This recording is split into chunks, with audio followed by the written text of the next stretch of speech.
sky bleached white with heat, and by noon, the air shimmered in waves that made the horizon dance and dissolve. This wasn't the pleasant warmth of early summer, when green grass ripples under gentle breezes. This was heat that cracked the earth open. Heat that turned once lush grasslands into expanses of brittle brown stalks that crunched under every step. The drought began in spring and never broke. April rains that usually soaked the plains and coaxed prairie grass to shoulder height simply didn't come. May stayed dry. By June, the creeks that normally ran year-round had become chains of stagnant pools, shrinking daily, ringed with the desperate tracks of cattle and wildlife competing for every drop. Ranchers watched their grasslands with growing unease, but not yet alarm. Bad years happened. The West was unpredictable. Surely the rains would come eventually. Surely this was just a temporary dry spell. They were running more cattle than the land had ever supported.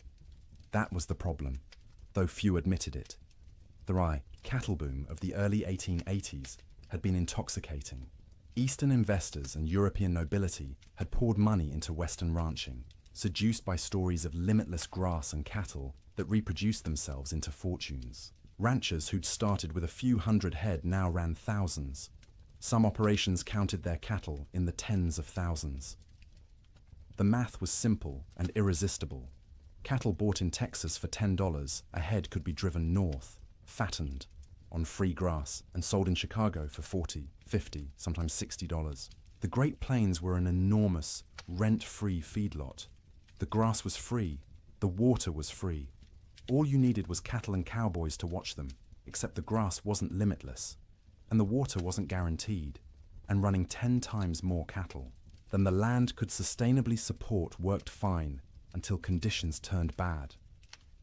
That summer, conditions turned very bad indeed. Prairie fires became constant. The dry grass ignited from lightning strikes, from careless campfires, from sparks off, wagon wheels striking rocks. Once started, fires raced across the plains for miles, sometimes days, consuming what little forage remained. Cowboys fought these fires with wet blankets and desperate prayer, but mostly they just watched the range burn, knowing each acre of blackened stubble meant less food for the cattle that fall in winter. By late summer, water sources that had never gone dry in memory went dry. Springs that had sustained homesteads for years simply stopped flowing. Rivers that normally ran strong became braided trickles through wide, cracked mudflats. Ranchers began to panic, moving herds constantly in search of water and grass, often finding neither. The cattle themselves began to show the strain. They should have been fat and sleek, building reserves for winter. Instead, their ribs became visible. Their hip bones protruded. They moved sluggishly, conserving energy because they weren't getting enough food to burn. Range cows that should have weighed 900 pounds were coming in at 600, 700 if they were lucky. And still, the cattle companies shipped in more stock. The pressure from investors back east, from shareholders in London and Edinburgh who'd never seen a prairie or a longhorn, was relentless. Maximize the herd. Use every acre. The reports sent back to investors spoke of temporary setbacks and cyclical weather patterns, but projected ever-increasing profits. The cowboys knew better.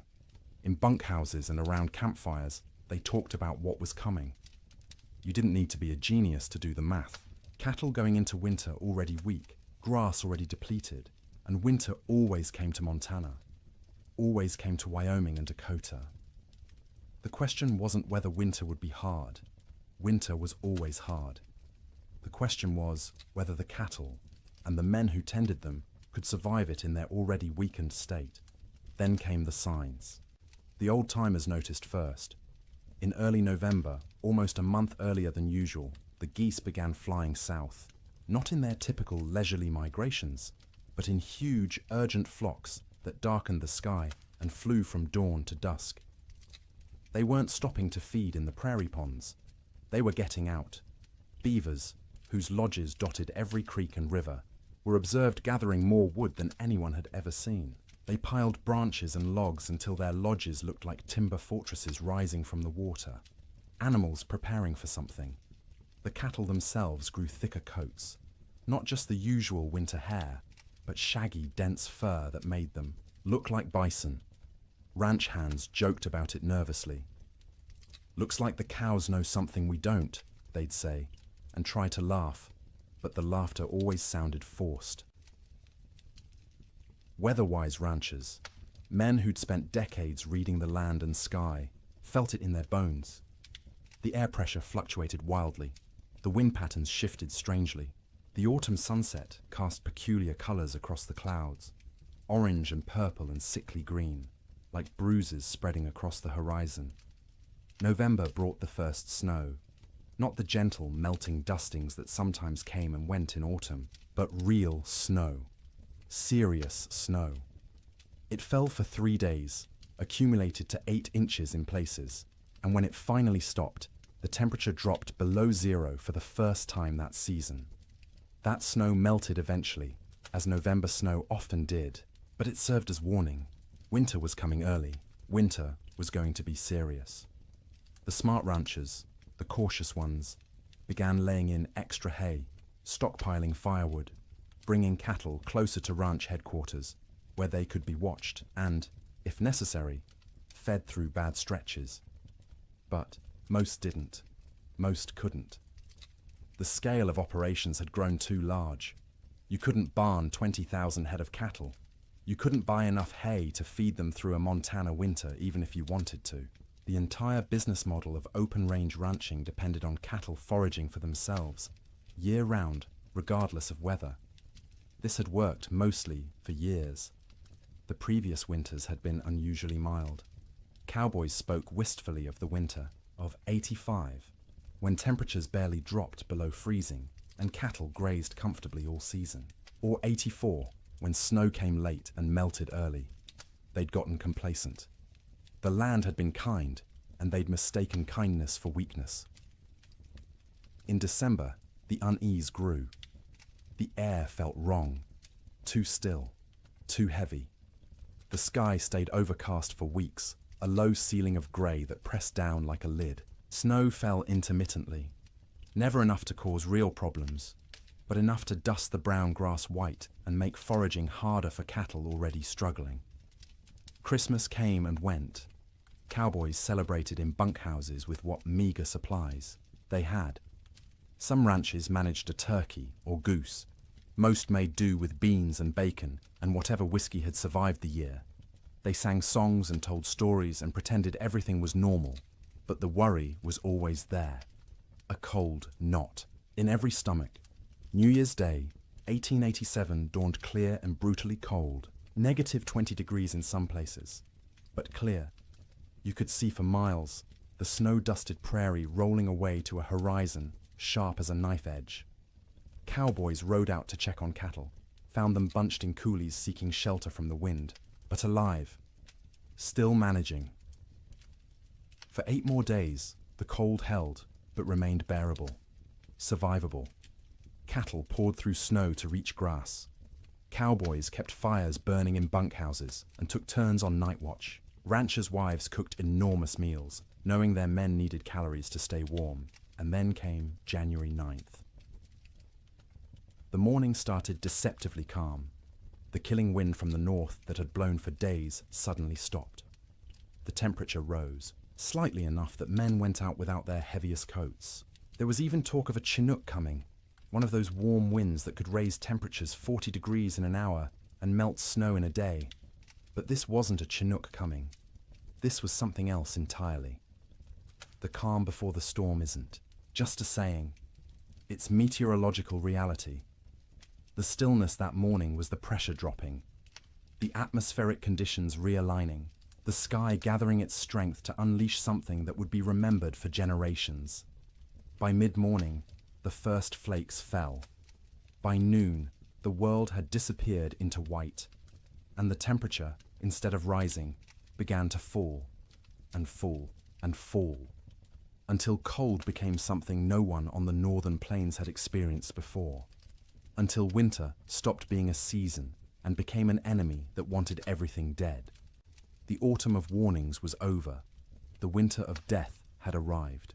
The bunkhouse sat low against the prairie, a squat rectangle of rough-hewn logs chinked with mud and moss that had dried and cracked over successive seasons. It wasn't designed for comfort. It was designed to be built quickly and cheaply to house as many men as possible in the smallest space and to provide just enough shelter to keep those men alive through winter so they could work come spring. Most bunkhouses were single rooms, maybe 30 feet long and 15 wide, with a ceiling so low a tall man had to duck under the support beams. The logs were never properly squared, so gaps showed between them, filled haphazardly with whatever materials were at hand. Clay, newspaper, old rags, horsehair mixed with mud. In winter, you could stand in the middle of the room and see daylight, through a dozen cracks, and where light came through, so did wind. The door was thick plank, hung on leather hinges because metal hinges were expensive and had to be freighted in from distant towns. It never quite fit the frame, so a gap at the bottom let in a constant stream of cold air that flowed across the floor like invisible water. Cowboys stuffed rags under it every night. By morning, frost would have formed on those rags, turning them stiff as boards. There was usually one window, if you could call it that, a square cut in the logs, covered with oiled paper stretched over a wooden frame. Or if the ranch had any money, actual glass brought in at considerable expense and constantly at risk of cracking in the cold. Most bunkhouses just had the oiled paper, which let in a murky amber light during the day and absolutely nothing at night. The bunks lined both long walls, stacked 2 or 3 high depending on how many men the ranch employed. Each bunk was nothing more than a wooden frame, rope webbing stretched across it in a grid. And on top of that, if you were lucky, a thin mattress stuffed with prairie hay. If you weren't lucky, just the rope webbing and whatever blankets you owned. The hierarchy of bunks was established and rigid.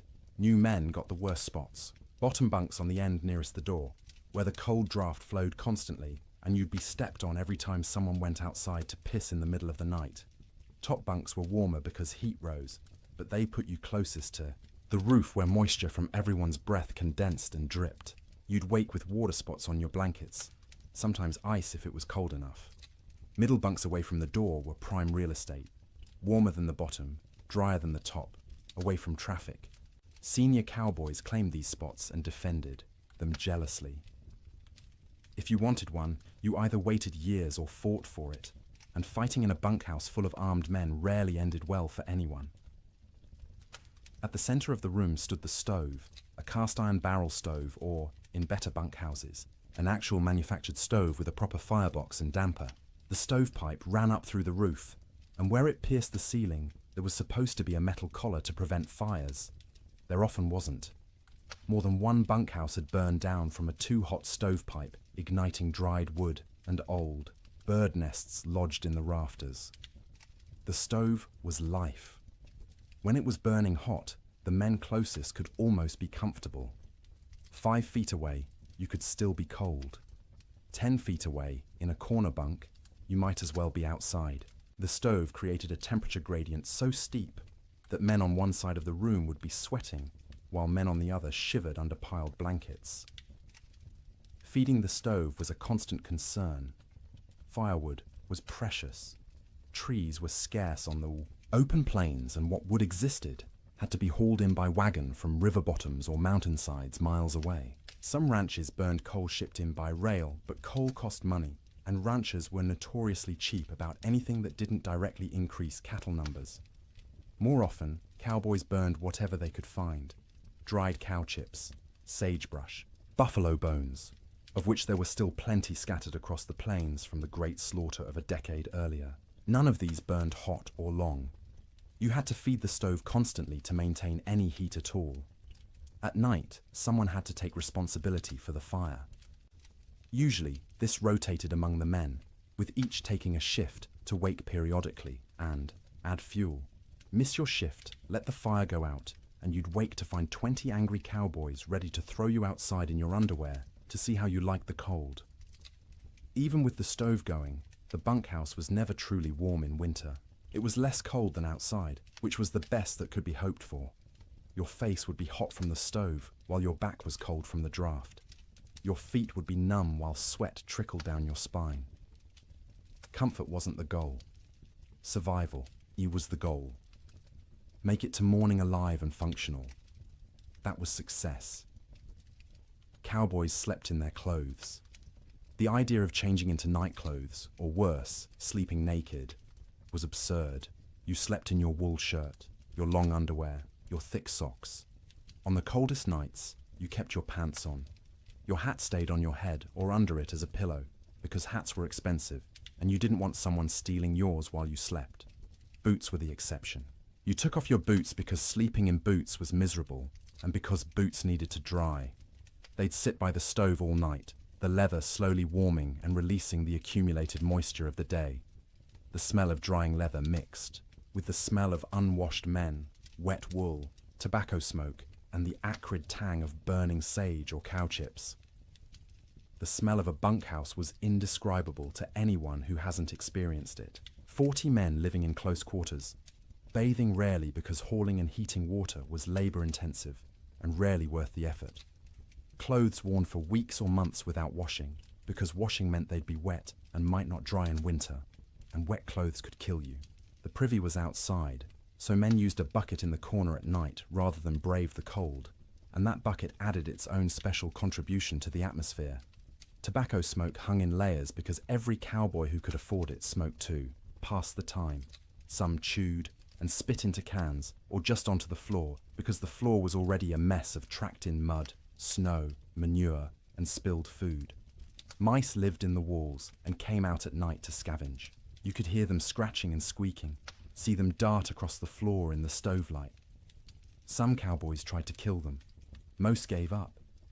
There were always more mice, as long as they didn't chew holes in your blankets or get into the food. Stores, you learned to coexist. The sounds of a bunkhouse at night were particular. The wind outside, constant, varying from low moan to sharp whistle, depending on its strength and the gaps it found.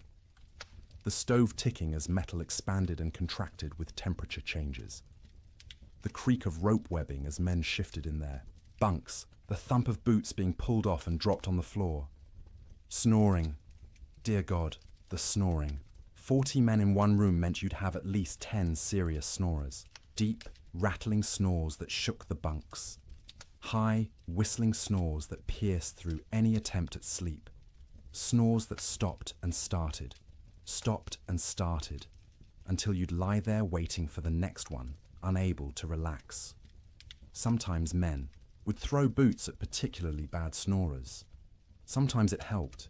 Usually it just made everyone else laugh and the snorer angry. Coughing was constant. The cold, the dust, the smoke, the close quarters meant everyone had some kind of lung affliction. Dry, hacking coughs that went on for minutes. Wet, rattling coughs that made you wonder if the man would survive the night. Cowboys coughed themselves, awake, coughed themselves back to sleep, coughed their way through the entire winter. Conversations happened in the dark.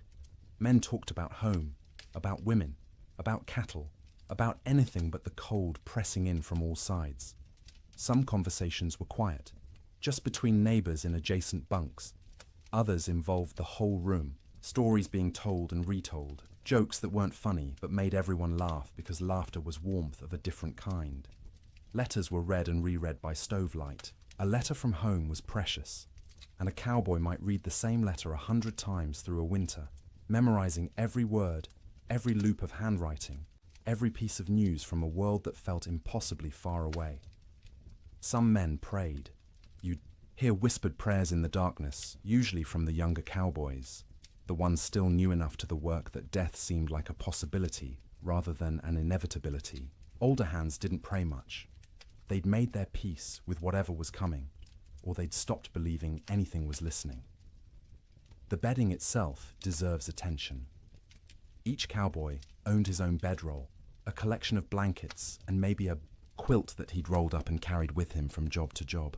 These blankets were wool, heavy and scratchy, and they accumulated the smell of their owner, along with the smell of horses, cattle, campfire smoke, and prairie dirt. In the bunkhouse, you'd unroll your bedding onto the rope webbing, which sagged under your weight and provided almost no cushioning. The ropes left permanent patterns pressed into your back and legs. After a few weeks, you stopped noticing. Your body just accepted that sleep meant discomfort and adjusted expectations accordingly. On the coldest nights, men piled every blanket they owned on top of themselves. 3 blankets, 4, 5 if they had them. The weight was crushing, but weight meant warmth, and warmth meant survival. Some cowboys, the poorest ones or the newest, didn't have enough blankets. They'd sleep in their coats, under their coats, wrapped in saddle blankets that smelled of horse sweat and mold. The truly desperate would share bunks, 2 men pressed together for body heat, which was awkward and carried implications, but was better than freezing. You'd see this more in the deepest cold, when propriety mattered less than waking up with all your fingers and toes. Getting into bed was a shock every night. The blankets had been sitting in the ambient temperature of the bunkhouse all day, which meant they were cold. Not frozen, but cold enough that sliding under them made you gasp. Your body heat would eventually warm the space between blankets, but it took 20 minutes, half an hour, of shivering and curling into yourself before that happened. Some cowboys heated rocks in the fire and wrapped them in cloth to put in their bunks. This worked for about an hour, providing a spot of genuine warmth for your feet or your hands. After that, the rocks were just heavy, cooling lumps taking up space, and you'd have to decide whether the effort of getting up and throwing them out was worth the loss of heat from opening your blanket cocoon. Sleep, when it finally came, was never restful. You were always partially aware of the cold trying to find you, aware of the fire and whether it was still burning, aware of the other men around you, their sounds and movements, aware that if something went wrong, a fire, a medical emergency, a blizzard bad enough that the whole bunkhouse might collapse, you needed to be able to wake and move. Cowboys learned to sleep light, a skill born of necessity. In summer, you slept light because you might need to deal with stampeding cattle or approaching storms. In winter, you slept light because the alternative was dying without noticing. The nights stretched long, 15, 16 hours of darkness in the depths of winter. You couldn't stay awake for all of it. Candles and lamp oil were too expensive to burn for light. So you slept in stages.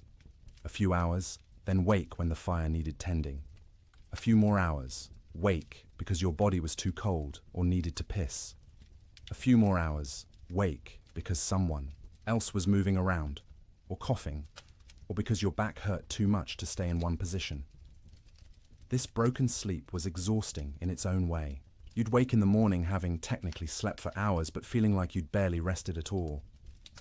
That was winter sleep in a bunkhouse. Not the deep, renewing sleep of comfortable beds in warm rooms, but the fitful, survival-focused sleep of men living on the edge of catastrophe, every single night, for months on end. And when the great die-up came, when the temperature dropped to 60 below, and the wind tried to tear the roof off, and the cattle began dying by the thousands, that inadequate sleep became nearly impossible. Because how do you sleep when the world outside is ending? How do you close your eyes when you know morning might reveal losses beyond comprehension? You learn because you have no choice. You sleep because your body demands it. Brief, shallow, troubled sleep punctuated by periods of lying awake in the dark, listening to the wind scream, and wondering if you'll live to see spring. Morning came late on January 9th, the sun rising somewhere behind thick grey clouds that had settled over the plains like a lid. Cowboys rolled out of their bunks around 6, the usual time, groaning and stiff from another night on rope webbing and thin mattresses. The bunkhouse was cold, but not impossibly so. Maybe 20 degrees inside, which meant the fire had held through the night. That was a victory. They pulled on boots that had spent the night by the stove, the leather still warm to the touch, stomped their feet to get blood flowing, stretched arms and backs that ached from the perpetual cold. Someone got the coffee going, pouring water from buckets that had a thin skim of ice on top despite being inside. The foreman, a weathered man named Jack Thompson, on one particular ranch in Montana, stuck his head out the door to check conditions. The wind that had been blowing, Hard from the north for days had stopped completely, dead calm. The air felt heavy, thick, like you could almost chew it. Temperature had risen slightly overnight, maybe up to freezing, or close to it. Might be a Chinook coming, Jack said, and a few of the men perked up.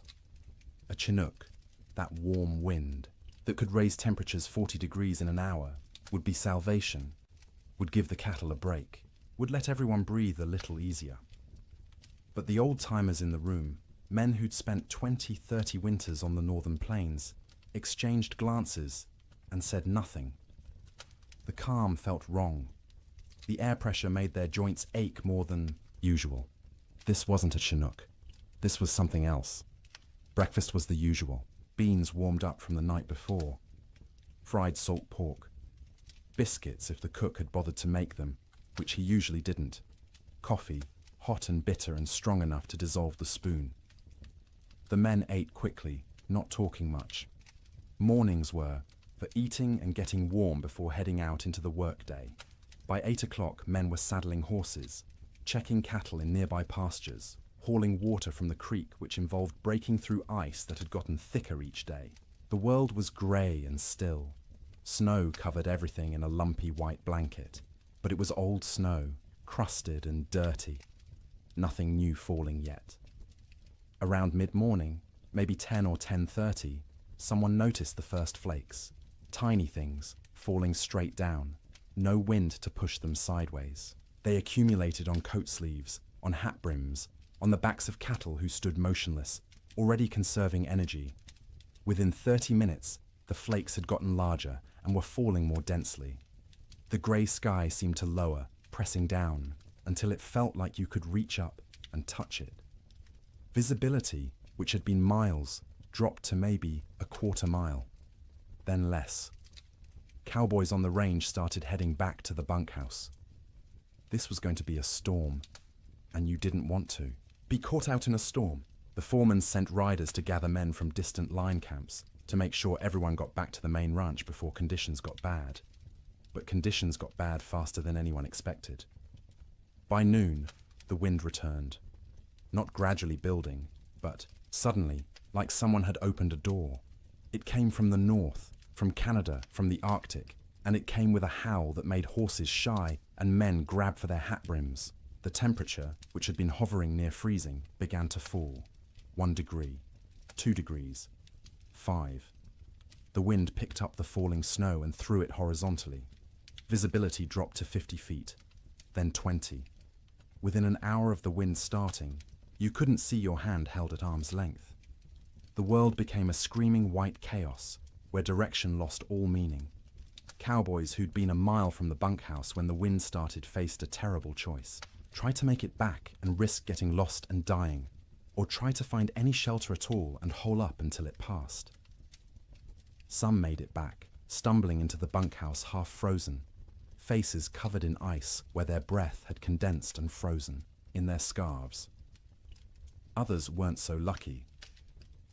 A young cowboy named Billy Henderson, 18 years old, had been checking on a small herd in a draw maybe 2 miles from the main ranch. When the storm hit, he tried to make it back. His horse refused. To face into the wind, kept trying to turn and run south.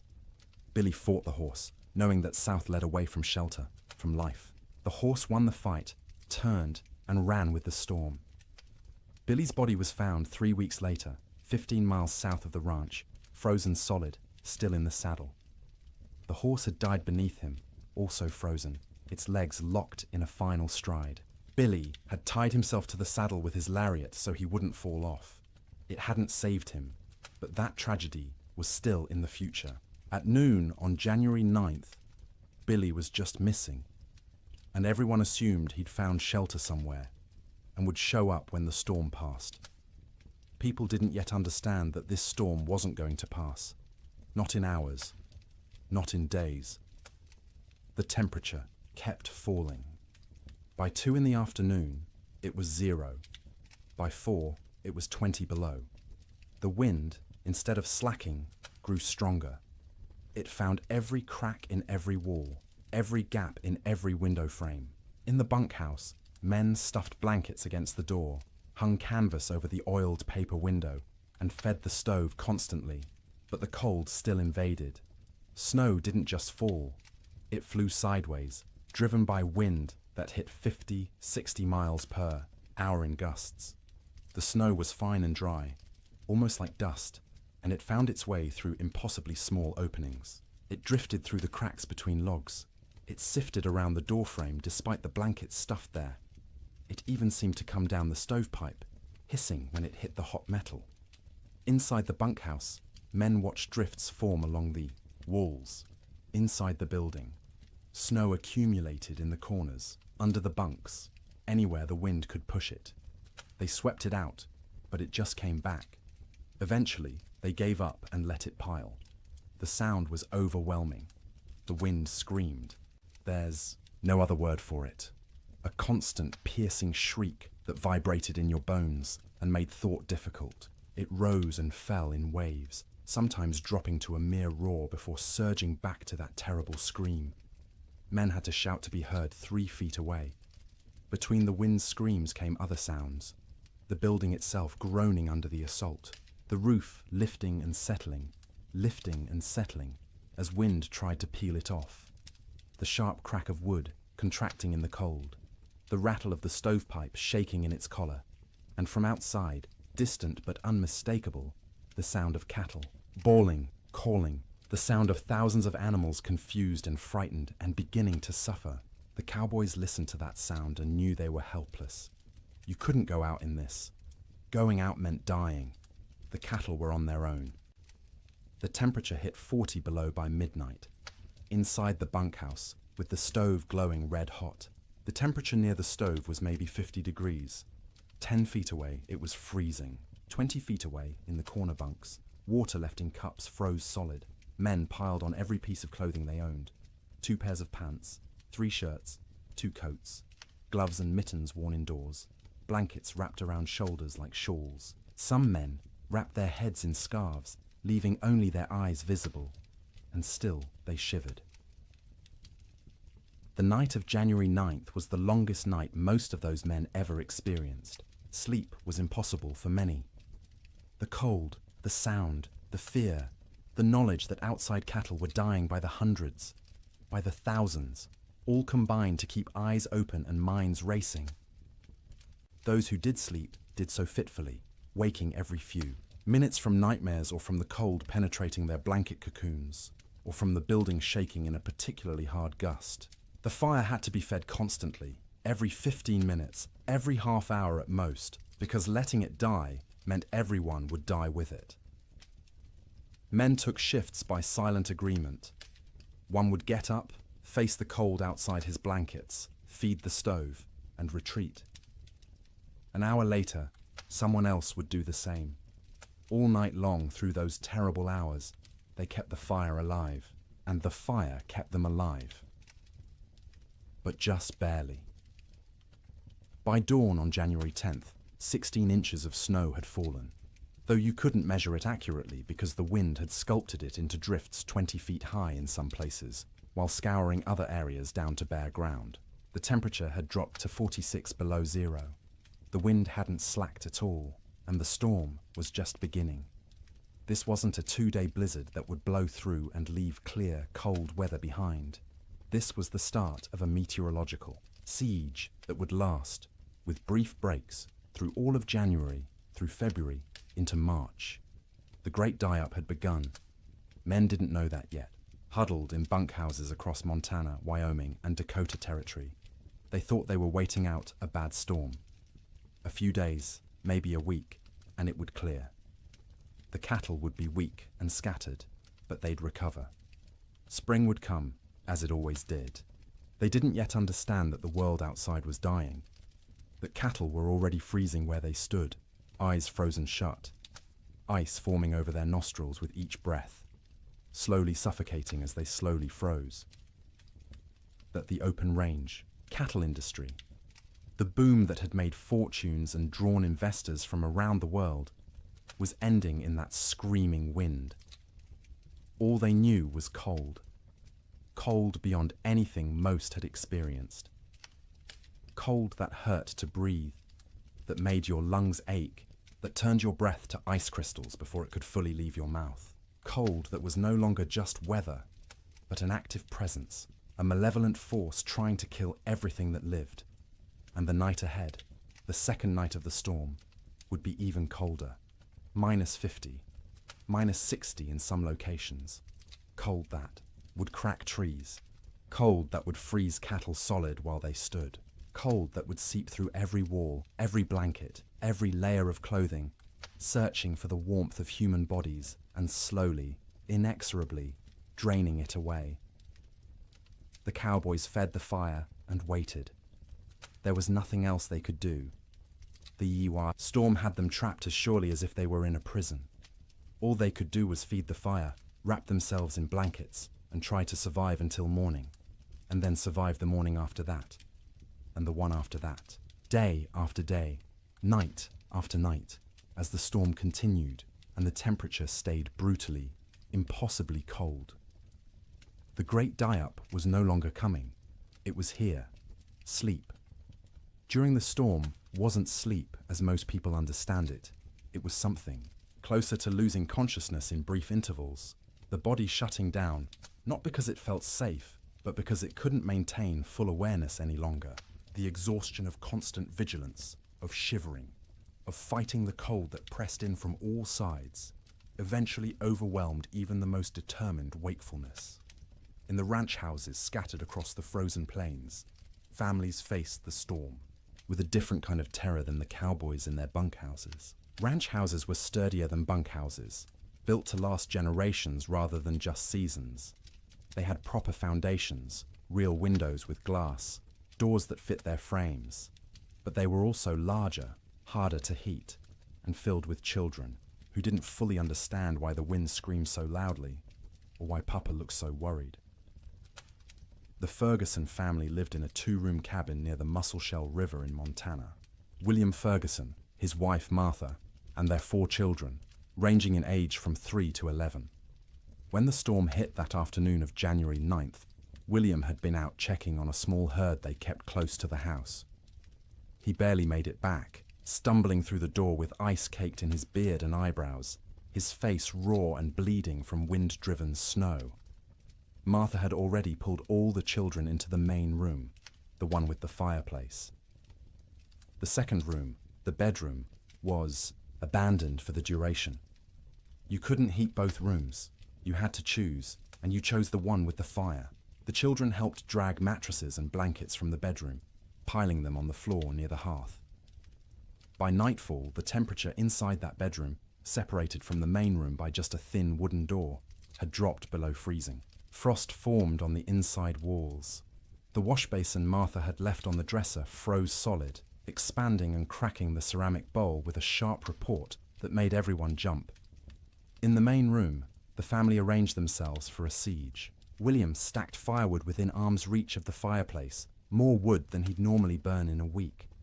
Martha filled every pot and pan with water, knowing that if the storm lasted, they wouldn't be able to get to the well. The pump would freeze. The well itself might freeze. Water was survival. The children sensed their parents' fear and grew quiet, subdued in a way children rarely are. They huddled together on the mattresses, watching the fireplace with wide eyes as their father fed it log after log. The fire roared, consuming wood at an alarming rate, but even standing directly in front of it, you could feel the cold at your back. That first night, nobody truly slept. The children dozed fitfully, waking every time the wind hit a particularly violent gust, every time the house shook, every time their father got up to add wood to the fire. Martha sat up through most of the night, mending by firelight, her hands moving automatically through familiar motions, while her mind worried at the problem of how long their supplies would last. William dozed in his chair, the rifle across his lap, though what good a rifle would do against a blizzard he couldn't have, said. It was simply habit, the frontier habit of being armed, of being ready. When you couldn't do anything useful, you could at least maintain the posture of readiness. The second night was worse. By then, the storm had been blowing for 30 hours straight. The temperature had dropped to 50 below outside, which meant maybe 30 below in the unheated bedroom, and even with the fire blazing in the main room, it was barely freezing where they slept. They'd pulled every blanket in the house onto the mattresses on the floor. Wool blankets, quilts made from scraps of fabric, buffalo robes William had traded for years ago. The family slept together, all 6 of them in a pile, sharing body heat like animals in a den. The children in the middle, where it was warmest, the parents on the outside, taking the brunt of the cold that radiated from the walls despite the fire. Martha sang to the children before sleep, or what passed for sleep. Old songs her mother had taught her, lullabies in German that the children didn't understand, but found comforting anyway. Her voice was soft, almost lost under the shriek of the wind, but the children pressed close and listened. William lay on, his back staring at the ceiling, listening to the roof creak and groan. Every gust of wind made him tense, waiting for the moment when the roof would tear free and expose them all to the killing cold. It never did, but the fear never left either. Sleep came in stages. The youngest child, 3-year-old Emma, went first, exhausted from crying earlier in the day. She whimpered and fussed until her eyes finally closed and her breathing deepened. Her 7-year-old brother James followed, fighting sleep as long as he could, determined to be brave, to stay awake like the adults. But his eyes drooped, opened, drooped again, and finally stayed closed. The 2 older children, 11-year-old Sarah and 9-year-old Thomas, took longer. They understood more, worried more, and their minds wouldn't quiet. Sarah kept asking when the storm would end. Thomas asked if the cattle were all right, if Papa's horse had made it to the barn, if the chickens in the coop behind the house had frozen yet. Martha answered in soothing murmurs, not really answering at all, just making comforting sounds until the children's questions trailed off and their breathing slowed. She waited until she was sure they were deeply asleep before she allowed herself to close her own eyes. But closing her eyes wasn't sleeping. It was resting with her ears still alert, still tracking every sound. The fire crackling, William shifting position, the wind pounding against the walls, the house settling with creaks and groans. Her mind catalogued each sound, assessed whether it meant danger, and only when satisfied the house still stood did she allow herself to drift towards something like sleep. William didn't sleep at all that second night. He dozed for minutes at a time, jerking awake at every sound, every change in the wind's pitch. Twice he got up to add wood to the fire, moving carefully to avoid stepping on children. Each time he stood, the cold away from the fire hit him like a physical blow. The air near the ceiling was noticeably colder than the air near the floor. Heat rose but couldn't escape fast enough through the gaps in the roof, so it pooled up there, wasted, while down where they slept, it was barely enough. Around midnight, by William's pocket watch, Emma woke crying. She was cold, she said, her teeth chattering.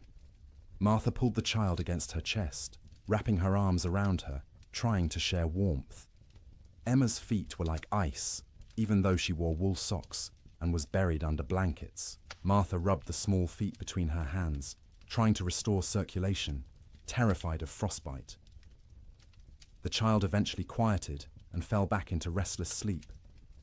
But Martha stayed awake, feeling those cold little feet pressed against her stomach, wondering how much longer the storm could possibly last. The third night, exhaustion had set in so deeply that sleep came easier, even though conditions had gotten worse. The temperature outside bottomed out at 63 below zero. Inside, with the fire consuming wood at a frightening rate, they'd managed to keep the room at maybe 15 degrees, cold enough to see your breath, cold enough that the water in the pots near the fire had a skim of ice if you didn't stir it regularly, but not cold enough to kill. Not yet. The family had learned the rhythm of storm sleep. The children slept piled in the center, a tangle of arms and legs and shared warmth. The parents took turns in short shifts. Martha sleeping for 2 hours while William tended the fire and watched. Then William sleeping for 2 hours while Martha kept vigil. During her watch, Martha would sit close to the fire, feeding it, listening to her children breathe, and praying silently. She'd been raised Lutheran, not given to emotional displays, of faith, but now she prayed with desperate intensity, for the storm to end, for the wood to last, for her children to wake warm in the morning, for spring to come, impossible as that seemed in the howling dark. During his watch, William planned how to ration the wood, where to find more if it ran out, though going outside was suicide in these conditions. What they'd do when the food ran low. They had beans, flour, salt pork, and cornmeal. Enough for maybe 2 weeks if they were careful. But what if the storm lasted longer? What if they couldn't get to town when it ended because the snow was too deep? These thoughts circled endlessly, keeping him awake even during his supposed sleep shifts. He'd lie down, close his eyes, and his mind would immediately start calculating. How many logs they'd burned, how many were left, how cold it was, how long they could survive. The children slept better than the adults, helped by the simple resilience of youth. Their bodies demanded sleep and they gave in to it, even in conditions that would have seemed impossible before the storm. Sarah dreamed of summer, of the garden behind the house heavy with tomatoes and beans. Thomas dreamed of cattle drives, of riding with the cowboys to distant railheads. James dreamed confused child dreams that he couldn't remember on waking. Emma didn't dream at all, or if she did, they were wordless and forgotten. They'd wake periodically, usually needing to pee, which meant using the chamber pot in the corner because going to the outhouse meant death. The chamber pot became part of the room's landscape, emptied by William each morning by simply opening the door and throwing its contents out into the snow. It would freeze before it hit the ground. Martha developed a system for keeping track of the children during sleep. She'd reach out periodically, feeling for each small body, making sure everyone was still breathing, still warm enough. If a child had worked their way to the edge of the pile where it was colder, she'd gently pull them back to the center. If blankets had been kicked off, she'd rearrange them. This constant vigilance meant she never truly rested. Even during her sleep shifts, part of her brain stayed active, monitoring. She'd wake fully alert if a child coughed or moved suddenly, ready for crisis. Only after checking that everything was fine would she allow herself to drift back down. By the fourth night, a strange numbness had set in. The storm continued, would continue, had always been continuing, and would always continue. It became hard to remember a time before the storm, hard to imagine a time after. The world had narrowed to this room, this fire, this pile of blankets, these bodies pressed together against the cold. Sleep became deeper out of sheer exhaustion. The body can't maintain high alert indefinitely. At some point it simply gives up and crashes, regardless of external conditions. The children slept hard, twitching occasionally, making small sounds, but not fully waking.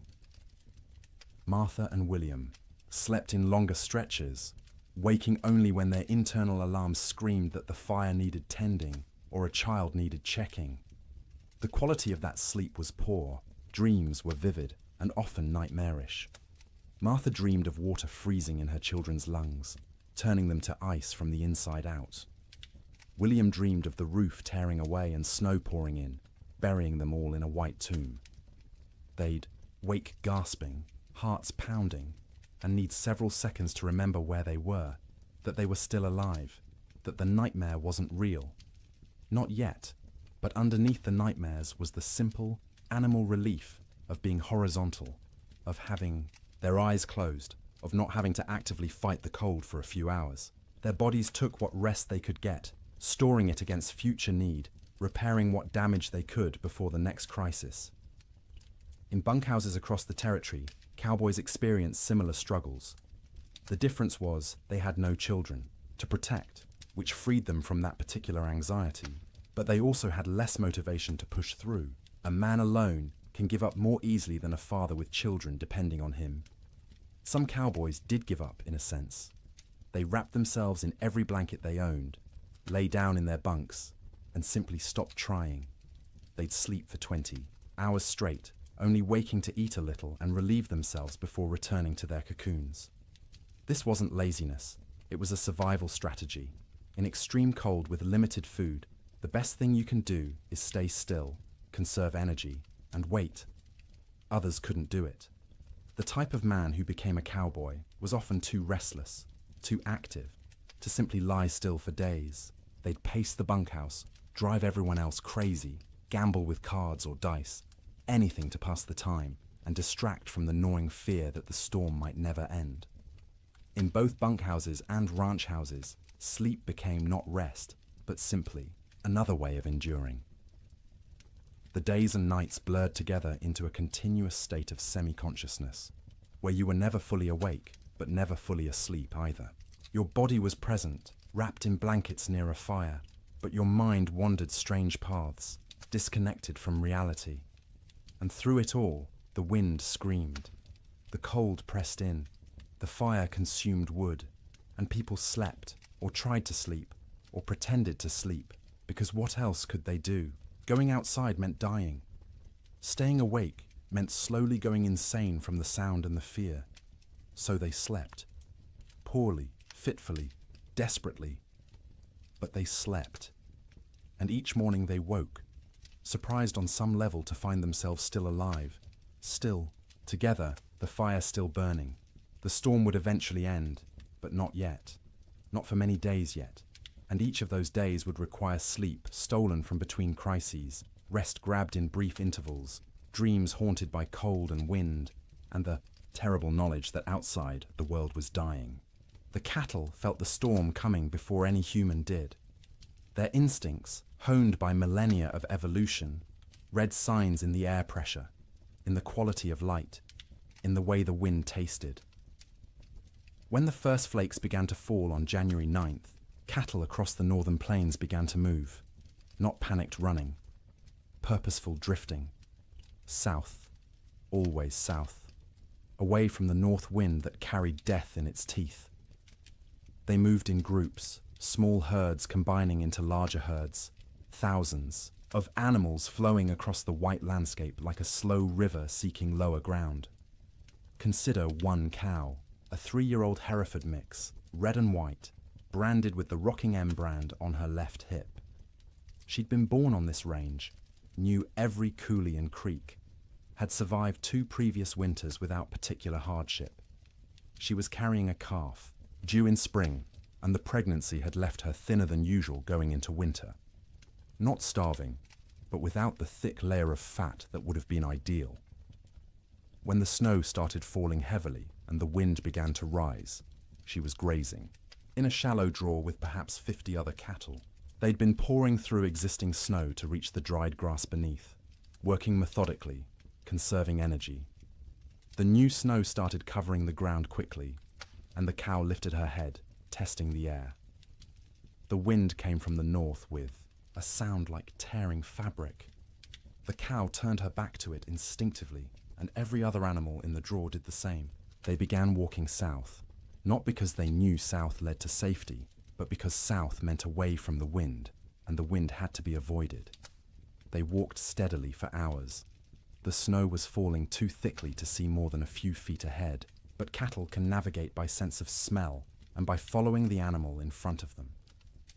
The cow found herself in the middle of the group, which offered some shelter from the wind, but also meant she had to keep moving at whatever pace the herd set. By nightfall, they'd walked perhaps 5 miles. Not far, but the constant fighting against wind and snow was exhausting. The temperature had dropped dramatically, and the cow's breath froze in clouds of white vapor. Ice was forming on her eyelashes, making it hard to see. Her legs ached from pushing through snow that was now knee-deep in places. The herd came to a fence line, relatively new barbed wire strung between posts, to mark the boundary of someone's claimed range. The cattle turned and walked along the fence, looking for a way through or around. They found neither. The fence extended as far as they could sense in both directions. Cattle aren't stupid, but they aren't problem solvers either. Finding their path blocked, they simply stopped. They stood with their backs to the wind, pressed against the fence line, and waited. For what, they couldn't have said. For the wind to stop. For the fence to disappear. For whatever force had always eventually made things better to make things better now. But things didn't get better. The wind increased. The temperature kept dropping. Snow accumulated on the cattle's backs. A heavy white blanket that they couldn't shake off because their muscles were already occupied with shivering, with the constant work of generating heat. The cow stood and shivered. Her body burned calories, trying to stay warm, calories she'd gotten from grass, but she hadn't eaten since morning and wouldn't be able to eat until she could paw through snow to reach grass beneath. She tried, lowering her head and pushing at the snow with her muzzle, but the wind-packed snow was too hard. Her hooves couldn't break through it either. Around her, other cattle made similar attempts. A few managed to find thin spots in the snow and got a few mouthfuls of dried grass. Most got nothing. They stood and shivered, and slowly, gradually, their body temperatures began to drop. Cattle can survive remarkable cold if they're well fed and can escape the wind. But these cattle were already weakened from a summer of drought. They had no windbreak, and they weren't eating. Their situation was unsustainable. Something would have to change or they would die. It was that simple. By the second day, the cow's suffering had intensified. She'd been standing for more than 24 hours straight. Her legs trembled with fatigue. Ice had completely sealed her eyes shut. She'd stopped trying to open them, instead navigating by sound and smell, and the feel of other cattle pressed against her on either side. Her ears, exposed to the wind, had frozen. The tissue was dying, would eventually slough off if she survived, leaving her with shortened, mangled ears. But that was future pain. Present pain was the cold that had worked its way into her joints, making every small movement agony. The hunger that gnawed at her belly, the thirst because she couldn't melt snow fast enough in her mouth to get adequate water. The calf inside her still moved occasionally, little kicks and shifts that she could feel. Some part of her body was still prioritizing that calf, still sending nutrients and warmth to the growing life within. But those resources were running out. The calf was drawing on reserves that no longer existed. Around her, other cattle were in similar condition, some worse. A few calves, born too early that spring and smaller than they should be, had already died, frozen solid while standing, their mothers standing next to them and occasionally lowing in confusion. Older cattle, those with the wisdom of many winters, had tried to move away from the fence to find a coulee or draw that might offer windbreak. Some succeeded and survived. Most simply exhausted themselves walking in circles in the blinding snow and returned to the fence line to die with the herd. By the third day, the cow had stopped shivering. This wasn't because she'd warmed up. It was because her body no longer had the energy to shiver. Shivering is a metabolic furnace, burning calories to generate heat. But she'd burned through all available calories. Her body temperature was dropping toward equilibrium with the air around her. She was freezing to death. Her breathing had slowed. Each breath was an effort, drawing air so cold it hurt her lungs into a body that barely had the energy to exhale. Ice had formed around her nostrils, narrowing the passages, making each breath a fight.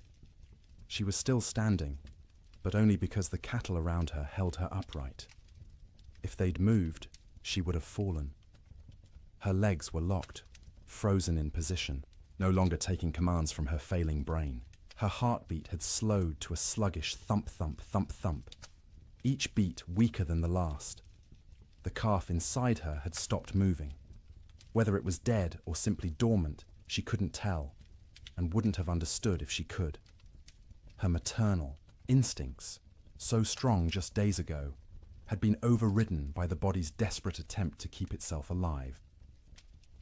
Sometime late on the third night, or early on the fourth morning, it's impossible to know exactly when, the cow's heart stopped. 1 beat, 2 beats, then nothing.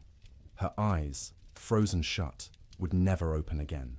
Her legs, frozen in position, would remain standing. She'd become a statue of ice and meat, indistinguishable from the living cattle around her, except that she no longer breathed. She wouldn't fall for days, maybe weeks. The cattle packed around her held her upright, and when they eventually moved or died themselves, she'd topple over, frozen solid, and become one more carcass among thousands littering the plains. This scene repeated across hundreds of miles. Fence lines became death traps where cattle bunched up and died in groups. Ravines that should have offered shelter instead became graves as cattle crowded in so tightly they couldn't move, couldn't forage, and slowly froze together into a single mass of bodies. Riverbanks saw some of the worst carnage. Cattle seeking water found the rivers frozen solid, but their thirst drove them to try anyway. They'd crowd onto the ice, break through into the water beneath, and be unable to climb out. The current would push them under the ice, where they'd drown and freeze simultaneously. Spring would reveal riverbanks lined with carcasses, hundreds of cattle stacked like cordwood wherever the current had deposited them. Some cattle, driven by the wind and their own southward instinct, walked until they literally couldn't take another step. They'd collapse in open prairie, curl into a ball, as best their frozen legs allowed, and die where they fell. Snow would cover them within hours, creating smooth white mounds that looked like natural drifts until spring melt revealed the truth beneath. The death toll was staggering in ways that are hard to comprehend. A single large ranch might lose 10,000 head. Smaller operations lost everything. The Chicago stockyards, which normally received thousands of cattle per week from the northern plains, received almost none for months. The market for beef collapsed because there were no cattle left to sell. But numbers don't capture the reality. Numbers are abstract. The reality was hundreds of thousands of individual animals, each experiencing their own version of the cow's suffering. Each one cold, each one hungry, each one slowly freezing while standing in a wind that wouldn't stop screaming. Cowboys, safe in bunkhouses, could do nothing but listen to the cattle bawl. That sound, the massed calling of thousands of distressed animals, carried even over the wind. It rose and fell through the days and nights of the storm, a soundtrack of suffering that haunted the men who heard it. Some cowboys tried to help. They'd bundle up in every piece of clothing they owned, tie ropes around their waists, and venture out into the storm, with the other end of the rope tied to the bunkhouse door so they could find their way back. They'd struggle to where they thought. Cattle were usually unable to see them even when standing next to them, and try to herd them towards some shelter. It never worked. The cattle wouldn't move, or couldn't move, and the cowboys would burn through their body heat in minutes. Barely, enough time to stumble back to the bunkhouse before frostbite claimed fingers and toes. They'd collapse inside, gasping and shaking, and lie near the stove for hours trying to warm up while listening to the cattle continue to bawl outside. Eventually, the bawling stopped. Not all at once, but gradually over days. Fewer and fewer, voices as more and more cattle died. By the end of January, the prairie was silent except for the wind. Silent because there was almost nothing left alive to make sound. The cattle of the open range, those millions of animals that had made fortunes for ranchers and fed the growing cities of America, were gone. The survivors, scattered and traumatized, would take years to recover. Most would never be found, lost in coulees and ravines where their carcasses would feed wolves and coyotes through the remainder of winter. The Great Die-Up earned its name from the cattle. They died in numbers beyond counting, in suffering beyond imagining. And every single death was quiet, private. The animal alone in the storm, except for other dying animals. No comfort, no relief, just the cold and the wind, until the end came, and the shivering finally stopped. Food became an obsession within days of the storm's arrival. Not because people were starving, not yet, but because every meal consumed was one fewer meal in reserve, and no one knew how long the storm would last or when resupply would be possible. Every bite carried the weight of calculation. Every pot of beans represented diminishing stores that might need to last weeks or months. In the Ferguson ranch house, Martha inventoried their supplies on the second day of the storm. She did this by candlelight while the children slept, and William kept watch by the fire. She counted every bag of flour, every pound of cornmeal, every strip of salt pork hanging from the rafters of the cold bedroom. She measured beans by the cupful, rice by the handful, and wrote everything down in careful columns in a ledger book. Flour, 42 pounds. Cornmeal, 18 pounds. Dried beans, maybe 30 pounds, 3 different varieties mixed together in a burlap sack. Salt pork, 14 strips, some thick, some thin. Rice, 5 pounds. Sugar, 3 pounds, precious and rationed even before the storm. Coffee, 2 pounds of beans, still in their burlap sack, aromatic and dark. Salt, plenty, a whole sack, bought last fall. Lard, a good supply, stored in a crock. Dried apples, half a sack, from their own trees. Molasses, 1 jug, nearly full. She did the math in her head, working through possible scenarios. 6 people eating 3 meals a day, 18 meals per day. If they were careful, if they stretched everything, if they didn't waste a single bite, they had perhaps 3 weeks of food, maybe 4 if they went hungry. 3 weeks seemed like plenty. No storm lasted 3 weeks, but Martha had learned in her years on the frontier to plan for the impossible, because the impossible happened with disturbing regularity. So she began rationing from day 1, before hunger forced the decision. Breakfast became smaller. Instead of flapjacks for everyone, she made 1 per person, thin and stretched with extra water to make the batter go further. The children complained but ate them anyway. William said nothing, just ate what was put in front of him and drank his coffee black to save the sugar. Dinner became the main meal, usually beans. Martha soaked dried beans overnight in water, then cooked them slowly through the day in a pot, suspended over the fire. She'd add a little salt pork for flavor, 1 strip cut into small pieces so everyone got a taste of meat. The beans cooked until they were soft, the liquid thick and sustaining. Everyone got a bowlful, sopped up with cornbread made from carefully measured cornmeal. Supper was often just leftover beans from dinner, reheated and eaten with whatever bread remained. Sometimes Martha made a thin soup from the bean broth, adding bits of dried apple for sweetness, calling it a special treat to make the children smile. The coffee was for William alone. Cowboys and ranchers believed coffee was essential, more important than food, and William was no exception. He drank it black and strong, rationing the precious beans so he could have at least 1 cup per day. That coffee was his luxury, his reminder that civilization existed beyond the wind and snow. Martha drank tea when she drank anything, made from herbs she'd dried the previous summer. Mint that grew wild along the creek, sage gathered from the prairie, rose hips collected in autumn. The taste was thin compared to real tea shipped from China or India, but it was warm, and it was hers, and it didn't consume their stores. The children drank water or milk, though the milk supply was problematic. They had 1 cow, a gentle Jersey, kept in the barn, and William had to venture out twice a day to milk her. The trip to the barn was only 50 feet, but felt like a mile. He'd bundle in every piece of warm clothing he owned, wrap his face in a scarf until only his eyes showed, and step out into the wind. The cold hit him like a fist every time. In the few seconds it took to cross from house to barn, exposed skin would start to freeze. His eyes would water, and the tears would freeze on his cheeks. His lungs would ache from breathing air that felt like shards of glass. But he made the trip because the cow had to be milked or she'd sicken, and they needed the milk. The children needed the milk. It was protein and fat and calcium and all the things growing bodies required. So twice a day, through the entire storm, William made that 50-foot journey and considered himself lucky the barn was so close. The cow produced less in winter, maybe 2 quarts a day instead of her usual gallon, but those 2 quarts were precious.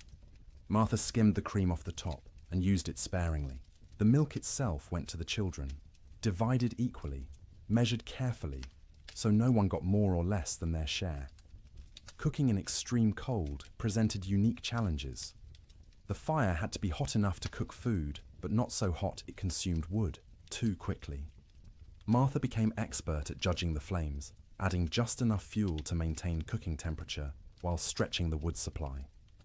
Water was perhaps the most critical resource. William filled every bucket and pot with snow scooped from outside the door, then left the containers near the fire to melt.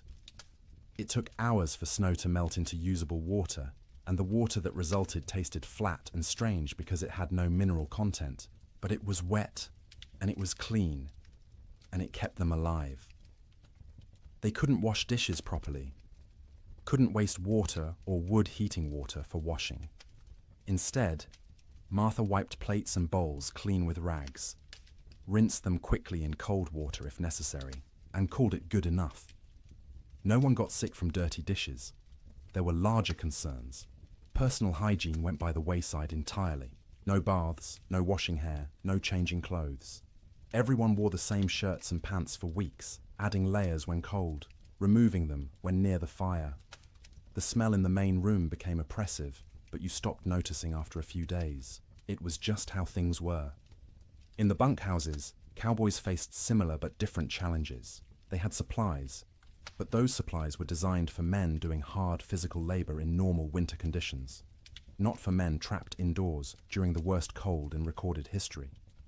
The typical bunkhouse larder consisted of dried beans, rice, flour, cornmeal, salt pork, bacon, maybe some beef jerky made from cattle slaughtered in the fall, coffee in large quantities because cowboys lived on coffee, sugar, salt, lard, sometimes canned goods if the ranch could afford them, but usually not. Canned goods were expensive and the freighting costs were prohibitive. The cook, if there was one, was usually an old cowboy too stove up for regular ranch work.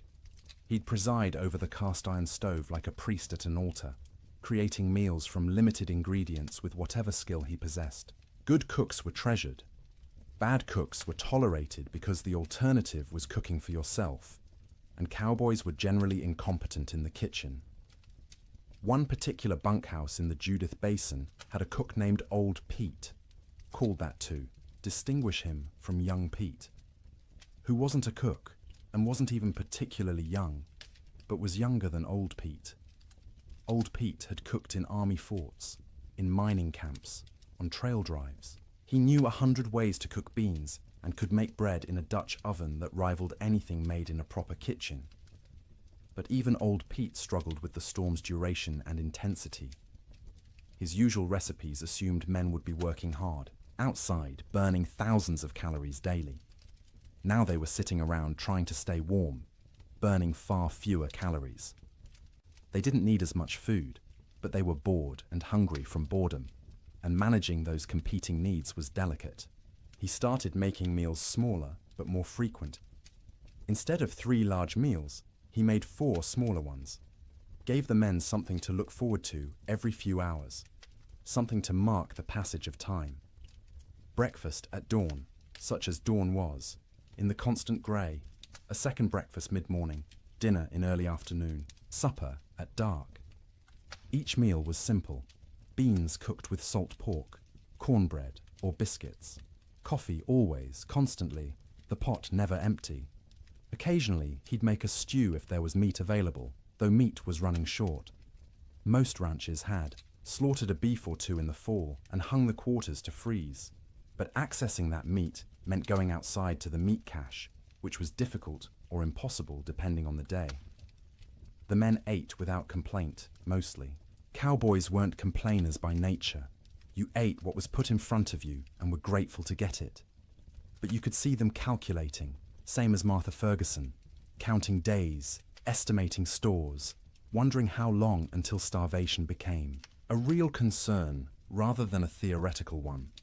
Coffee was its own category of essential supply. Cowboys drank coffee the way other people breathed, constantly and without thought. A pot of coffee sat on the stove at all times, thick and black and strong enough to float a horseshoe. Men would pour themselves cups throughout the day and night, warming their hands on the tin cups, savouring the bitter heat. Old Pete guarded the coffee supply jealously. He knew exactly how many pounds they had, how much they consumed daily, how long it would last. When supplies began running low, he started stretching the coffee by reusing grounds. First brew was strong for the morning pot.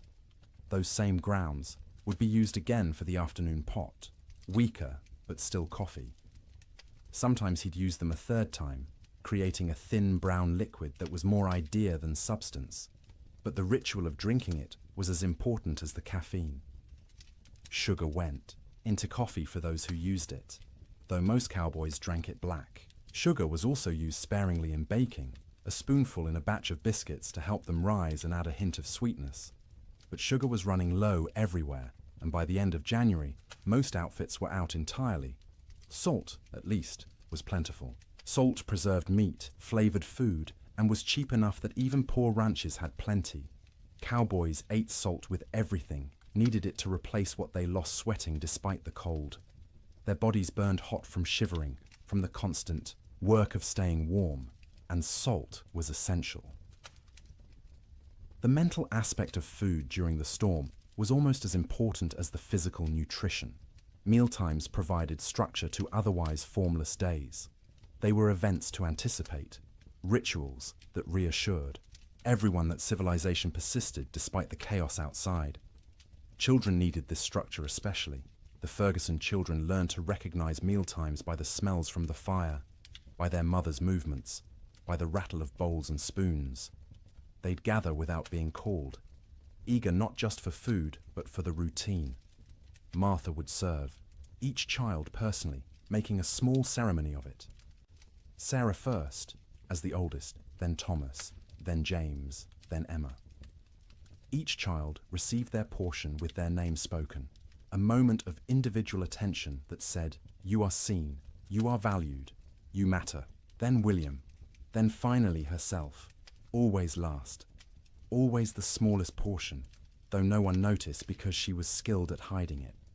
They'd eat together, mostly in silence because food was serious business. But afterward, there might be stories or songs.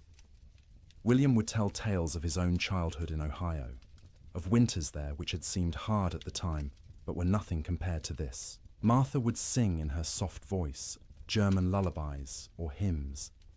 The children would listen and feel for a moment that everything might be all right. After eating came the work of making food last. Crumbs were gathered and saved for thickening, soup. Grease from cooking was poured into a jar and used again. Bones from salt pork were boiled to extract every bit of flavor and nutrition, then boiled again, then fed to the dog who lived outside the door in a snow shelter William had built. Nothing was wasted. Waste was sin in the arithmetic of survival.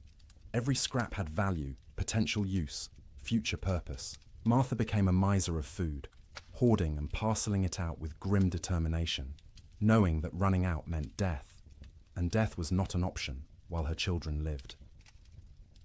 The storm continued. January crawled past, each day a battle against cold and hunger and despair. Food supplies dwindled steadily. By the end of the month, the Ferguson household was eating 2 small meals per day instead of 3.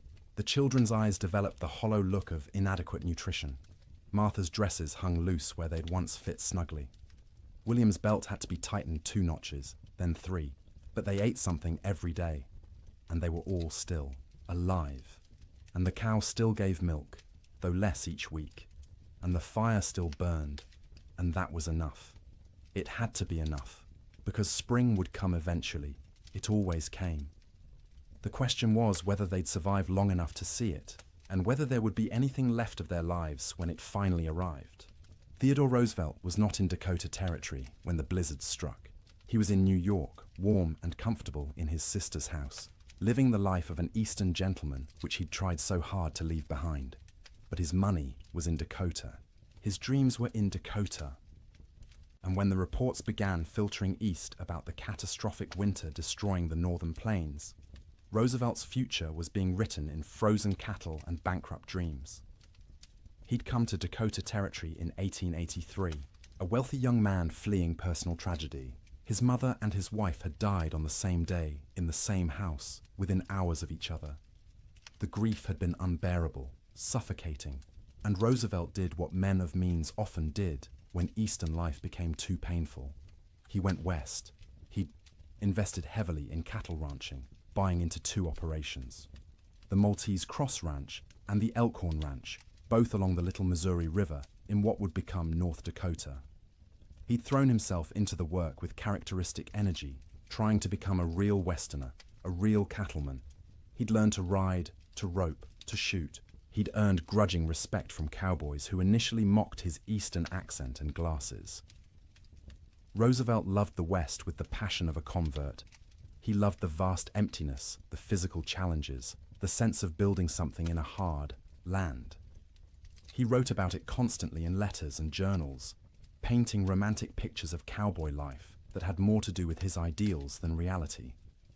His ranches ran cattle on the open range like everyone else. Thousands of head, bought with Eastern money, fattened on free grass, and expected to multiply into a fortune. His partners and employees assured him the investment was sound. Cattle prices were strong. The range could support far more animals than they were running. Winter mortality was minimal in recent years. Roosevelt believed them because he wanted to believe. He needed the West to work, needed it to be the place where he could reinvent himself from grieving widower into rugged frontiersman. The cattle were symbols as much as investments, proof that he belonged in this harsh landscape. When the winter of 1886 to 1887 arrived, Roosevelt was back east, attending to political matters and family obligations. He was aware of the early reports, of harsh weather, but not overly concerned. Winter was always hard in Dakota. His men were experienced. His cattle were hardy. Surely they'd manage as they had in previous years. The first letters from his ranch managers arrived in late January. They were careful, measured, not wanting to alarm their employer prematurely.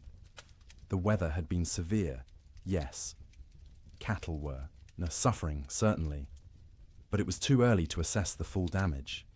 They'd know more in spring when they could ride out and conduct a proper tally. Roosevelt wrote back with questions. How severe? How many cattle were in danger? What measures were being taken to protect the herds? The responses, when they came weeks later, letters delayed by closed roads and disrupted mail service, were progressively more concerning. His ranch, manager at the Maltese Cross, a practical man named Sylvain Ferris, tried to be honest without being devastating. The storms had been worse than anything he'd seen in 20 years on the plains. The cold had been extreme, sustained, deadly. Many cattle were certainly lost. The exact number wouldn't be known until spring roundup. But Ferris estimated at least 30% mortality. Maybe more, 30%. Roosevelt did the math in his study in New York, sitting in a comfortable chair by a warm fire, trying to comprehend what those numbers meant.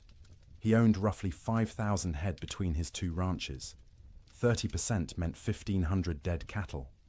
At $40 a head, that was $60,000 lost, more than many men earned in a lifetime. But it was worse than the money. It was the failure of his Western dream. The revelation that the land he'd romanticized could be cruel, that nature didn't care about his needs or desires, that the West wasn't the frontier of opportunity he'd imagined, but a hard country that broke more men than it made. The letters continued through February and into March. Each one was grimmer than the last. 50% losses now estimated, maybe 60. Entire line camps reporting no surviving cattle at all. Fences lined with dead animals piled 3 deep. The Little Missouri River, when it thawed, clogged with carcasses that had to be dynamited free to restore flow. Roosevelt read these letters with growing horror and despair. He'd been so confident, so certain of success. He'd borrowed money, encouraged friends to invest, staked his reputation on the cattle business. And now it was all dying in a winter he wasn't even present to witness. In March, when travel became possible again, Roosevelt received a telegram from Ferris. Brief, direct, devastating. Come west, you need to see this. Roosevelt went. He took the train to Medora, the small town near his ranches, arriving in early April to a world transformed by death. The snow was melting, revealing what had been hidden. And what it revealed was carnage beyond anything he'd prepared himself for. He rode out with Ferris and other ranch hands to assess the damage. Everywhere they looked, cattle. Dead cattle. Frozen cattle. Cattle that had been dead so long the coyotes and wolves had already been at them. Cattle piled against fences. Cattle in ravines. Cattle scattered across the prairie like obscene statues. The smell was overwhelming. Thousands of rotting carcasses perfuming the air with decay. Roosevelt, who'd prided himself on his toughness, on his ability to handle frontier hardships, had to dismount and vomit. He wasn't alone. Even hardened cowboys were sickened by the scale of death. They rode for days, making tally, trying to determine what remained of the herds. Of Roosevelt's 5,000 head, fewer than 2,000 could be found alive. 60% losses. Some of those survivors were in such poor condition they'd likely die anyway. His investment, his dream, reduced by 2/3 in a single winter. The financial blow was severe. Roosevelt had invested approximately $80,000 in his cattle operations. He'd now lost at least $50,000, maybe more when accounting for lost breeding potential, disrupted operations, and the collapse of cattle prices as the market flooded with emergency sales from desperate ranchers. But Roosevelt was wealthy by birth. His family money cushioned the financial loss. He could absorb $50,000 and remain solvent, which most ranchers could not. What he couldn't absorb as easily was the emotional and philosophical blow. He'd come west believing in self-reliance, in the nobility of honest labor, in the frontier as a proving ground for American character. The Great Die-Up revealed those beliefs as naive. Self-reliance meant nothing when nature decided to kill everything. Honest labor couldn't prevent disaster driven by forces beyond human control. The frontier proved nothing except that it could kill you regardless of your character. Roosevelt spent several weeks at his ranches that spring, helping with the cleanup, the salvage operations, the grim work of trying to build something from the ruins. He participated in roundups, searching for surviving cattle, trying to assess what could be rebuilt. At night, he slept in the cabin at the Maltese Cross Ranch, the same cabin where his cowboys had weathered the storm. The bunks were still there, the stove, the smoke-stained walls. He'd slept here before on previous visits, treating it as an adventure, roughing it among the men. Now he slept in those bunks, knowing what they'd endured, what this room had protected them from. The cabin was small, cramped, cold even in April. Roosevelt lay on a rope bunk under wool blankets that smelled of smoke and men, and tried to imagine what January had been like.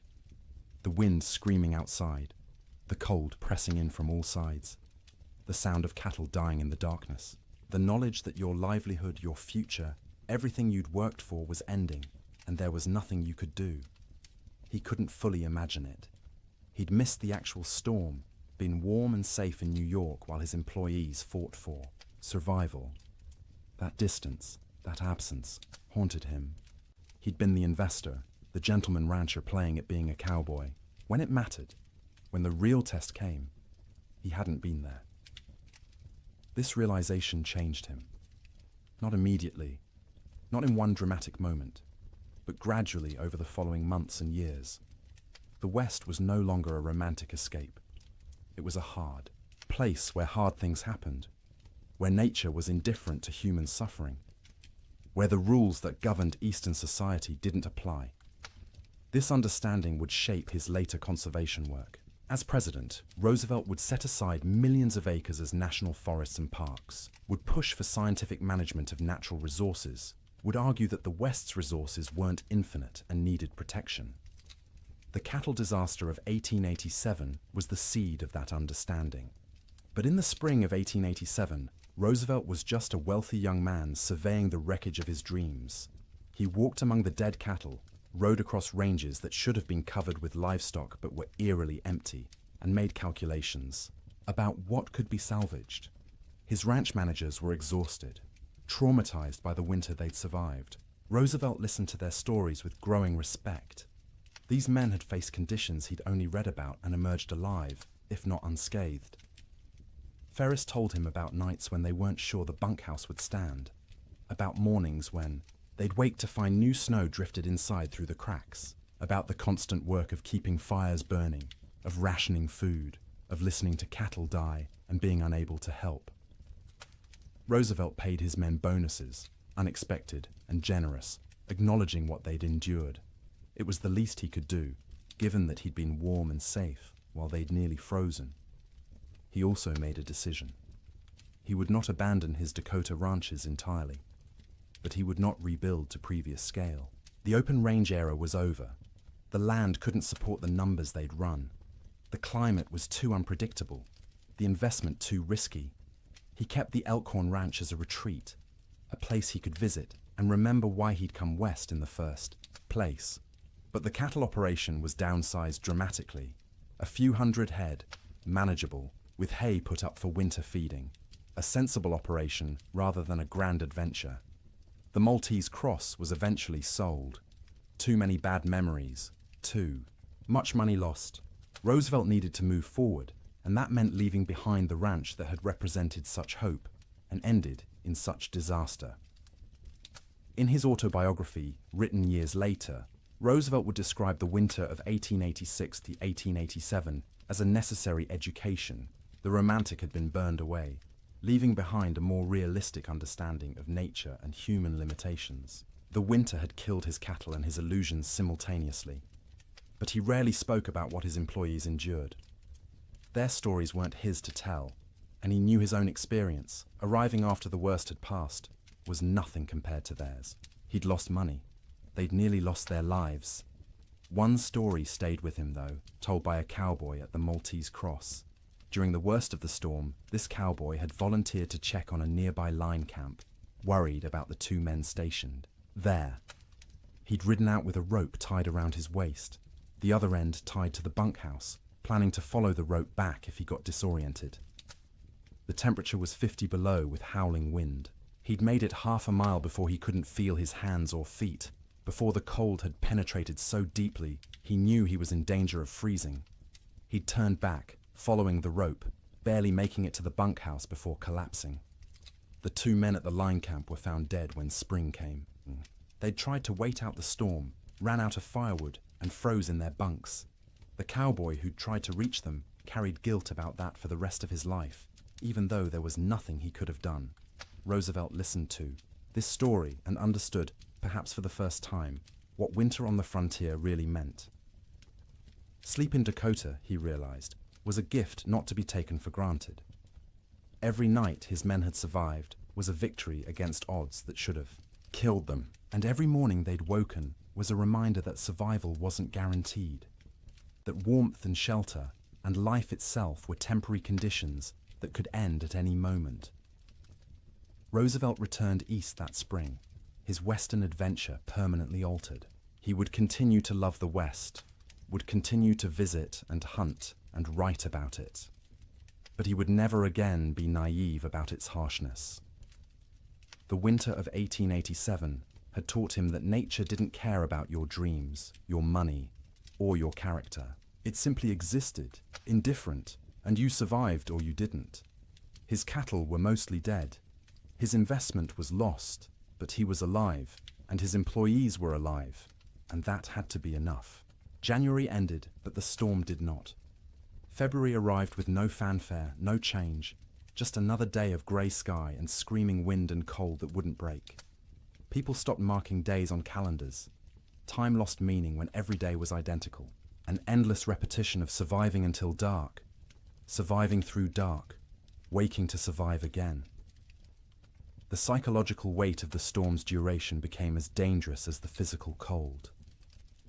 Humans are resilient, but not infinitely so. We can endure terrible conditions if we believe they'll end. But when days stretch into weeks, weeks stretch toward months, and conditions remain unchanged, the mind begins to fracture in subtle ways. In the Ferguson household, the children grew quieter. They'd stopped asking when the storm would end. They'd stopped asking much of anything. They sat by the fire, conserving energy, their eyes following their mother's movements with an intensity that unnerved her. They were always hungry now, and the hunger made them old beyond their years. Martha found herself forgetting things. She'd go to the cold bedroom to fetch something and stand there, shivering, unable to remember what she'd come for. She'd start sentences and lose the thread midway, words dissolving like snow on her tongue. William said her name sometimes, and she wouldn't hear him, lost in thoughts that circled endlessly around food, fire, survival. William stopped shaving. There was no point. No one to see him except his family, and vanity seemed absurd when survival was uncertain. His beard grew thick and unkempt, ice forming in it every time he went outside to milk the cow or fetch wood. He'd come back in looking, like a wild man, and the children would stare at him until Martha made them look away. The cow's milk production had dropped to less than a quart per day. The animal was suffering from cold and inadequate feed, standing in the barn with her ribs visible through her hide. William knew they should slaughter her, use the meat, but the milk was too precious.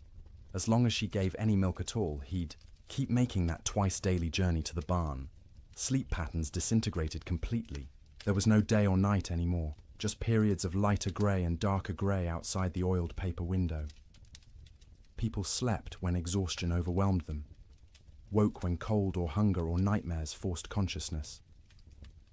The family's sleeping pile shifted constantly as people moved, trying to find warmth, trying to escape dreams.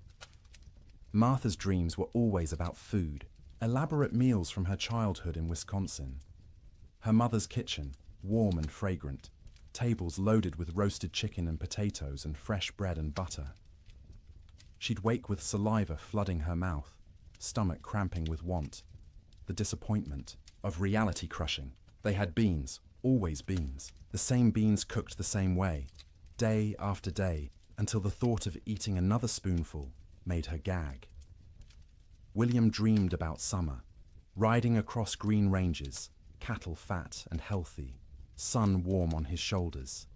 He'd wake disoriented, expecting heat, finding only cold. The contrast between dream and reality was so sharp it hurt physically. His chest would ache, his throat would close. He'd lie there fighting tears while his family slept around him. The children's dreams were less specific, but more unsettling. They'd whimper in their sleep, reach out for comfort, wake crying without being able to say why. Emma, the youngest, stopped sleeping deeply at all. She'd doze in fits and starts, never truly relaxing, her small body tense even in sleep. The storm broke briefly in early February. For 3 days the wind dropped to a whisper, the snow stopped falling, and temperature rose to just below freezing.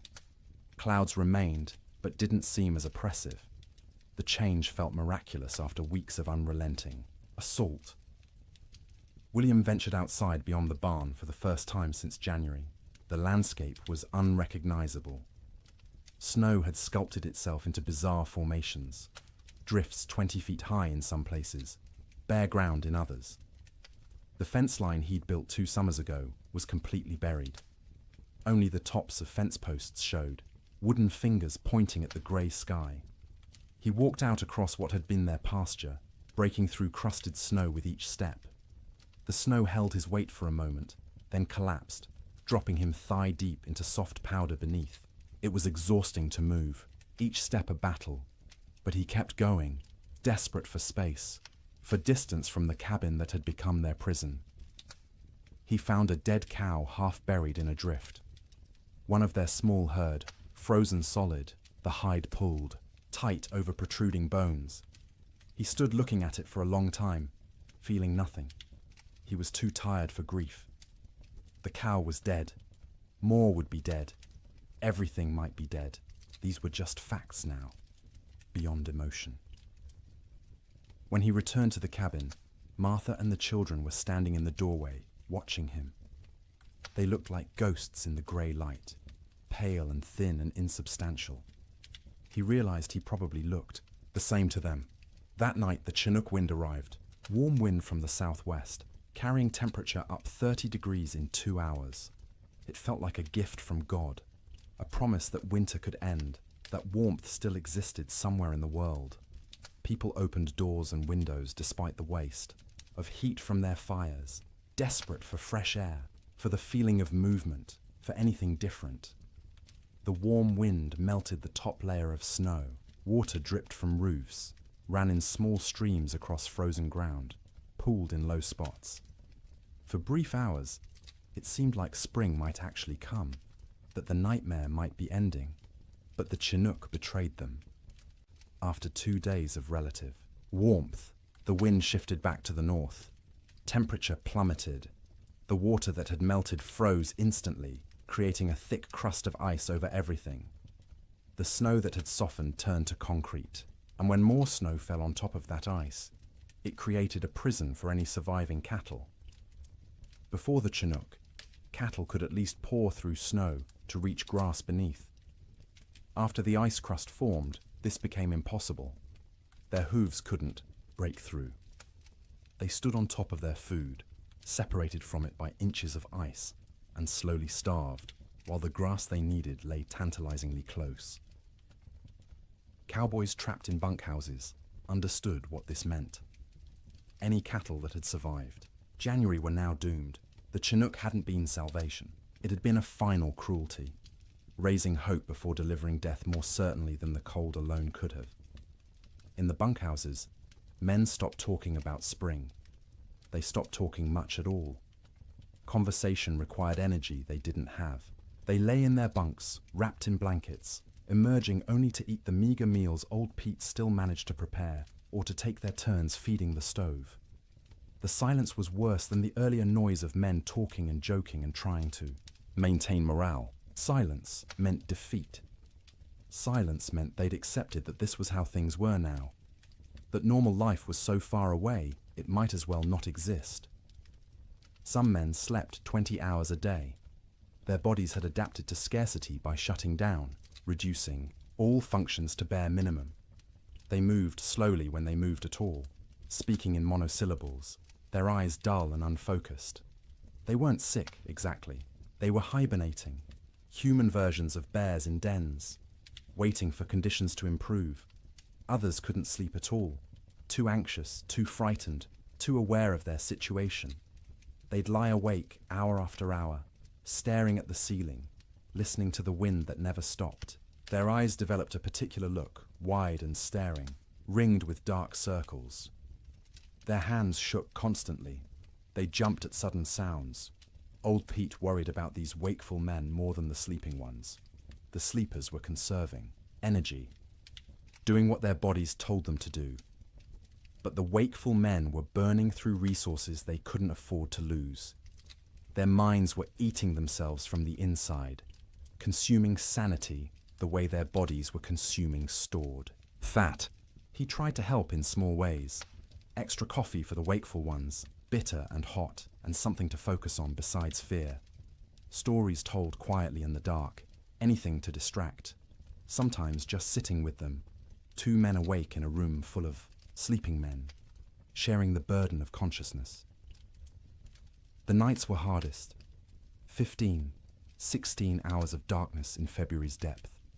The stove provided light as well as heat, flames visible through gaps in the iron, but it was barely enough to see by. Men moved through darkness, feeling their way, bumping into bunks and each other. Without clocks, without daylight, time became abstract. You'd wake, if you could call it waking when you'd only been half asleep, and have no idea if you'd been unconscious for 10 minutes or 10 hours. The disorientation was profound. Some men stopped trying to track time at all. They ate when food appeared, slept when they couldn't stay awake, existed in a perpetual present with no past or future. The concept of sleep itself changed. It wasn't restful anymore. You didn't sleep to feel refreshed. You slept because consciousness was too expensive to maintain. Sleep was a small death you practiced nightly, preparing for the real death that might come if the storm continued much longer. Dreams during this period took on a hallucinatory quality. Men dreamed they were awake, walking around the bunkhouse, having conversations with others, only to actually wake and realize none of it had been real. Or they dreamed they were outside in the storm, freezing, struggling toward shelter, and wake to find themselves wrapped in blankets by the stove. The boundary between sleeping and waking blurred. Some men experienced what would now be called dissociation. They'd observe themselves from outside their bodies, watching a stranger wear their clothes and speak with their voice. This disconnection was protective, a way the mind created distance from unbearable circumstances. But it was also terrifying to lose even the certainty of being yourself. In the ranch houses, children handled the extended ordeal better than adults in some ways. They adapted, accepting the new reality more easily than their parents who remembered how things should be. To the children, this was simply how life was now: cold, hungry, confined, but normal within its own context. But they also suffered in ways adults didn't. Their growing bodies needed more food than they were getting. Their development was being stunted by malnutrition. Sarah Ferguson, 11 years old, stopped growing taller. Her monthly bleeding, which had just started that fall, stopped entirely. Her body shut down non-essential functions to preserve life. Thomas developed a cough that wouldn't go away, a deep rattling in his chest that scared Martha. She'd give him extra portions of the thin soup she made, sacrificing from her own bowl, but it didn't help much. The cough persisted, worsening at night, keeping him and everyone else awake. James, 7 years old, stopped talking almost entirely. He'd answer questions with nods or shakes of his head, but volunteered nothing. He'd sit for hours staring at the fire, his face expressionless. Martha worried about him most of all, this strange, silent child who'd been so vibrant just months. Emma, the baby, clung to her mother constantly. She'd scream if Martha tried to put her down, terrified of separation. Martha learned to do everything one-handed: cooking, cleaning, even sleeping with the child attached to her like a growth. It was exhausting, but she understood. Emma was reverting to infancy, seeking the safety of the womb in a world that had become too frightening. February crawled past with the weight of years. Each day was a week long. Each week felt like a month. People stopped believing in spring. Spring was a myth, a story told by liars. There was only winter, eternal winter, and the question was no longer when it would end, but whether you'd survive it. And still the wind blew, and still the cold pressed in, and still people slept fitfully in their prisons of wood and hope, waiting for deliverance that seemed less likely with each passing day. Children experienced the great die-up through a lens of confusion and adaptation that was both heartbreaking and remarkable. They didn't fully understand what was happening or why, but they adjusted to impossibility with a flexibility adults had lost. To them, the storm wasn't an economic disaster or a failure of planning. It was simply the way the world had become, and they learned to live in it. Sarah Ferguson, at 11, was old enough to sense her parents' fear, even when they tried to hide it. She watched her mother's hands shake when portioning out food. She noticed her father's long silences, the way he'd stare at the fire without seeing it. She understood, in a way her younger siblings didn't, that something was terribly wrong. This knowledge was a burden. She couldn't share it with Thomas or James or Emma because they were too young to understand, and speaking it aloud would make it more real. So she carried it silently, trying to help without being asked, watching for ways to ease the tension that filled the cabin like smoke. She learned to anticipate her mother's needs. When Martha reached for the water bucket, Sarah was already moving, to refill it with snow. When the fire burned low, Sarah added wood before being told. She took charge of Emma when the toddler grew fussy, singing to her, telling her stories, anything to give Martha a few minutes of peace. At night, Sarah lay awake, listening to her siblings breathe, counting breaths, making sure everyone was still, alive. She'd developed an irrational fear that someone would simply stop breathing in the dark and no one would notice. So she stayed vigilant, even when her own body screamed for sleep. She dreamed about school, which seemed like something from another life. The one-room schoolhouse 3 miles from their ranch, where Miss Peterson taught reading and arithmetic to a dozen farm children. Sarah had loved school, loved learning, loved having somewhere to go that wasn't the ranch. The storm had started during Christmas break, and school hadn't reopened. Might never reopen if families didn't survive the winter. She wondered about her classmates. Were they trapped in their homes too? Were they hungry? Were they scared? Or had some of them already died, frozen in cabins that couldn't keep them warm, and she'd never know because news didn't travel through blizzards? These thoughts circled in her head at night, keeping her awake even when exhaustion made her bones ache.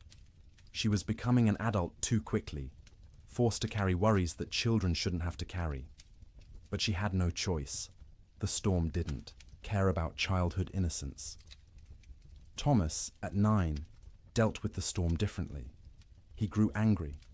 Not explosive anger, not tantrums, but a cold, sullen fury that he directed at everything and nothing.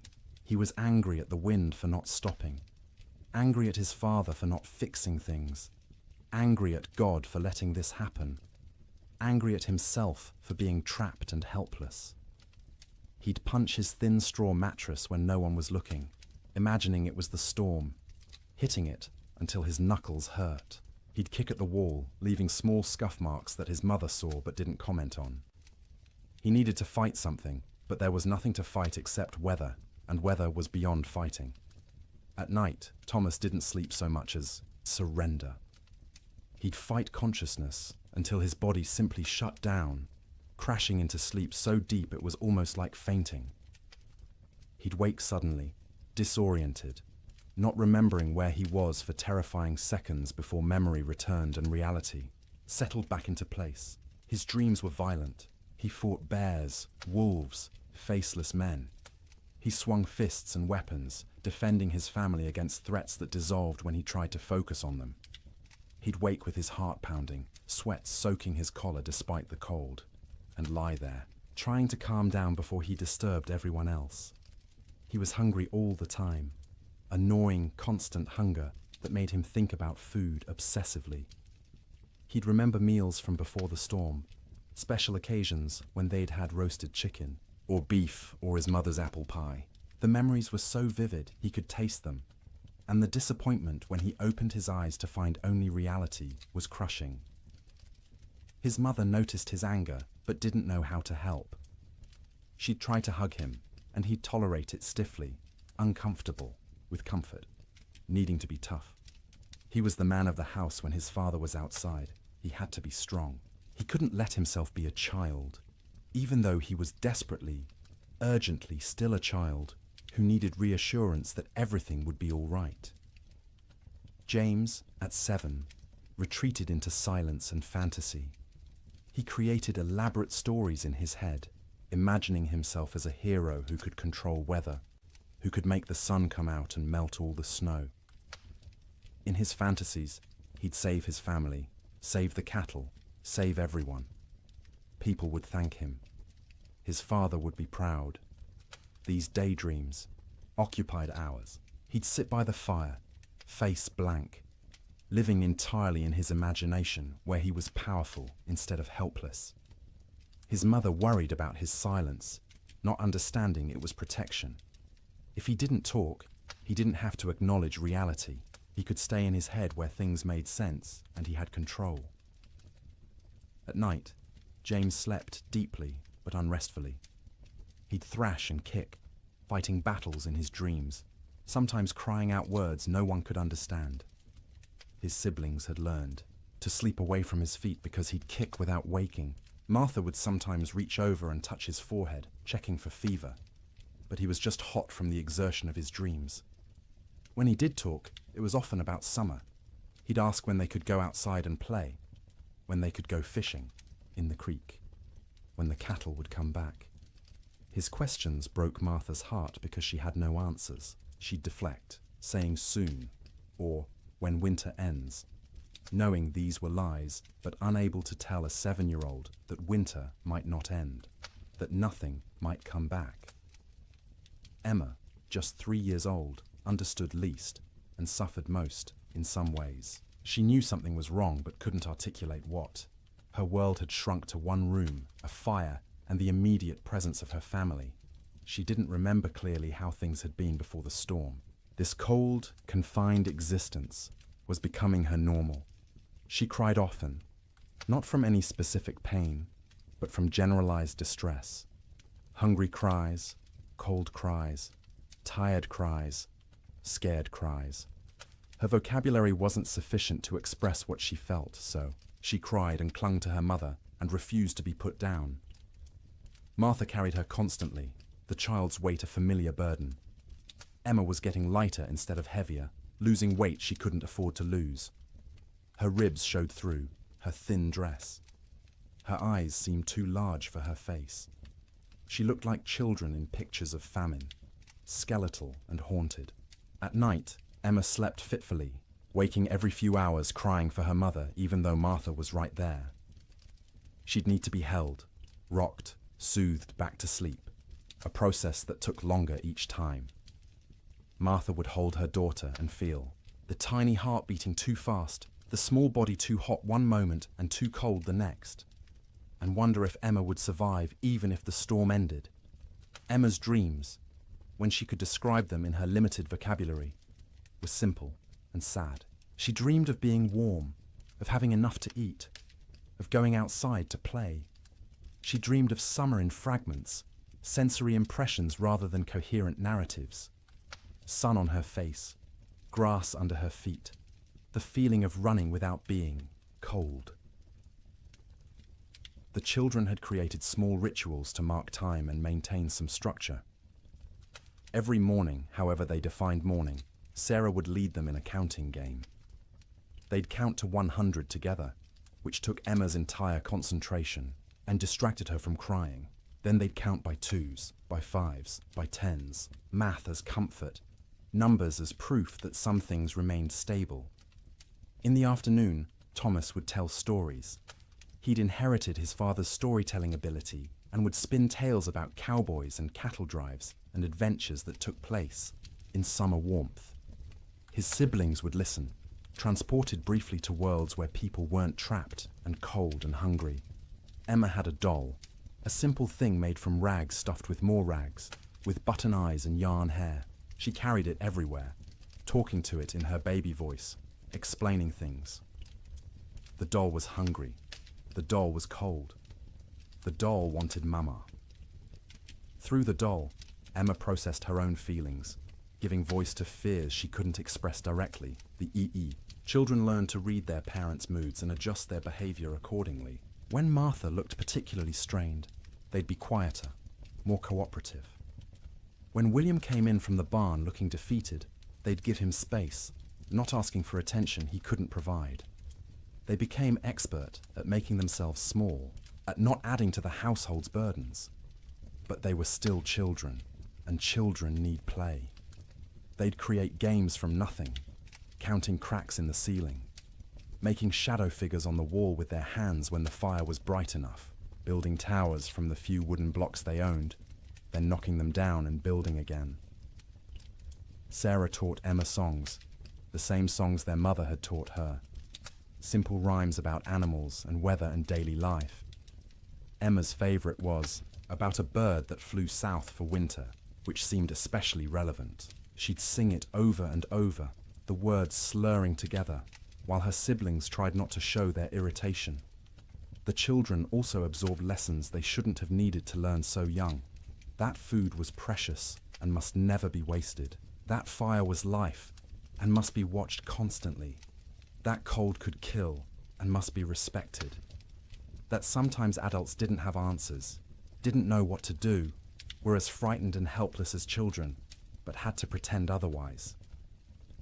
They learned what their parents looked like when pretending to be brave, the slight tremor in their mother's voice when she said everything would be fine, the way their father's smile didn't reach his eyes. They learned to accept these performances without comment, understanding that challenging them would make things worse. In later years, the Ferguson children would remember the winter of 1887 as a blur. They'd recall specific images. The fire, always the fire, and their mother's face in its light, and the sound of wind that never stopped. But the timeline would be confused, events blending together because days had no distinct markers. Sarah would remember being hungry but never being fed, Thomas would remember being angry, but not knowing why. James would remember his fantasy world more clearly than reality, which was probably for the best. Emma would remember almost nothing directly, just a vague sense of having been cold once, long ago, for longer than seemed possible. But they'd also remember warmth of a different kind.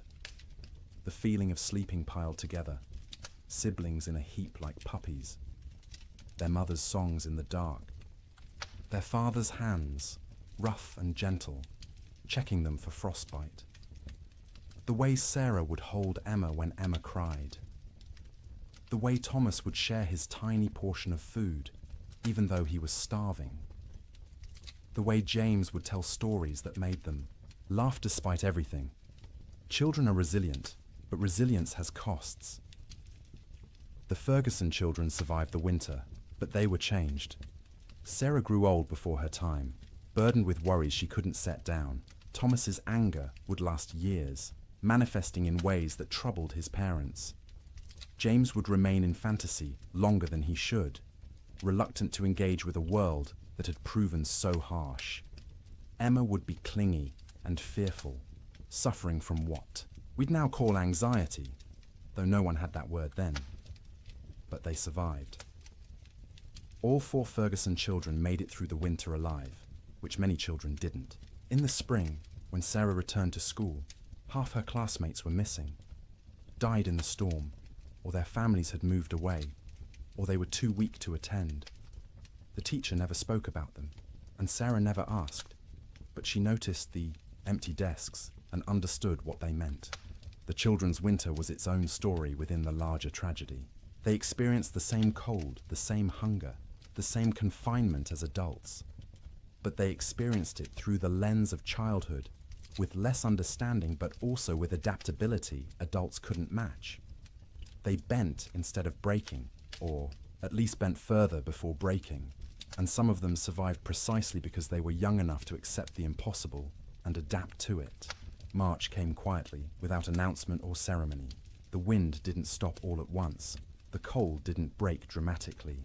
But sometime in the first week of March, people noticed the light had changed. The grey wasn't quite as oppressive. The sun, invisible for months behind clouds, occasionally created a bright spot in the overcast sky, a suggestion that it still existed somewhere beyond the grey. The temperature rose first, not to warmth, not even close, but up from the deadly negatives, into the teens, then the 20s. At 20 degrees, after months of temperatures well below zero, it felt almost tropical. William Ferguson stepped outside without his heaviest coat for the first time since January and felt the difference immediately. Still cold, but survivable cold. Manageable cold. Human cold. The wind dropped next. Not gone, but diminished from its constant shriek to something closer to a whisper. You could hear other sounds again. Birds, tentatively returning. The creak of the barn, your own footsteps in the snow. After months of wind that drowned out everything, the relative silence was disorienting, and then finally the snow stopped falling. Days passed without new accumulation. The sky remained cloudy, but the clouds weren't releasing their burden anymore. What was on the ground would stay on the ground, but nothing new was coming. This realization spread through trapped households, like a physical wave. The storm was ending. Winter was releasing its grip. Spring, impossible spring, was actually going to come. But the thaw revealed horrors that had been hidden under snow. As temperatures rose above freezing and snow began to melt, the dead emerged. Cattle everywhere. More cattle than anyone had imagined possible. They lay along fence lines, stacked 3 and 4 deep, where they'd crowded against barriers trying to escape the wind. They filled ravines, hundreds in a single coulee, frozen together into a grotesque mass. They lined riverbanks, piled where they'd sought water, and found ice instead. William rode out in mid-March to assess their losses. The snow had melted enough to navigate, though the ground was a swamp of mud and standing water. He rode for hours, seeing nothing but dead cattle. Their small herd of 30 head was gone. All 30 dead. some near the barn where they'd sought shelter. Others scattered across their range, frozen in place, some still standing. The smell was overwhelming. As the carcasses thawed, they began to rot. The air across the plains filled with the sweet, cloying stench of decay. You couldn't escape it. It permeated clothing, hair, got into your mouth and nose until you tasted it constantly. Cowboys tied, scarves soaked in vinegar over their faces, but it barely helped. The financial devastation was absolute. Ranches that had run thousands of head found hundreds alive, if that. The great cattle companies, backed by Eastern and European money, went bankrupt overnight. Investors who'd expected returns of 20–30% instead lost everything. The boom was over. The cattle kingdom had fallen. But more important than money, more immediate, was the human cost. As spring progressed and travel became possible again, stories emerged. A family in Wyoming had burned their furniture for fuel, then their floorboards, then had frozen to death anyway. A cowboy in Montana had tried to reach town for supplies, got lost in a storm, and was found frozen solid sitting upright on his horse, both man and animal dead. Children died quietly in their sleep, their small bodies unable to maintain heat. Old people died the same way, peaceful endings to hard lives. Young men died trying to help, venturing out into storms to check on neighbors or cattle, never making it back. Women died in childbirth in cabins where no help could reach them. Babies dying with their mothers. The death toll among cattle was calculable, measurable, shocking in its enormity. Estimates ranged from 60 to 90% mortality across the northern plains. Hundreds of thousands of animals dead. But the human toll was harder to count.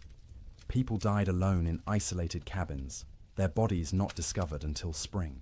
Whole families vanished. Homesteads found empty when the snow cleared. No trace of where the occupants had gone, or whether they'd survived. Theodore Roosevelt returned to his ransacked ranches and surveyed the ruin of his Western dreams.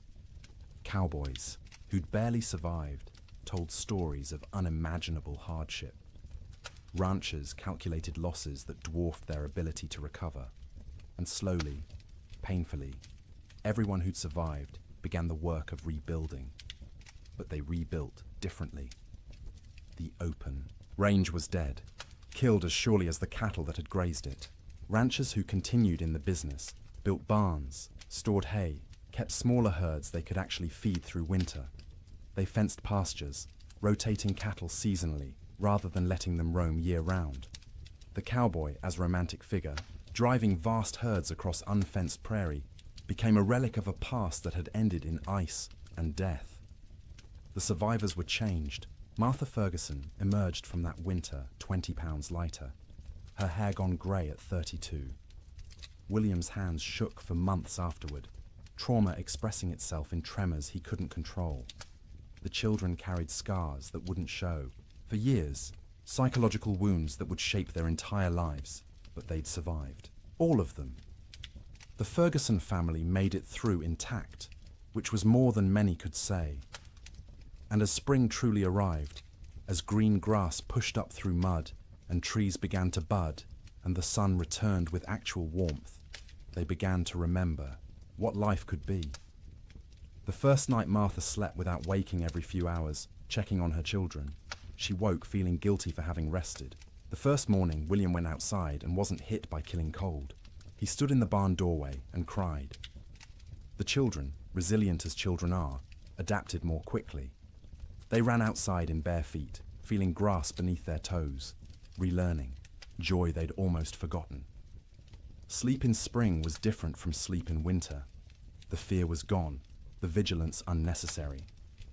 People slept deeply for the first time in months, their bodies finally feeling safe enough to truly rest. They slept for 10 hours, 12 hours, catching up on sleep debt accumulated over winter.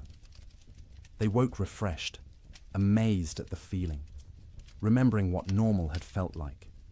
But the dreams remained.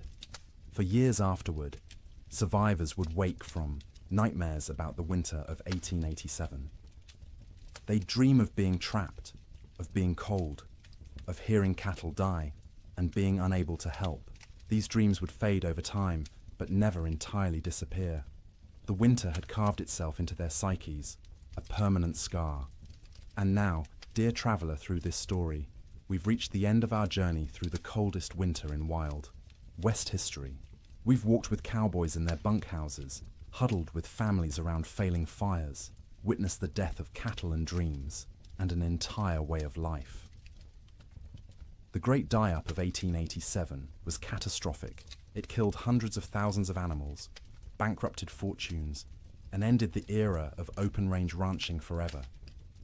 But more than that, it tested human endurance in ways few events ever have.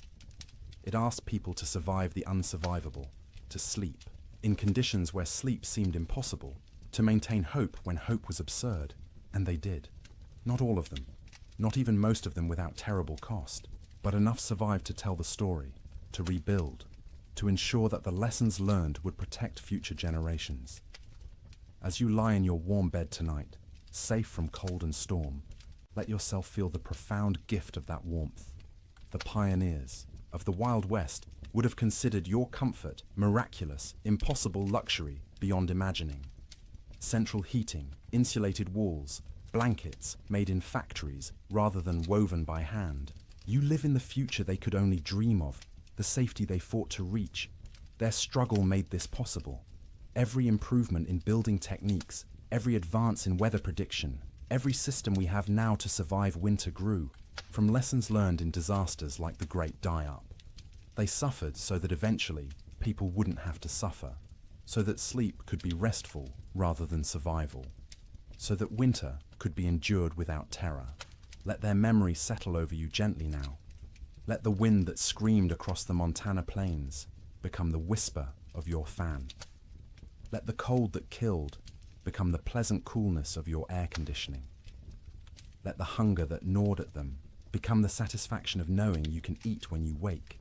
You are safe, you are warm, you are comfortable in ways they couldn't have imagined. And as you drift towards sleep, carry with you gratitude for that safety. Honor their endurance by appreciating what you have. Remember their suffering by cherishing your comfort. The winter of 1887 is over. It has been over for more than a century, but its story remains, a testament to human resilience and the terrible power of nature. The cowboys and ranchers and children who lived through it are long gone, but their experience echoes forward to us, teaching us about survival, about courage, about the precious gift of a warm place to sleep. So sleep now, deeply and peacefully. Let the weight of blankets comfort rather than burden you. Let the darkness be restful rather than fearful. Let your dreams be gentle rather than haunted. The storm has passed. Spring has come. The long winter night is over, and you, in your warm bed, in your safe room, can rest without fear, can close your eyes without vigilance, can surrender to sleep, knowing you'll wake to warmth and safety. The Great Die-Up claimed so much, so many cattle, so many dreams, so much hope.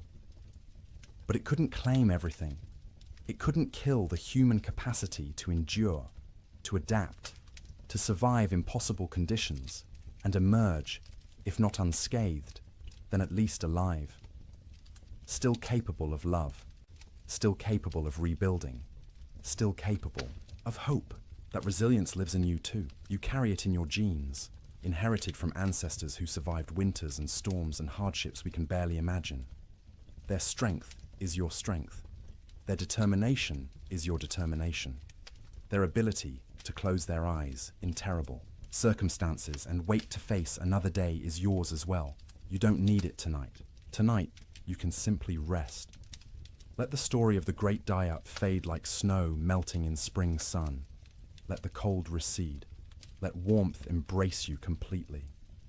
Sleep well, knowing that winter always ends, that spring always comes, that the coldest night eventually gives way to dawn.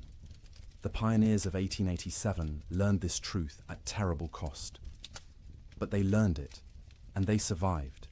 And because of them, you live in a world where winter is manageable, where cold is temporary, where sleep is Safe.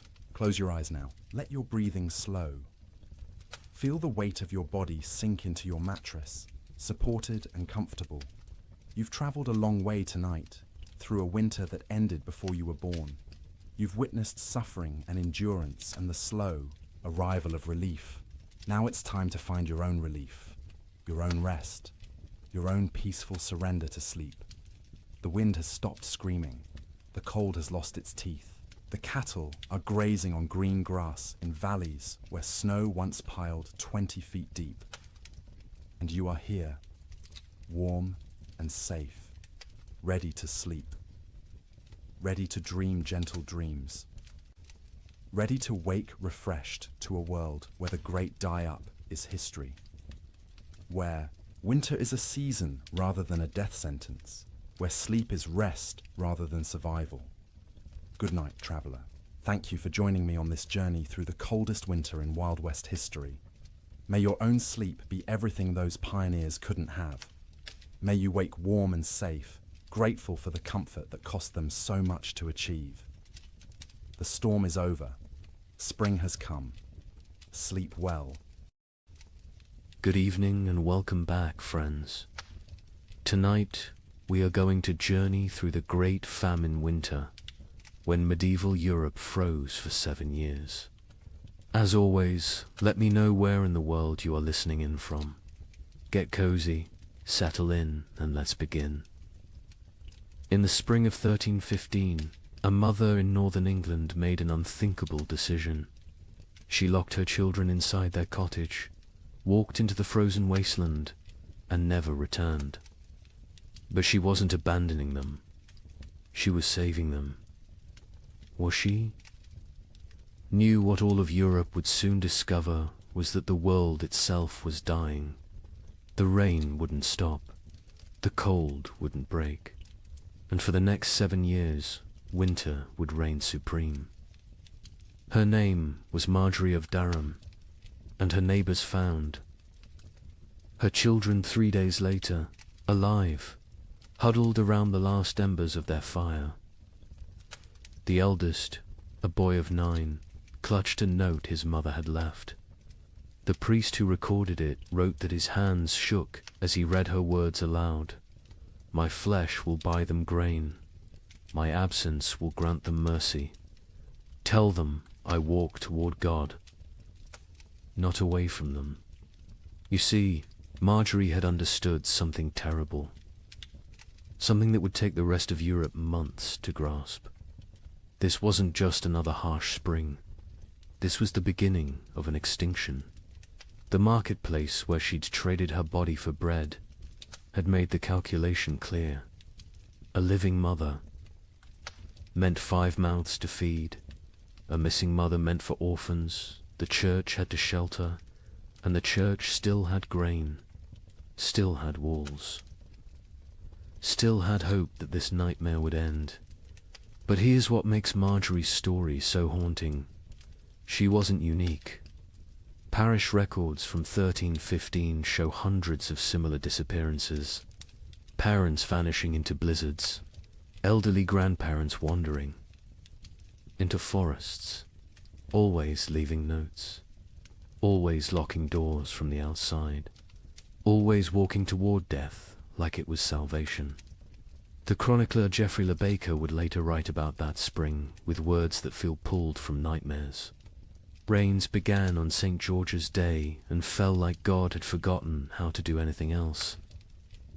Not the warm rains of April that wake sleeping seeds, but frozen needles that killed whatever they touched.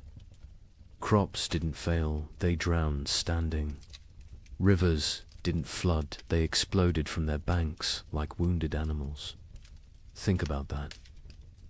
For a moment, you're a medieval peasant.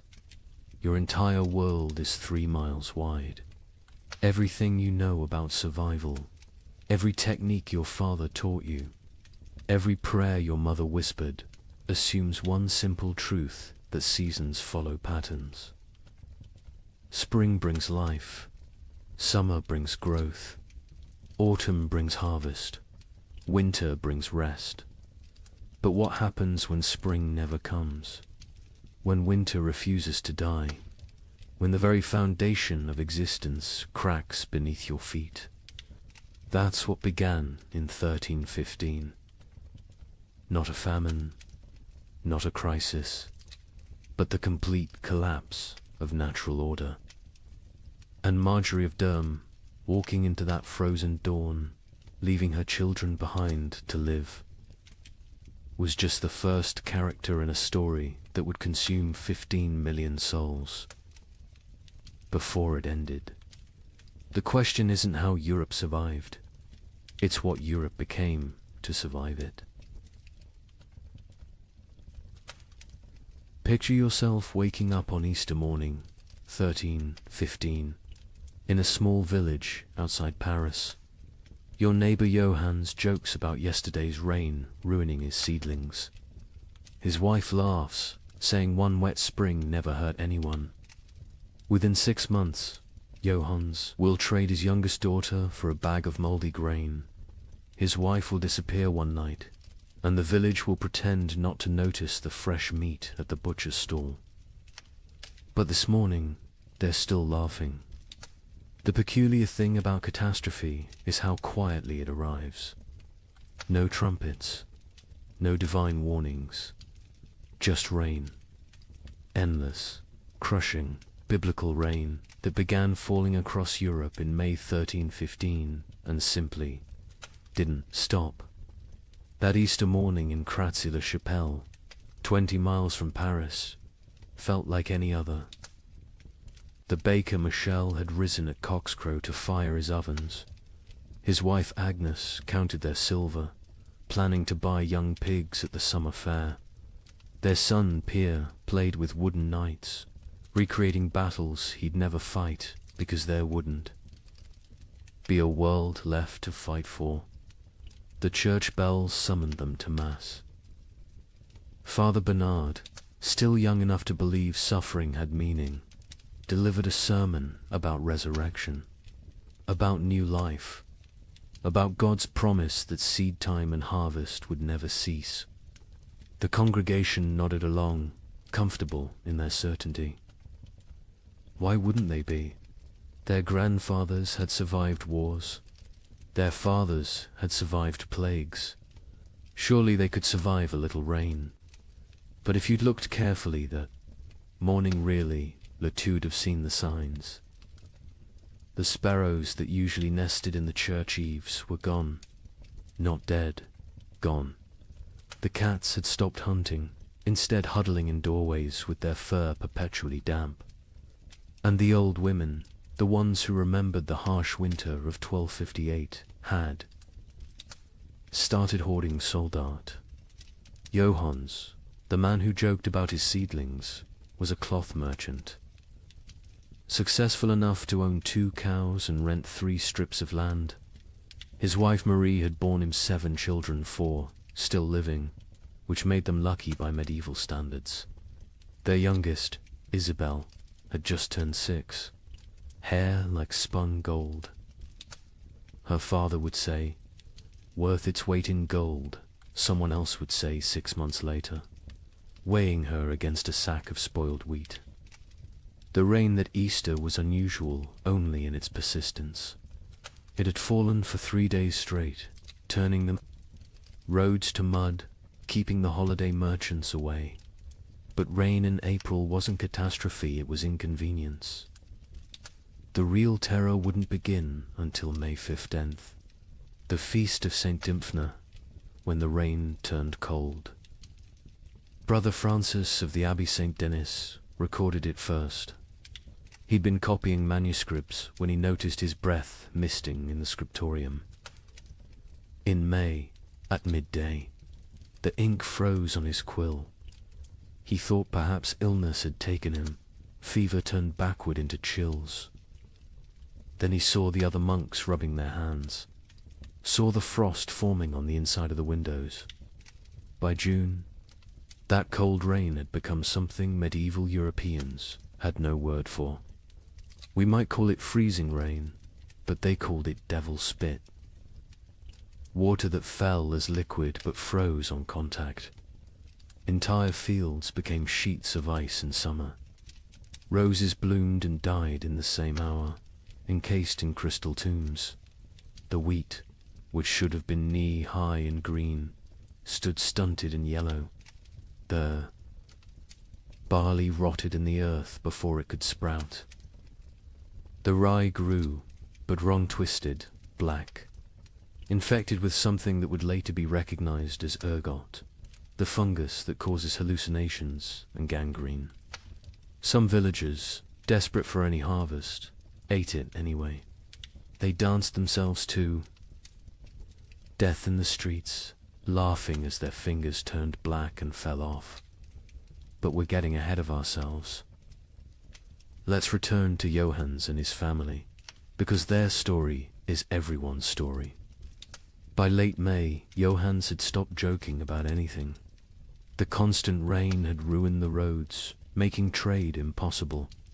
No merchants could travel, which meant no cloth could be sold, which meant no coins for bread.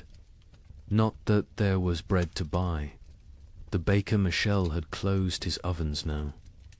Grain meant no flour, meant no purpose to the fire. June brought the first death in Crassy-la-Chapelle. Not from starvation, not yet. Old Catherine, who'd survived 70 winters, simply gave up. She announced at Sunday Mass that God had abandoned them, walked home, lay down in her bed, and willed herself to die. The priest called it despair, a mortal sin. But privately, he envied her escape. The real horror began in July, when the rain briefly stopped. For 3 days, the sun appeared, weak and watery but present. The villagers rushed to salvage what they could, to plant anything that might grow before autumn. They worked day and night, hands bloody from tearing at the muddy earth, planting beans, turnips, anything fast-growing. On the 4th day, the hail began. Not regular hail. Chunks of ice the size of fists, driven sideways by winds that shouldn't exist in summer. They shattered shutters, killed chickens, knocked full-grown men unconscious. When it stopped, nothing remained of those desperate plantings. The fields looked like they'd been trampled by an army of giants. That's when Johannes made his first, unthinkable choice. He killed one of his cows, not for meat not, yet but for mercy. It was starving, crying constantly, too weak to stand. He told his children it had gotten sick, but Marie knew. She saw him save the blood in buckets, saw him portion it carefully with their dwindling barley. Blood pudding would keep them alive another week. Argus arrived wearing winter's clothes. Frost in the mornings, ice on the water buckets, breath. Misting even at noon. The second cow died on its own, and Johannes counted it lucky.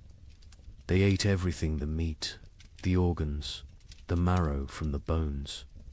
They boiled the hide for soup. They ground the bones for flour. Nothing was waste, because waste meant death. Brother Thomas of Westminster Abbey wrote something strange in his chronicle that summer. The heavens have forgotten how to cease their tears. At first, monks like Thomas saw it as God testing their faith. A brief punishment, maybe for the wars between England and Scotland, maybe for the French king arresting the Pope. Surely it would pass. But then came the letters from sister monasteries. From Cologne, our fields are lakes. From Florence, the Arno has swallowed 3 villages. From Krakow, the children ask what the sun looked like. What terrified Thomas wasn't the rain itself, it was the temperature. In July, the height. Of summer he could see his breath while saying morning prayers. Ice formed on the altar wine. And still the rain fell. The monastery's chronicle, which Thomas kept with meticulous care, tells us exactly when normal ended and nightmare began. June 23rd, the eve of St. John, traditionally celebrated with bonfires that burned until dawn. That year, no fire would stay lit. The rain fell horizontally, driven by winds that belonged to December, not midsummer. Thomas wrote, "The brothers attempted 7 times to light the sacred fire. Each time, the rain doused it before a single prayer could be spoken. Prior William declared it a sign of what he dared not say." Thomas had been corresponding with monasteries across Christendom for 20 years.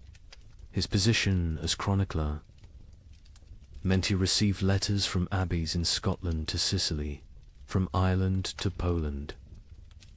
Usually, these letters discussed theological matters, requested copied manuscripts, or shared news of appointments and deaths.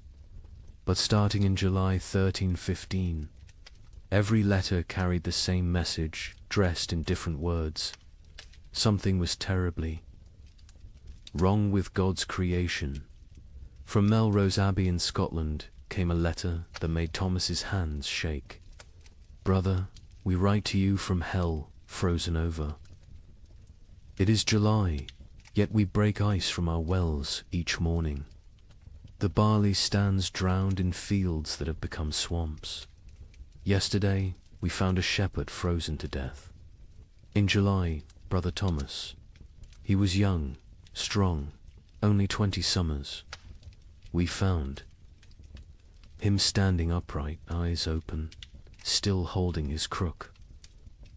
The sheep around him were ice statues. Have we entered the end times? The abbot of Cluny in France sent word that would have been dismissed as madness any other year. The vine withers as if cursed. The soil rejects all seed. We have consulted. Our oldest records nothing, speaks of summer frost, of hail in August, of rain that burns like ice. Our farmers weep in the fields, beating the mud with their fists, begging it to remember its purpose. From the German monasteries came increasingly frantic reports. The prior of Reichenau wrote, "Lake Constance rises daily. Entire villages now exist only as church bells tolling beneath the waves. We ring our own bells in answer, but God remains deaf. The rain tastes of sulphur. Birds fall from the sky mid-flight, frozen solid. What sin has mankind committed to earn such wrath?" But it was a letter from an Italian monastery that contained the most chilling observation. Brother Antonio of Monte Cassino, a learned man who'd studied both scripture and natural philosophy, wrote, "This is not divine punishment. Brother Thomas, I have read the ancient texts, Greek and Roman both. This happened before. They called it the years without summer. Crops failed, empires fell, and mankind retreated to caves. We are not being punished. We are being erased." Thomas himself had begun keeping detailed records of the weather, something unprecedented for the time. His entries from July 1315 read, "Like fever dreams. July 4th, Feast of St. Ulrich. Rain for 16 straight hours. Temperature cold enough that we wore winter robes to matins. 2 brothers collapsed during prayers, their lips blue. July 11th. The rain has not ceased for 40 hours. We cannot light fires. We eat cold porridge and pray with numb fingers. Brother Matthew suggests we are experiencing Noah's flood again. Prior William had him whipped for heresy, but privately we all wonder. July 19th. Something impossible today. The rain froze as it fell, coating everything in ice. In July, the vegetable garden is destroyed. every plant encased in crystal, beautiful and dead. We gathered to pray, but the words stuck in our throats. How do you pray when creation itself seems broken? The correspondence between monasteries became increasingly desperate as summer crawled toward autumn. They began sharing survival techniques rather than theological debates. How to keep manuscripts from molding in the constant damp. How to preserve food when nothing would dry. How to maintain faith when every prayer for sun was answered with more rain. From Prague came instructions for building underground storage that might resist the water. From Dublin came recipes for making bread from acorns and chestnuts. From Rome came silence. The Holy See had problems of its own, with the Tiber flooding the papal palace repeatedly. Thomas noted something else, something that wouldn't be fully understood for centuries. The rain wasn't uniform. It would pound. One region while barely touching another 20 miles away. But those dry spots weren't lucky, they were cursed differently. Without rain, but with temperatures below freezing in summer, crops still died. Wells still froze.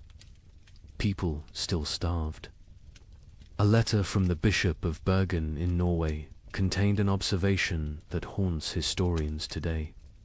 The merchants from Iceland have not come. They were due in May, as always. It is now August. Ships sent to investigate found the sea routes blocked by mountains of ice that should not exist in summer, or perhaps should not exist at all. The sailors speak of icebergs, tall as cathedrals, moving south like an army of frozen giants. By late August, Thomas's own entries had taken on a tone of barely controlled panic. We have begun rationing in August. The harvest is already lost, and we must survive on stores meant for winter. But what winter awaits us if summer itself has become frozen? Prior William no longer speaks of God's tests. He speaks of God's absence. The most telling entry comes from September 3rd.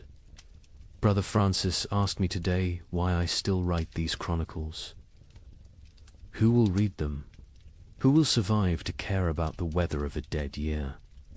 I had no answer. I write because the act of writing means I still believe in tomorrow. When I stop writing, I stop hoping. So I write of rain, of cold, of death creeping closer. I write because someone must witness the ending of the world.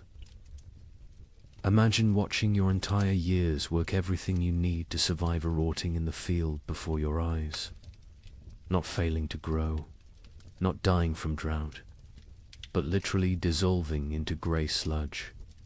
A French peasant named Guillaume left us. A rare written account dictated to a priest. The wheat stood tall and green in June, promising the best harvest in memory. By August, it was black soup. The smell, God forgive me, it smelled like death before death had even come. But here's where our story takes its first dark turn. The failed harvest of 1315 was just the opening act. Because while the peasants mourned their rotted grain, something else was happening. Something that would transform a bad harvest into an apocalypse. Guillaume of Soissons was not a typical peasant. He'd served in the king's army, learned his letters during a campaign, and returned home with enough silver to rent 5 strips of prime farmland.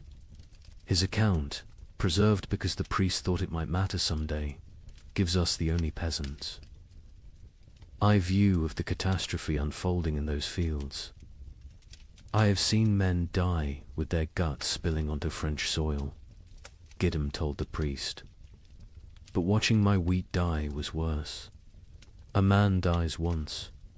My wheat died every day for 60 days, and each morning I watched it die again. The process was unlike anything farmers had encountered. Usually, crop failure was quick frost, drought, or pests.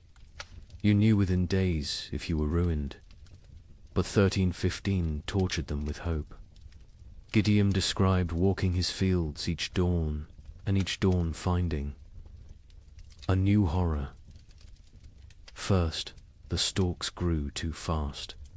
In June, they shot up like they were racing toward heaven. We thought ourselves blessed. My wife danced between the rows, saying we'd have enough to sell, enough to buy that ox we'd dreamed of.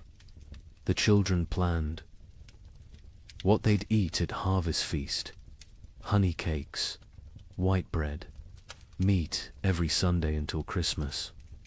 But the unnatural growth was a warning, not a blessing. The constant rain and bizarre temperature swings had triggered something in the planter. Desperate attempt to reproduce before dying. The stalks grew tall but hollow. The kernels formed but never filled. By July, the color started changing. Not all at once. First, little spots like rust on a blade. We told ourselves it was nothing, just moisture. It would pass, but the spots spread. They merged, they consumed. A field that was green at sunrise would be brown by sunset. What Gideon was describing, though he couldn't know it, was a perfect storm of plant diseases. The cold, wet conditions had created ideal breeding grounds for multiple fungi. Stem rust, leaf blight, and ergot attacked simultaneously. But ergot was the cruelest. It didn't just destroy the grain, it transformed it into poison. The heads of wheat turned black and swollen, like fingers left too long in water. When you touched them, they burst, releasing clouds of black dust that made you cough blood. My neighbor Henry, trying to save something, anything, gathered these black kernels. His family ate bread made from them. Within 3 days, his children were screaming about devils in the walls. His wife's fingers turned black and fell off. Henry himself danced naked in the square until his heart burst. The aristocracy, watching from their castles, initially felt secure. They had stores from previous years, contracts with merchants, the ability to import grain. The Lord of Soissons, Robert de Courtenay, even rode through the failing fields in July, telling the peasants not to despair, that he would reduce their taxes, that no one would starve. But Lord Robert didn't understand what Gideon understood. This wasn't one bad harvest. This was the end of agriculture itself. The ground changed. Gillam explained. It wasn't soil anymore. The rain had been falling so long, so hard, that all the good earth washed away. What remained was grey clay. That wouldn't hold seed, wouldn't grow weeds, wouldn't even grow the grass. It was like God had salted the earth, but with water instead of salt. By August, desperation drove innovation. Farmers tried everything their ancestors had never dreamed of. They built fires in the fields, trying to dry the soil. They dug drainage ditches that filled faster than they could empty them. They brought their livestock to sleep among the crops, hoping animal warmth might save something. An educated monk observing these efforts wrote, "They perform rituals that border on paganism, dancing naked under the full moon, burying live cats at field corners, bleeding themselves onto the soil. They have forgotten Christ and remembered older, darker gods, yet still the crops fail." The nobility began to panic when they realized the implications. No harvests meant no taxes. No taxes meant no armies. No armies meant no power. The entire feudal system depended on agricultural surplus. Without it, civilization itself would collapse. The Bishop of Reims recorded a meeting of local lords in August 1315. Lord Thibaut suggested we take what grain remains by force, store it in our castles, and let God sort the living from the dead. Lord Gautier proposed we sell our lands to Italian merchants who don't yet know of our catastrophe. Lord Felipe said nothing, just sharpened his sword throughout the meeting. We all knew what he was thinking. When the starving masses come, sharp steel might buy us more time than prayer. But it was Gwellem's final observation that proved most prophetic. The worst part wasn't the hunger we knew was coming. It was what hunger would make us become. I saw my neighbor Marcel looking at his plump daughter differently, not with father's love, with a butcher's calculation.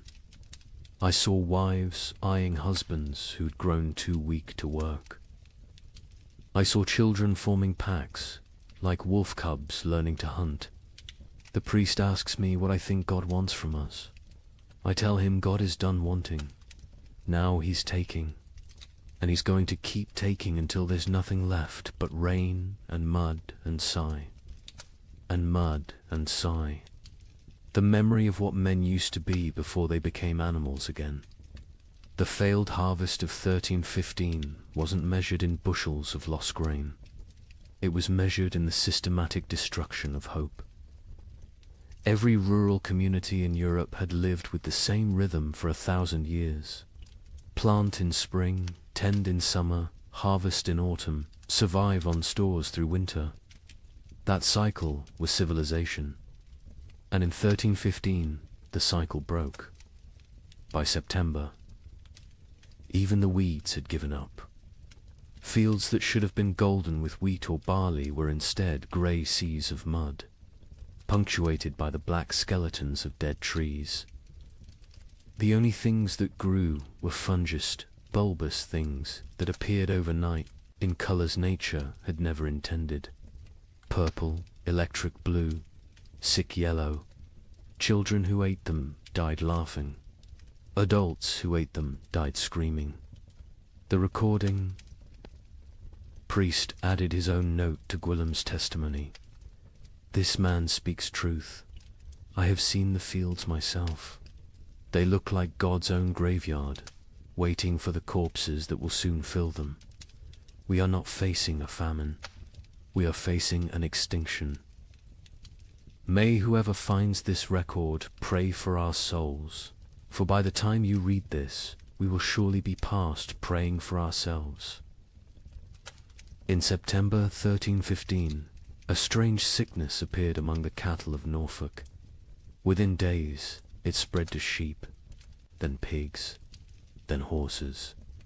The animals didn't just die, they died screaming. A contemporary account describes cattle crying like humans. In their agony, their tongues swollen black, their eyes weeping blood. Modern historians call it marin, but medieval Europeans had another name for it. Devil's touch. Because healthy animals would drop dead mid-step. A cow giving milk at dawn would be a corpse by noon, and the speed of transmission defied Logicantia herds gone in hours. But I haven't told you the worst part yet. The animals that survived, they changed. Horses began eating meat. Pigs turned feral, forming packs that hunted. And the rats. The rats disappeared entirely. Where did they go? That mystery wouldn't be solved for another 30 years, when they returned, carrying something far worse than hunger. The first recorded death was a prize bull named Samson, owned by the Earl of Norwich, worth more than most villagers earned. In a year, Samson was protected like royalty-sheltered stable, imported feed, 3 stable boys attending him constantly. On September 8th, he was healthy enough to breed.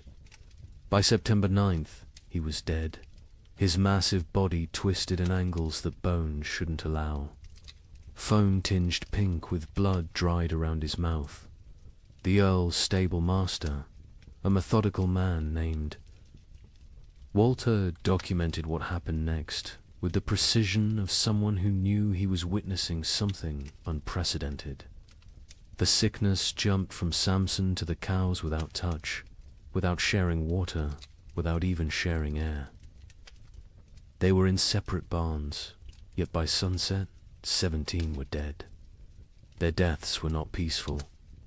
They bellowed with voices that sounded human. They thrashed until their bones broke through their hides. They died with their eyes open, staring at something we could not see.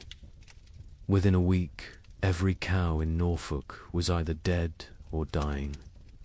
But the disease didn't respect species boundaries. Sheep began falling next, their wool turning grey overnight before they collapsed. Then pigs, usually hardy enough to survive anything, started dying in ways that defied nature. They'd squeal for hours, a sound witnesses compared to children, screaming before their hearts simply exploded. A traveling merchant named Otto from Flanders recorded what he saw on the roads. "I have traveled these paths for 20 years.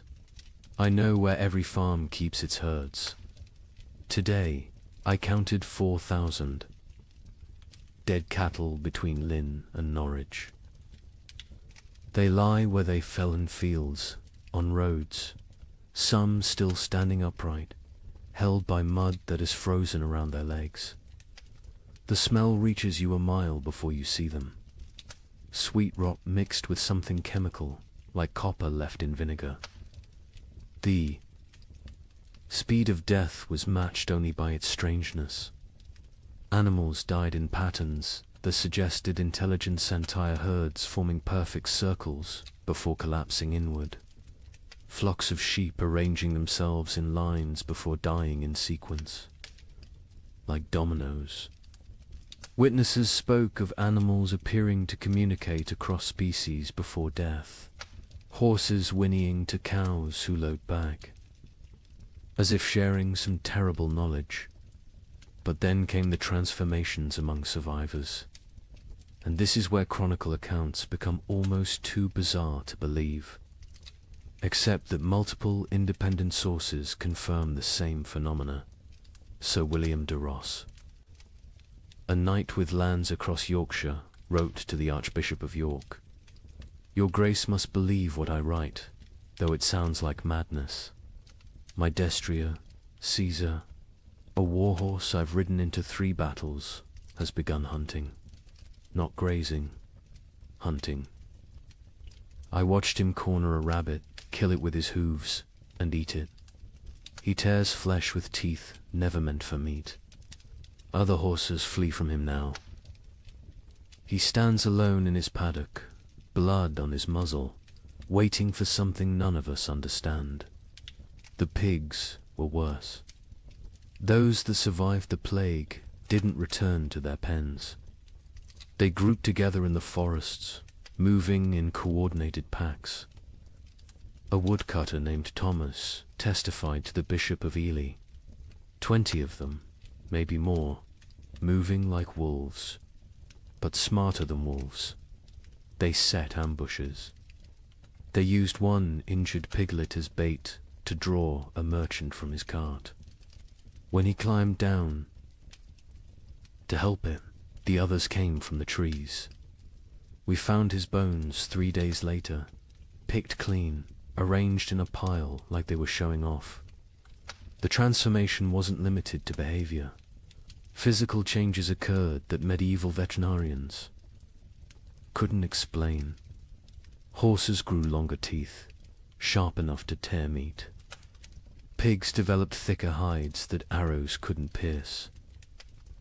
Chickens that survived grew black feathers, regardless of their original coloring, and their eggs, when cracked, contained blood instead of yolk. A learned monk, Brother Adlard, who had studied Arabic texts on animal husbandry, proposed a theory. The beasts know something we do not. They sense the world itself is dying and are changing to survive in whatever hellscape follows. They are becoming what they need to be. The question is, what does that make us? Who cannot change? The economic implications were immediate and catastrophic. Medieval society ran on animal power. Oxen pulled plows. Horses carried knights. Sheep provided wool.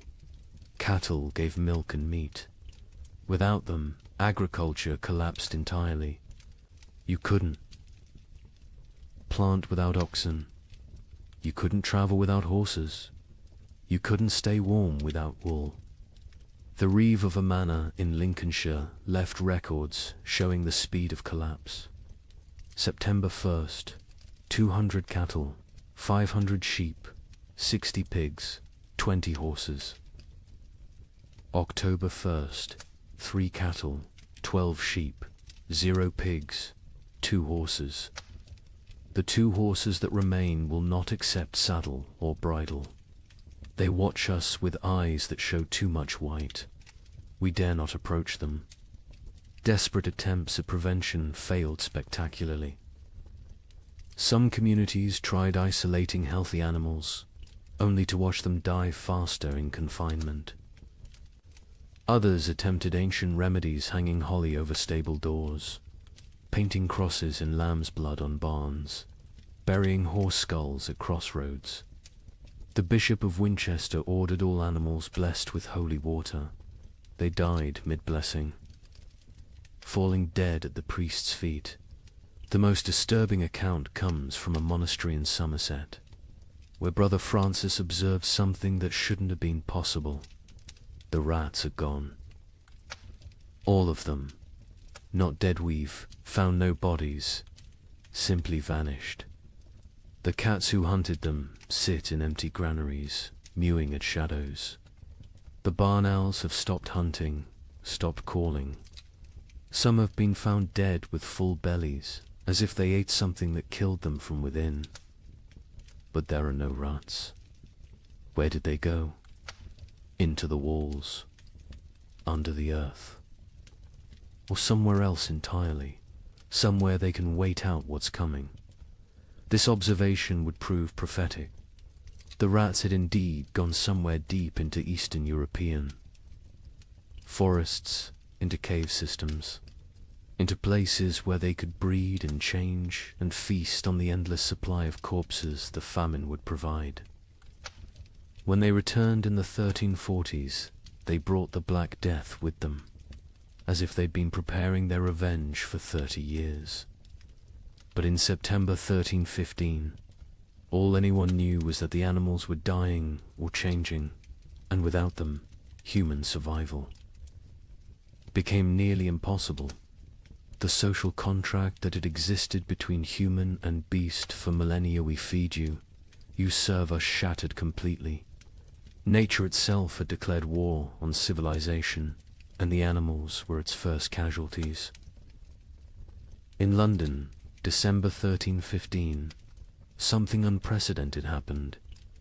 A wealthy merchant named Richard de Barkin tried to buy bread with a gold coin worth more than most people saw in a lifetime. The baker laughed in his face. "Can your gold fill my children's bellies? Can it bring back the grain?" This is the moment medieval Europe's entire economic system shattered. For the first time in recorded history, food became more valuable than gold. The price of wheat increased 800% in 6 months. But those are just numbers. Let me tell you what that really meant. Richard de Barkin wasn't just any merchant. He controlled the wine trade from Bordeaux to London, owned 3 ships, and held contracts with the royal household. His wealth was legendary. He'd once bought an entire street in London just to evict a rival. On that December morning, he walked into Thomas Baker's shop on Bread Street carrying a gold noble, a coin worth 80 silver pence, enough to buy a horse. Thomas Baker.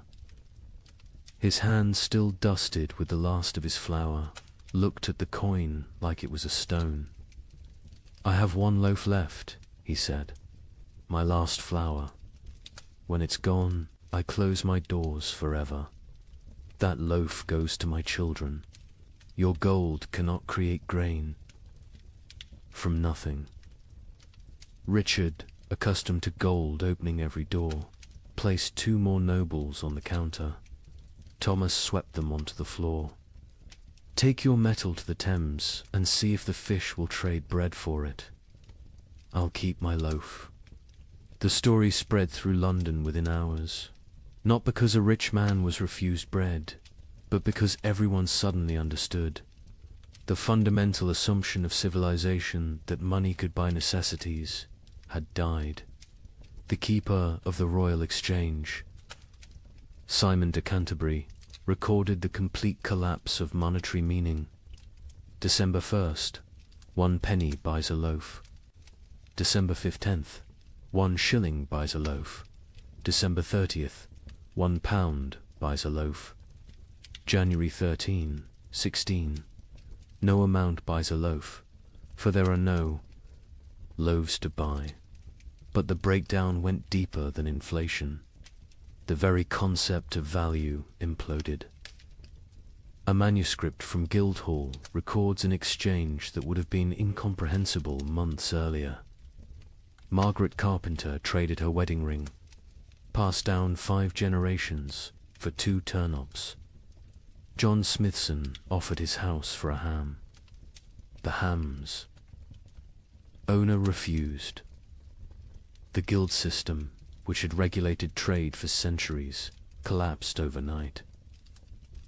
The worshipful company of bakers, once among London's most powerful guilds, disbanded when 8 of 12 members died trying to defend their shops from crowds. Their final record, dated January 3rd, 1316, states, "We dissolve this fellowship, as there is nothing left to fellow over. May God forgive what we have become." In Paris, the situation grew even more surreal. The provost of merchants, attempting to maintain order, issued daily price controls. Every morning, he'd announce the maximum legal price for bread. Every evening, bakers would ignore it entirely. One baker, hauled before the provost for charging 30 times the legal rate, responded, "Hang me if you wish. My corpse will bake no bread. Pay my price or starve legally, those are your choices." The relationship between social classes inverted overnight. A peasant with a hidden store of grain wielded more power than a duke with chests of gold. The Chronicle of St. Denis's records, the Count of Champagne, among the realm's richest men, was seen begging at a farmer's door. The farmer, who once would have been flogged for looking the Count in the eye, kept him waiting 3 hours before trading a sack of mouldy oats for the Count's sword, armor, and signet ring. Venice, Europe's commercial heart, tried to maintain normalcy through imports. The Doge sent ships to Egypt, to Constantinople, to anywhere grain might exist. Most never returned. Those that did brought news that shattered hope. The catastrophe wasn't regional. From Ireland to Poland, from Scotland to Sicily, the earth had stopped providing. A Venetian merchant's letter to his partner survives. "I have 40,000 ducats in gold. Yesterday, I tried to buy bread with it all. The baker said he'd rather throw his last loaf to the fish than trade it for coins. I offered him my palazzo. He laughed and said, 'Can I eat marble? Can I digest paintings? We have invented money, created banking, built commerce. None of it matters when there is nothing to buy.'" The church, traditionally the provider of last resort, faced impossible mathematics. The Abbey of Cluny's accounts show their dilemma starkly. We have grain for 300 souls for 6 months. 7,000 souls crowd our gates. If we feed all 4, compassion's sake, all die in 3 weeks. If we feed only our brothers, we survive but lose our purpose. Christ multiplied loaves in Phaesus. We can only divide and subtract. Some monasteries chose martyrdom through generosity, opening their stores until empty, then dying with those they tried to save. Others became fortresses, monks armed with clubs, defending walls, while starving crowds pleaded outside. The abbot of Glastonbury wrote, "We have become what we swore never to be, choosers of who lives and who dies. Each grain of wheat is a decision, each meal is a judgment. We are not God, yet we play him daily." The collapse of money created new forms of trade that horrified contemporary observers. The Bishop of Lincoln recorded, "Women sell themselves, not for coin, but for bread. A loaf buys what gold cannot. Mothers auction their children to whoever can feed them. These are not choices. These are mathematics of survival." In Hamburg, they developed a grotesque solution: the flesh market. Not selling human flesh, not yet, but selling the promise of it. People would sign contracts pledging their bodies after death in exchange for food while living. A German merchant wrote, "The dying sell their future corpses for present bread. Buyers mark their purchases, waiting like vultures. When someone falls, arguments break out over whose property they've become." The English crown attempted to maintain control through force. Edward II issued proclamations making food hoarding punishable by death. The result: those with food hid it better. Royal agents searching for hidden grain often found families dead of starvation, sitting around empty tables, having hidden their food so well they couldn't find it themselves in their final delirium.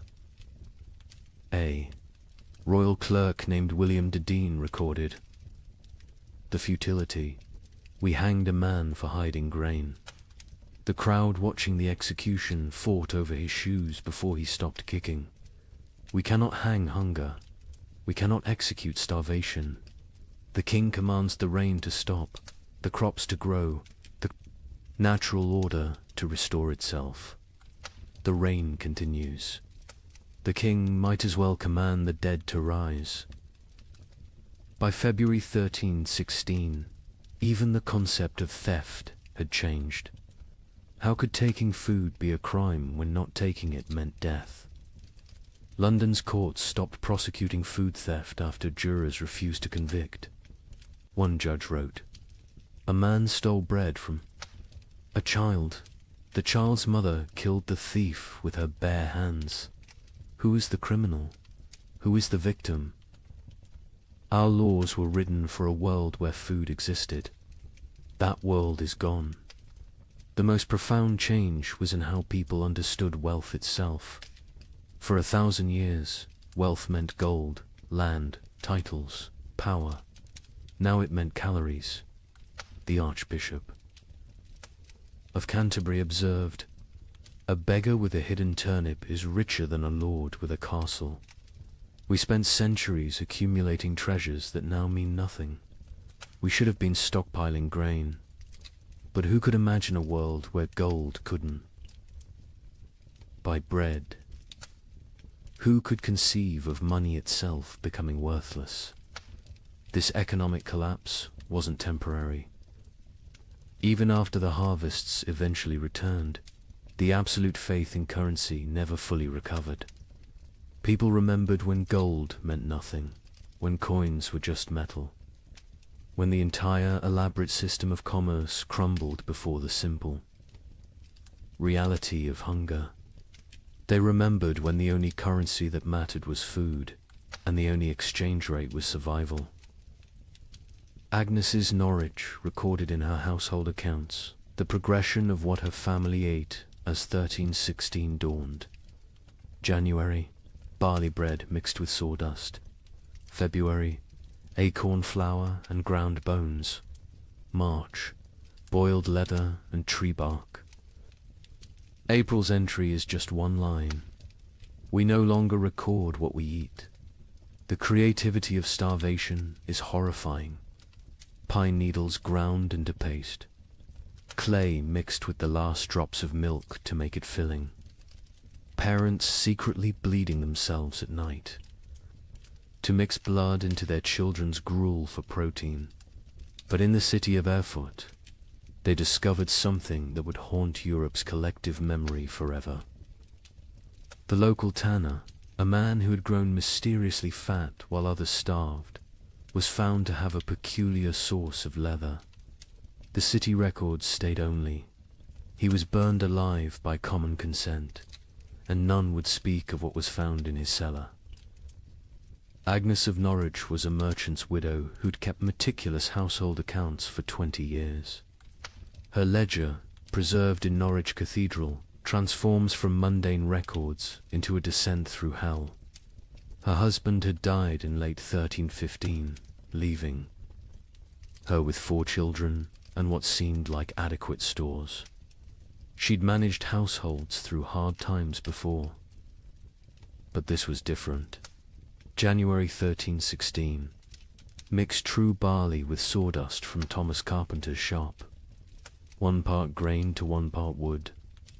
The children notice but do not complain. The sawdust fills their bellies even if it provides no sustenance. We tell ourselves it is fibre, like bran. We pretend not to see the splinters in their stall. The recipe sections of her ledger became increasingly elaborate as real ingredients vanished. Acorn bread. Gather acorns before the pigs find them. Boil. 7 times to remove bitterness, the water turns black as sign. Dry what remains. Grind with stone's mill wheels are too precious for such base material. Mix with water and anything that binds egg. If God provides, blood if he doesn't. Bake until it stops smelling of forest rot. By February, even her precise nature couldn't hide the desperation. Bone meal from the butcher, he claims it's sheep, but the fragments look human-sized. I do not ask. Mix with the last acorn flour. Add melted snow-clean snow from rooftops, not the ground where the dead have lain. The children eat, their teeth hurt from the grinding. Better tooth pain than belly pain. A travelling monk who sheltered with Agnes that February wrote his own account. The widow feeds her children soup that is merely hot water with leather boiled until it releases some essence of the animal it once was. She watches them drink it, with such intensity as if her gaze could transform it into beef stew. The youngest boy asks what meat this is. She says it is shukau. He accepts this. The substitutions became a science. Flemish merchants developed detailed guides for extending food that read like alchemical texts. Pine needle tea provides the sensation of eating when boiled thick enough. Add chalk dust for substance. The stomach believes it is full for precious hours. Warning: more than 3 cups daily causes blood in the urine.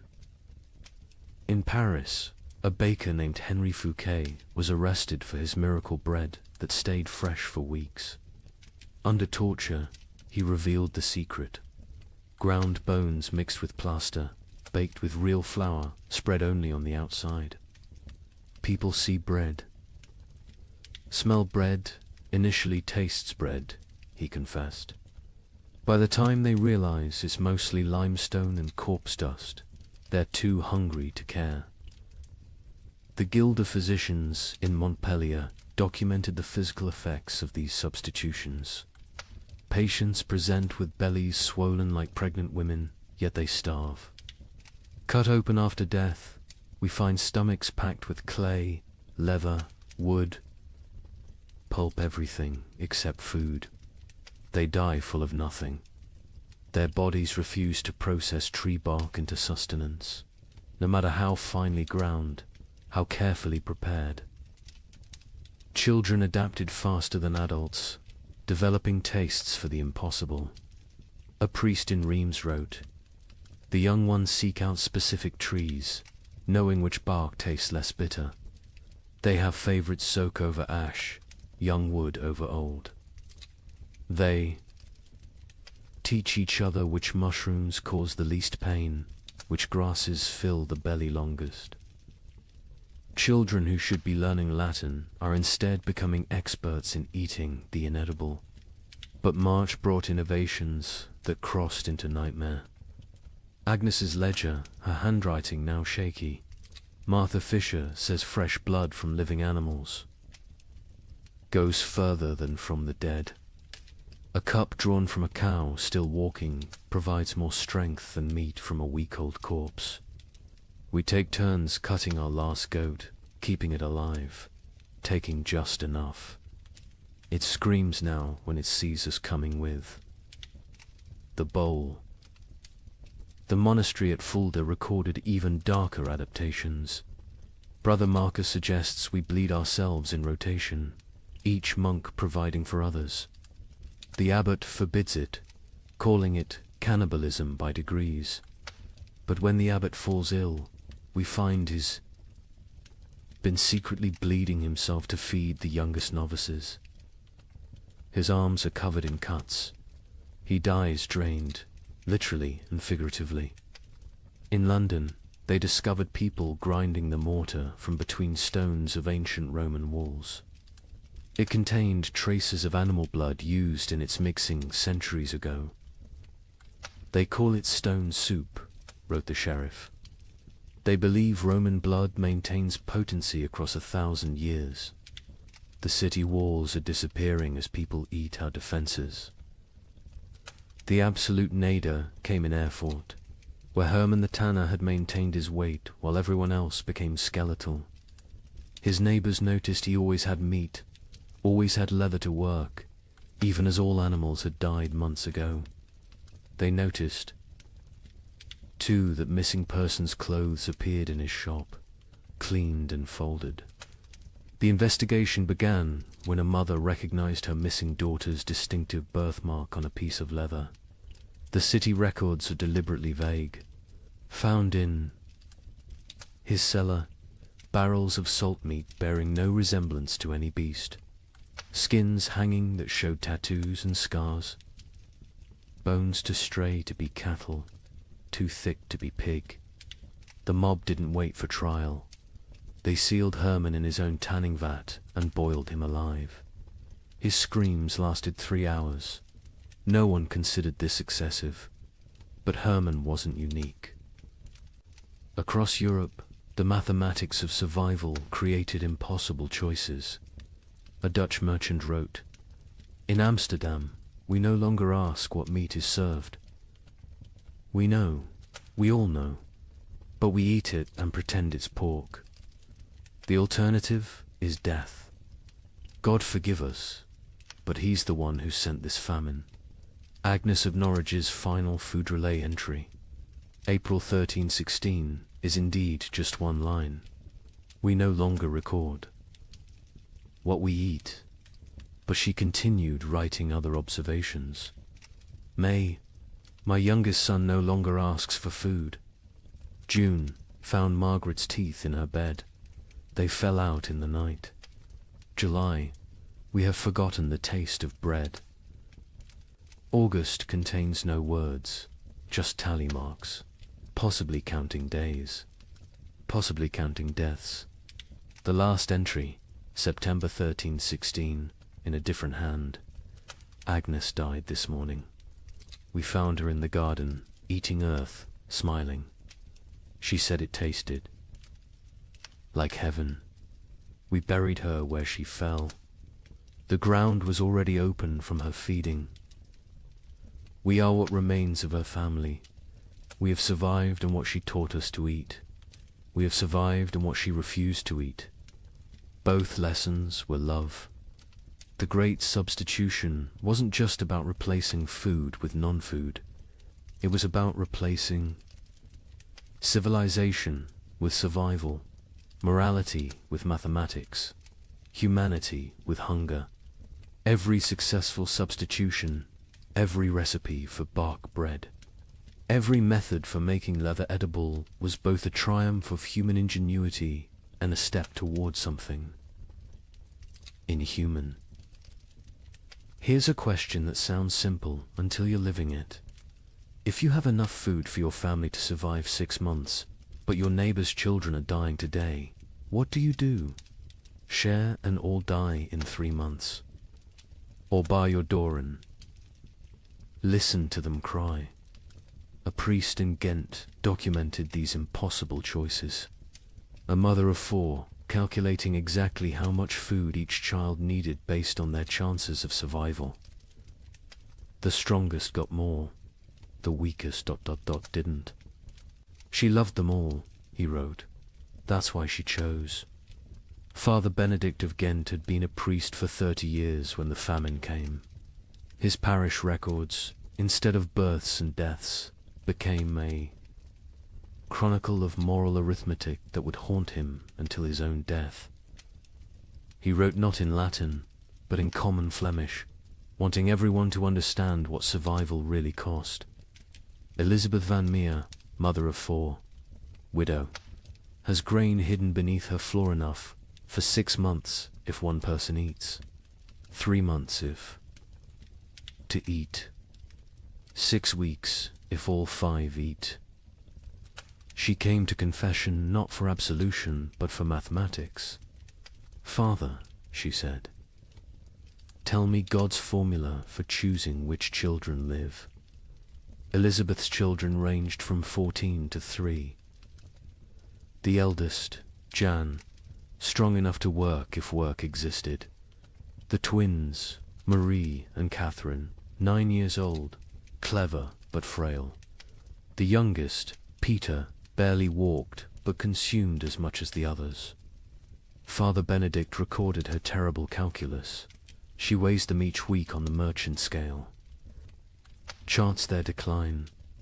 Jan loses weight, slowest his body large enough to consume itself gradually. Peter loses fastest, no reserves in that tiny frame. The twins fall between. She creates equations. If Jan gets double rations for 3 weeks, he might strong enough to steal food for the others. If Peter gets nothing for 3 days, his suffering ends and the others get 9 more days each. These are not thoughts, these are numbers. Cold, merciless numbers. The priest watched Elizabeth transform from mother to mathematician. She no longer sees children. She sees survival probabilities. Jan, 70% chance if fed properly. The twins, 40% each if maintained, but 60% for one if the other stops eating. Peter, 15% regardless. She doesn't cry when she does these calculations. Tears are water the body cannot spare. But Elizabeth wasn't unique. Across Europe, parents performed similar calculations. A merchant in Bruges is left a ledger that makes accountants weep.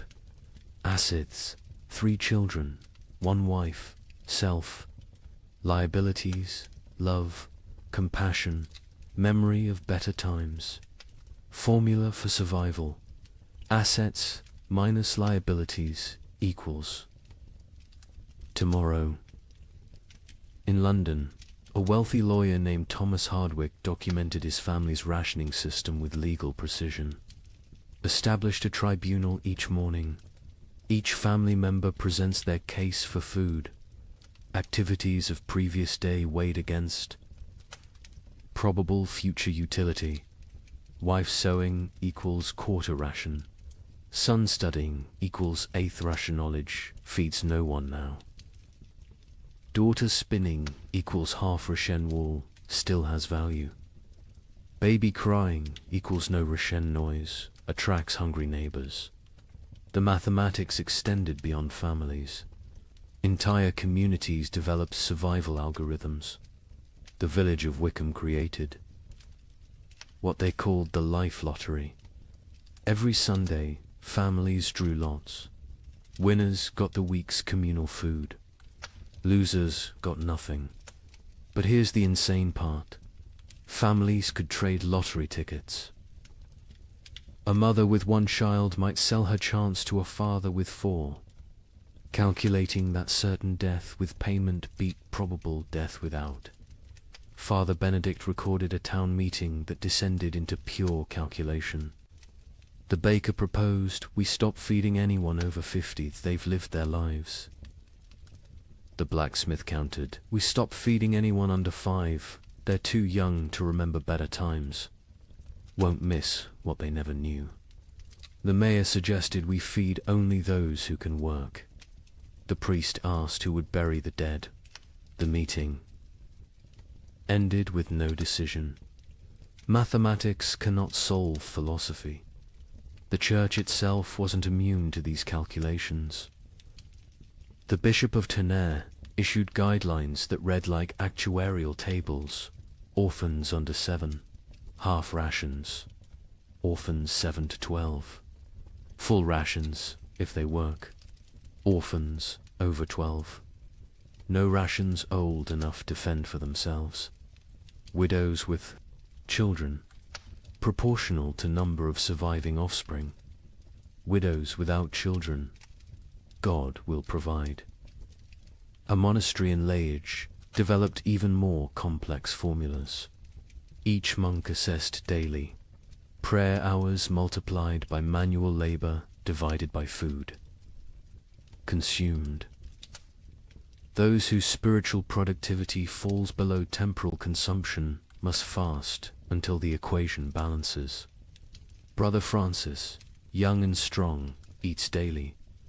Brother Augustine, old and weak, but whose prayers are powerful, eats thrice weekly. We have mathematized the soul.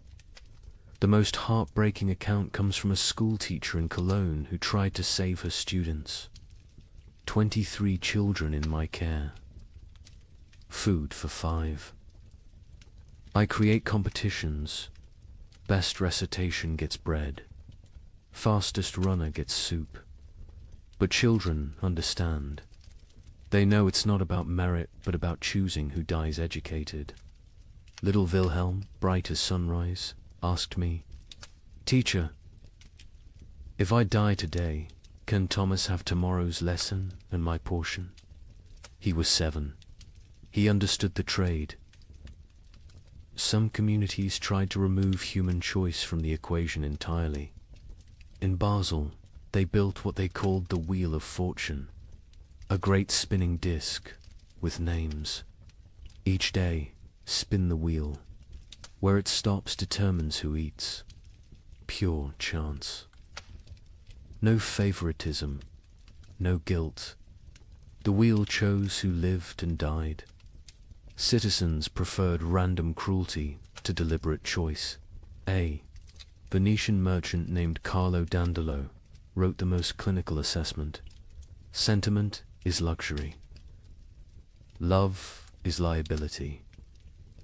Calculate thus: calories needed per pound of human maintained, work output possible per calorie invested, return on investment measured in days survived. My eldest son provides best ratio, strong enough to forage, smart enough to steal. My youngest daughter provides worse, consumes without producing. The middle children are variables, depending on daily performance. I am not a monster, I am an equation. But perhaps the most disturbing mathematics came from those who calculated backwards, not from food to survival, but from death to food. How many must die for the rest to live? If the population halves, do rations double? These calculations appeared in secret documents, burned after reading. But Father Benedict saw enough to write. They draw circles on maps. This district has grain for 1,000. Population 3,000.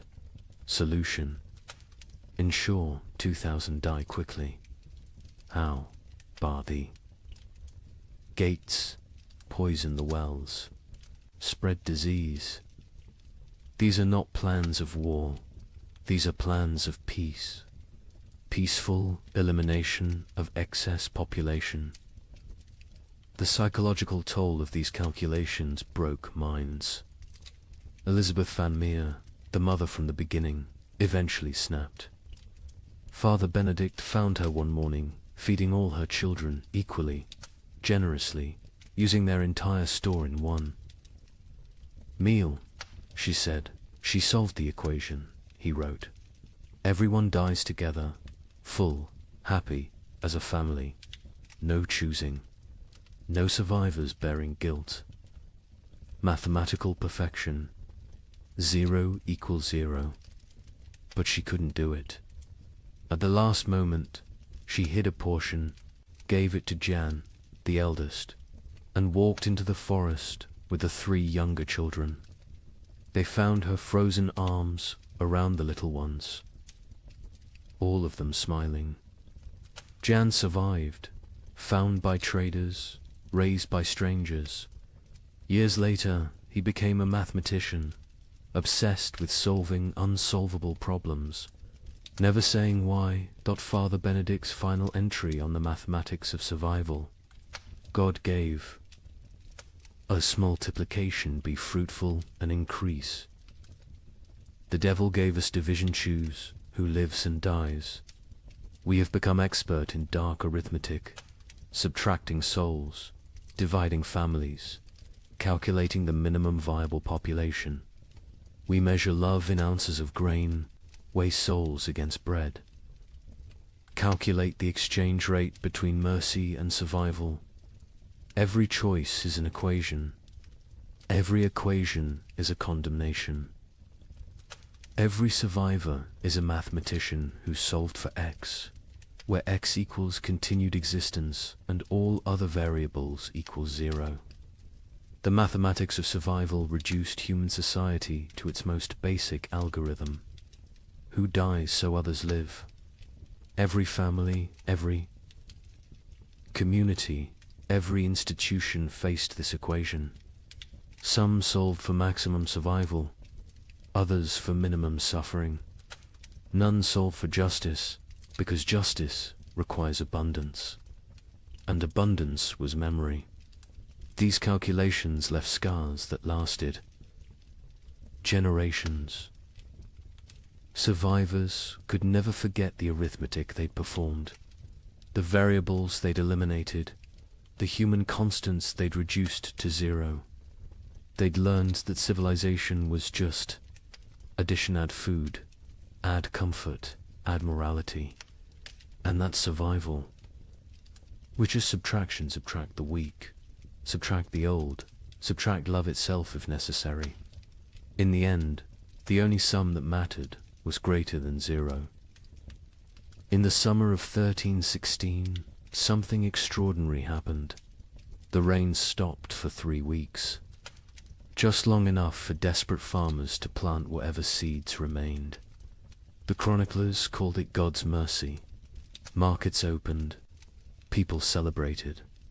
A merchant in Bruges wrote to his partner, "The curse is lifted. Prepare the wagons." The crops grew with supernatural speed in the brief sunshine. Green shoots everywhere. Hope returned like a physical warmth. Families who had been preparing to separate to increase survival chances made plans to reunite. Then came August 10th, 1316, the day the hail began. Chunks of ice the size of goose eggs. For 3 hours, every single plant that had grown in those precious 3 weeks was obliterated. Not damaged, obliterated. crushed into the mud so thoroughly that you couldn't tell fields from road. The Bruges. Merchant's next letter contained only one line: God has abandoned us entirely. But let me tell you how those 3 weeks unfolded, because understanding the height of hope makes the fall into despair that much more devastating. July 18th, 1316. Dawn came without rain for the first time in 14 months. Not drizzle, not mist, but actual absence of water from the sky. In Paris, people stood in the streets, faces upturned, confused by the sensation of dryness. Children who'd been born during the deluge touched sunlight for the first time and screamed they thought they were burning. Brother Michel of Cluny recorded the moment. The clouds parted like curtains drawn by God's own hand, light actual. Golden light poured onto the earth. Monks fell to their knees, not in prayer, but in disbelief. We had forgotten the sun could exist without water. Word spread faster than plague. Church bells rang continuously, not for death this time, but for resurrection. In every village, town, and city, people emerged from their homes like creatures crawling from caves. Pale, skeletal, blinking in brilliance they'd forgotten existed. The merchant Jacob van Bruges wrote to his partner Hans in Antwerp with trembling hand. The curse is lifted. God has remembered us. The rain has stopped. Prepare, the wagons will have grain to trade by autumn. Tell everyone survival is possible again. Markets that had been closed for months exploded back to life. Not with food, there was still no food, but with hope transformed into commerce. People traded promises, futures, possibilities. A farmer would pledge his upcoming harvest for tools. A baker would promise future bread for present shelter. The economy, dead for a year, gasped back to life on nothing but anticipated abundance. The seeds came from everywhere and nowhere, hidden in walls, buried in yards, hoarded in attics. Every kernel that had been saved, just in case, was brought into the light. Some families had protected seed grain while their children starved, betting everything on this exact moment. They'd been called monsters. Now they were visionaries. The planting was religious ecstasy mixed with desperate efficiency. In Normandy, the entire surviving population, nobles, merchants, priests, children, went into the fields. The Duke of Normandy himself, who hadn't touched soil in his lifetime, was seen on his knees, pressing seeds into earth with tears streaming down his face. A young girl named Marguerite wrote in her diary, "Papa says we're planting hope.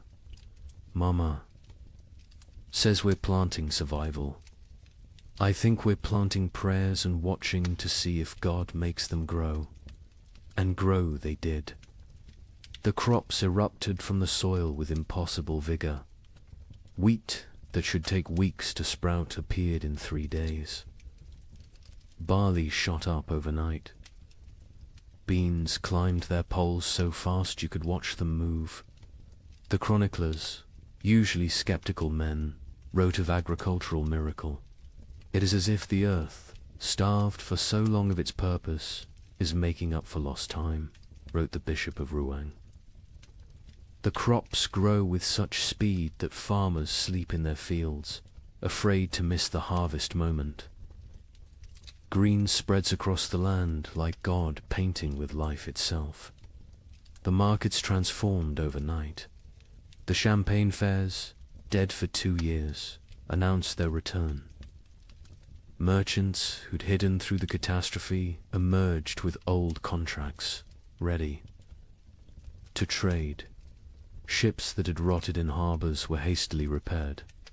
Trade routes abandoned to bandits and nature. were cleared by communities working together for the first time in months. In Florence, they held an impromptu festival. Not planned, just spontaneous explosion of joy. Musicians who'd sold their instruments, played drums, made from barrels. Dancers who'd forgotten how to smile, laughed until they cried. Children who'd never known celebration invented it on the spot. An Italian chronicler wrote, "We feast on nothing but hope, and it fills us better than bread ever did." Families made reunion plans.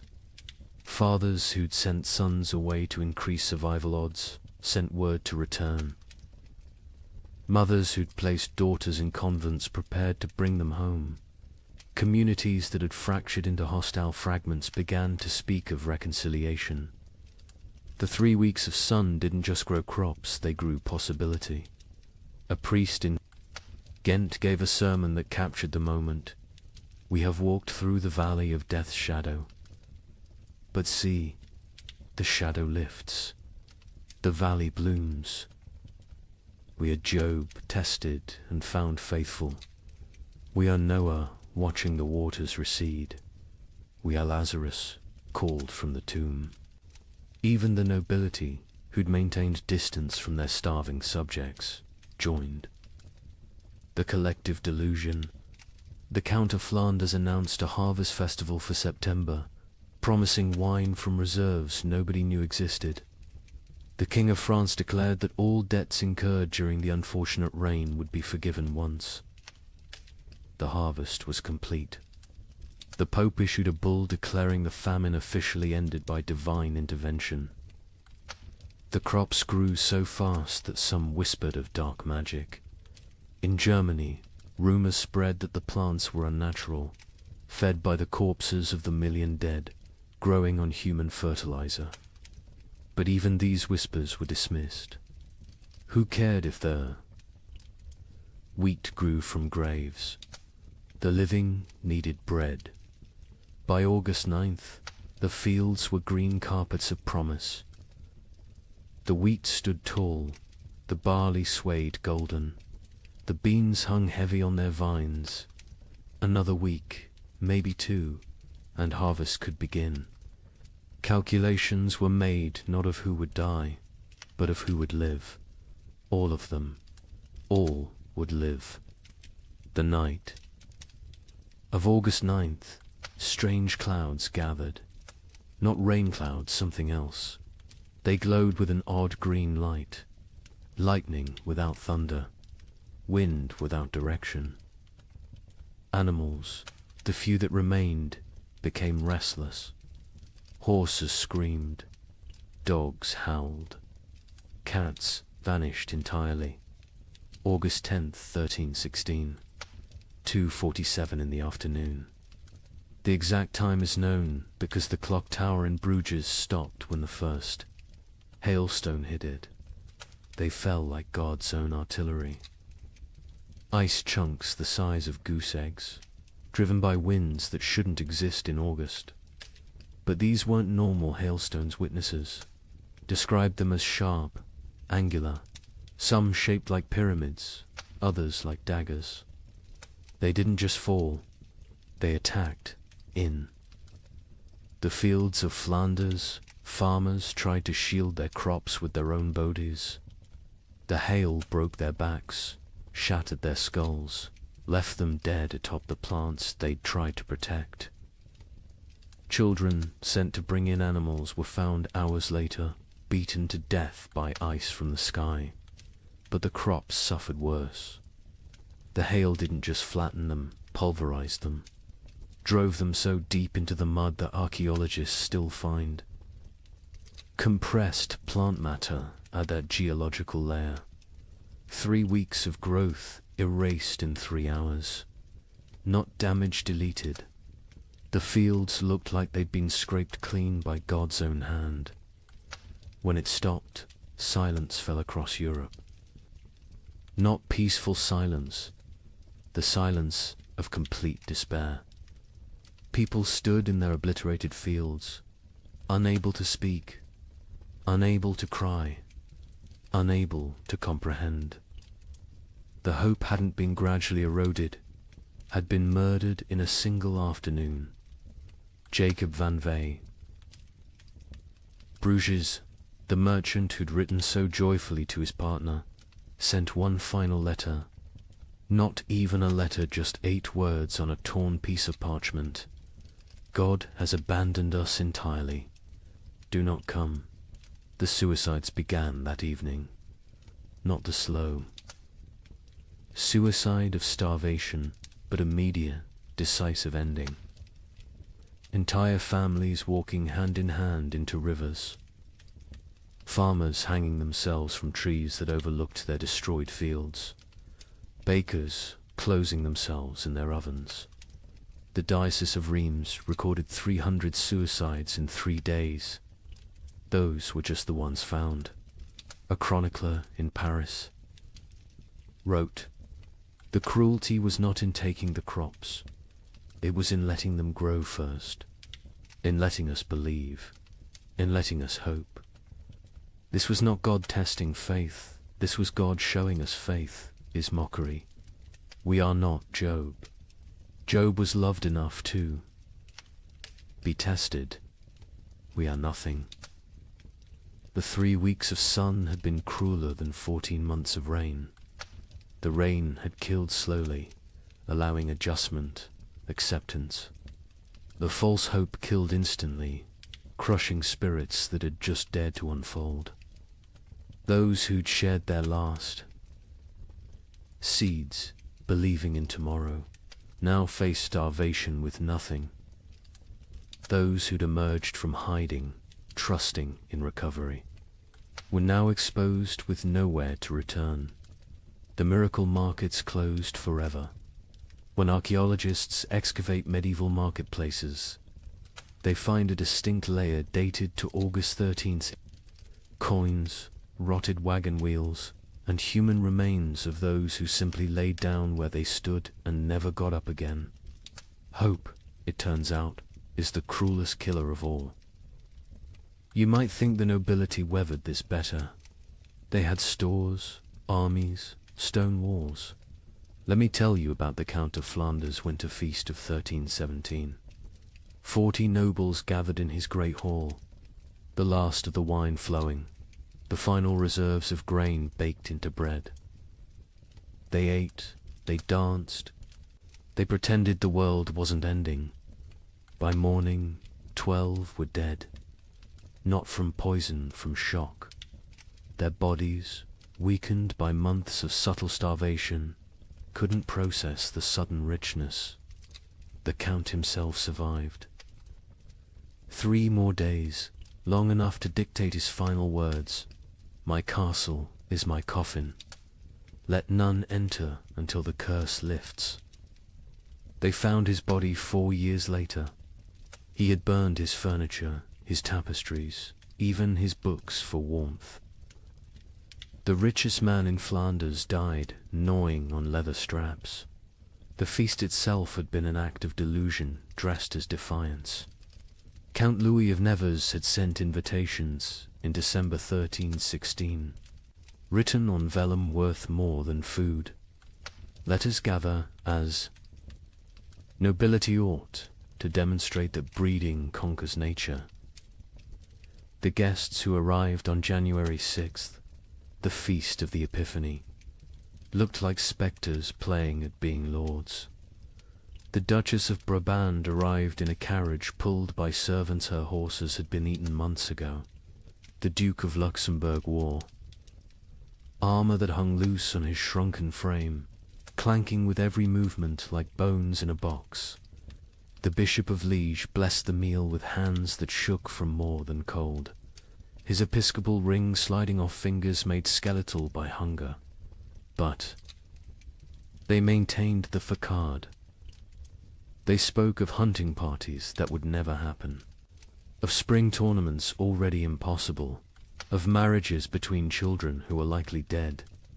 The Count's Chamberlain, Robert de Bethune, later wrote in his secret diary, "We dressed corpses.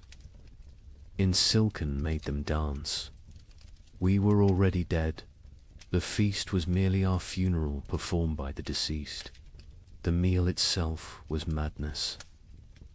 After months of eating ground acorns and boiled leather, they faced actual bread, real meat, wine that wasn't mixed with water and prayers. The Count had emptied his entire reserve, deciding either everyone would survive together or die with dignity. He chose wrong. They died with neither survival nor dignity. The Countess of Hainault was the first to fall, her stomach rupturing from the sudden expansion. She died vomiting blood onto her ermine cloak, apologizing for the mess. The young Baron of Chimay collapsed with wine running from his nose, his body unable to remember how to process alcohol. One by one, they fell like dominoes, their starved systems overwhelmed by abundance. The survivors watched their friends die from eating. The cruelest irony in a world already drowning in cruel ironies. The Count himself ate carefully, sparingly, but even he couldn't escape. His physician, one of 3 nobles who survived the night, recorded, his lordship's body shook as if possessed. He sweated ice in January. His eyes bled. He knew death was coming and used his remaining strength to bar the castle doors from inside, condemning himself to die alone rather than risk others entering for the remaining food. Across Europe, similar scenes played out in every castle. These fortresses, built to withstand armies, couldn't withstand hunger. Stone walls kept enemies out, but kept starvation in. Moats that protected against invasion became barriers preventing. Foraging, height advantage, meant nothing when there was nothing below worth taking. The Duke of Burgundy's castle at Dijon became infamous for what chroniclers called the vertical graveyard. As servants and knights died, they were stacked in the towers, frozen by winter, preserved in their positions of death. By spring 1317, visitors could climb the tower stairs and pass through layers of the dead, each floor representing a different week of mortality. The Duke himself was found at the top, seated on his throne, frozen mid-gesture, as if still issuing commands to the dead below. In England, the situation was equally dire. Edward II's own court at Westminster ran out of food in February 1317. The King of England, ruler of territories from Scotland to Gascony, was reduced to sending knights to rob his own subjects' gardens for turnips. A chronicle records, His Majesty was seen gnawing a candle made of tallow, declaring it tasted better than nothing, which was the alternative.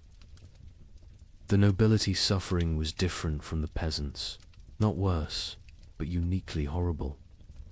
They had never learned to survive without excess. A peasant knew how to stretch grain, how to forage, how to make something from nothing. Nobles knew only how to command others to provide. When there were no others left, or nothing to provide, they were helpless. Lady Margaret de Clare, one of England's wealthiest women, left a diary that captures this helplessness. I own 17 manors, but cannot eat earth. I have chests of gold, but gold provides no sustenance. I have titles and right and privileges, all worthless as the parchment they're written on. My servants are dead or fled. I, who never dressed myself, now cannot light a fire. I will die. Not from hunger, but from ignorance of survival. The castle hierarchies collapsed in ways that would have been unthinkable before. The Earl of Warwick's chronicle describes finding his cook a commoner sitting in the Earl's chair, eating the last food while the Earl's children begged for scraps. When confronted, the cook simply said, "I know how to prepare food. You know how to eat it. Which skill matters now?" The Earl had no answer. Some nobles attempted to maintain order through increasingly desperate measures. The Count of Toulouse issued edicts from his castle requiring peasants to deliver food that didn't exist. When they didn't comply, he sent knights to punish them. The knights found empty villages, just wind and bones. They returned to find the Count dead, his final edict still clutched in his hand. Let them eat loyalty. The collapse of noble authority was physical as well as social. Castles required constant maintenance, roofs needed patching, walls needed pointing, fires needed feeding. Without servants, these monuments to power became tombs of privilege. Rain poured through unrepaired roofs. Frost cracked unmaintained walls. The magnificence became the miserable. Baron Heinrich von Steinberg in Bavaria documented his castle's decay. January, the Great Hall's roof collapses. February, ice forms inside, creating frozen waterfalls from ceiling to floor. March, we burn the banquet table for warmth. April, we burn the portraits of our ancestors. May, we burn the chapel pews, begging God's forgiveness. June, we burn the doors, accepting that we're already in hell. The psychological toll on nobility was particularly severe because they had no framework for understanding poverty. A peasant expected hardship, it was life. A noble experienced hardship as cosmic betrayal. God had ordained their superiority. This suffering suggested God had changed his mind. The Abbess of Fantevrolt, herself, noble-born, wrote, "They come to me, these duchesses and countesses, asking why God has abandoned them. I tell them God hasn't abandoned them, he's simply treating them like everyone else. They find this more terrifying than abandonment. Some nobles attempted escape through marriage, not for alliance, but for food. The Count of Champagne offered his daughter to anyone who could provide a year's grain. A wealthy merchant accepted, then discovered the Count had already eaten the grain before the wedding.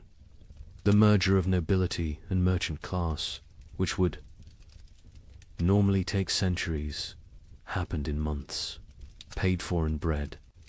Others chose more extreme exits. The Duke of Austria held what he called the final tournament nobles, jousting not for honor, but for the right to eat the loser's horses. The Duke himself participated and lost, whether deliberately or through weakness, unknown. His horse fed 12 people for 3 days. The Duke's body fed the crows. By the winter of 1318, castle after castle stood empty, not conquered, abandoned. The noble families that survived did so by abandoning everything that made them noble. They fled to cities, to monasteries, to anywhere that might have food. Princes became beggars. Duchesses became servants. The feudal order didn't fall, it starved to death.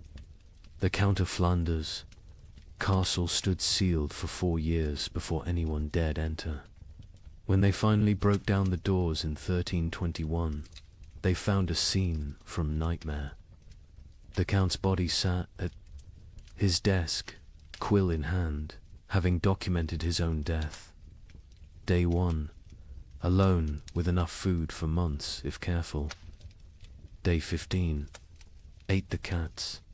Day 30, ate the leather from books. Day 45, discovered one can chew tapestries for the illusion of eating. Day 60, weakness makes writing difficult. Day 71, God is silence. Day 80, I understand now, this castle was always my tomb. I just lived in it before dying in it. His final entry, barely legible. Nobility means nothing to hunger. Hunger recognizes No titles, no bloodlines, no divine right. We built these castles to protect us from enemies. We never imagined the enemy would be emptiness itself. Stone walls cannot keep out starvation. Golden crowns provide no nourishment. We ruled by God's grace. We die by God's indifference. Let whoever finds this know, we were not better, we were just better fed, until we weren't. In the midst of this frozen hell, something strange began happening. Groups of people started walking naked through the snow, whipping themselves, claiming the cold couldn't touch true believers. They called themselves the Brethren of the Cross. But locals had another name, Ice Apostles, their leader. A former monk named Heinrich preached that the famine wasn't God's punishment, it was God's gift. He freezes the world to preserve the faithful for paradise, Heinrich declared. His followers would stand naked in blizzards until they collapsed, believing hypothermia was religious ecstasy. But here's what the chroniclers don't usually mention. In villages where the ice apostle was passed through, the death rate dropped. Not from miracles, from mathematics. Every follower who froze to death meant more food for those who remained. Heinrich of Cologne had been a respectable Dominican monk until the winter of 1316. He'd studied theology in Paris, could read Greek and Hebrew, and was known for his reasoned sermons on divine mercy. Then something broke in him. Maybe it was finding his entire monastery frozen to death during morning prayers. Maybe it was the child who died in his arms asking why God made her hungry. Whatever the cause, Heinrich emerged from that winter transformed. His first sermon as leader of the Ice Apostles was delivered naked in a blizzard outside Mainz Cathedral. You cling to warmth as if warmth is life. You fear cold as if cold is death. But I tell you, the cold is God's own embrace. The frozen are the chosen. This ice age is not ending, but beginning. God is freezing the world to preserve his faithful like saints, relics preserved in crystal. The theology was insane, but internally consistent. Heinrich taught that the great famine was actually the beginning of paradise. The cold was purifying the world. The hunger was freeing souls from flesh. Death by freezing was not death, but transformation, the body becoming one with God's frozen perfection. His followers didn't die. They crystallized into eternal forms. The Bishop of Cologne wrote in horror, Heinrich strips his followers naked, men, women, children, and leads them in procession through the snow. They sing hymns while their flesh turns blue, then black. They call frostbite gods kisses when toes fall off from freezing. They celebrate the shedding of earthly weight. They stand in frozen rivers until they cannot stand, then lay down, to complete their transformation. But Heinrich was clever in his madness. He didn't demand immediate death. The transformation was gradual. First, initiates gave up cloaks, then shoes, then undergarments. Each stage brought them closer to divine coldness. This gradual exposure meant some survived long enough to spread the movement. Others died at precisely calculated intervals, creating a steady stream of martyrs without eliminating the entire group at once. The rituals were elaborate and horrifying. The baptism of ice involved breaking through frozen rivers and submerging converts until they stopped shivering. Heinrich claimed this was the moment the soul accepted divine cold. The communion of snow had followers eating only snow for days, claiming it was bread from heaven, already blessed by God's frozen touch. A merchant from Nuremberg witnessed their evening prayers, Hundreds of naked bodies kneeling in snow, their skins so blue it looked painted. They whipped themselves, with branches frozen into ice clubs, each strike shattering skin like broken pottery. Blood froze before it could flow. They called it red ice prayer beads. Children among them, babies even, held up by dying mothers, all singing about the warmth of freezing. The movement spread with terrifying speed. By spring 1317, ice apostle groups appeared from Poland to England. Each had their own variation of Heinrich's teachings, but all shared the core belief. The cold was sacred, survival was sin, and freezing to death was the highest form of worship. In France, they called themselves Les Gelées Saints, the frozen saints. They would stand motionless in town squares during blizzards, human statues gradually covered in snow until they died standing. Townspeople would find them in the morning, frozen mid-prayer, and debate whether to move bodies that looked more like ice sculptures than corpses. The English variant. The Frost Brothers added self-cannibalism to their practices. As members froze to death, others would eat their frozen flesh, claiming it was purified by God's cold, and therefore not cannibalism but communion. The Archbishop of Canterbury banned the movement, but enforcement was impossible for authorities who tried to arrest Frost. Brothers found only frozen corpses arranged in disturbing tableaus. But here's what made the ice apostles truly insidious. They targeted the most vulnerable. Heinrich actively recruited the elderly, the sick, the starving, those already near death. He offered them meaning for their suffering. Instead of dying forgotten in some hovel, they could die as martyrs in public spectacles. A widow named Agnes wrote before joining them, "My children are dead. My husband is dead. I will die within days regardless. Heinrich offers me the choice to die for something instead of from something. Is joining madness worse than dying sane but meaningless?" The mathematics of their deaths were coldly practical. A village of 100 people with food for 50 had a problem. If 30 ice apostles achieved transformation, suddenly there was enough for the remaining 70. The movement solved starvation through voluntary mass suicide disguised as religious ecstasy. Some villagers actively encouraged the ice apostles. The mayor of Strasbourg secretly provided Heinrich with lists of the dying poor, suggesting them as ready for transformation. The town council of Basel offered the ice apostles free passage but required them to perform their freezing rituals outside town walls. They wanted the benefits of fewer mouths without the spectacle of public death. Heinrich himself seemed aware of this dynamic.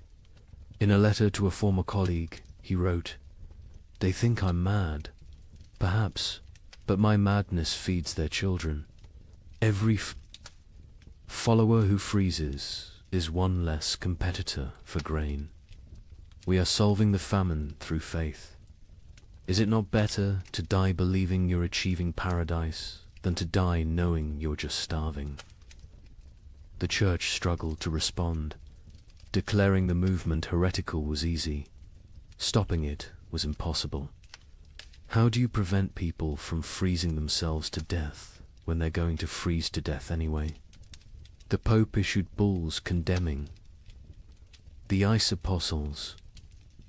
But papal authority meant little to people who believed the Pope himself was too warm to understand God's frozen truth. Some priests tried infiltrating the movement to redirect it. Father Johannes of Worms joined a group, gradually convincing them that true freezing required surviving winter to freeze again next year. He saved dozens through this theological manipulation. But Heinrich heard of this and declared that any ice Apostle who survived winter had failed their transformation and must try harder next time. The movement produced disturbing art. Ice. Apostles would arrange dying members into religious scenes, frozen nativity displays using real dying people, crucifixion tableaus with followers frozen to wooden crosses, recreations of the Last Supper with participants dying at table. These displays would remain until spring thaw revealed the horror underneath the snow. Children raised in the movement knew no other reality. A boy named Wilhelm, rescued at age 7, couldn't understand warmth. He would scream when brought near. Fires, tear off clothes, stand outside during blizzards, begging to return to God's cold. He never recovered, spending his adult life sleeping on stone floors, eating snow when available, eternally seeking the frozen paradise of his youth. The end of the ice apostles came not from suppression, but from success. By 1318, most vulnerable, populations who might join had already transformed. Heinrich himself disappeared during the winter of 1318 to 1319. Some say he finally achieved his own transformation, freezing solid while preaching. Others claim he was seen years later in Spain, warm and well-fed, having abandoned the movement once it served its purpose. A final account from a survivor provides the most chilling perspective. Maria of Augsburg, who left the movement days before. Her planned transformation wrote, "We knew we were committing suicide." Heinrich knew. Everyone knew. But we dressed it in ritual and meaning because meaningless death was unbearable. The ice apostles didn't worship cold, we worshipped having a choice in how we died. In a world where death was certain, choosing. Its form felt like freedom. The demographic impact was significant. Historians estimate the ice apostles removed between 50,000 and 100,000 people from the population, voluntary deaths that paradoxically helped others survive. Villages that hosted ice apostles had marginally better survival rates than those that didn't. The movement was simultaneously mass murder and mass mercy, but the psychological impact lasted generations. The idea that death could be repackaged as victory, that suffering could be transformed through rhetoric into triumph, became embedded in European consciousness. Future apocalyptic movements would use Heinrich's template: take the inevitable, declare it divine, and lead the desperate into believing their destruction is actually their deliverance.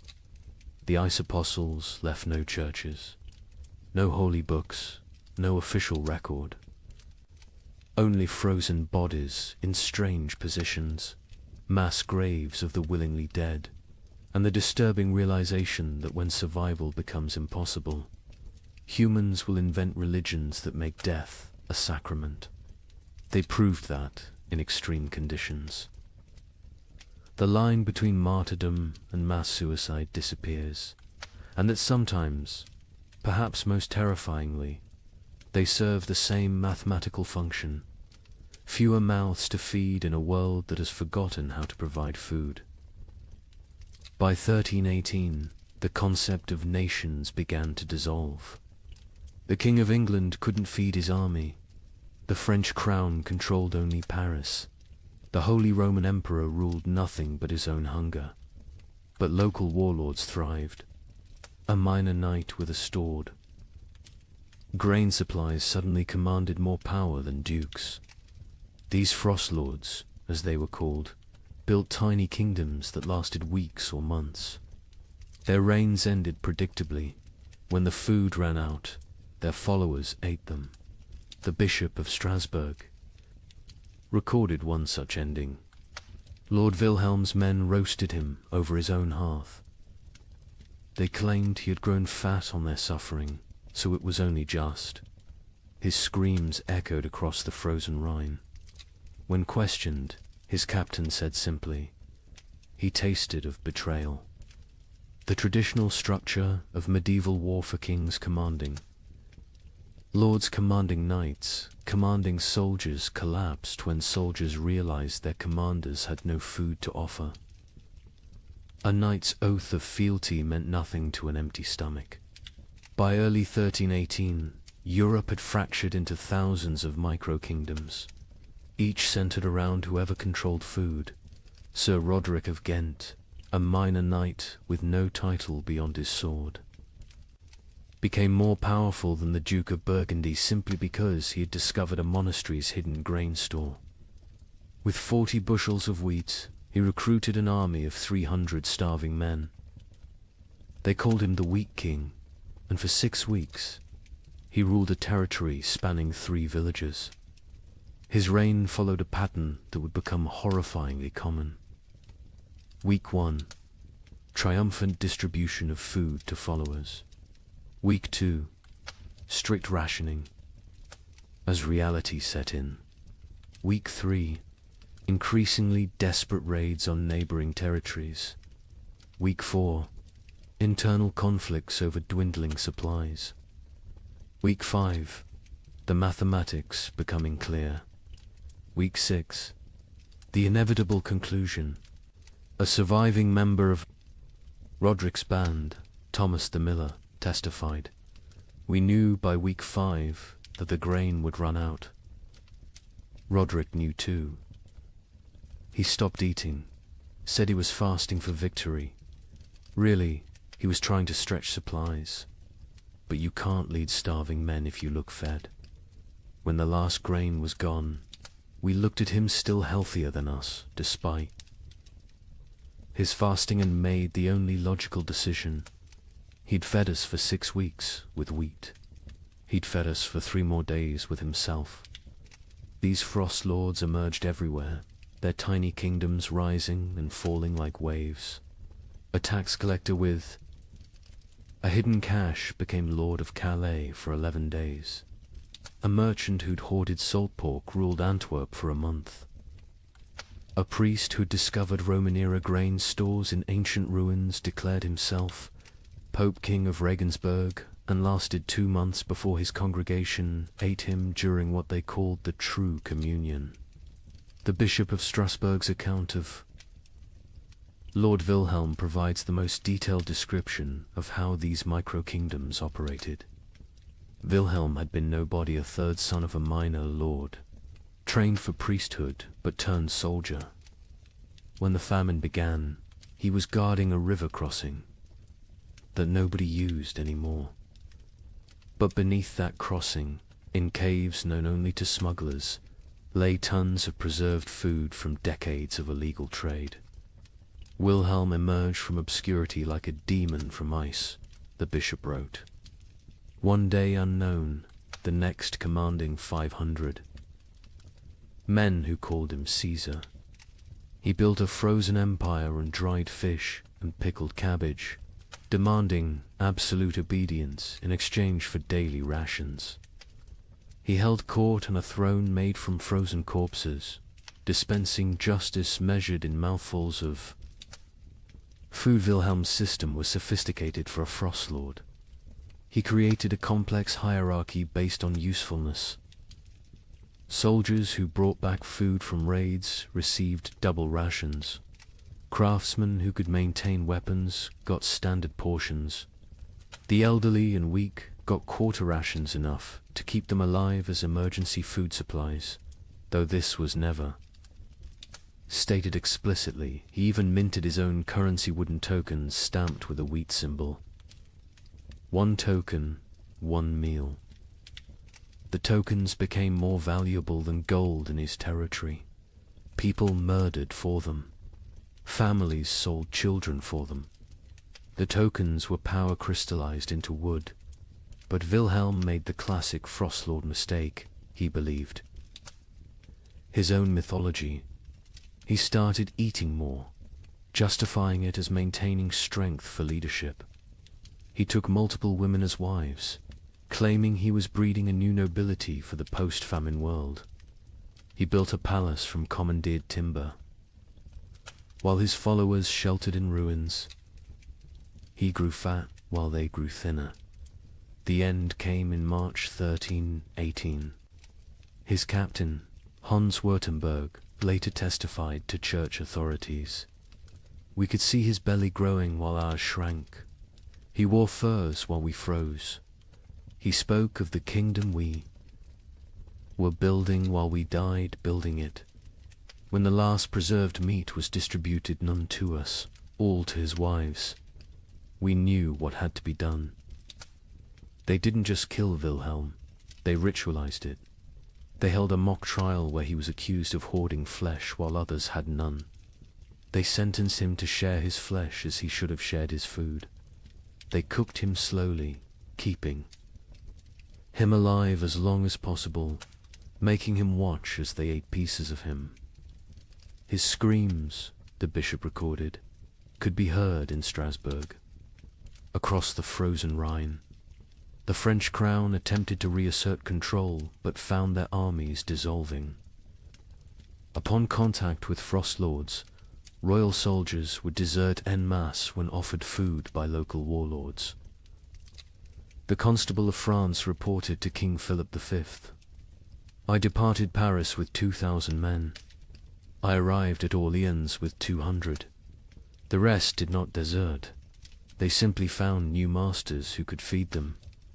A kingdom cannot compete with a kitchen." The Holy Roman Emperor faced even worse. His imperial army, once the terror of Europe, simply ceased to exist.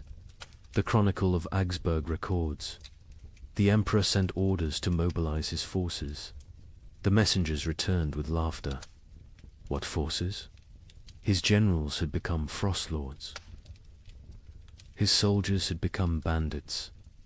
His authority extended exactly as far as his personal guards could walk before collapsing from hunger.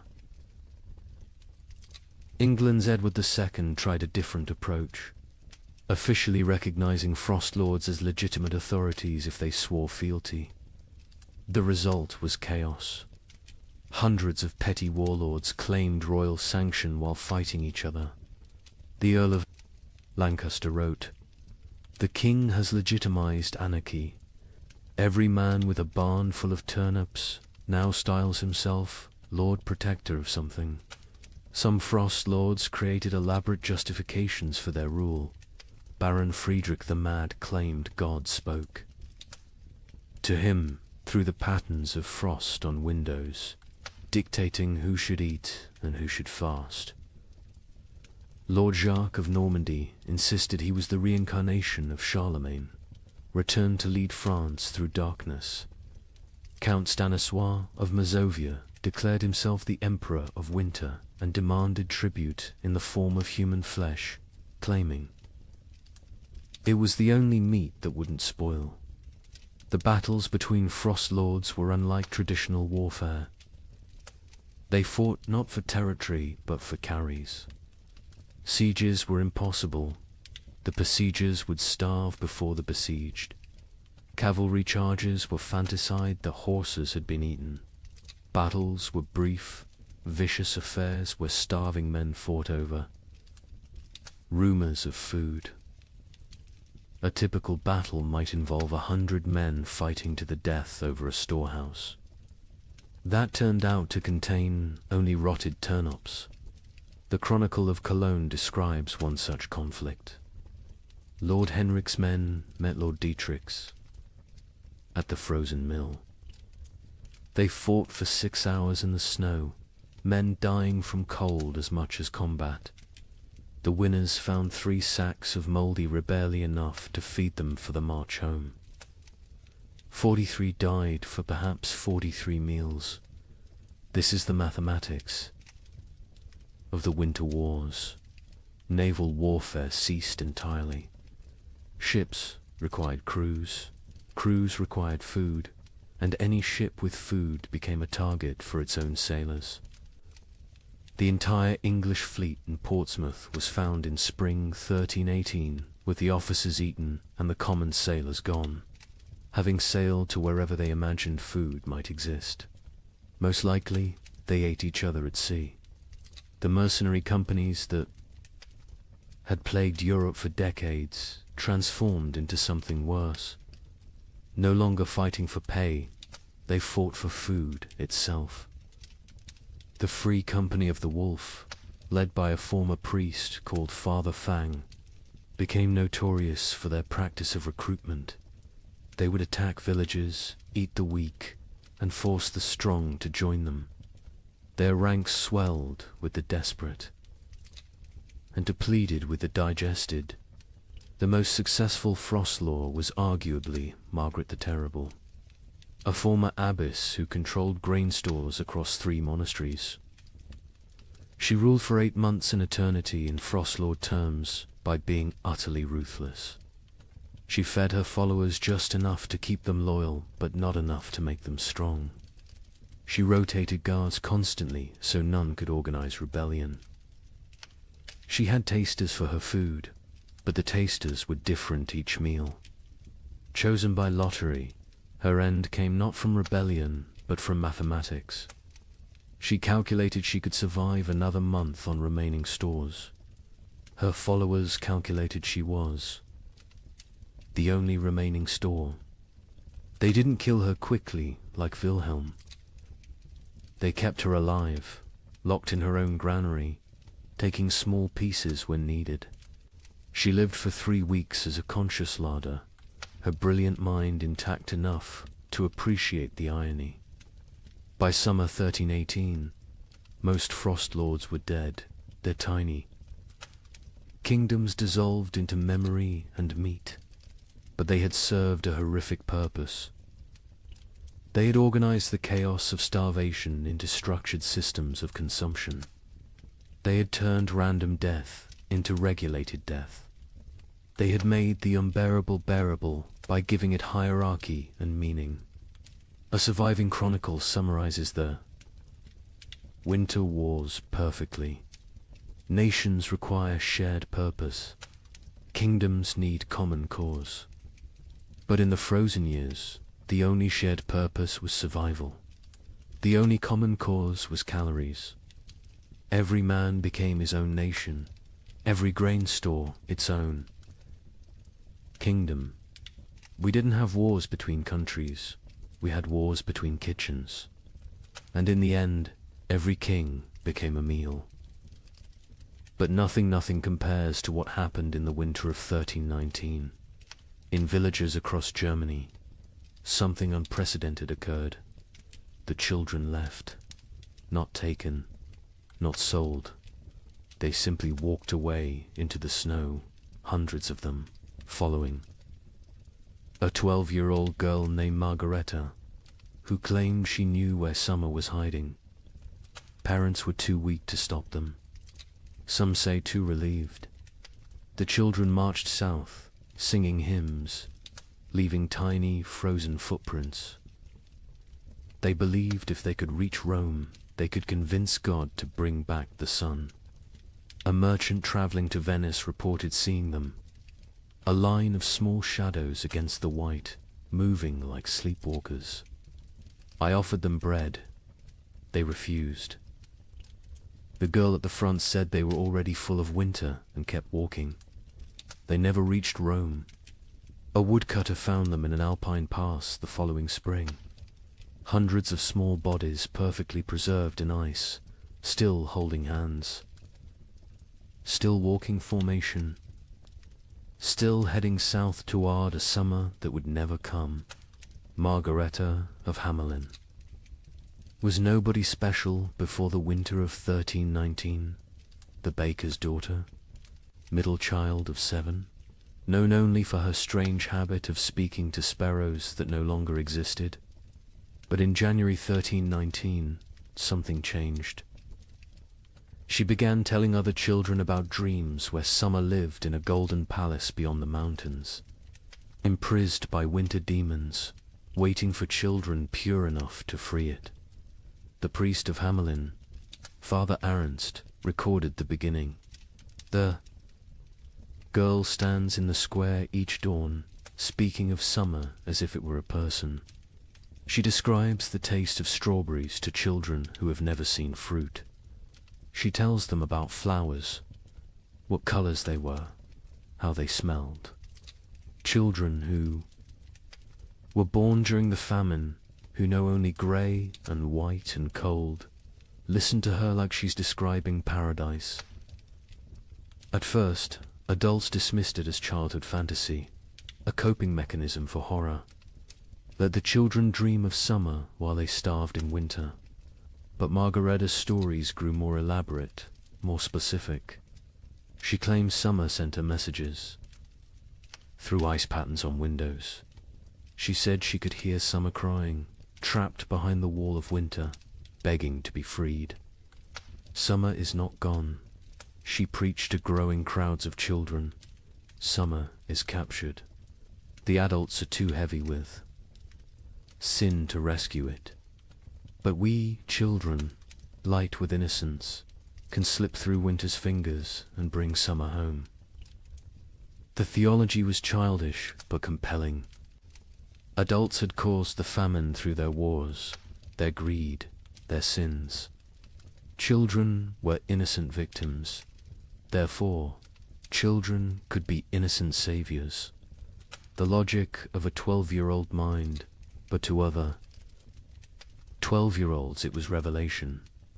By February, Margareta had hundreds of followers, all children between the ages of 4 and 14. They met in secret, practicing for their journey. They would walk to Rome, she said, where God's representative lived. They would demand, not ask, demand that the Pope release summer from its prison. If he refused, they would find summer themselves. The preparation was heartbreaking in its innocence. Children stole their parents' shoes, too large for tiny feet, stuffing them with straw. They made summer cloaks from stolen blankets, decorated with charcoal drawings of flowers they'd never seen.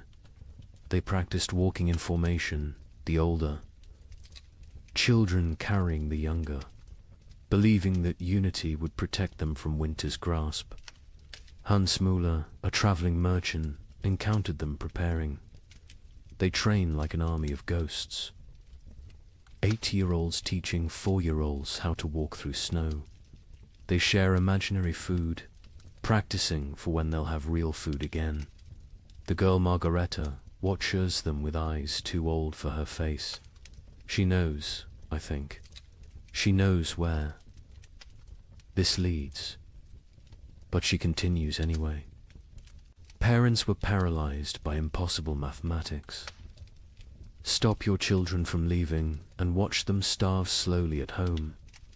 Let them leave and maybe, possibly, they find food elsewhere. Or at least they die with hope instead of despair. The mayor of Hamelin wrote, "We cannot feed them. We cannot save them. If they wish to walk to their deaths, is that worse than sitting to their deaths? At least walking gives the illusion of agency." Some parents actively encouraged their children to join. Widow Brown pushed her 3 sons toward Margareta, saying, "Follow her to summer or heaven, whichever comes first." Johann the smith told his daughter, "Better to die seeking warmth than to freeze knowing warmth will never come." On February 28, 1319, they left. 312 children walked out of Hamelin at dawn, singing a hymn Margareta had taught. Them, summer sleeps beyond the mountain, dreams of green in halls of white. We shall wake it with our walking, turn the darkness into light. They were joined by children from every village they passed. Rothenburg added 50. Wurzburg contributed 70. Nuremberg, despite the mayor's attempts to stop them, lost nearly 200 children in a single night. By the time they reached Augsburg, the procession numbered over 1,000. The Bishop of Augsburg tried to stop them, blocking the road with armed guards. Margareta walked up to him, this 12-year-old girl facing the church's authority. and said, "You can kill us. Here or let us die seeking salvation.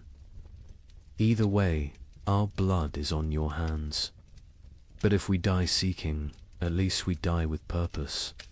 The bishop, shamed by a child, let them pass. He later wrote, "I should have stopped them, but stopping them would have meant admitting there was nothing to seek, no hope to find, no summer waiting anywhere. I let them pass because their delusion was kinder than my truth." The procession grew stranger as it moved south. Children who could no longer walk were pulled on makeshift sleds. Those who died were not left behind. The others carried frozen corpses, believing they would revive when summer was found.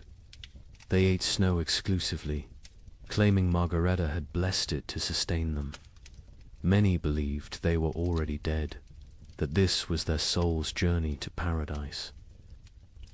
A monk traveling north met them near Innsbruck. They moved like a river of small ghosts, their singing echoing off mountain walls. The girl at the front no longer walks, she floats, carried by older children who believe touching the ground would break the spell. I offered them shelter in our monastery. They refused, saying walls would trap them in winter forever. The merchant, Giuseppe Di Marco, returning to Venice from Germany, provided the last confirmed sighting, a line of shadows against the alpine snow. Still walking, still singing, though the song now sounds like wind through empty houses. The leader, a girl, her lips blue with cold, but still moving in prayer or madness. I offered bread, real bread, not imagination. She looked at me with eyes already seeing another world, and said, "We are already full of winter. We need no earthly food." They walked past me into the mounting storm, and I swear before God they seemed to fade rather than depart, becoming one with the blizzard itself. They never emerged from the Alps. Search parties sent when spring finally Cain found them in a high pass, preserved perfectly in ice. They had died walking, still in formation, still holding hands. The smaller children carried by the larger, all facing south toward an Italy they would never see, a Rome they would never reach, a summer that had never been imprisoned except in the desperate imagination of a 12-year-old girl. Margareta was found at the front, her face turned skyward, arms outstretched as if embracing something invisible. In her frozen hand, a piece of parchment with a single line. Summer was inside us all along, but winter was stronger. The bodies were left where they lay. The Archbishop of Salzburg declared the site sacred ground, saying, "They died as pilgrims, seeking God's warmth. Let them remain as monuments to faith or folly, no longer know the difference." But the story doesn't end with their deaths. When spring finally came in 1322, when the famine finally broke, wildflowers grew in unusual abundance along the route the children had walked. Skeptics said it was from the organic matter their bodies had left. Believers said it was summer finally answering their call, 3 years too late. Parents who had let their children go lived with mathematical grief. They had solved the equation of survival by subtracting their offspring. Most went mad. The baker of Hamelin, Margaret's father, spent his remaining years making bread he would leave outside his shop each dawn for when the children returned from summer. He died calling Margareta's name, swearing he could hear her singing. The children's crusade of frost became mythology before the last body was found. Some claimed the children had found summer and stayed there, unable to return. Others said they had become the spirits of winter, doomed to walk the Alps forever. searching for warmth that doesn't exist. A few insisted they had seen the children in dreams, playing in fields of grain, finally warm, finally fed, finally free. A chronicler in Vienna wrote the definitive epitaph. They were children who had never known spring, following a child who dreamed of summer, seeking a warmth that had died before they were born.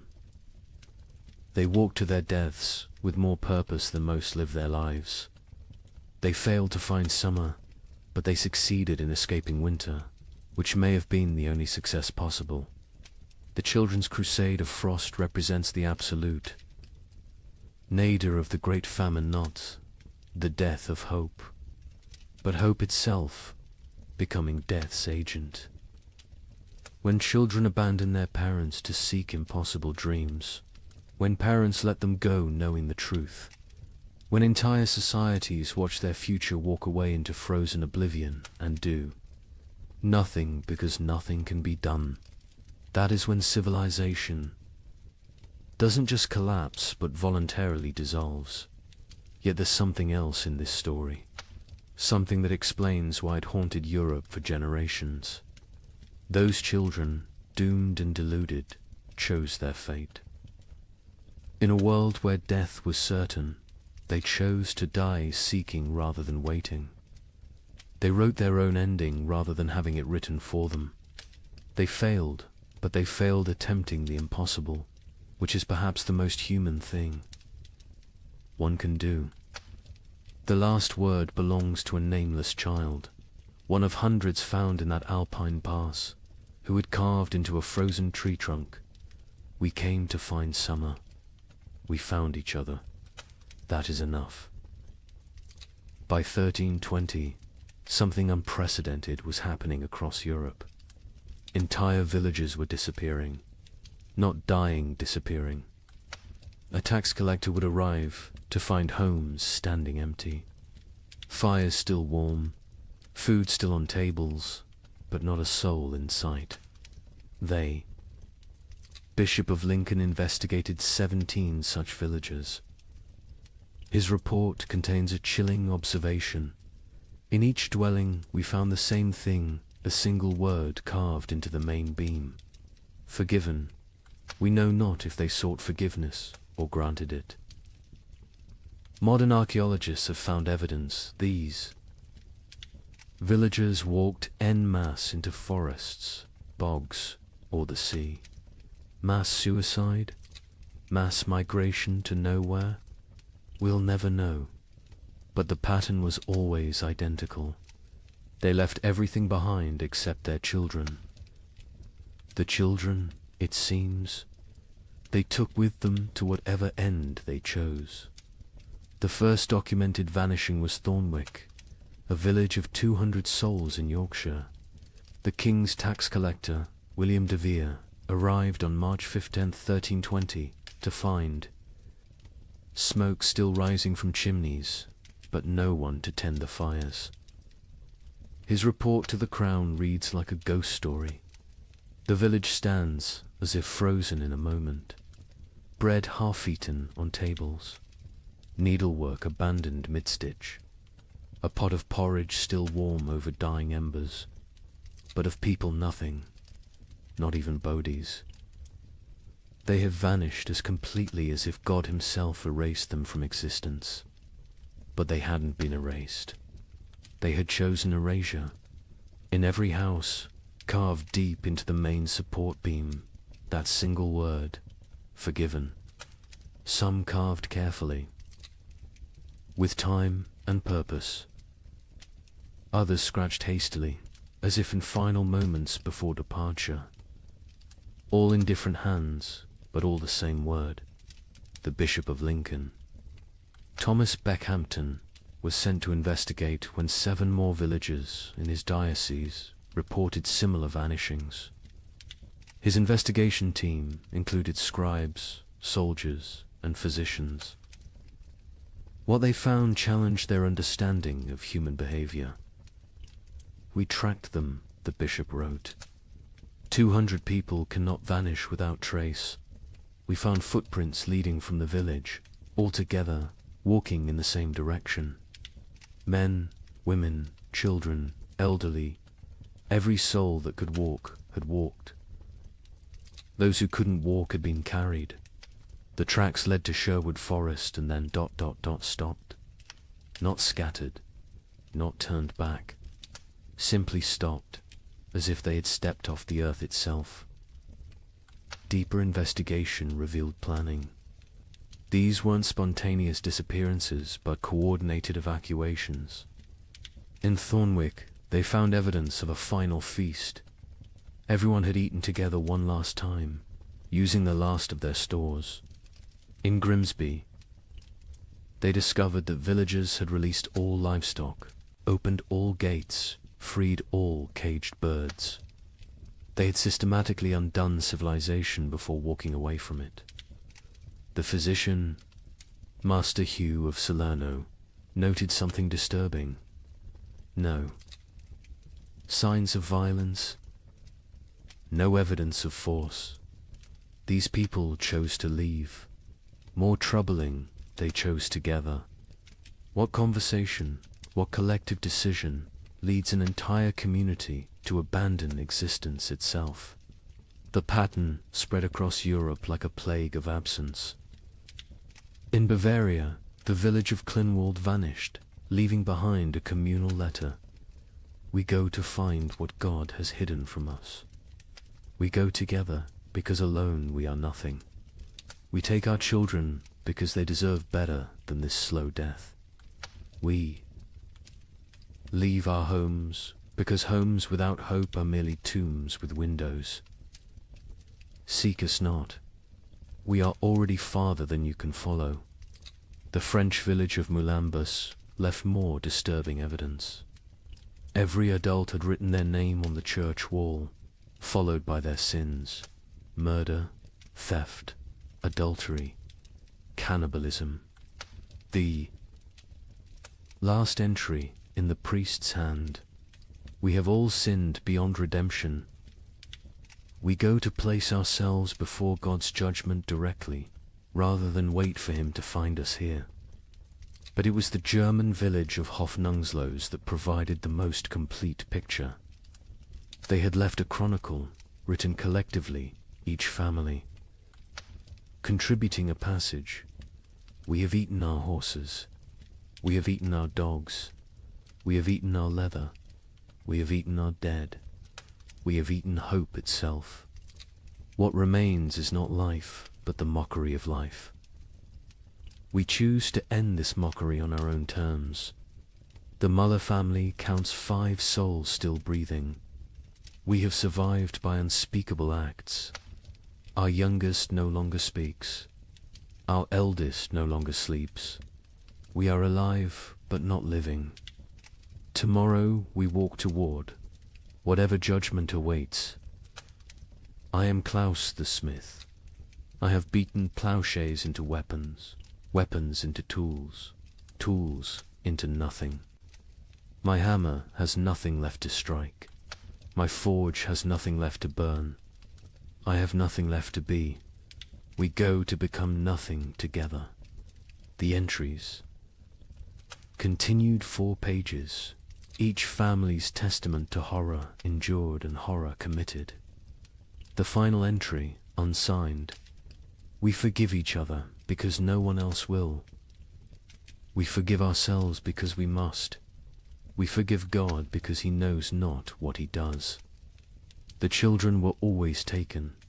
This detail haunted investigators. In villages where adults were found dead from starvation, disease, violence, children's bodies were often present. But in the vanished villages, no children remained. Whatever dark pilgrimage these communities undertook, they brought their young. A woodcutter named Franz claimed to have seen one such procession near the Black Forest. 300 shadows walking into the trees at dusk. No talking, no crying. Even the babes silent in their mother's arms.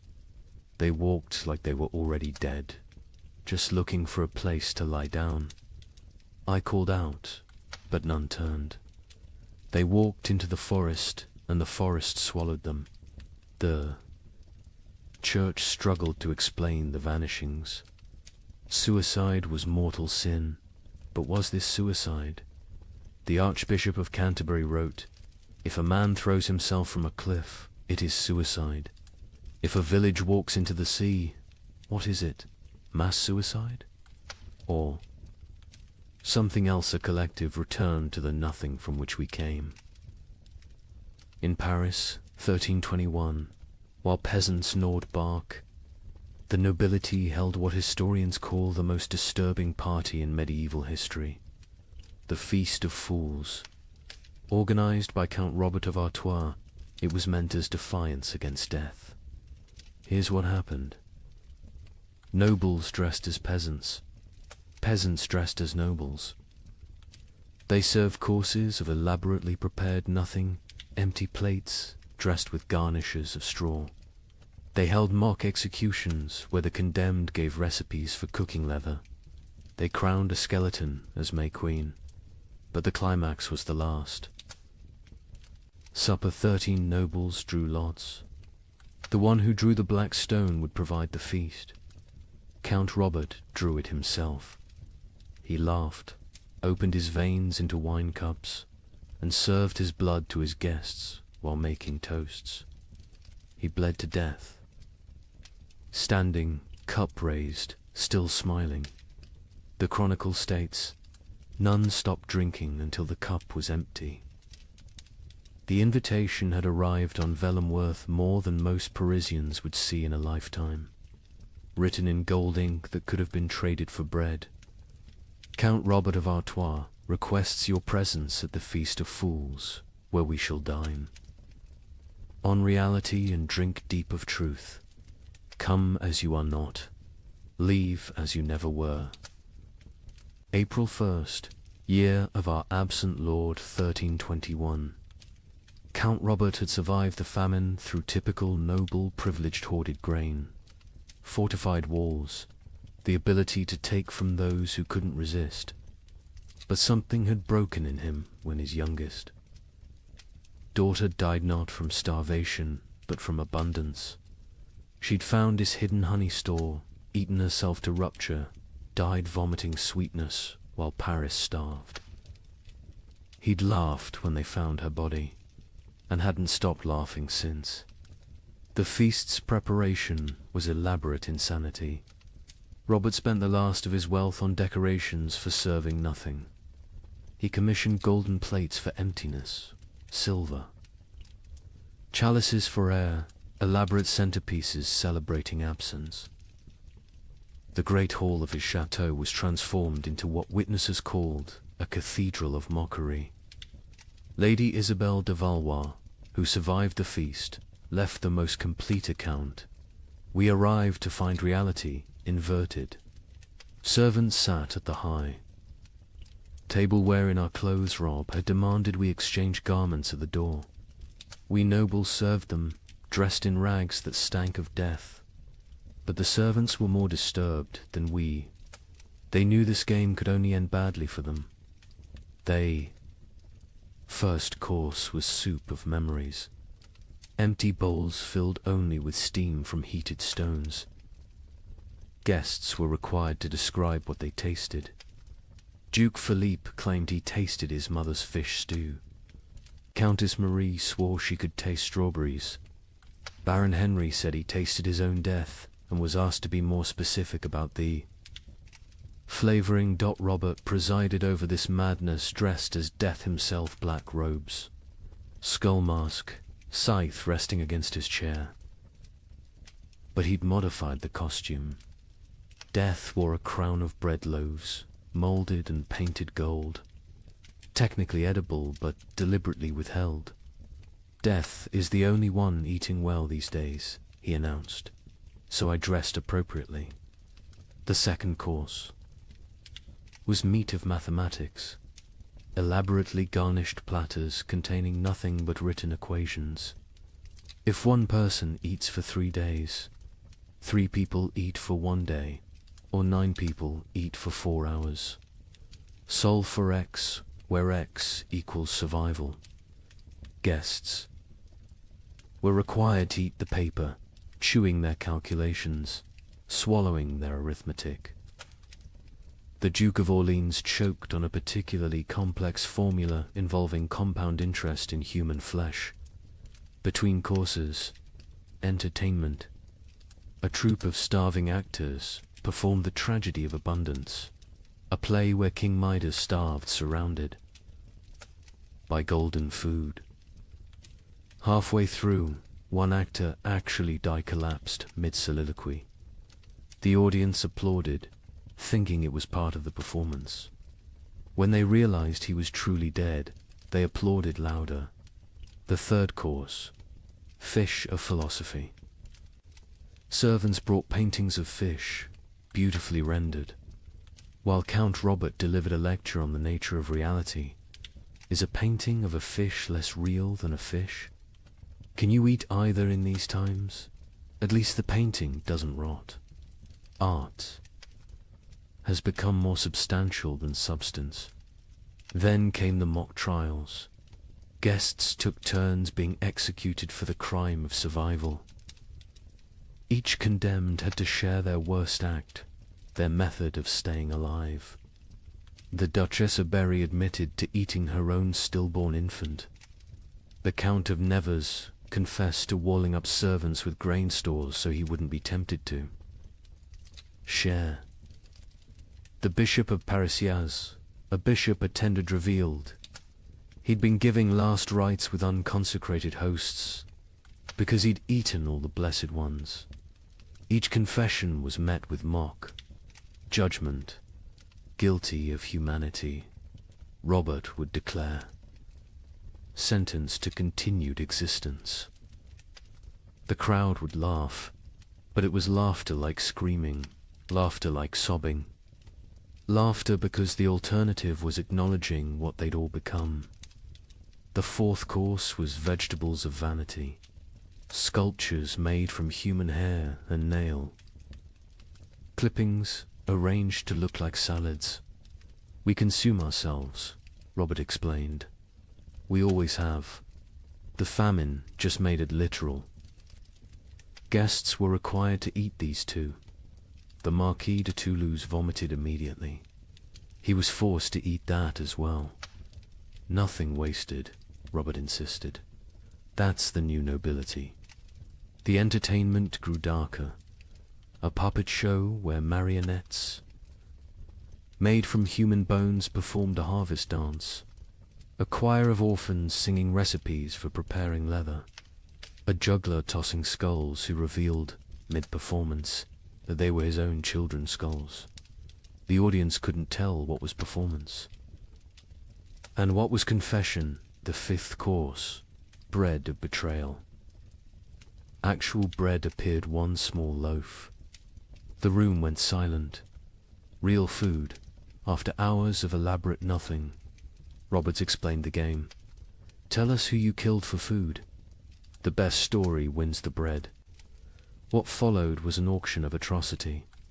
The Baron of Anjou described smothering his elderly mother to inherit her hidden grain.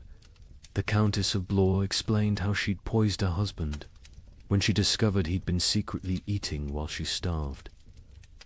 The Duke of Normandy won with his tale of hosting a dinner party, serving his guests, his own son, then revealing the truth after they'd eaten. He took one bite of the bread and vomited blood. The bread was made from sawdust and painted to look real. The sixth course, wine of wisdom. Empty goblets that guests had to fill with their own fluid stares, saliva, blood, whatever they could produce. We toast to truth, Robert declared. The truth that we are bags of liquid pretending to have purpose. They drank their own essences while Robert laughed and laughed and laughed. Then came the moment that would define the feast in history. Robert announced the Last Supper, 13 volunteers to recreate Christ's final meal, but with a twist. they would draw lots. 12 would feast. 1 would be the feast. The volunteers came forward, 12 nobles, so broken by horror they'd embrace any ending. Robert himself was the 13th. They drew carved bones from a jeweled box. Robert palmed the black bone, ensuring he drew it. Everyone knew. No one spoke. "I am the feast," he announced with genuine joy. "I am bread and wine. I am flesh and blood. I am the only honest noble lefty. Give myself to be consumed." He opened his veins with ceremonial precision, not to die quickly, but to fill 13 cups. He made toasts as his blood flowed, to abundance. Nervous laughter to the feast that never ends. Desperate drinking to the truth that we're all already dead. Silence, except for swallowing.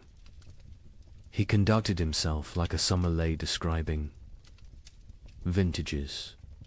Note the iron undertones, the hint of despair, the full body of wasted life. He grew paler with each toast, but never stopped smiling. Drink deep, friends. I'm a vintage that won't be repeated. The guests drank because stopping would mean acknowledging what they were doing. They drank because Robert was watching, still standing, still bleeding, still insisting this was all a grand joke. They drank because his blood was warm and they'd forgotten warmth. They drank because it was that or scream. Robert's final toast, as his knees began to buckle, to the feast of fools, where fools feast on fools, where wisdom is folly and folly is survival. To the nobility that dies with nobility, leaving only animals wearing crowns. To the joke that God played on us, and the joke we play back. To the end that never ends, and the ending that never he fell forward. Cup still raised, smile still, fixed. Dead before he hit the ground, but somehow still laughing. The guests sat with empty cups, full stomachs, and the knowledge that they'd literally drunk noble blood while dressed as peasants in a world where symbolism had become sustenance. The aftermath was swift and terrible. The servants, Forster, watch nobles drink noble blood, revolted, not politically aside. They stripped off the noble clothes, fled the chateau, most walking directly into the Seine to drown. The nobles, trapped in servant rags, covered in Robert's blood, stumbled into Paris streets where they were attacked by mobs who didn't recognize them or didn't care. Of the 100 guests at the Feast of Fools, 13 survived to Easter. Most died by suicide, unable to process what they'd participated in. Lady Isabel, who recorded the events, ended her account. "We went to mock death and became death's mockery. We tried to feast on nothing and discovered we were nothing. Count Robert won his game. He died laughing at a joke only he understood, leaving us to live with the punchline." The Feast of Fools wasn't just noble decadence, it was aristocracy's suicide note written in performance art, when the highest class of society serves nothing on golden plates. Crowns, corpses, and drinks human blood as entertainment, the social order hasn't just collapsed, has performed its own autopsy while still breathing. The king, upon hearing of the feast, reportedly said, "Count Robert has shown us our future elaborate rituals around nothing, performances of power without power. Substance, consumption of ourselves disguised as celebration." He then ordered all records of the feast destroyed. They survived because Lady Isabel hid her account inside a Bible, writing, "Let future generations know that when the world ended, the nobility threw a party. We dressed our doom in silk and served our destruction on silver platters. We made horror into art because art was all we had left. And when the last toast was raised, it was to our own annihilation, delivered with perfect etiquette. Let me share numbers that medieval minds couldn't comprehend. In 1310, Europe's population was roughly 75 million. By 1322, it was 60 million. 15 million people gone.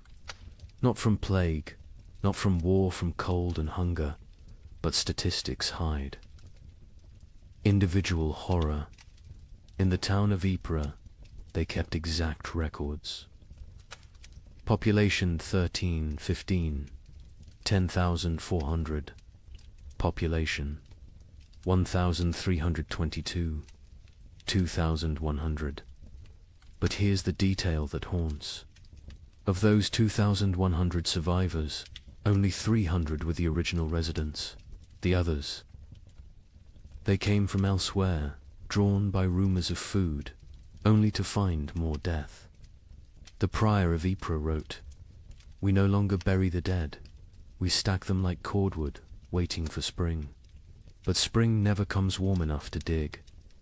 The numbers tell a story that words cannot." The Abbey of Saint-Denis kept meticulous death records, originally for prayers for the departed.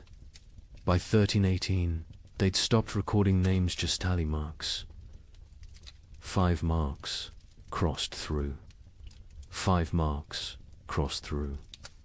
Pages and pages of groups of 5, like a child learning to count, except each mark was a human soul. Brother Felipe, the abbey's mathematician, calculated the rate of death. In 1315, we lost 1 soul per week. By 1316, 1 per day. By 1317, 1 per hour. By 1318, we stopped counting because the living were too few to count the dead. Mathematics itself collapsed when the numbers exceeded comprehension. The Italian city-states, with their banking traditions, kept the most precise records. Florence's census of 1310 recorded 120,000 souls. The census of 1322 recorded 45,000. But hidden in those numbers was darker arithmetic. Of the 45,000 survivors, 30,000 had arrived during the famine, refugees from the countryside. The original Florentine population had dropped from 120,000 to 15,000. 7 of every 8 natives had perished.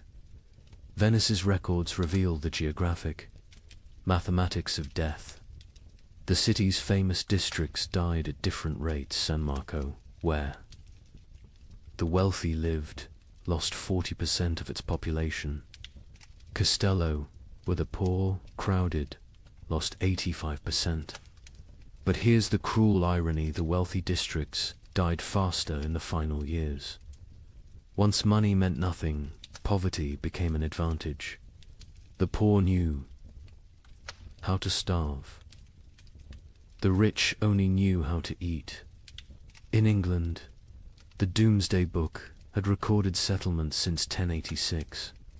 By comparing tax records from 1310 to 1322, we can track village-level devastation.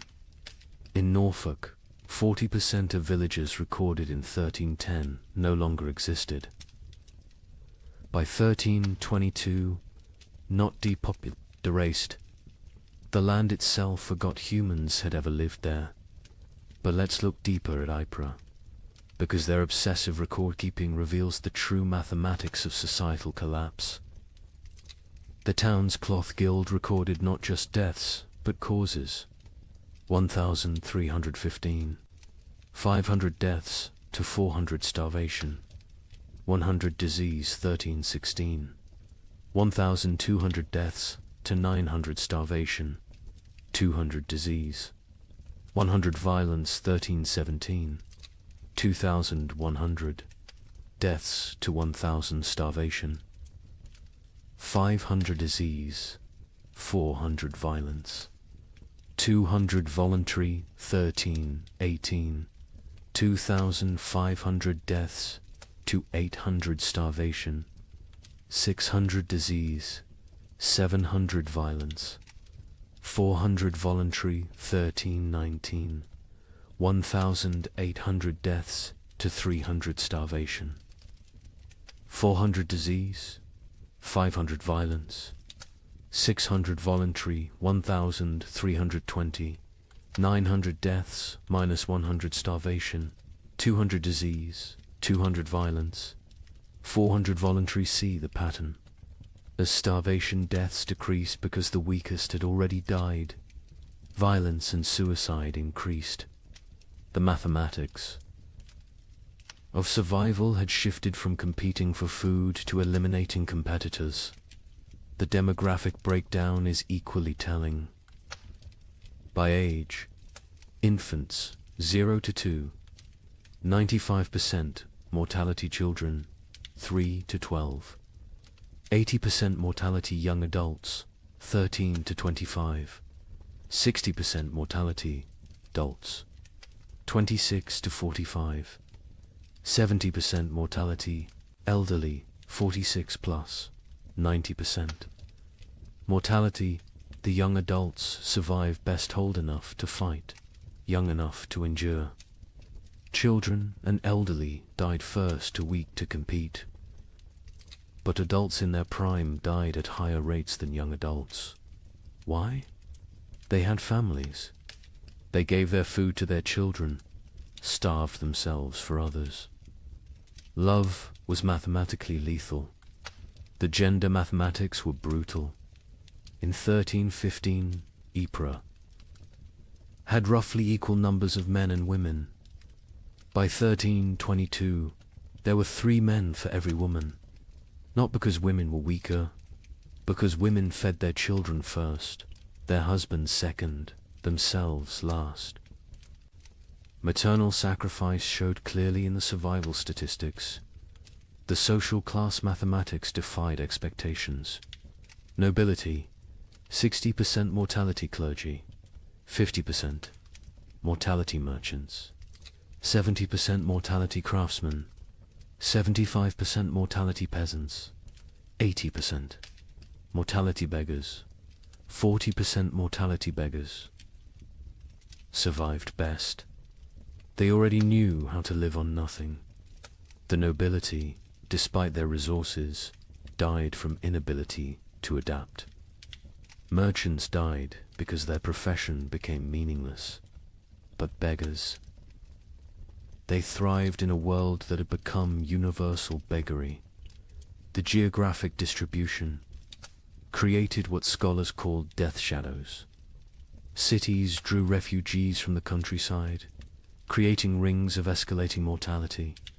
Paris, with a 1310 population of 200,000, had 80,000 survivors in 1322. But the villagers within a day's walk of Paris, complete annihilation. They'd all walked to the city seeking food, died in the streets, their homes becoming ghost towns. The monastery of Cluny mapped deaths across their network of abbeys. They discovered death followed trade routes not because trade spread disease, but because rumors of food traveled along merchant paths. Entire populations would migrate toward imagined abundance, creating waves of mobile starvation that crashed against city walls. The seasonal mathematics were predictable yet horrifying. Spring, highest death rates, bodies hidden by snow revealed. Last stores exhausted summer, moderate deaths, some forage available. But disease spread autumn. Lowest deaths, whatever harvest existed, plus weakest already dead winter. Rising deaths, cold, multiplying hungers, lethality, but within those seasons. Specific dates showed spikes. Christmas saw mass suicides. The contrast between religious celebration and reality broke minds. Easter saw violence spiked, the promise of resurrection mocked by death's omnipresence. Harvest festivals became killing fields as communities fought over failed crops. The birth rate mathematics were perhaps most tragic. In 1310, Ypres recorded 400 births. In 1316 to 200 births. In 1318, 50 births. In 1320, 12 births. By 1321, 0. Not 0, recorded 0, occurred. Women stopped conceiving, bodies too starved to support pregnancy. Those who did conceive miscarried, or gave birth to stillborn children. An entire generation unborn. The marriage mathematics inverted. In 1310, Ypres recorded 200 marriages. In 1320, they recorded 400. Why the increase during horror? Survival partnerships. Widows with food marrying widowers with shelter. Children married to combine family resources. Marriage became merger. Love replaced by mathematics. The death-to-burial ratio reveals societal collapses. Progression to 1,315. 1 death equals 1 burial, 1316. 2 deaths equals 1 burial, 1317. 5 deaths equals 1 burial, 1318. 10 deaths equals 1 burial, 1319. 20 deaths equals 1 burial, 1320. Burial ceased. Bodies stacked or burned. The prior of Ypres wrote, "We have built pyramids of the dead, frozen corpses stacked like masonry, mortared with ice. Come spring, they will thaw and collapse, but by then, who will remain to care?" The economic mathematics were absurd. The price of wheat increased 2,000% between 1315 and 1320, but expressing it as percentage obscures the reality. In 1315, a penny bought a loaf. In 1320, a year's wages couldn't buy a crumb. Money became meaningless. The only currency was calories. Distance mathematics changed. In 1310, a healthy person could walk 20 miles per day. By 1320, survivors could manage perhaps 2 miles. The world shrank as human capability decreased. Villages 10 miles apart became unreachable foreign lands. Geography expanded as humans contracted. The theft mathematics reveal moral collapse. 1,315. 100 thefts. Mostly grain, 1316. 500 thefts. Anything. Edible, 1317. 1,000 thefts. Including clothing and fuel, 1318. 2,000 thefts. Including children, 1319. Theft became meaningless. Nothing left to steal. The murder mathematics followed similar patterns, but with a crucial difference. Murders peaked in 1318, then declined not from returning morality, but from lack of strength. By 1319, people were too weak to kill. Violence required carries nobody could spare. The migration mathematics created empty zones and death clusters. Rural areas emptied as survivors walked to cities. Cities became graveyards as refugees died in streets. The population didn't just decline, it concentrated, then collapsed. Like a star becoming a black hole, the linguistic mathematics were subtle but telling. The Ypres records showed declining vocabulary over time. 1315 records use varied, complex language. By 1320, the same. Scribes used perhaps 200 words repeatedly. Hunger had literally reduced their ability to think in complex terms. Survival required all cognitive resources. The time mathematics warped reality. Survivors reported years feeling like decades, days feeling like minutes. The prior wrote, "We have lived 7 years that feel like 70. I am 40 but feel 400. Time itself has starved, moving slowly like everything else dying." The children's mathematics were most heartbreaking. In 1315, Ypres had 3,000 children under 12. By 1322, 45. Of those 45, only 3 were from Ypres. The others were orphans who'd wandered in from elsewhere. Their origins unknown, their parents dead, their futures non-existent. An entire generation deleted. Here's the mathematical truth medieval minds couldn't grasp. Exponential death. When food production drops 50%, population doesn't drop 50%, drops 80%. Because that 50% reduction creates competition, disease, violence, and suicide that multiply mortality beyond the initial cause. Famine doesn't just kill through starvation, kills through the mathematics of social collapse. The final statistic, the one that captures the true horror of the 15 million who died. Historians estimate only 5 million died directly from starvation.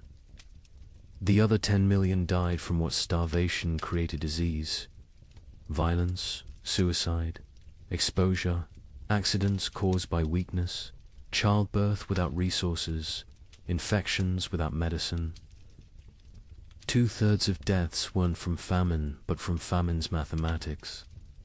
The prior of Ypres' final entry, dated March 1322. I have kept these records for 7 years. I have reduced human souls to marks on parchment, lives to numbers, horror to mathematics. But mathematics cannot capture the sound of children crying for food that doesn't exist. Cannot calculate the weight of watching your family die by degrees. Cannot solve for why God allows such equations. The numbers say 2,100 remain from 10,400. But numbers lie. None remain. We 2,100 are not survivors, we are the not yet dead. Walking statistics waiting for our final tally. Mathematics has proven that hell is not fire and brimstone. Hell is subtraction without end, division without remainder, the null set of human hope. In 1321, as the worst seemed to be passing, something strange happened. The rats returned, but they were different, larger, bolder, moving in coordinated swarms. A chronicler in Milan wrote, "They fear neither cat nor dog nor man.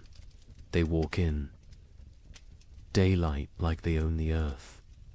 Where had they been for 7 years? Some scholars believe they survived in the vast granaries of Eastern Europe, growing fat while the West starved. Others think they evolved, adapted to the cold. But everyone agrees on one thing. They brought something back with them. A Venetian merchant noted, "The rats are sick. They dance in circles before dying, black swellings on their necks." Those swellings would have a name soon enough. But in 1321, as Europe began to believe, the worst was over. Nobody knew they were witnessing the overture to the Black Death. The first documented sighting was in Prague, March 1321. A baker named Joseph, one of the few whose ovens still functioned, reported to the city guard. They came at dawn, hundreds of them, moving like water through the streets. But wrong. Rats don't move together like soldiers. These did. They ignored the few cats left alive. The cats ran from them. Within days, similar reports flooded in from across Europe. But these weren't the timid creatures that had vanished in 1315. The merchant Giovanni di Marco, traveling from Venice to Vienna, documented what he saw. Rats the size of rabbits, some larger, grey-black fur so thick arrows bounce off, eyes that reflect light like demons. They don't scatter when approached. They stand their ground, studying you, calculating. The Archbishop of Mainz received disturbing reports from his parishes. The rats show intelligence beyond nature. They work in teams, some distract while others steal. They've learned to open larches, untie knots, even use simple tools. A priest in Worms saw one using a stick to knock bread from a high shelf. This is not natural. This is diabolic. But where had they been? The 7-year absence created wild theories, but one Benedictine scholar, Brother Antonius of Regensburg, proposed something chillingly plausible. The rats didn't vanish, they migrated east, following ancient Roman grain routes to the steppes. Beyond Hungary, there, in the vast underground granaries, built by emperors and forgotten by time, they found paradise. Infinite grain, no predators, perfect breeding conditions, 7 years of unlimited food and reproduction. They've returned not as the same species, but as something evolved. The physical changes were documented obsessively. A physician in Paris dissected several specimens, twice the size of pre-famine rats. Muscle density increased by half. Teeth lengthened and serrated, capable of chewing through wood, even soft metals. Most disturbing, enlarged brains. The cranial capacity has increased by 1/3. These are not the rats that left. These are their descendants, shaped by 7 years of plenty while we endured 7 years of want. The behavioral changes were even more unsettling. The rats showed coordination that defied explanation. A witness in Cologne described an attack on a grain warehouse. They moved in waves. First wave gnawed the doors, while others waited. When guards appeared, they retreated. In perfect synchronization, they returned at night with more numbers, attacking from multiple points simultaneously. They knew we were watching. They waited until we were exhausted. They had lost all fear of humans. Previous generations of rats fled from people, lived in shadows, scavenged secretly. These new rats walked openly through marketplaces, entered homes while families ate, stared directly at humans with what witnesses described as calculating intelligence. A child in Nuremberg reported rats watching her family eat dinner through the window. "Counting us," she said. "The cats, those few that survived the famine, refused to hunt them." A chronicler in line observed. "Our best Mauser, who survived 7 years of horror by hunting, now cowers when rats pass. He recognizes something we don't. The predator-prey relationship is inverted. The cats know they're now the prey. Dogs fared no better. Hunting hounds trained to kill wolves ran from rat. Swarms. A pack of street dogs in Milan, hardened by years of surviving on corpses, was found torn apart. Witnesses said the rats had hunted them like wolves hunt deer, driving them into a corner, exhausting them, then moving in for the kill. But it was the rats' relationship with the dead that proved most disturbing. During the famine, corpses had accumulated faster than burial. Mass graves, body piles, frozen pyramids of the dead, all untouched for years. The returned rats showed intense interest in these sites. Not to feed, they seemed well fed, but to investigate. A gravedigger in Bordeaux reported. They dig into the mass graves, not eating, just ... examining. They spend hours among the bones, touching them with their paws, almost like they're reading something. Then they emerge and dance, spinning, leaping, falling over, getting up, spinning again, like they're drunk or mad. The dancing disease appeared first in the rats, then in the animals they bit, finally in humans. But in 1321, people thought it was just strange behavior. They didn't connect it to disease. Why would they? The rats looked healthy, even robust. Larger, stronger, more vital than any rats in memory. An Italian merchant named Carlo Benedetti made the crucial observation that historians would later recognize as prophetic. The rats congregate at trade routes, ports, and crossroads. There, not seeking food, food exists everywhere now, that so few remain to eat it. They're positioning themselves along human movement patterns, waiting, but for what? The rats showed particular interest in the remaining churches and monasteries. Brother Francis of Assisi documented their behavior. They enter during services, completely unafraid of the congregation. They sit in neat rows as if listening to the sermon. When we sing hymns, they sway. When we pray, they bow their heads. Mockery, mimicry, or something else. They seem to be waiting for something, some signal we cannot perceive. The first human deaths directly attributable to the returned. Rats came in summer 1321, not from attack from disease.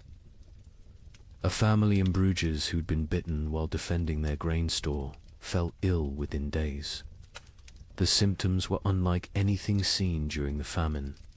High fever, delirium, and most distinctively, black swellings in the neck, armpits and groin. The family died within a week, but not before describing their hallucinations. The rats speak to us in dreams. They show us cities of the dead, kingdoms built in grave earth, empires of bone and plague. They promise us citizenship and then Acropolis if we stop fighting and accept the gift they bring. Medical professionals were baffled. A physician in Prague wrote, "The disease is nothing like the starvation, sickness, or winter plague. It burns through bodies like fire through dry wood. The black swellings appear where the body fights hardest, lymph nodes swelling with failed resistance. But, strangest of all, the victims dance before they die, just like the rats." The dancing sickness spread from the bitten to their families, from families to neighborhoods, from neighborhoods to districts. But in 1321, it was still contained, still rare. Most who died that year still died from famine's lingering effects. The new plague was just beginning its incubation, both in human bodies and human societies. The rats' intelligence manifested in increasingly complex ways. They learned to avoid traditional traps, poison, and hunting methods. They developed new social structures: scout rats who tested food for danger, guard rats who watched for threats, even what appeared to be leader rats who directed group movements through series of squeaks and gestures. A scholar in Vienna documented their learning capabilities. We captured one, intending study. Its companions spent 3 nights trying to free it, using increasingly sophisticated methods: leverage, distraction, even attempting to pick the lock with twisted metal. When they failed, they sat outside the cage in vigil until the captured rat died. Then they left. But the next night, our laboratory burned. The fire started in 3 places simultaneously. Draw your own conclusions. The church struggled to explain the rats' return. Were they demons? Punishments? Tests? The Bishop of Cologne preached. For 7 years they abandoned us to our suffering. Now they return in our moment of hope, stronger for their absence. They are either God's final curse or Satan's opening move in some greater game. Either way, they herald something worse than what we've endured. Popular folklore developed quickly. Rats were secret rulers of the underworld who'd retreated to plan humanity's destruction. They would transformed human souls, twisted by starvation, into animal form. They were advanced scouts for an invasion from hell itself. Each theory was more fantastic than the last, but none were as terrible as the truth. The truth was biological, not theological. The rats had spent 7 years in isolated populations, breeding rapidly in the eastern granaries.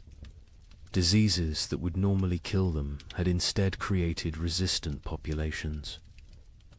The Black Death bacterium, Yersinia pestis, had found perfect incubation conditions, countless hosts, rapid reproduction, isolation from human interference. The rats weren't evil. They were evolution's answer to abundance. After scarcity, by autumn. 1321, the dancing sickness had spread to every major city. Still not epidemic, still not recognized as connected to the rats, but growing.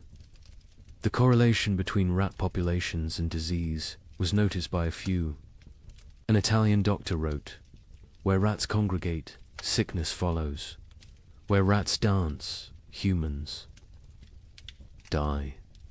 Where rats thrive, plague arrives." But Europe, exhausted from 7 years of famine, couldn't process another catastrophe. The return of the rats was seen as disgusting but manageable. The dancing sickness was concerning but limited. Nobody connected the dots that would seem obvious in hindsight, that the rats weren't just returning from exile. They were bringing hell with them. The final observation of 1321 came from a child in Marseille, a girl who'd survived the famine by eating rats when they were still scarce. She told her priest, "The old rats tasted of hunger and fear. These new rats taste of death and patience. They're not afraid of us because they know something we don't. They're waiting for us to realize we're already dead." Within 20 years, her words would prove prophetic. The Black Death would kill 1/3 of Europe's remaining population. But in 1321, as people celebrated the famine's end, as they counted their dead and rebuilt their lives, the rats just watched, and waited, and danced their strange dances in the moonlight, practicing for the grand performance yet to come. On March 15th, 1322, something miraculous happened. The sun broke through clouds that had shrouded Europe for 7 years. Real warmth, real light. In London, people fell to their knees in the streets, weeping. Church bells rang for 3 straight days. A young monk in Canterbury wrote, "We had forgotten the sun could hurt your eyes." Children who had never seen their own shadows screamed in terror at the dark shapes that followed them.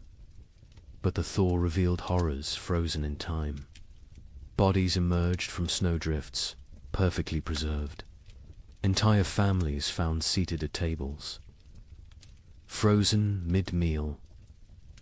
Armies discovered standing in formation, weapons raised, ice statues of a war that winter had won. The warmth came suddenly, without warning. Dawn broke grey as it had for 7 years. But by noon, actual golden light pierced. Through, not the weak, watery light that occasionally appeared, but real sunshine, hot, bright, alive. In Paris, people stumbled from their homes, shielding their eyes, unable to comprehend what they were seeing. Marie de Champagne, age 7, born during the famine, experienced sunshine for the first time. Mother fell to her knees and pulled me down, saying we must pray. I asked what the burning light was. She said God's eye has opened. I was terrified. I thought God was going to see what we'd done to survive. The ice began to melt with alarming speed. Winter's archives, 7 years of frozen death, began to reveal themselves. In Cologne, the Rhine's thaw exposed a grotesque gallery, hundreds of bodies that had fallen through ice over the years, preserved perfectly, now floating downstream like a parade of the damned. Citizens lined the banks, searching for relatives lost years ago, finding them looking exactly as they had at death. Brother Thomas of Westminster, who'd chronicled the disaster from beginning, wrote with shaking hand, "The earth gives up its dead, but not for resurrection. They return only to show us what we've done." A mother and child, frozen in embrace, so perfectly preserved I could count the tears frozen on their cheeks. Soldiers who died defending grain stores, still standing at their posts, ice guardians of nothing. God has kept perfect record of our failures, but with the thaw came something worse than revealed corpse, truth-field truth. The ice had hidden the full scope of devastation. Entire districts thought to be empty were found to contain hundreds of frozen dead. Mass graves, hastily covered with snow, began to melt and shift, creating mudslides of human remains. The spring of 1322 didn't bring renewal.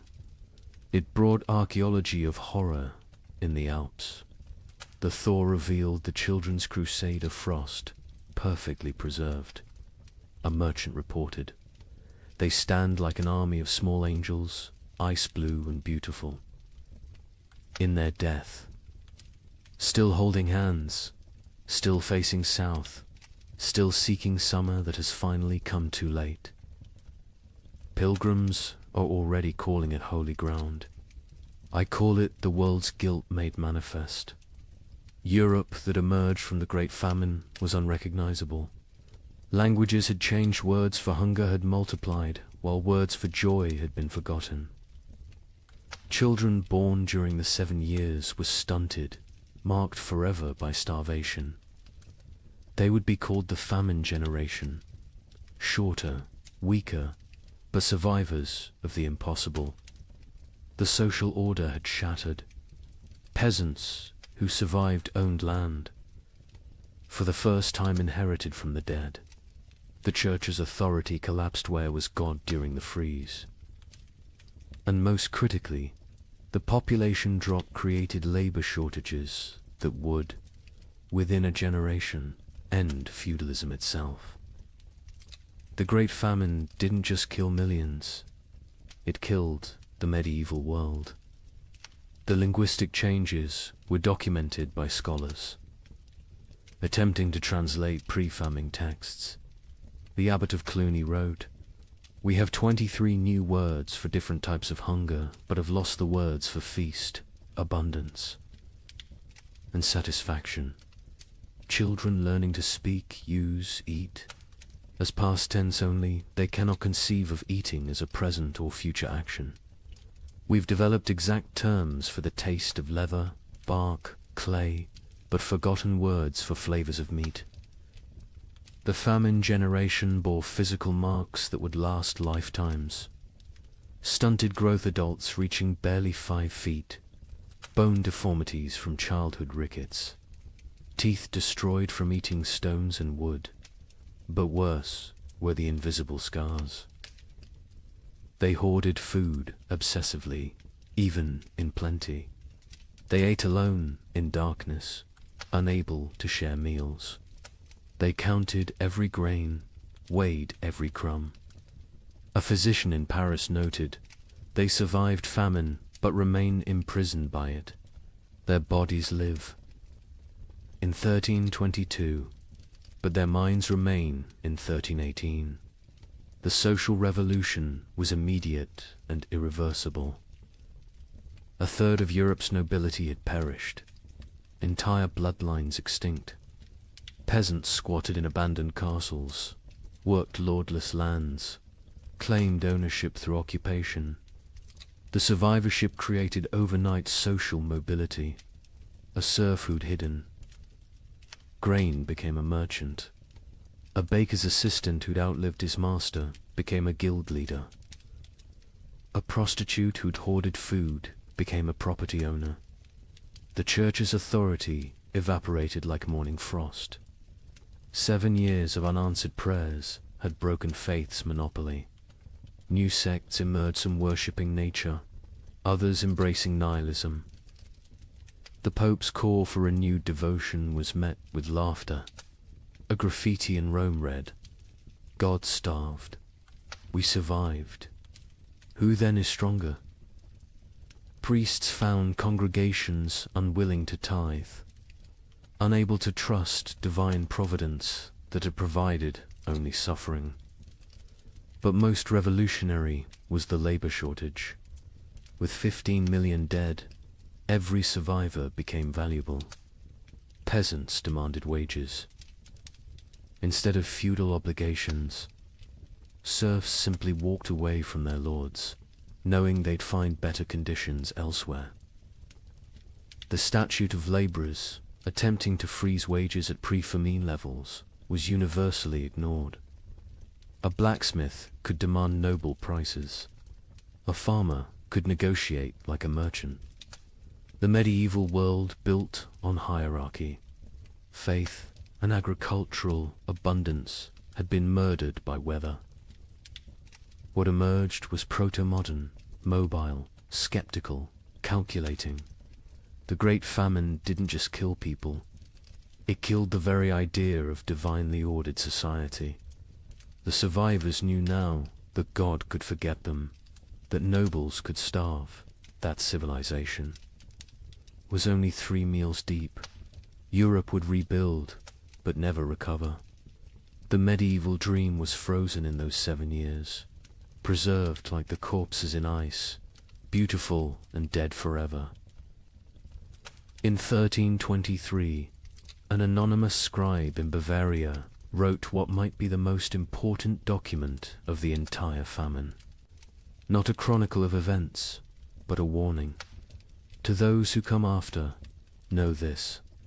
We thought ourselves masters of the earth. We built castles against enemies, churches against damnation, walls against nature itself. But when the sky turned against us, when the very air became our enemy, we learned that civilization is only 3 meals deep. Beneath that lies the animal, and beneath that ... lies something worse, something that would eat its own shadow if it could provide sustenance. We survived. That is not the same as living. Some costs can never be repaid. Some hungers never leave you, no matter how much you eat. We measured time in deaths. We measured love in shared suffering. We measured God in his absence. If the cold comes again, and it will come again, remember that the greatest danger is not the freeze. It's what the freeze reveals about your neighbor, about your family, about yourself. May you never be warm enough to forget what we learned in the cold. The document was found hidden in a monastery wall, wrapped in waxed cloth, deliberately preserved. The scribe continued, I write this with fingers that consumed my own flesh. I write with eyes that watched my children choose which sibling would eat. I write with a soul that has been to hell and discovered hell is not fire. Hell is ice and the mathematics of survival. We who survived are not heroes. We are the ones who did what heroes couldn't. We chose ourselves over others. We calculated love against calories and chose calories. We learned that honor digests poorly, that mercy is a luxury of the fed, that civilization is just an agreement between people who aren't hungry yet. The sun has returned. The crops grow again. Markets open, bells ring. Children are born who will never know the taste of bark bread. They will call us the generation who endured. But endurance is just a prettier word for betrayal. Betrayal of everything we once believed. Made us human. When abundance returns, you will forget. You will must forget to stay sane. But someone should remember. Someone should know that we measured children's worth in weeks of food, that we drew lots for who would walk into winter, that we learned to distinguish the taste of different mortar. From ancient walls, so I leave this testament, not of what happened chronicles will tell that story, but of what we became. We became arithmetic. We became efficiency. We became the truth that underneath every prayer, every law, every noble sentiment, lies the animal that will eat its own tail if the circle of consumption demands it. Remember us accurately, not as victims of weather, but as humans revealed. The cold didn't change us, it showed us, and what it showed can never be fully hidden again. The thaw has come. Summer returns. But we who survived carry winter inside us forever, a frozen seed that whispers, "This is what you really are. Everything. Else is just the dream of well-fed men." In the spring of 1315, a mother in northern England made an unthinkable decision. She locked her children inside their cottage, walked into the frozen wasteland, and never returned. But she wasn't abandoning them. She was saving them. What she knew, what all of Europe would soon discover, was that the world itself was dying. The rain wouldn't stop. The cold wouldn't break. And for the next 7 years, winter would reign supreme. Her name was Marjorie of Dereham, and her neighbors found her children 3 days later, alive, huddled around the last embers of their fire. The eldest, a boy of 9, clutched a note his mother had left. The priest who recorded it wrote that his hands shook as he read her words aloud. "My flesh will buy them grain. My absence will grant them mercy. Tell them I walk toward God, not away from them." You see, Marjorie had understood something terrible. Something that would take the rest of Europe months to grasp. This wasn't just another harsh spring. This was the beginning of an extinction. The marketplace where she'd traded her body for bread had made the calculation clear. A living mother meant 5 mouths to feed. A missing mother meant 4 orphans the church had to shelter, and the church still had grain. Still had walls, still had hope that this nightmare would end. But here's what makes Marjorie's story so haunting. She wasn't unique. Parish records from 1315 show hundreds of similar disappearances. Parents vanishing into blizzards, elderly grandparents wandering into forests, always leaving notes, always locking doors from the outside, always walking toward death like it was salvation. The chronicler Geoffrey Le Baker would later write about that spring with words that feel pulled from nightmares. The rains began on St. George's Day and fell like God had forgotten how to do anything else. Not the warm rains of April that wake sleeping seeds, but frozen needles that killed whatever they touched. Crops didn't fail, they drowned standing. Rivers didn't flood, they exploded from their banks like wounded animals. Think about that. For a moment, you're a medieval peasant. Your entire world is 3 miles wide. Everything you know about survival, every technique your father taught you, every prayer your mother whispered, assumes one simple truth, that seasons follow patterns. Spring brings life. Summer brings growth. Autumn brings harvest. Winter brings rest. But what happens when spring never comes? When winter refuses to die? When the very foundation of existence cracks beneath your feet? That's what began in 1315. Not a famine, not a crisis, but the complete collapse of natural order. And Marjorie of Durham, walking into that frozen dawn, leaving her children behind to live, was just the first character in a story that would consume 15 million souls. Before it ended, the question isn't how Europe survived, it's what Europe became to survive it.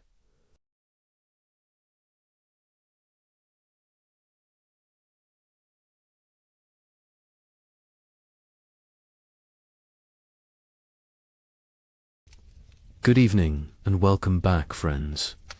Tonight, we are going to journey through the winter that never ended, America's forgotten ice years. As always, let me know where in the world you are listening in from.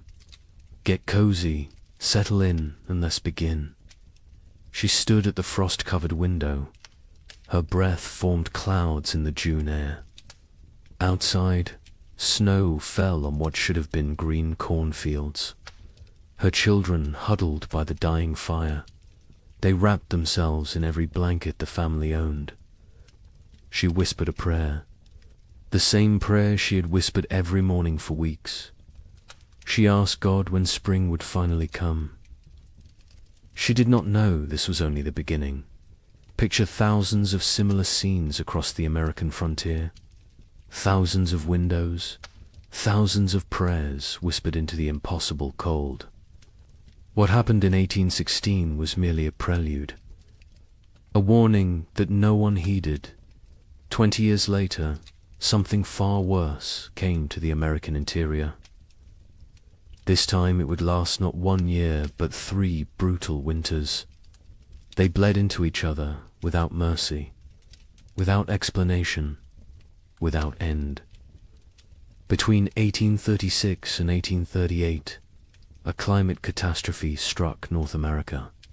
It has been nearly erased from popular memory. Historians debate the causes today. Solar minimums, volcanic eruptions half a world away, or a deadly combination of forces beyond human understanding.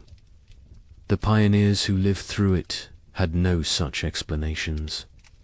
They had only survival. They had only the next day, and the day after that, if they were lucky enough to see it. This is their story. The story that America chose to forget. What you are about to hear challenges everything you thought you knew about westward expansion. Textbooks celebrate the march of civilization across the continent. They praise the brave pioneers, claiming their piece of the American dream. But they rarely mention the winters that nearly ended it all. They do not talk about the settlements that simply vanished. They do not discuss the mass graves discovered decades later, or the journals hidden in attics, journals filled with words that survivors could not bear to speak aloud. This is the story of the winter that never ended, and the people who somehow lived to see spring again. Late 1835. The American frontier hummed with optimism. The economy was booming. Land was cheap. Opportunity seemed limitless. Thousands of families poured westward into territories that promised fertile soil and new beginnings. Michigan Territory, Wisconsin, Illinois, Indiana, Ohio. These were the lands of promise.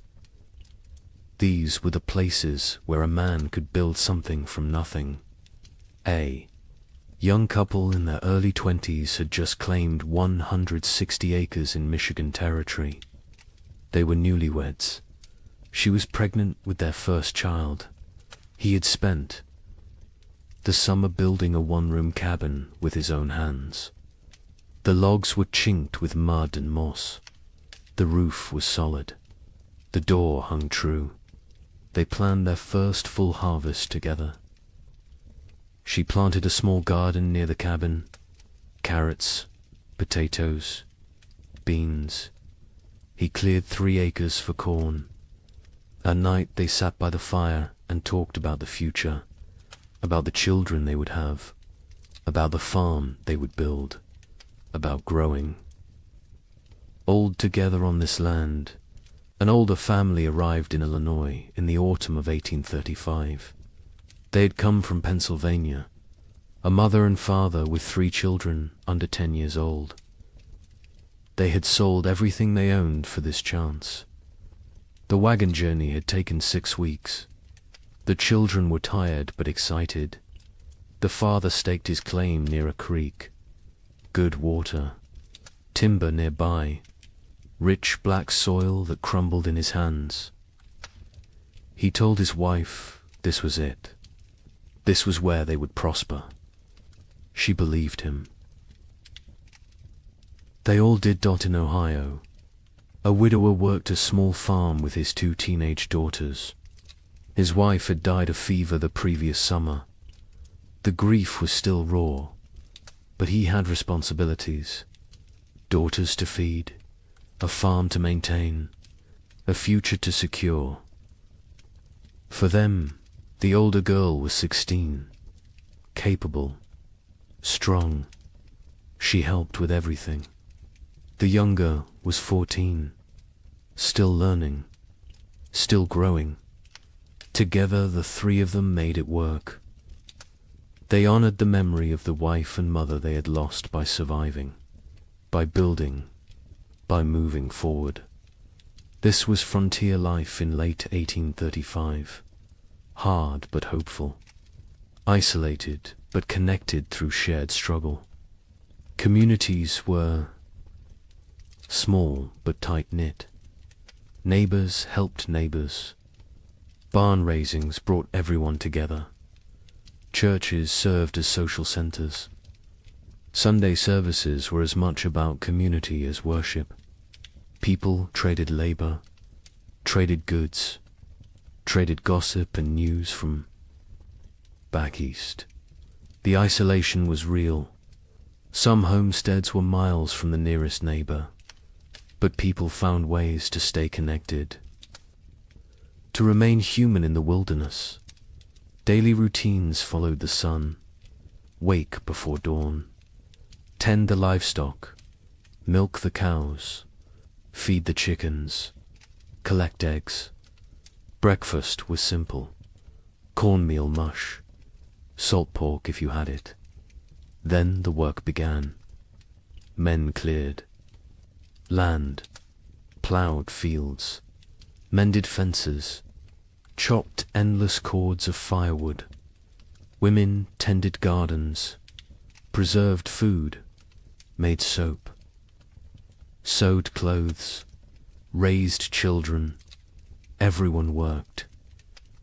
Even the smallest children had chores, gathering kindling, feeding chickens, watching younger siblings. There was no such thing as idle time on the frontier. As autumn 1835 arrived, families began their winter preparations. These were routines they knew well. They had survived winters before. They salted meat, packed pork and beef in barrels with salt and brine. The meat would keep all winter this way. They filled root cellars with potatoes, turnips, carrots, squash, onions. They dried beans, preserved fruits, made apple butter, rendered lard. Every scrap of food was precious. Nothing was wasted. Firewood was crucial. Men spent weeks cutting and stacking wood, cord after cord after cord. A family could burn through several cords in a hard winter. The stacks grew higher, oak for long burning, maple for cooking, pine for quick heat. The wood had to dry, green. Would wood smoke and not burn hot? So they cut wood a season ahead when they could. The wood piles near cabins stood taller than a man. They looked like enough. They always had been enough before. The young couple in Michigan worked together on their preparations. He hunted, brought home deer and wild turkey. She preserved the meat. They worked side by side. Her belly grew with the pregnancy. He worried about her working too hard. She laughed and told him women had been having babies since the beginning of time. She would be fine. The baby would come in May, spring, when everything was green and growing. It seemed perfect. The family in Illinois worked frantically to prepare. They had arrived late in the season. They had less time. The father pushed himself. Hard. Too hard. His wife worried, but they got it done. Meat preserved, vegetables stored, firewood stacked. The cabin was small but well built. They had purchased it from a family moving back east. The previous owners had said they missed civilization, missed family. The father thought they were foolish. This land was too good to abandon. His wife was not so sure, but she kept her doubts to herself. The widower and his daughters prepared. Methodically, they had done this before. Last year they had done it without a wife and mother. This year was easier in some ways. The grief was less sharp. The routines were established. The older daughter had learned her mother's preservation techniques. The younger helped without complaint. They worked together in comfortable silence, the kind of silence that comes from shared loss and shared survival. They would make it through another winter. They had to. December 1835 arrived cold and early.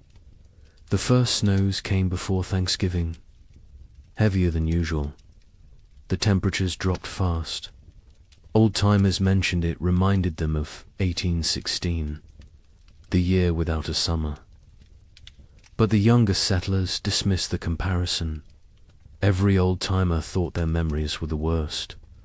This was just a hard winter, nothing more. They had food, they had shelter, they had firewood. They would be fine. By January 1836, something felt different. The cold had a quality that went beyond mere temperature. It was bone-penetrating, relentless, aggressive, the kind of cold that found every crack in a cabin wall, every gap around a door, every weakness in your clothing. People wore layers, wool on wool on wool. They stayed close to fires. They moved less, conserved energy, conserved heat, conserved everything. Animals behaved strangely. Livestock refused to leave their barns. Horses stood in corners, unmoving. Even when offered food, cows produced less milk. Chickens stopped laying. The wildlife disappeared. Deer vanished from the forests. Rabbits seemed to evaporate. Tracks in the snow became rare, then non-existent. Hunters returned empty-handed day after day. Where had everything gone? The young man in Michigan noticed the silence first. The forest was always noisy. Birds, squirrels, the rustle of small animals, whined through leaves. But now there was nothing. just silence and wind. The wind never stopped. It howled around the cabin at night. His wife pressed close to him for warmth, for comfort. She was 7 months pregnant now. He felt the baby kick against his back sometimes when they slept. He wondered what kind of world this child would be born into. In Illinois, the children asked their father why it was so cold. He told them God was testing them, testing their faith, their strength, their family. The mother said nothing. She watched. Their food stores. She calculated in her head. If winter ended in March like it should, they would be fine. But something in her gut told her March might not bring spring this year. The widower in Ohio kept a journal. He had started it after his wife died, a way to process grief, to feel less alone. In late January 1836, he wrote an entry that he would later try to burn. He wrote that the cold felt wrong, not natural, that he had a feeling of dread he could not shake, that his daughters felt it too, though they did not speak of it. He wrote that he was afraid, not of dying, but of failing to protect his girls, of not being enough. February arrived. It should have shown signs of weakening. Winter, longer days, occasional thaws, the promise of spring lurking beneath the cold. But February 1836 brought none of these things. It brought deeper cold, more snow, storms that lasted days. The sun appeared rarely. When it did, it seemed weak, pale, unable to warm anything. People began to worry, really worry. This was beyond a normal hard winter. Food stores were being depleted. Faster than expected. You burned more firewood in extreme cold. You ate more to maintain body heat. The calculations that had seemed conservative in November now seemed optimistic. Families began to ration. Smaller portions, fewer meals. Make it stretch. Make it last. Spring would come. It had to come. But as February turned to March, and March brought no relief, only more snow and more cold, a new emotion crept into Frontier. Cavern's fear, real fear, the kind that sits in your stomach and grows, the kind that wakes you at night, the kind that makes you count your remaining potatoes and feel panic rising in your chest, because spring should be here, and it was not. Coming, March 1836. The month that should bring thaw and birdsong and the first signs of life returning. Instead, it brought blizzards, heavy wet snow that collapsed roofs, winds that tore at cabin walls, temperatures that dropped so low that water froze solid inside homes, despite the fires burning constantly. People began to understand. This was not a normal winter. This was something else entirely. The young wife in Michigan went into labor on March 15th, 3 weeks early. Her husband rode through a blizzard to fetch the nearest midwife. She lived 4 miles away. He almost did not make it. The horse struggled through chest-deep drifts. The wind cut through every layer he wore. He found the midwife. She came. They rode back together. The journey that should have taken an hour took 3. The baby came that night. A girl, small but healthy, she cried strong. The mother wept with relief and exhaustion and fear.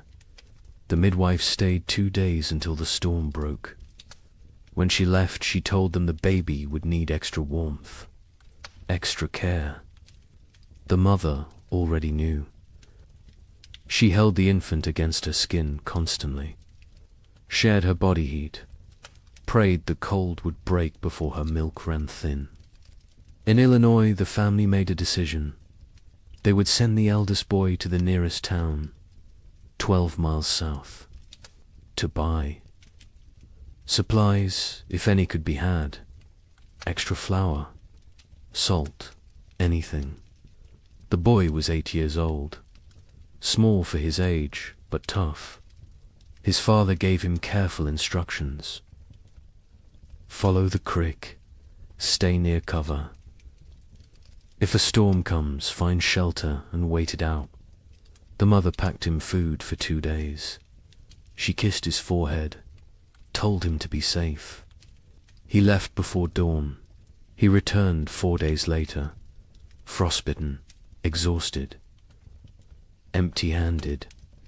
The town had nothing to sell. Their stores were depleted too. Everyone was rationing. Everyone was afraid. He had slept in a barn the first night, a chicken coop the second. A family had taken him in on the third night, fed him soup, let him warm by their fire. They had children his age, thin children with hollow eyes. He came home and told his parents what he had seen. His father nodded, said nothing. His mother turned away so the children would not see her cry. The widower in Ohio made an inventory in mid-March. He wrote down every item of food they had left. 2 bushels of potatoes, some sprouting, half a barrel of salt pork, 1 small sack of cornmeal, dried beans, maybe 20 pounds, some preserved apples, not many, he calculated. If they were very careful, if they ate little, if spring came in April, they might make it. Might, he gathered his daughters, sat them down, told them the truth. They were running low on food. They would need to ration carefully. The older daughter asked if they would starve. He could not lie to her. He said he did not know, but they would do everything possible to survive. They would hunt, they would trap, they would make every scrap. Count, she nodded. The younger daughter started to cry. The older put her arm around her sister, told her they would be all right. The widower was not sure which of them she was trying to convince. April came. April that should burst with life and warmth and renewal. April that should mean planting time and spring rain and hope. This April brought none of those things. The ground remained frozen solid, 18 inches deep, 2 feet in some places. No plow could break it. No seed could be planted. Even if they tried, nothing would grow in this cold. Families faced a terrible realization. Even if spring came tomorrow, the growing season was too short now. Crops planted in late April might not mature before full frost. And full frost in this new reality might come in August, or July, or never. Leave it all? The cycle of farming that had sustained human civilization for thousands of years was broken, and no one knew how to fix it. The young couple in Michigan began hunting for any food source. The man set snares for rabbits. The traps stayed empty. He tried fishing through the ice. Nothing. Not even the fish were biting. He ranged farther from the cabin, looking for any game, any sign of life. His wife worried when he was gone. She sat by the window with the baby, watched for his return. Sometimes he was gone for 2 days. When he came back with nothing, they did not speak of it. They simply held each other and their daughter and tried not to think about tomorrow. Neighbors began to disappear. The family 2 miles east was there. One day, gone the next. Their cabin door stood open, their belongings left behind. Only the food was gone, and their wagon, and their animals. They had fled south, or tried to. No one knew if they made it. More families followed. Every week someone else left. The community that had been tight-knit was fraying, unraveling. People made choices for their own survival now. There was no room for collective thinking anymore. Some tried to help each other still. Families with slightly more food shared with those who had less. But even generosity has limits when your own children are starving. A man in Indiana gave his last potatoes to a neighbor. His own family went without for a week. When his wife confronted him, he said it was the Christian thing to do. She said Christian charity would not save their sons. They argued. It was the first real argument of their marriage. There would be many more before spring finally came. Churches held special services, prayer meetings, asking God for deliverance, for spring, for mercy. Attendance was sparse. Travel was too dangerous. Faith was wavering. A preacher in Illinois gave a sermon about Job, about suffering that tests faith, about endurance through trial. 3 families walked out. One man stood and shouted that God had abandoned them. The preacher had no answer, because maybe he had. By late April 1836, reality had set in. This was not going to end. Not soon. Maybe not ever. People stopped saying spring would come. They stopped making plans. They focused only on surviving the day in front. Of then, nothing more. The future was too uncertain, too terrifying. Better not to think beyond the next meal, the next night, the next morning if you were lucky enough to see it. The psychological toll was as brutal as the physical. People began to break under the strain. A woman in Wisconsin stopped speaking entirely, just sat by her fire, staring. Her husband tried everything. She would not respond. Their children were terrified. Eventually the husband took the children and left. He could not stay with a woman who had stopped being present. Some said he was cruel. Others said he did what he had to do. There was no right answer anymore. Marriages strained. Parents fought. Children grew silent and withdrawn. The pressure of constant survival wore away at human connections, at love, at compassion, at everything that made life worth living. People became hollow, going through motions, existing but not living, waiting for an end they could not see, and still the cold did not break. May arrive, May that should be warm and green, May that should mean gardens growing and livestock grazing. This May was grey and frozen. Snow fell on the 10th, again on the 18th, again on the 23rd. People stopped being surprised. They just accepted. This was the world now.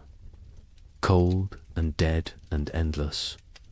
But something else was coming. Something worse. Because as terrible as this first winter had been, it was only a prelude. The summer of 1836 would bring brief hope. Just enough to make people believe the worst was over. Just enough to make them vulnerable. And then winter would return. Colder, longer, more deadly. Wait until you hear what happens next. Spring refused to come. That is the simplest way to describe what happened in 1836. Spring simply refused to arrive. March became April. April became May, and still the ground stayed frozen. Still the snow fell. Still the temperatures remained far below what any living person had. Experienced Dot, the young mother in Michigan Territory, held her baby and watched the window. Every day she looked for signs. A bird, a patch of bare ground, anything that suggested winter was weakening. She saw nothing but white, endless white. Her husband ventured out less now. The cold was too dangerous. The exertion burned calories. They could not afford to lose.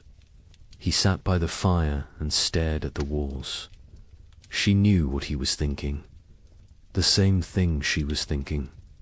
How long can we last? Their food stores had dwindled to almost nothing. The potatoes were gone. The preserved meat was gone.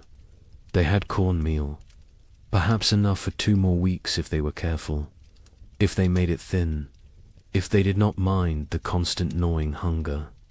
The baby nursed, but the mother's milk was weak. She could feel it. Not enough fat, not enough nutrition. The baby cried, more now. A thin, desperate sound that cut through the cabin's silence like a knife. In Illinois, the family faced their own crisis. They had 5 mouths to feed, 3 children, 2 adults. The mathematics were brutal. They cut their portions again. And again. The children stopped asking for more. They understood somehow, even the youngest. She was only 4, but she had learned not to complain, learned that complaining changed nothing. The mother watched her children grow thinner. Their faces became angular, their eyes too large, their movements slower. She wanted to scream, to rage against the unfairness, but rage would not bring spring. So she stayed silent and counted the days. The father went hunting every few days. He never found anything, but he went anyway, because sitting in the cabin watching his family starve was worse than freezing in the forest. At least in the forest he was trying. At least he was doing something. He set traps. He checked them religiously. They stayed empty. He tried fishing through ice on the creek. Nothing. The fish had gone dormant or died. He did not know which. He returned empty-handed every time. His wife would look at him. He would shake his head. No words necessary. They both knew. The widower in Ohio and his daughters had become experts at survival. They burned furniture for warmth when the firewood ran out. A chair 1 week, a table the next. They ate 1 meal a day. Soup stretched so thin it was barely more than hot water. They trapped a squirrel once. 1 squirrel for 3 people. They made it last 2 days.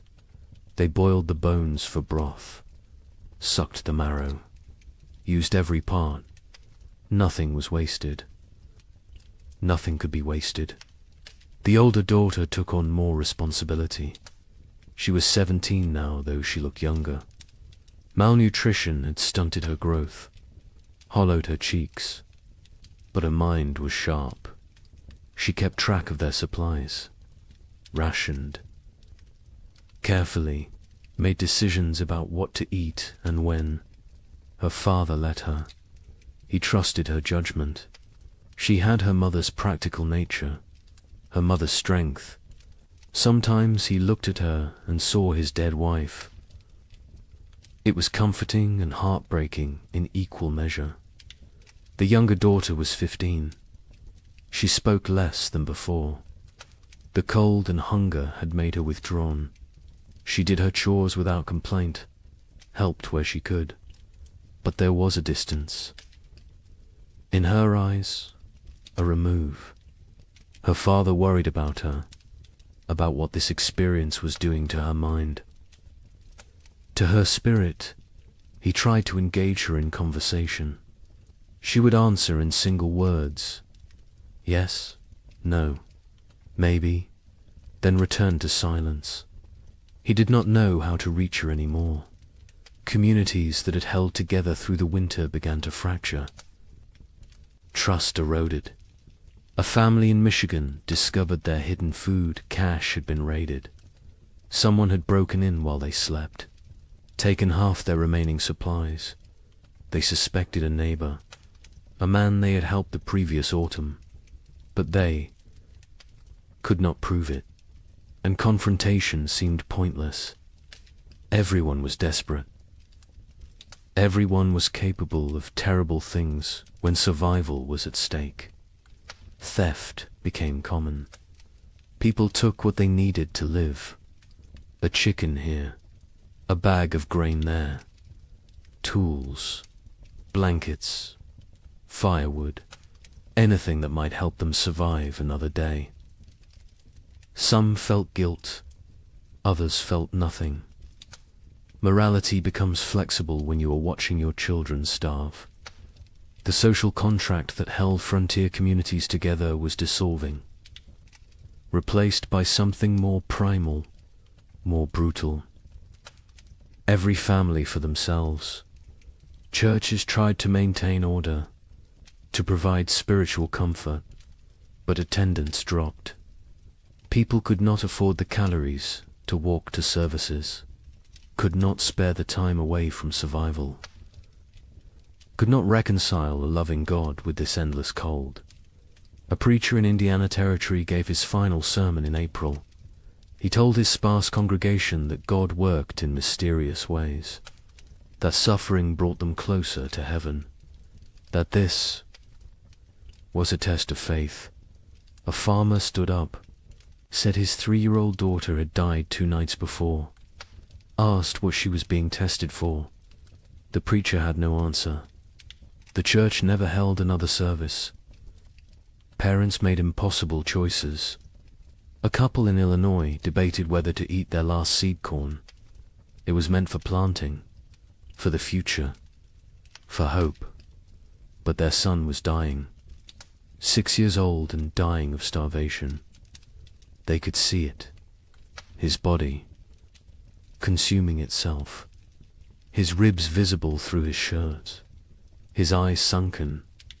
They ground the seed corn into meal, made bread, fed him. He ate slowly. His stomach had shrunk. He could not eat much, but it was something. They had chosen survival today over the possibility of food tomorrow. They would live with that choice for the rest of their lives. Livestock died. Cattle froze in their barns. Horses became too weak to stand. Pigs huddled together for warmth, but still succumbed to the cold. Chickens stopped laying entirely.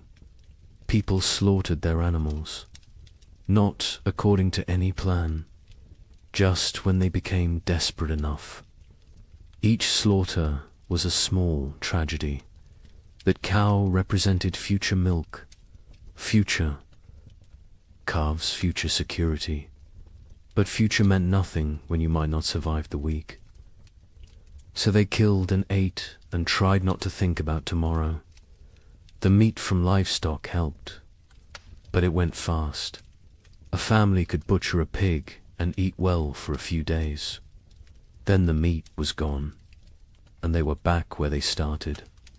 Hungry, desperate, counting down to nothing. Some families tried to preserve the meat, to make it last, but without sufficient salt.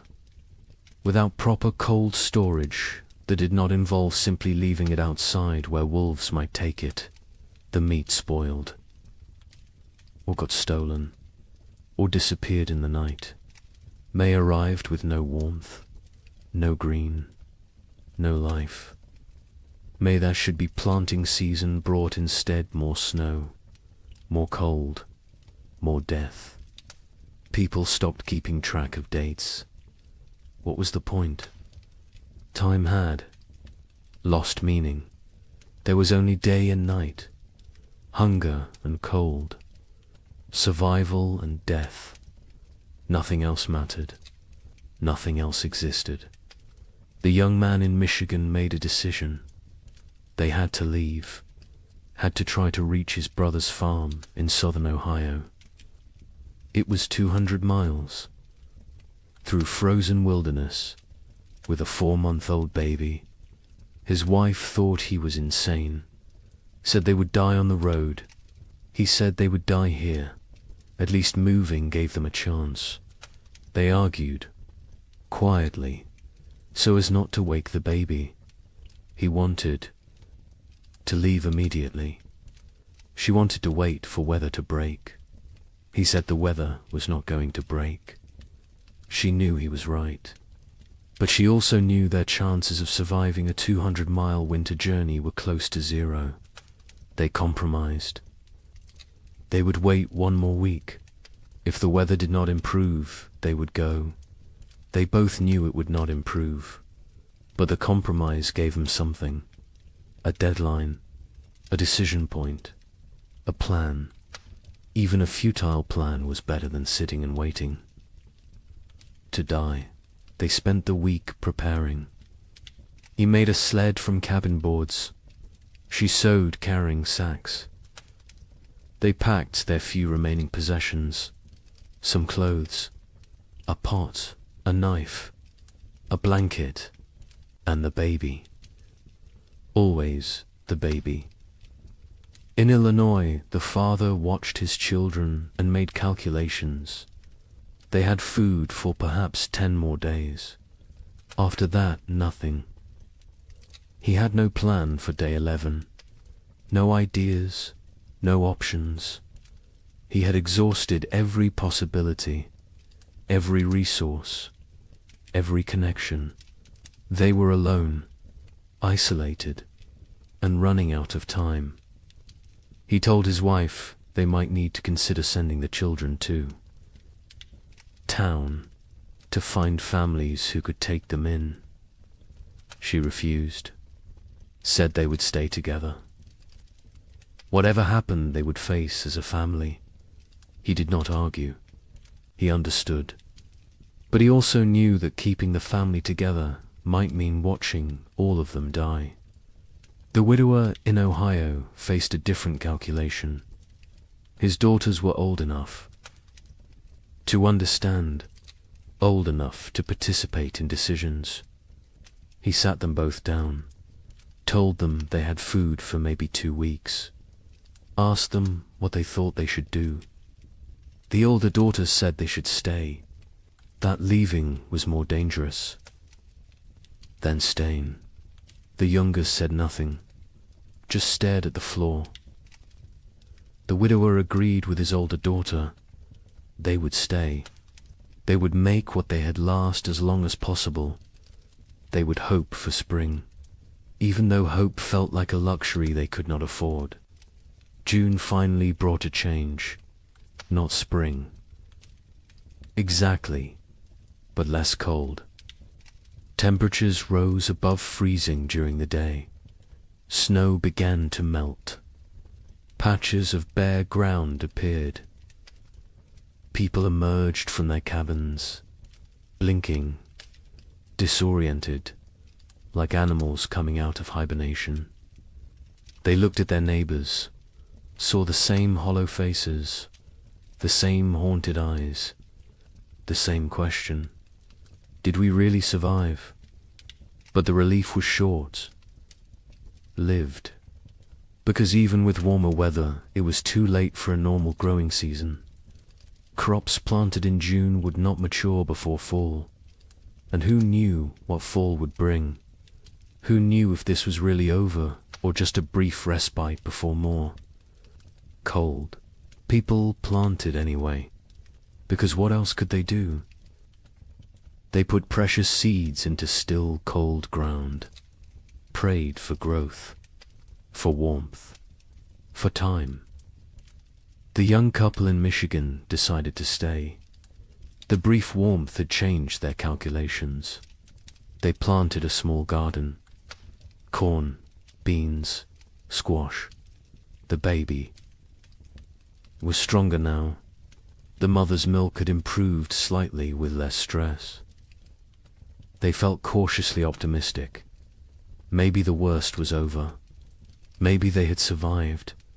They tried not to think about all the families who had not, about the empty cabins they had passed, about the graves marked with simple wooden crosses. They focused on their own survival, on the tiny shoots of green emerging from the soil, on small reasons to hope. In Illinois, the family planted everything they had, every remaining seed. It was a gamble. If the crops failed, they would have nothing. No seeds. For next year, no backup plan. But they could not eat seeds, and they could not wait another year. So they planted, and prayed, and watched the sky nervously, expecting frost, expecting snow, expecting disappointment, because this year had taught them to expect nothing good. The widower and his daughters planted a small plot, just enough for the three of them. They had learned efficiency through necessity, no wasted space, no wasted effort, every action calculated for maximum return. They planted fast-growing crops, radishes, lettuce, things that might mature in the shortened season. They avoided crops that needed long growing periods, corn, squash, melons. There was no time. They needed food now, or as close to now as nature. July brought warmth, real warmth. For the first time in what felt like forever, people were too hot instead of too cold. It felt miraculous. Children played outside. Women hung laundry to dry in actual sunshine. Men worked their fields in just shirts. No coats, no layers. It felt like a different world. A world they had almost forgotten existed. Some people wept, just from feeling warm sun on their faces, from remembering what it felt like to be comfortable. The gardens grew, slowly at first.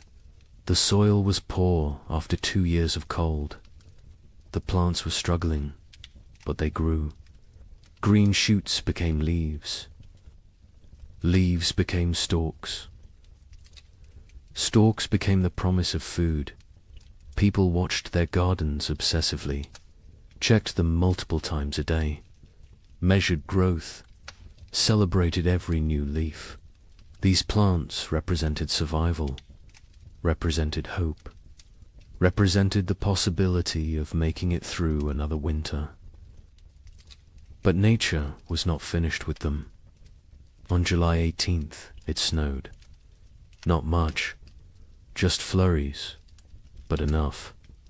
Enough to kill the tender plants, enough to destroy weeks of growth, enough to crush newly formed hope.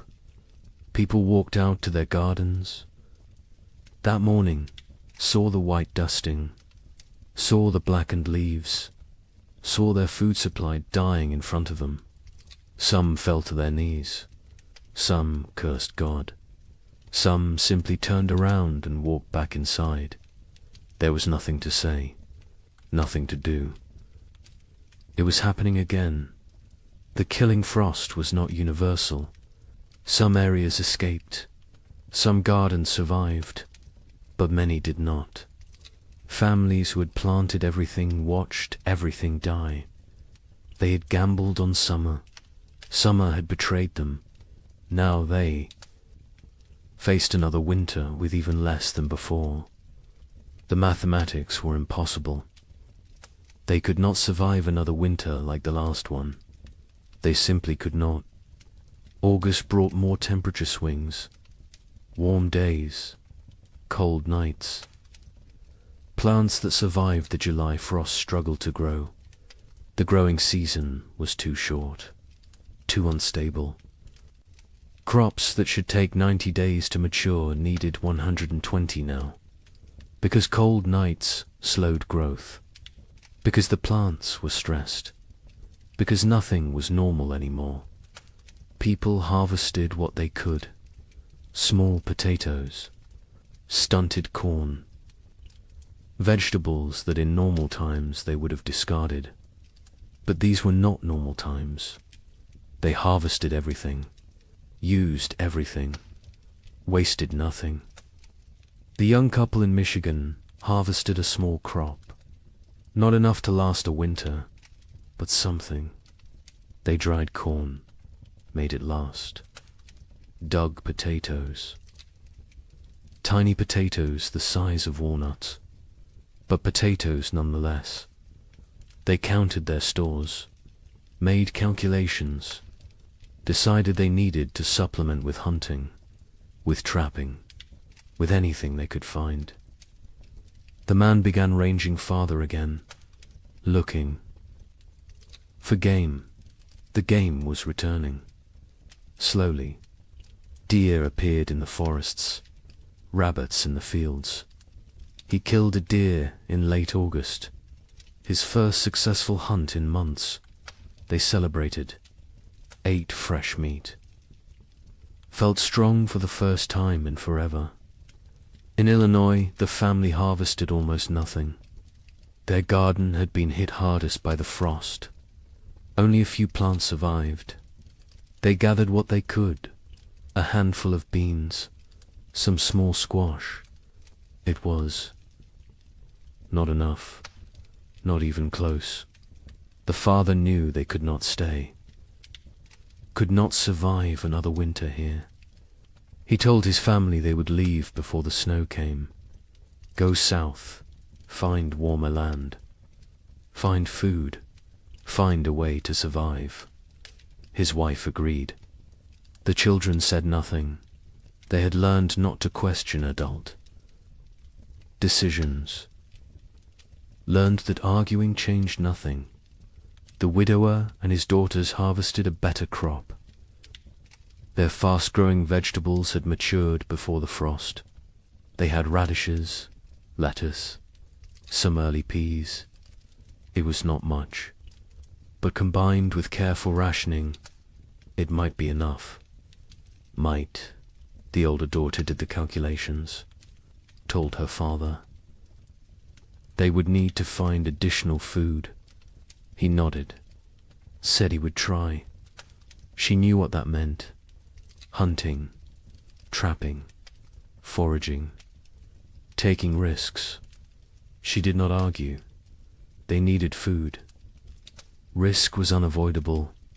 September arrived cold. Too cold for September. People looked at each other with understanding. It was starting again. The brief summer was over. Winter was returning. And this time they knew what to expect. This time there would be no surprise, no shock. Only grim preparation. Only the knowledge that they had barely survived the first time. And now they had to do it again, with less food, less strength, less hope. The psychology of facing a second winter was different from the first. The first winter had carried shock, disbelief, the constant expectation that surely this would end soon. The second winter carried no such illusions. People knew what was coming. They remembered the hunger, the cold, the fear, the losses, and they knew they were weaker now, less prepared, more vulnerable. The knowledge sat heavy on everyone who remained. Many families chose to leave before winter set in. Migration south became a steady stream. Wagons loaded with whatever possessions people could carry. Children wrapped in blankets. Livestock trailing behind. They abandoned cabins. Abandoned land claims. Abandoned dreams. Survival mattered more than property now. More than pride. More than the promise of the frontier. They headed toward Kentucky, Tennessee, places where winter might be survivable. The young couple in Michigan debated leaving daily. Every conversation came back to it. Should they go? Should they stay? He wanted to try one more winter. They had more food this time, more experience, more knowledge of what to expect. She was not convinced. The baby was only 6 months old. Traveling with an infant in winter was suicide. But staying might be too. They went in circles, never deciding, paralyzed by impossible choices. A neighbor stopped by in mid-September, an older man who had lived in Michigan Territory for 10 years. He told them he was leaving, heading to his sister's farm in Kentucky. He offered to take them with him. Safety in numbers, shared resources, shared risk. The young man looked at his wife. She looked at the baby. The neighbor said he was leaving in 3 days, with or without them. Think about it. He left. They thought about it. They thought about nothing else. In the end, they decided to stay. The risks of travel seemed greater than the risks of staying. They had a cabin, firewood, some food, a chance. The journey was hundreds of miles through increasingly hostile weather with a baby. The math did not work, so they stayed. They watched their neighbor's wagon disappear down the trail, wondered if they had made the right choice, knew they would never know until it was too late to change their minds.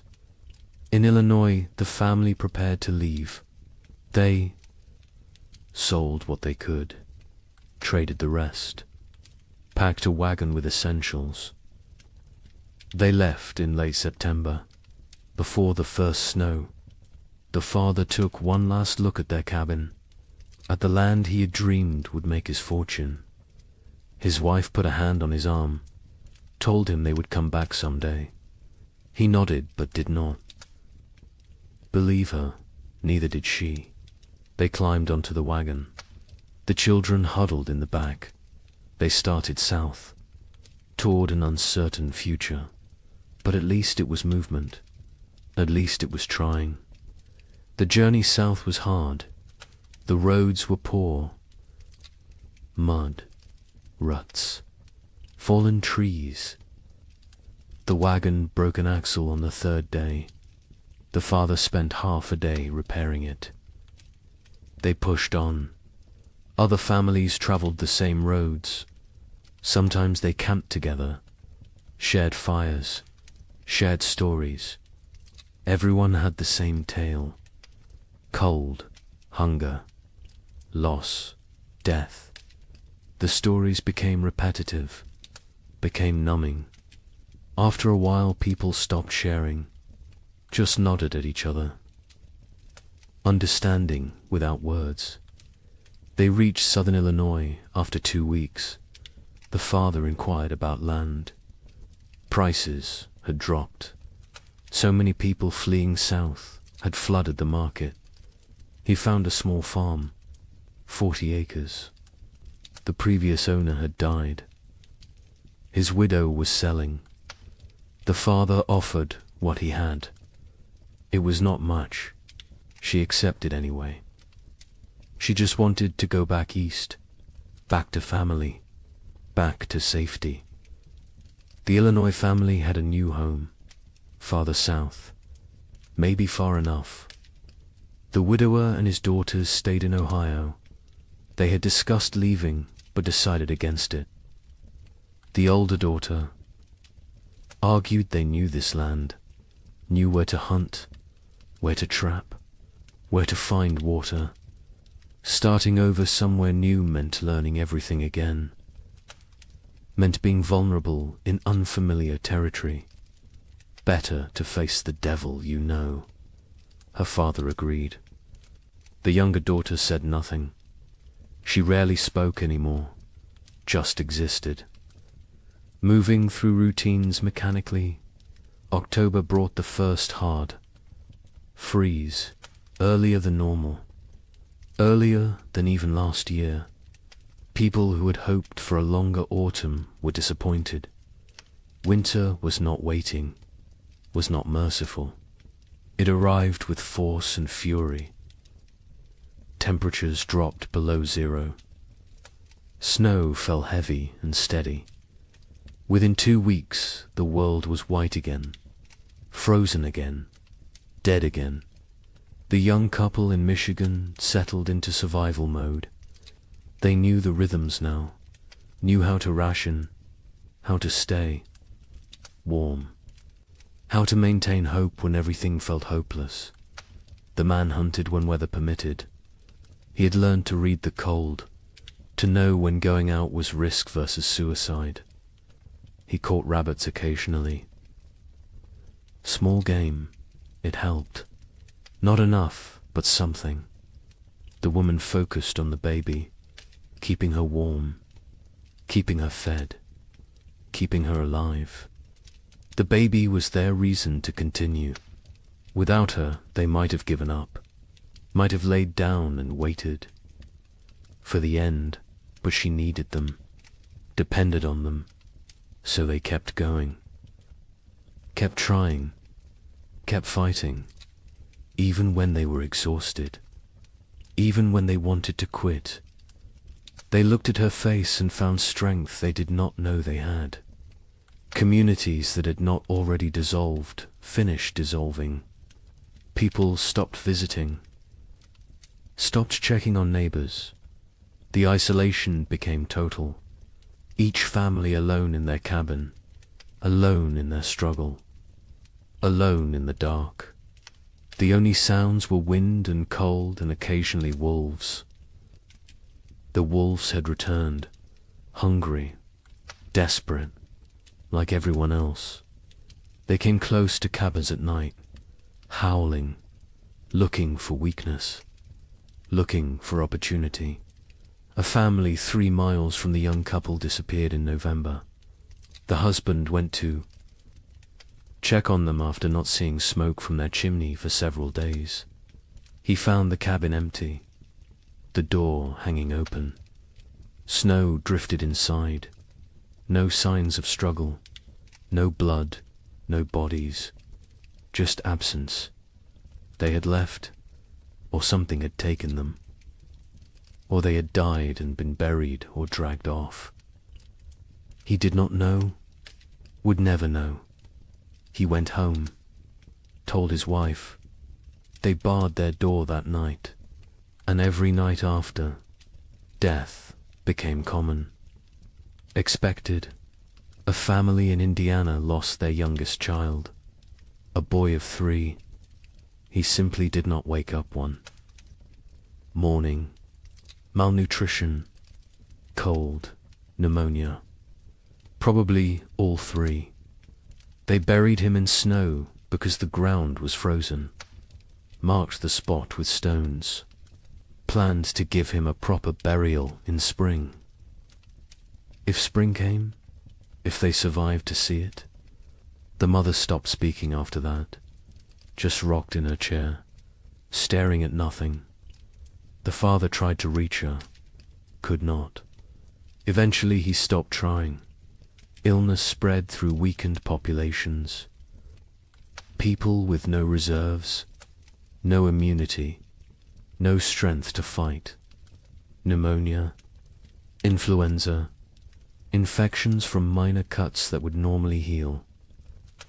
Bodies shutting down under relentless stress.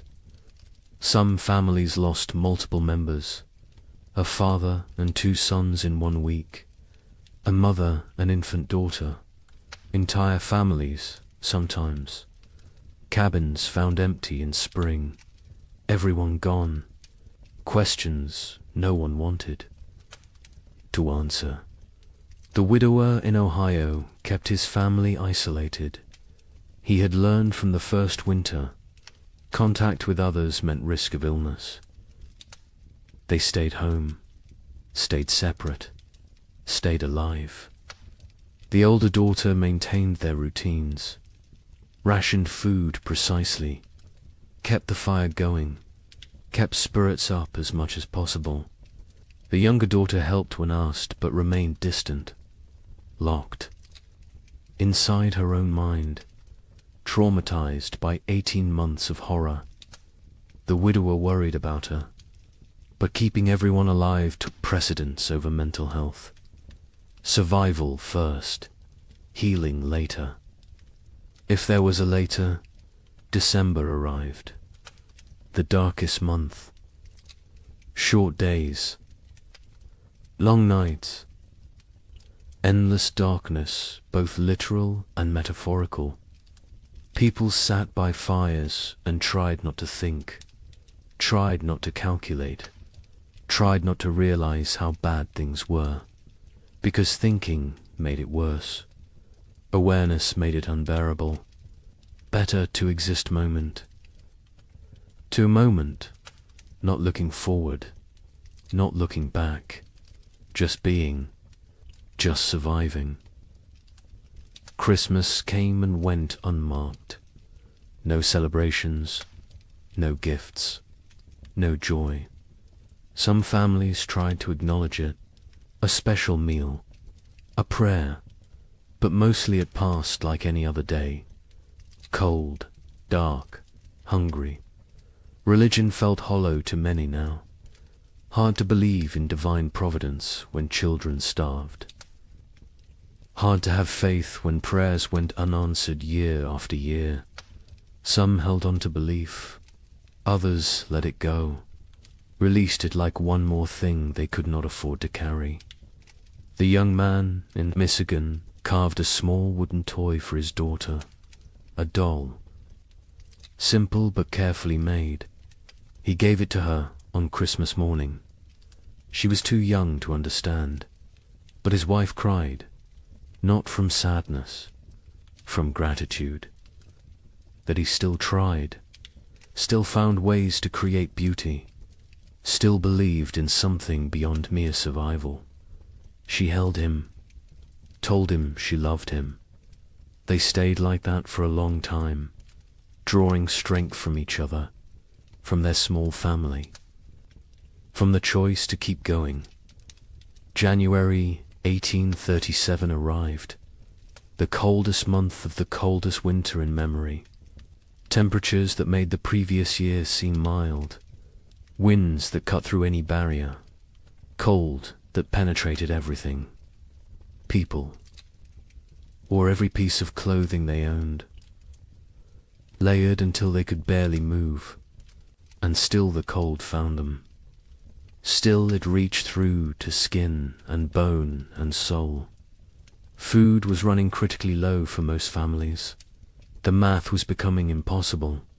Even with strict rationing, supplies would not last until spring. Families faced starvation, real starvation. Not just hunger, but the final stages of the body consuming itself. People grew skeletal, moved slowly, spoke rarely, conserved every calorie, every bit of energy. Some no longer had the strength to gather firewood. They burned furniture, burned cabin walls, anything that would produce heat. The young couple ate. One meal every 2 days. They gave most of their food to keep the wife's milk flowing for the baby. The man was wasting away, his ribs visible, his face gaunt, his eyes sunken. But he never complained, never suggested changing the arrangement. His daughter would eat, would survive, even if he did not. The wife saw what he was doing, begged him to eat more. He refused, said she needed strength for the baby. She did not argue further, because he was right, and because arguing took energy. They did not have. February brought no relief, just more cold, more snow, more death. The widower in Ohio made a final inventory. They had perhaps 3 weeks of food left. After that, nothing. He gathered his daughters, told them the truth. They would need to start hunting more aggressively, taking more risks. It was dangerous, but necessary. The older daughter nodded, said she would help. She had learned to trap, to track, to skin small game, skills her mother never imagined she would need. The younger daughter looked up briefly, then back down. The widower wondered what she was thinking, if she was thinking, or if she had retreated so far inside herself that she was unreachable. But then something changed. Late February brought a warm spell. Temperatures above freezing for 3 consecutive days. Snow melted. The sun appeared, bright, almost cheerful. People emerged from cabins, looked around, dared to hope. Maybe this was it. Maybe winter was breaking. Maybe they had made it through. The warmth lasted a week, then ended abruptly. Temperatures plunged again. Snow returned. But something was different. The cold was less aggressive, less absolute. Spring was not here, but it was coming. Finally, actually coming. People could feel it, could sense it. The rhythm of seasons reasserting itself. Nature remembering how things were supposed. To work March brought increasing warmth. Real thaw. Ice melting on rivers. Snow receding from fields. Mud appearing. Glorious mud. People celebrated mud like it was gold, because mud meant earth, meant ground, meant the possibility of planting, of growing, of food. The young couple in Michigan stood at their window and watched snow melt, watched brown earth emerge. The wife cried. The husband held her. They had survived.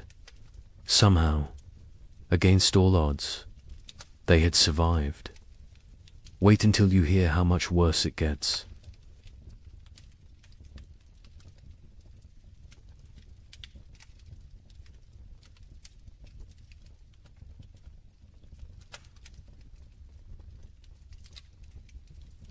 The relief of March 1837 was short-lived. Spring arrived tentatively, weakly, like it was unsure of its own existence. Temperatures rose, but not enough, not consistently. Warm days followed by cold nights. Progress followed by setbacks. Nature could not decide what season it wanted to be. People planted anyway, because what choice did they have? They put seeds in cold ground and prayed. The young couple in Michigan planted their entire plot. Every seed they had saved, every seed they had traded for, everything. It was all or nothing now. They could not hold anything back, could not plan for next year. Next year was too far away, too uncertain. They needed food this year, this growing season, or they would not see another. The man worked the field slowly, his body weakened from months of starvation. His wife helped when she could, the baby strapped to her back, growing, thriving somehow despite everything. In their new home in southern Illinois, the family that had fled hoped for better conditions. Warmer weather, longer growing season, better chances. The father plowed fields, planted corn, beans, squash. The soil was good, better than what they had left behind. But the weather was still wrong, still cold, still unpredictable, he realized. with growing horror that they had not escaped, had only delayed the inevitable. The cold had followed them south, or perhaps it was everywhere. Perhaps there was no escape. The widower in Ohio planted with his daughters. They worked together in silence. The older daughter had become the de facto head of household. She made decisions, organized work, kept them functioning. Her father followed her lead, grateful for her strength. The younger daughter worked mechanically, planting seeds, covering them with soil, watering. Her face remained blank, empty. The widower had accepted that she might never fully return, that the person she had been before the cold was gone, replaced by this hollow version. He mourned her even though she still lived at. April brought frost, killing frost. Not as severe as the previous year, but enough to damage crops, to set back growth, to remind everyone that nature was still hostile, still unpredictable, still deadly. People watched their seedlings blacken and die, watched weeks of work destroyed overnight. Some replanted, others gave up, decided to focus on foraging, on hunting, on finding food rather than growing it. Trust in agriculture had eroded. The contract between farmer and earth felt broken. Communities were shadows of what they had been. So many had left. So many had died.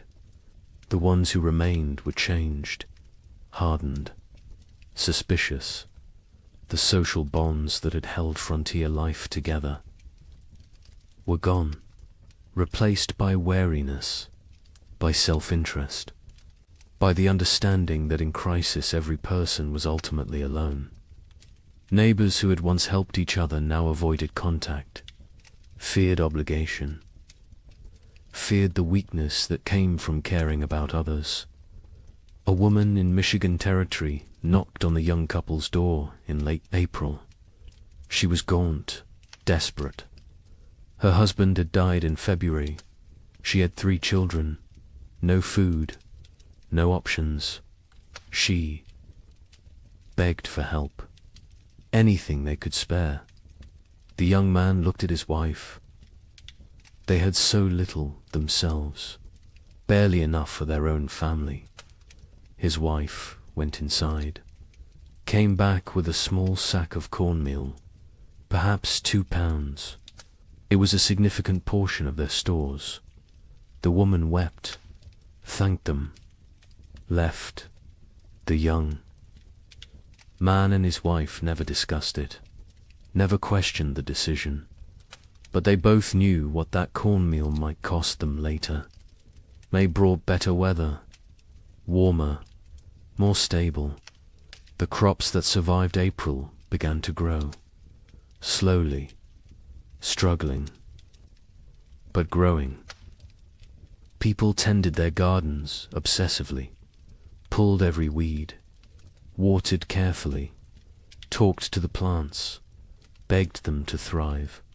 These gardens represented everything: hope, survival, future.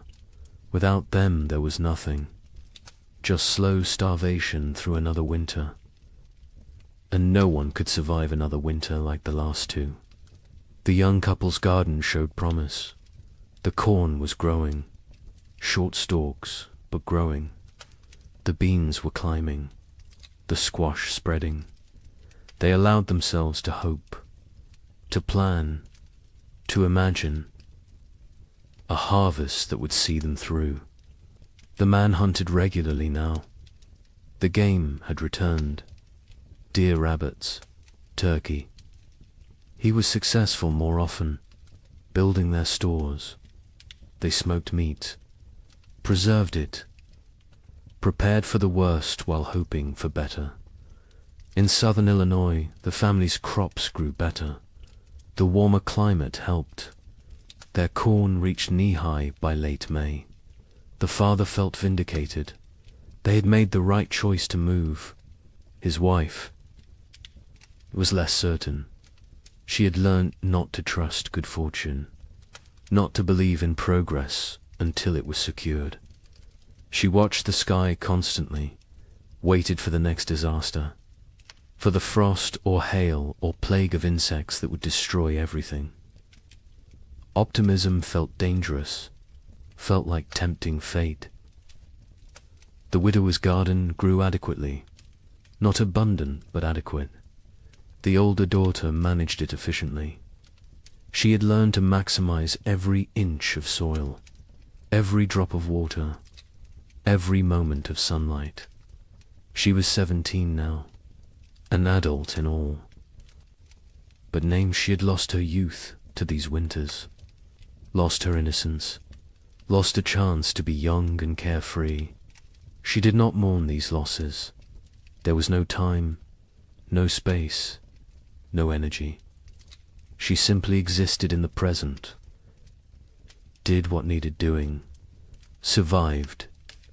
June arrived warm. Summer finally asserting itself. People shed layers, felt sun on skin, remembered what warmth felt like. Children played outside, really played, not just huddled for warmth, but ran and laughed, and acted like children. Parents watched them with complicated emotions, joy at seeing childhood return, sorrow for all the childhood lost, fear that this reprieve was temporary, that winter would return too soon. The young couple's baby took her first steps in June, on grass, in sunshine. Her mother cried watching her. This tiny person who had known only cold and hunger and fear was walking, growing, living. It felt miraculous. The man picked up his daughter, spun her in the air. She laughed. The sound was pure joy, untainted by the suffering around her. Too young to understand, too young to remember. They both hoped she would never remember these years, never carry the scars they carried. July was hot, genuinely hot. People complained about heat, then laughed at themselves for complaining. Heat was blessing. Heat was life. Heat meant crops growing, meant long days, meant hope. The gardens flourished.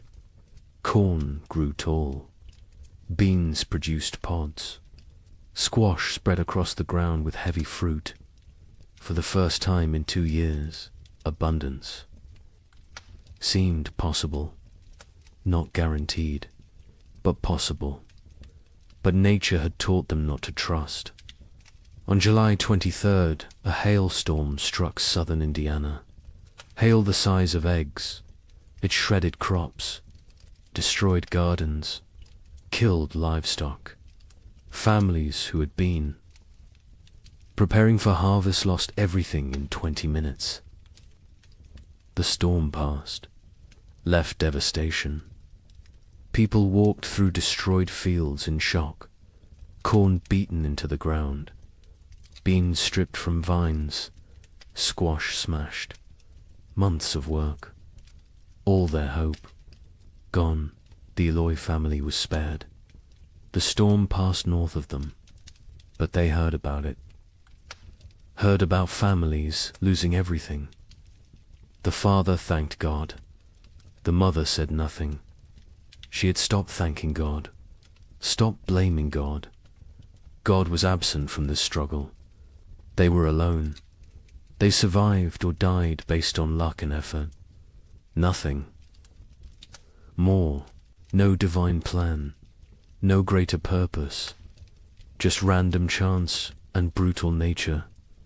August brought the harvest. For those whose crops survived, it was a time of desperate work, gathering everything before weather could destroy it, before animals could take it, before anything else could go wrong. People worked dawn until dark, harvesting, preserving, storing, building supplies for the winter they knew was coming, because winter always came, and it came early, and it stayed late, and it tried to kill you. The young couple in Michigan harvested a reasonable crop, not abundant, but enough. Combined with the meat the man had preserved in careful rationing, they might have enough, might make it through. The woman calculated and recalculated, added numbers, divided portions, tried to make the math work. Her husband told her they would be fine. She wanted to believe him, but she had learned not to believe in fine. Fine was a luxury. Fine was an assumption they could not afford. The widower and his daughters harvested their garden methodically. The older daughter kept precise records, weight of every potato, count of every ear of corn, number of beans. She created an inventory, made a plan, calculated daily rations for each of them. Her father was impressed, told her so. She shrugged, said it was just practical. Someone had to do it. He realized she had become the leader of their family. Somewhere during these terrible years she had taken control. He was grateful and sad.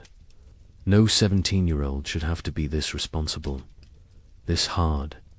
This adult September came cool, cooler than it should be. People noticed, worried, hoped. They were imagining it, hoped it was just normal September weather. But they knew better. They had learned to read the signs, to feel the wrongness in the air. Winter was coming early again. The second winter in a row. The third overall in this nightmare cycle. And they were tired. So tired. Tired of fighting. Tired of surviving. Tired of being afraid. October brought the first snow. 6 weeks early. Heavy snow that blanketed everything. Buried the world in white. People watched from windows with dead eyes. They had known it was coming, had prepared as best they could, but knowing did not make it easier, did not make it less terrifying. They settled into their cabins, barred the doors, fed the fires, began the long dark wait. The psychology of the second winter was different from the first. The first had carried shock, disbelief, the hope that surely this would end. The second winter carried resignation, acceptance, the knowledge that this might never end, that they might die in this cold, that survival was not guaranteed no matter how hard they tried. This knowledge was heavier than the cold, heavier than the hunger. It pressed down on souls, crushed spirits, made people hollow. The young couple settled into routines. He maintained the fire. She cared for the baby. They rationed food strictly. 1 meal a day. Small portions. They talked less now. Conversation took energy, took hope. They existed side by side, parallel lives barely touching. The baby was their only connection, their only reason. Without her, they might have drifted apart entirely, might have retreated into individual isolation. But she needed both of them, so they stayed together, functioned as a unit, survived. In Illinois, the family that had fled south discovered that southern winter was still winter. Less severe than Michigan, but severe enough, cold enough, dangerous enough. The father realized they would need to go farther south next year. Kentucky maybe, Tennessee. Somewhere winter was mild. Somewhere survival did not require such desperate measures, his wife agreed. The children were weakening. The youngest was sick. A cough that would not go away. A fever that came and went. They needed better conditions. Warmer weather, more food, or they would lose her. The widower and his daughters faced the second winter with grim efficiency. They had learned so much. How to ration perfectly. How to maintain minimal fire. How to trap in winter. How to make everything last. The older daughter ran the household. Her father followed orders. The younger daughter existed. That was all. She ate when told, slept when told, worked when told, but there was nothing behind her eyes. No personality, no emotion, no self. She had retreated so far inside that the widower wondered if she would ever come out. November was brutal. Temperatures far below normal. Winds that never stopped. Snow that fell constantly. People burned through firewood faster than anticipated. Started burning furniture again. Cabin walls. Anything wooden. Anything that would burn. Heat was more important than shelter at a certain point. Better to freeze in an open cabin than freeze in a closed one. At least an open one gave you a chance to see death coming. Food became critical. Families ran low faster than expected. The cold required more calories. The body burned fuel trying to stay warm. People ate more, depleted stores more quickly. By mid-November, some families were already rationing desperately, making soup with water and a single potato, boiling bones multiple times to extract every bit of nutrition, eating things that would normally be considered inedible, tree bark, leather, anything that might contain some caloric value. A family 4 miles from the young couple knocked on their door in late November. A father with 2 sons. Their wife and mother had died in October. Pneumonia. They had no food left. Nothing. They were starving. The father asked for help. His sons stood behind him, thin, shaking, eyes too large in gaunt faces. The young man looked at his wife. She looked at the baby. They had enough food for themselves. Barely, not enough to share. The young man told them he was sorry. He had nothing to give. The father nodded. Said he understood. They left. The young couple never saw them again. Never learned what happened to them. Preferred not to know. December brought darkness. Literal and metaphorical. The days were so short, the nights so long. People sat in dark. Cabins, conserving candles, conserving lamp oil, conserving everything. The darkness was oppressive, heavy. It made time feel strange, distorted. Days blended together. You woke, ate a small amount. Sat, slept, woke again. Was it day? Was it night? Did it matter? Time lost meaning when every moment was the same. Cold, dark, hungry, afraid. The young couple's baby got sick in early December. A fever. She cried constantly. Would not nurse. The mother held her day and night. Tried everything. Cold cloths. Warm cloths. Arb's prayer. The fever broke after 3 days. The baby survived, but the mother did not recover emotionally.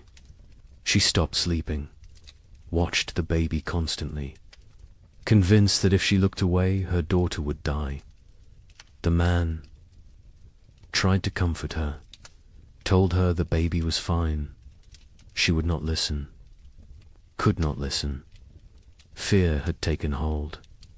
Rational thought had fled. Christmas came. No celebration, no acknowledgement. It was just another day. Cold, dark, hungry, the young. Man had carved another toy for his daughter. A small horse. He gave it to her on Christmas morning. She grabbed it, put it in her mouth. Too young to play properly, too young to understand. His wife smiled weakly, told him it was beautiful, then went back to staring at the baby. The man sat by the fire, wondered how much longer they could do this, wondered if survival was worth the cost, then felt guilty for wondering. The Illinois family's youngest child died on December 30th. The cough had gotten worse. The fever never broke. She was 6 years old. They wrapped her in a blanket, laid her in the snow, marked the spot. The mother did not cry. She had no tears left. The father built a small cross. The other children stood silently. They had learned not to show emotion. Emotion was weakness. Weakness was dangerous. The family went back inside. Life continued, because what else could they do? Stop living because one of them had died. Everyone was dying, slowly, quickly, inevitably. January 1837 was the coldest month in living memory. Temperatures dropped to levels that should not be possible, that could not be survived. People huddled by fires, wore every piece of clothing, burned everything that could burn. And still the cold found them, reached through walls, through clothes, through skin, into bones, into souls. Cold that felt sentient, malevolent, actively trying to kill. The widower in Ohio burned his bed in January, then the girl's bed. They slept on the floor near the fire, all three together, sharing body heat, sharing blankets. The older daughter protested burning the beds, said they would need them later. Her father said later did not matter if they froze tonight. She understood, helped him break up the bed frames, fed them to the fire, watched the wood burn, wondered what they would burn next, what they would sacrifice tomorrow. People stopped moving unless necessary. Movement required calories, burned energy. Energy was precious, could not be wasted.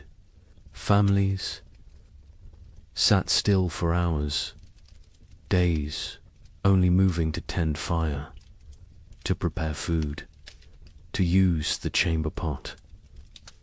Everything else was eliminated.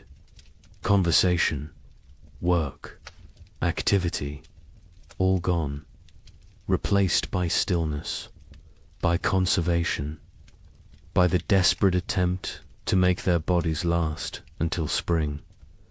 Food was running out everywhere. People were starving, really starving. The body consuming itself, muscle wasting, organs beginning to fail.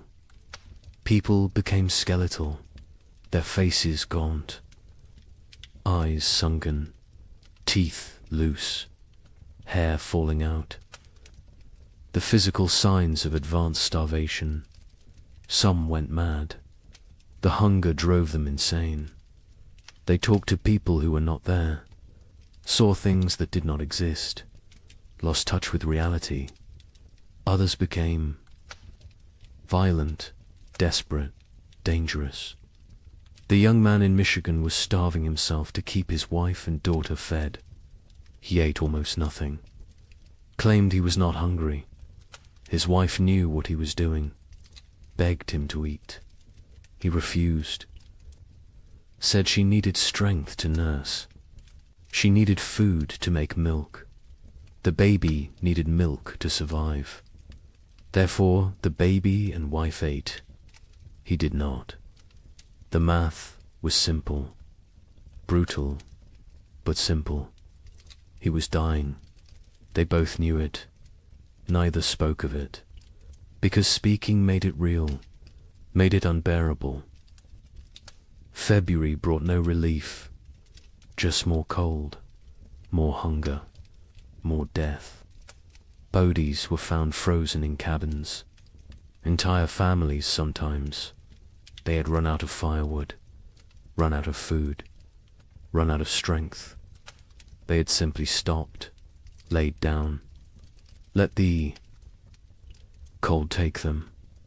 It was easier than continuing, easier than fighting every single day with no end in sight. Some people judged them, called them weak. Others understood, envied them even, because at least their suffering was over. The young couple reached their breaking point in late February. They had no food left, nothing. The man was too weak to hunt, too weak to trap, too weak to move. His wife was still nursing, but her milk was almost gone. The baby cried constantly, starving, dying. They sat together, held each other, held their daughter, waited for the end. They did not speak, did not cry, did not pray. They had moved beyond all that. They simply existed in the moment, waiting for it to be over. Then a neighbor appeared, the same neighbor who had offered to take them south. He had returned. His sister's farm had been no better. He had come back to his land, to his cabin. He knocked on their door. The young man opened it, could barely stand. The neighbor saw the situation immediately, went to his wagon, brought back food, salt pork, cornmeal, dried beans. Not much, but something. He told them he would check on them weekly, share what he had. The young man tried to thank him, could not find words. The neighbor nodded, said they were neighbors. That was enough. He left. The food saved them. They rationed it carefully, made it last. The wife's milk returned. The baby stopped crying, started nursing properly. The man ate small amounts, regained some strength. Not much, but enough to function, enough to survive. They knew they owed their lives to the neighbor, knew they could never repay him, but they would try, someday, if they lived that long. March finally brought real thaw. Not false hope this time, real warmth, sustained warmth. Snow melted, ice broke up on rivers, mud appeared everywhere, glorious mud. People emerged from cabins, looked around, counted who was left. So many were gone, dead or fled.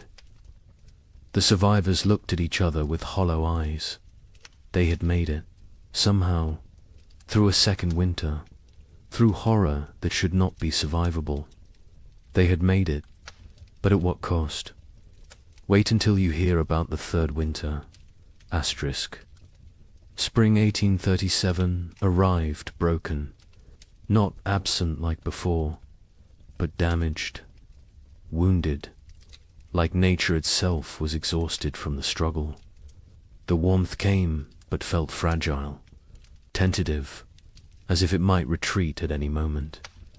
People planted again, because they had to, because there was no alternative. But the hope that had sustained them through previous plantings was gone. replaced by grim determination, by obligation, by the mechanical act of putting seeds in ground without believing anything good would come from it. The young couple in Michigan planted their field. The man was skeletal now. His body had not recovered from February, probably never would, but he moved through the motions, ploughing, planting. His wife helped, the baby on her back, growing despite everything, thriving in ways that defied logic. Children were resilient, more resilient than adults. She embodied hope even when her parents had none. They worked for her, survived for her, continued for her. The neighbor who had saved them helped with planting. He had lost his own family in the first winter, wife and 2 daughters. He never spoke of them, never explained what happened, but the grief lived in his eyes, in his movements, in the way he threw himself into work. Helping others was how he survived, how he found meaning. The young couple became his purpose, his reason to continue. He checked on them weekly, shared food when he had extra, fixed things around their cabin, asked for nothing in return. In Illinois, the family that had lost their youngest daughter planted in silence. The mother moved mechanically, planting, watering, weeding, but her spirit was elsewhere, with her dead child, with the life they should have had. The father tried to engage her. She responded in single words. Yes, no, maybe.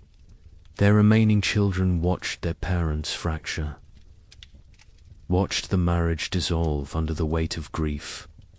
The oldest boy, now 9, took on more responsibility, helped his father, tried to shield his younger siblings, became an adult too soon.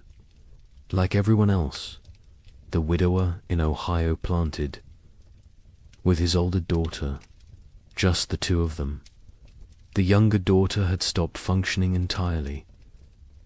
She sat in the cabin, stared at walls, did not speak, did not respond, had retreated so far inside herself that she was unreachable. They had tried everything, talking to her, holding her, leaving her alone. Nothing worked. She was alive but not living, present but absent. The older daughter cried about it sometimes, late at night, when she thought no one could hear. Her father heard, said nothing, because what could he say? They were all broken. Some breaks just showed more than others. April brought adequate weather. Not warm, not cold, just neutral. The crops grew slowly, struggling. The soil was depleted after years of abnormal cold. Nutrients locked away. The plants were pale, weak, but growing. People tended them obsessively, talked to them, prayed over them, begged them to thrive. These gardens represented final chances, last hopes. If the crops failed this year, there would be no next year, no more attempts. This was it. May arrived cooler than normal, not catastrophically cold, but not warm either. The growing season was compromised again, shortened. Plants that needed 100 days to mature might only get 80, maybe less. People did what they could, fertilized with anything available. Manure, ash, compost, watered constantly. Protected seedlings from cold nights, fought for every plant, every stalk, every leaf. Communities barely existed now. The population had dropped so dramatically that calling them communities felt generous. Collections of isolated families, strangers occupying the same general area. No cooperation, no shared resources, no collective identity, just individuals fighting separate battles. The social structures that had once defined frontier life were dead, replaced by atomization, by loneliness, by the understanding that in the end everyone dies alone. The young couple saw other people rarely. Weeks would pass without contact. When they did encounter neighbors, the interactions were brief, uncomfortable. No one wanted to share information about food stores, about successes or failures, about anything that might reveal vulnerability. Trust was gone. Community was gone. Only wariness remained. Eyes that assessed whether you were threat or opportunity. Calculations about whether helping you would benefit them. Nothing was given freely anymore. Everything had price. June brought better weather. Finally, real warmth. Sustained warmth. The crops responded. Grew with vigor they had lacked before. Corn shot up. Beans produced. Squash spread. For the first time in 3 years, gardens looked healthy, looked productive, looked like they might actually yield harvests. People allowed themselves to feel something close to hope, not real hope. That was too dangerous, but cautious optimism. The possibility that maybe, possibly, they might have enough food. The young man hunted successfully in June. Deer were abundant again. The population had recovered, or perhaps the human hunters had diminished enough that game was plentiful. He killed 2 deer in 3 weeks. They smoked the meat, stored it, carefully added it to their supplies. The wife calculated, recalculated. If the garden produced even half of what it promised, combined with the smoked meat, careful rationing, they would make it. Would survive another winter. The math finally worked. But the wife had learnt not to trust good fortune. She waited for disaster, for the frost, the hail, the blight. Something would go wrong. Something always went wrong. She checked the garden multiple times daily, examined every plant, looked for signs of disease, of insect damage, of anything that might threaten their harvest. Her husband told her to relax. She could not. Relaxing felt like inviting catastrophe. Vigilance was all. That kept them safe. She believed that. Needed to believe that. Because if vigilance did not matter, then nothing they did mattered. And that was too terrifying to accept. July was hot, scorching, the kind of heat that in normal times would be complained about. But these were not normal times. Heat meant growth, meant long days, meant crops maturing. People celebrated heat, worked in it without complaint. Sweat was blessing. Discomfort was price of survival. They paid it gladly. The gardens flourished. Corn grew tall, over 6 feet. Tassels appeared. Ears formed. Beans hung heavy on vines. Squash fruit swelled. It looked like abundance, like salvation. The Illinois family's garden exceeded expectations. They would have enough, more than enough. The father felt vindicated again. They had survived, had made the right choices, had protected their family. His wife said nothing. She had learned that survival was temporary, that next year would bring new challenges, new threats, new opportunities for loss. The dead daughter haunted her, would always haunt her. Success. Today did not erase yesterday's failures, did not bring back what was lost. The widower and his older daughter harvested the first. Vegetables in late July, radishes, lettuce, early peas. They ate fresh food for the first time in months. The taste was overwhelming, sharp, vibrant, alive. The older daughter cried while eating. Her father pretended not to notice. They offered food to the younger daughter. She took it, chewed mechanically, swallowed. No change in expression, no recognition of the gift they were giving her. She was gone. The person she had been was dead. This shell remained.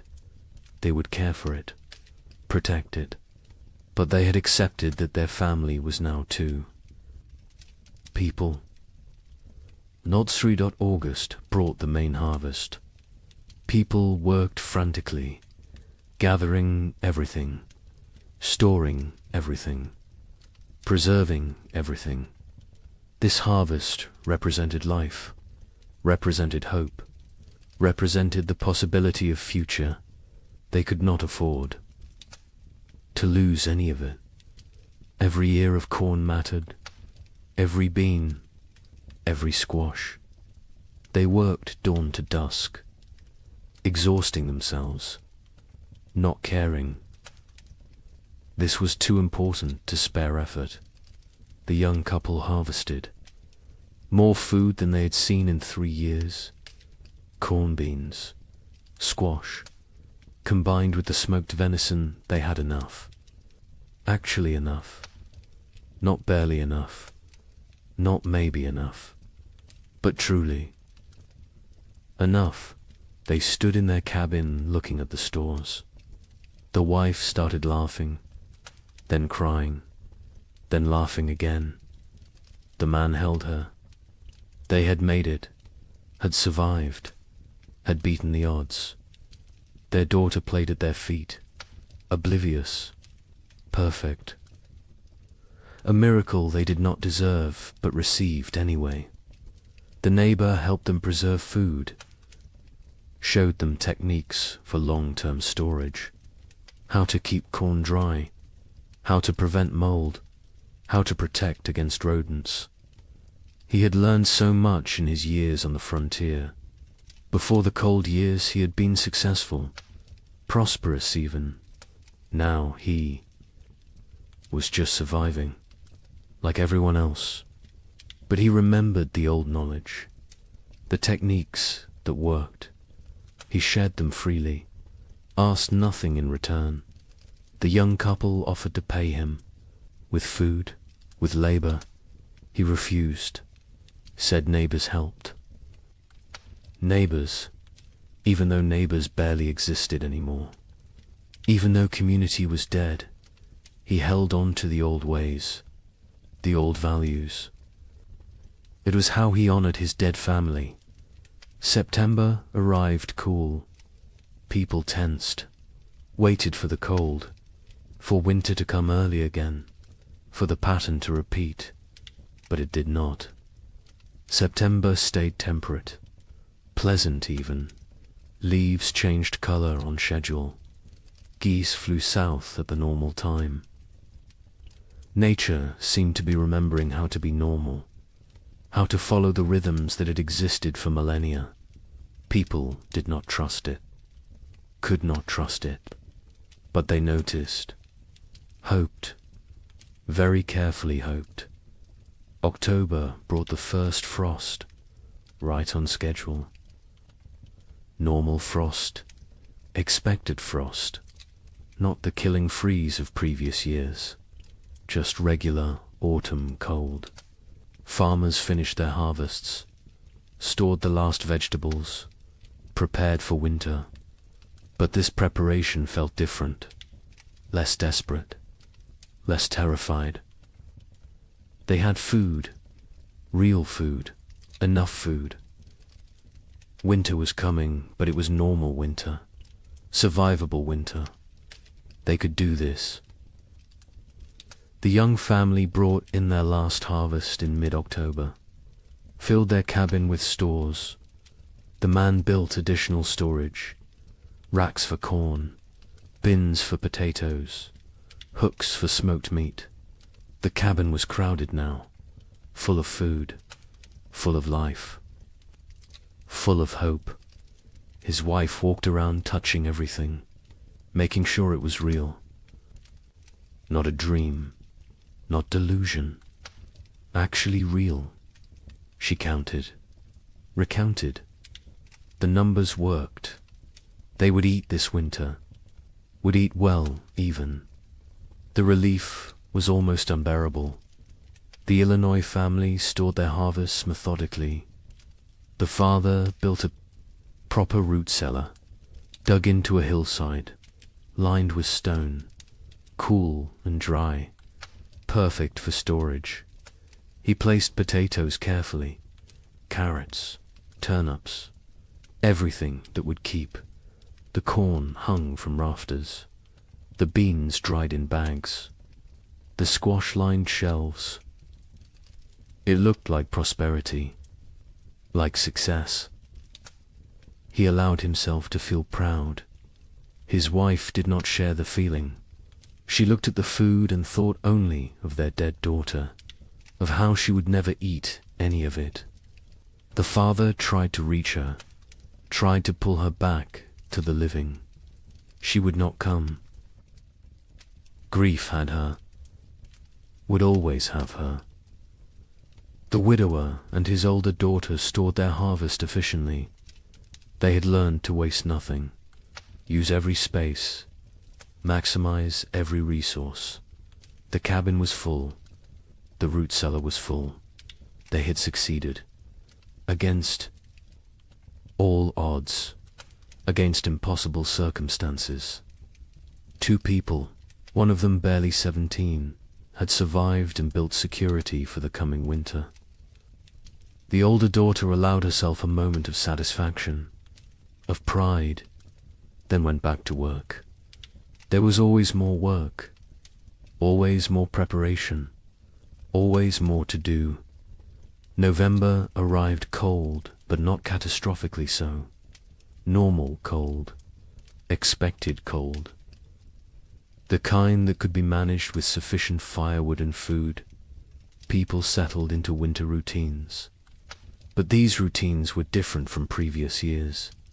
There was enough food, enough fuel, enough security. Meals were adequate, not abundant, but adequate. No one was starving. No one was burning furniture. No one was making desperate choices. It felt surreal, like they had forgotten what normal winter felt like, how survivable it was supposed to be. The young couple's cabin was warm. The man had cut plenty of firewood, more than enough.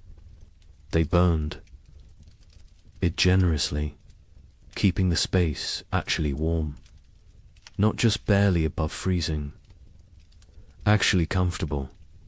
They ate 2 meals a day, sometimes 3. The baby was thriving, walking now, talking, saying simple words. Mama, Dada, more. She was growing into a person, a personality, happy, curious, untroubled. She remembered nothing. Of the previous winters, was too young. It was blessing. The parents were grateful. Grateful she would not carry the scars they carried. Christmas came. The young couple celebrated. The man carved more toys for his daughter.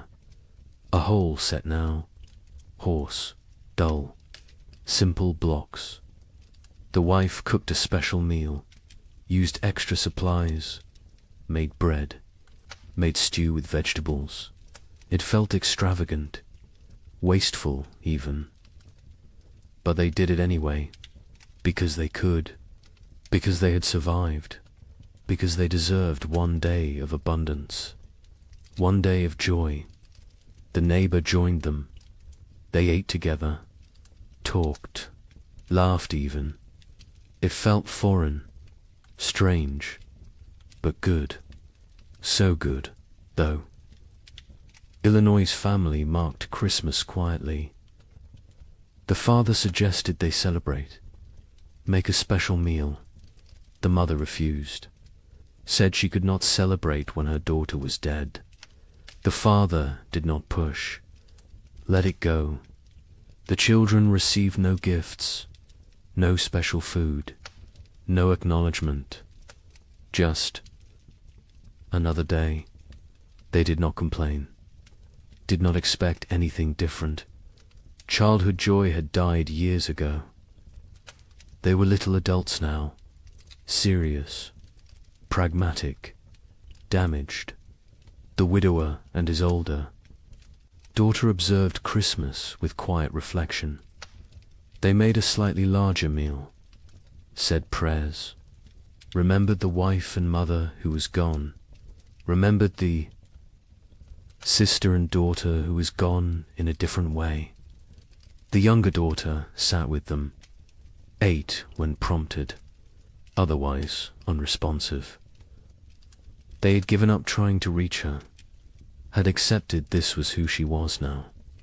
They would care for her as long as necessary, forever if needed, but they no longer expected recovery, no longer hoped for her return. She was gone. They mourned her. While she still lived, January 1838 arrived cold, but normal cold, the kind that belonged in January, the kind that was manageable. People burned firewood steadily but not desperately, ate food regularly but not extravagantly, lived, actually lived, not just survived. There was difference. Survival was mechanical, was existing without living. Living was having moments beyond mere existence, moments of comfort, of satisfaction, of something approaching contentment. People had not lived in 3 years. Now they remembered what it felt like. The young man sat by the fire one January evening, his wife beside him, their daughter asleep. Between them, he looked around the cabin, saw the food stores, felt the warmth, heard his family breathing. He started crying. Quietly, his wife took his hand, asked what was wrong. He said nothing was wrong. Everything was right. For the first time in 3 years, everything was actually right. They were warm, fed, together, alive. It felt like miracle, like grace, like something they had not earned, but received anyway. February brought storms, heavy snow, strong winds, but the cabin was warm. The food was adequate. The family was safe. The storms raged outside. Inside there was peace. The baby played with her toys. The mother sewed. The father carved. They existed in domestic tranquility. It felt surreal, impossible, like any moment they would wake up and discover it was dream, that they were actually still in the second winter, still starving, still freezing, still dying.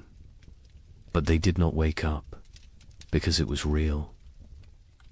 The nightmare was ending, finally, actually ending. The Illinois family endured February without crisis. They had enough of everything, enough food, enough fuel, enough supplies. The physical needs were met, but the emotional damage remained. The mother barely spoke, spent hours staring at nothing. The father tried to engage her. She would not engage. The children adapted, learned to parent themselves. The older boy especially. He took care of his younger siblings, made sure they were fed, dressed, safe. The father was grateful and heartbroken. No 9-year-old should have to be so responsible, but gratitude outweighed heartbreak. The family functioned. That was enough. The widower and his daughters survived February too easily. After 3 years of desperate struggle, normal winter felt trivial. They had so much food, so much fuel, so much security. The older daughter relaxed slightly. Not much, but slightly. Allowed herself to believe they would make it, would survive, would see spring. Her father noticed the change, was glad. She deserved peace, deserved to feel safe, even if that safety was temporary, even if next year brought new challenges. She deserved this moment. March arrived with thaw. Real thaw, permanent thaw. Spring was coming. Not false hope this time, not temporary reprieve. Actual spring, the kind that arrived and stayed, the kind that brought warmth and life and renewal. Snow melted rapidly, rivers broke up, birds returned. The world came back to life. People emerged from cabins, looked around, saw their neighbors, saw who had survived, who had made it through. The numbers were shocking. So few left. So many gone. The young couple walked their property in early March, looked at the field they would plant, looked at the cabin they had defended, looked at each other. They had survived, had kept their daughter alive, had made it through 3 winters that should have killed them. They did not speak. Words were insufficient. They simply stood together, holding hands, watching their daughter chase the neighbor's dog through melting snow, laughing, perfect, untouched by the horror. Her parents had endured.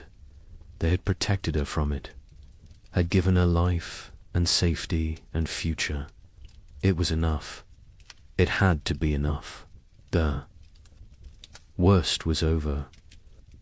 The 3 winters that seemed endless had ended. Spring had returned. Life had returned. Hope had returned. But the cost had been staggering. The scars ran deep. The survivors would carry the memories forever, would wake in the night sometimes, sweating, terrified, remembering the cold, the hunger, the fear. They would never fully recover, never fully heal, but they had survived, and survival meant possibility, meant future, meant that maybe, just maybe, they could build something good from the ashes of horror. Spring 1838 arrived like a resurrection, not the tentative half-springs of previous years, but full, complete, undeniable. March brought warmth that stayed. April exploded with growth. The earth seemed desperate to make up for lost time. Grass grew with unusual vigor. Trees budded aggressively. Wildflowers carpeted fields in waves of color. It was as if nature itself was apologizing, compensating, trying to heal the wounds it had inflicted.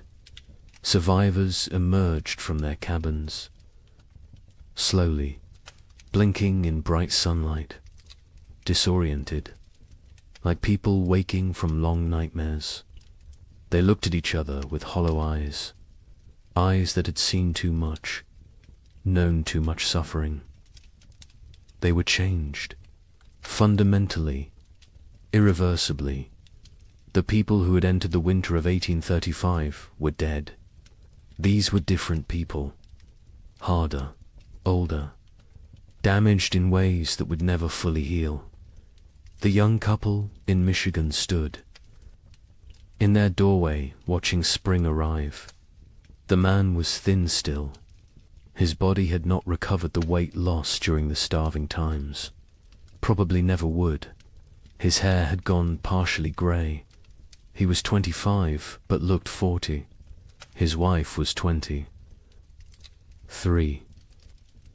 She looked older, lines around her eyes, around her mouth, marks of worry, of fear, of 3 years spent on the edge of death. Their daughter was almost 2 now, perfect, unblemished, the only innocent thing left in their world. They planted their field in April. The work felt different this year. Not desperate, not terrified, just work, normal work, the kind farmers had done for thousands of years. Put seeds in ground, trust earth to do its part. The simplicity was jarring. They had forgotten farming could be simple, could be routine, could be anything other than life or death struggle. The man worked slowly, his body still weak. The neighbor helped. He always helped. It had become part of their family in ways that transcended blood. The field grew beautifully. The corn shut up, strong, healthy, dark green, the kind of growth they had not seen in years. The beans climbed vigorously. The squash spread rapidly. It looked like abundance, like prosperity, like the future they had imagined when they first claimed this land, before the cold, before the suffering, before they learned how fragile everything was. The wife watched the garden grow and felt nothing.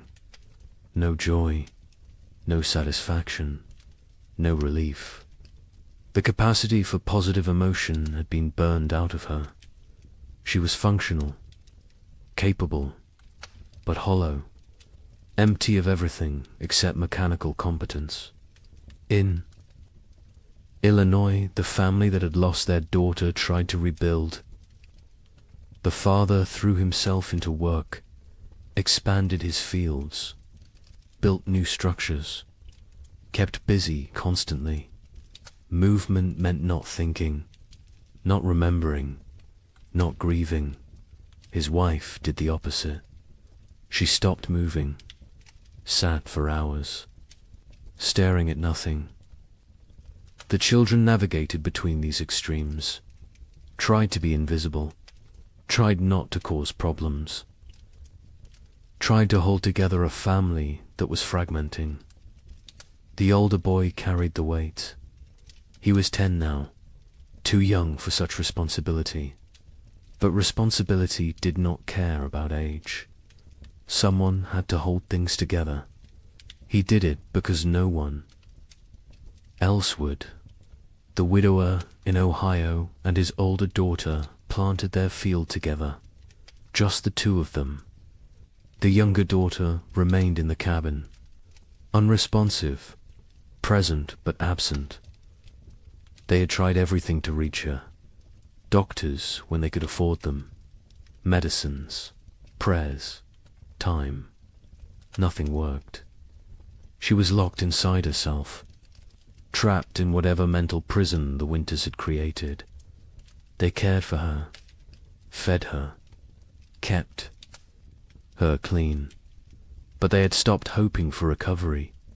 Hope was too expensive, too painful when it failed. Better to accept reality. She was gone. They would tend her shell for as long as necessary. Other families across the frontier faced similar struggles. The physical danger had passed. Food was available. Weather was normal, but the psychological damage remained. People suffered from what we would now recognize as severe trauma, depression, anxiety, what was then called melancholy or nervous. Exhaustion. They startled easily, had nightmares, struggled with crowds, with noise, with anything that reminded them of the hard years. Many never fully recovered, carried the scars until death. Communities began to reform, slowly, hesitantly. People who had isolated for survival started reaching out again, started talking to neighbors, started attending church, started rebuilding the social structures that had dissolved. But it was different now. The easy trust was gone. The assumption of mutual aid was gone. People helped each other, but warily, with limits, with boundaries. The innocence of early frontier community had died, been replaced by something more cautious, more cynical, more realistic. A traveling minister came through Michigan territory in May, held revival meetings, promised salvation, promised explanation for the suffering, promised that God had a plan. Some people came, desperate for meaning, desperate to believe their suffering had purpose. The young couple attended once, listened to the minister talk about divine testing, about job, about how suffering brought people closer to God. The wife stood up, walked out. Her husband followed. They never went back. If God had done this to them, then they wanted nothing to do with God. If God had not done this, then he was powerless to prevent it. Either way, church offered nothing they needed.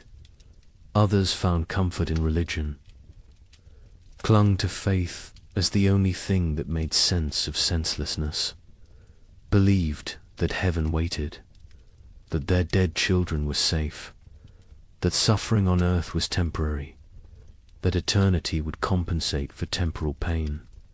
The young couple did. Not judge them. Whatever got you through was valid, but they could not share that faith. Had lost it somewhere in the second winter, when their daughter was dying and prayers went unanswered, when they realized they were alone, truly alone. Number.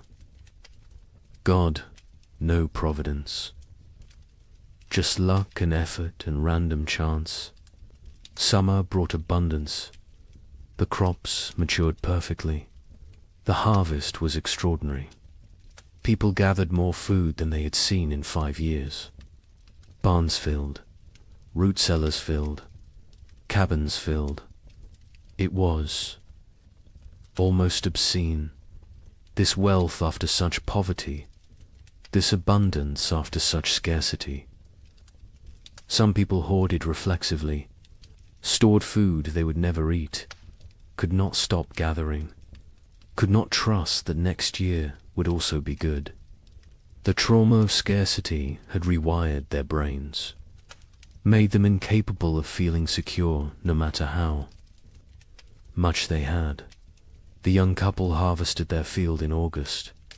The yield was massive, more than they could possibly use. They sold some, traded some, gave some away, kept plenty for themselves. Their stores were overflowing. The man built additional storage. The wife watched him work, felt disconnected, like she was observing someone else's life. She went through motions, cared for their daughter, cooked, cleaned, did everything a wife and mother should do, but felt nothing, was numb, had been numb since February of the second winter. She wondered if she would ever feel again, or if this numbness was permanent, the price of survival. In Illinois, the abundant harvest did not heal the broken family. The father worked obsessively, made more money than they needed, bought things, built things, kept moving. The mother remained withdrawn, lost in grief, The children adapted, learned to function without real parenting, became independent too soon. The family existed together but separately. Parallel lives in the same space, not connected, not whole, just adjacent. The widower and his older daughter harvested successfully. Their fields produced well. They had security for the coming winter. The older daughter was 18 now. An adult, she had offers of marriage. Young men who saw her competence, her strength, her capability. She refused them all, said she could not leave her father, could not leave her sister, could not abandon her responsibilities. Her father told her to go, to live her life. She refused. They both knew why. She had lost too much already, could not risk caring about anyone new, could not risk more loss. Better to stay, to maintain, to exist in the known pain rather than risk unknown happiness that might become pain. New settlers began arriving in late 1838. People from the east who had heard land was cheap, who did not know what had happened, who saw opportunity in the depleted population. The survivors looked at them with mixed feelings, part resentment. These newcomers had not suffered, had not earned their place, part relief. New people meant community could rebuild, meant the frontier would not die completely. Part pitied, because the newcomers were so innocent, so hopeful, so unaware of how quickly everything could collapse. A young family moved in near the young couple in September, fresh from Pennsylvania, full of dreams. The man introduced himself, talked about his plans, about the farm he would build, about the future he saw. The young couple listened politely, said nothing about the previous years. What could they say? How could they explain? The newcomers would learn, or they would not. Either way, it was not the survivors' responsibility to shatter their illusions, let them have their hope, while it lasted. The physical scars were obvious. People were thinner, weaker.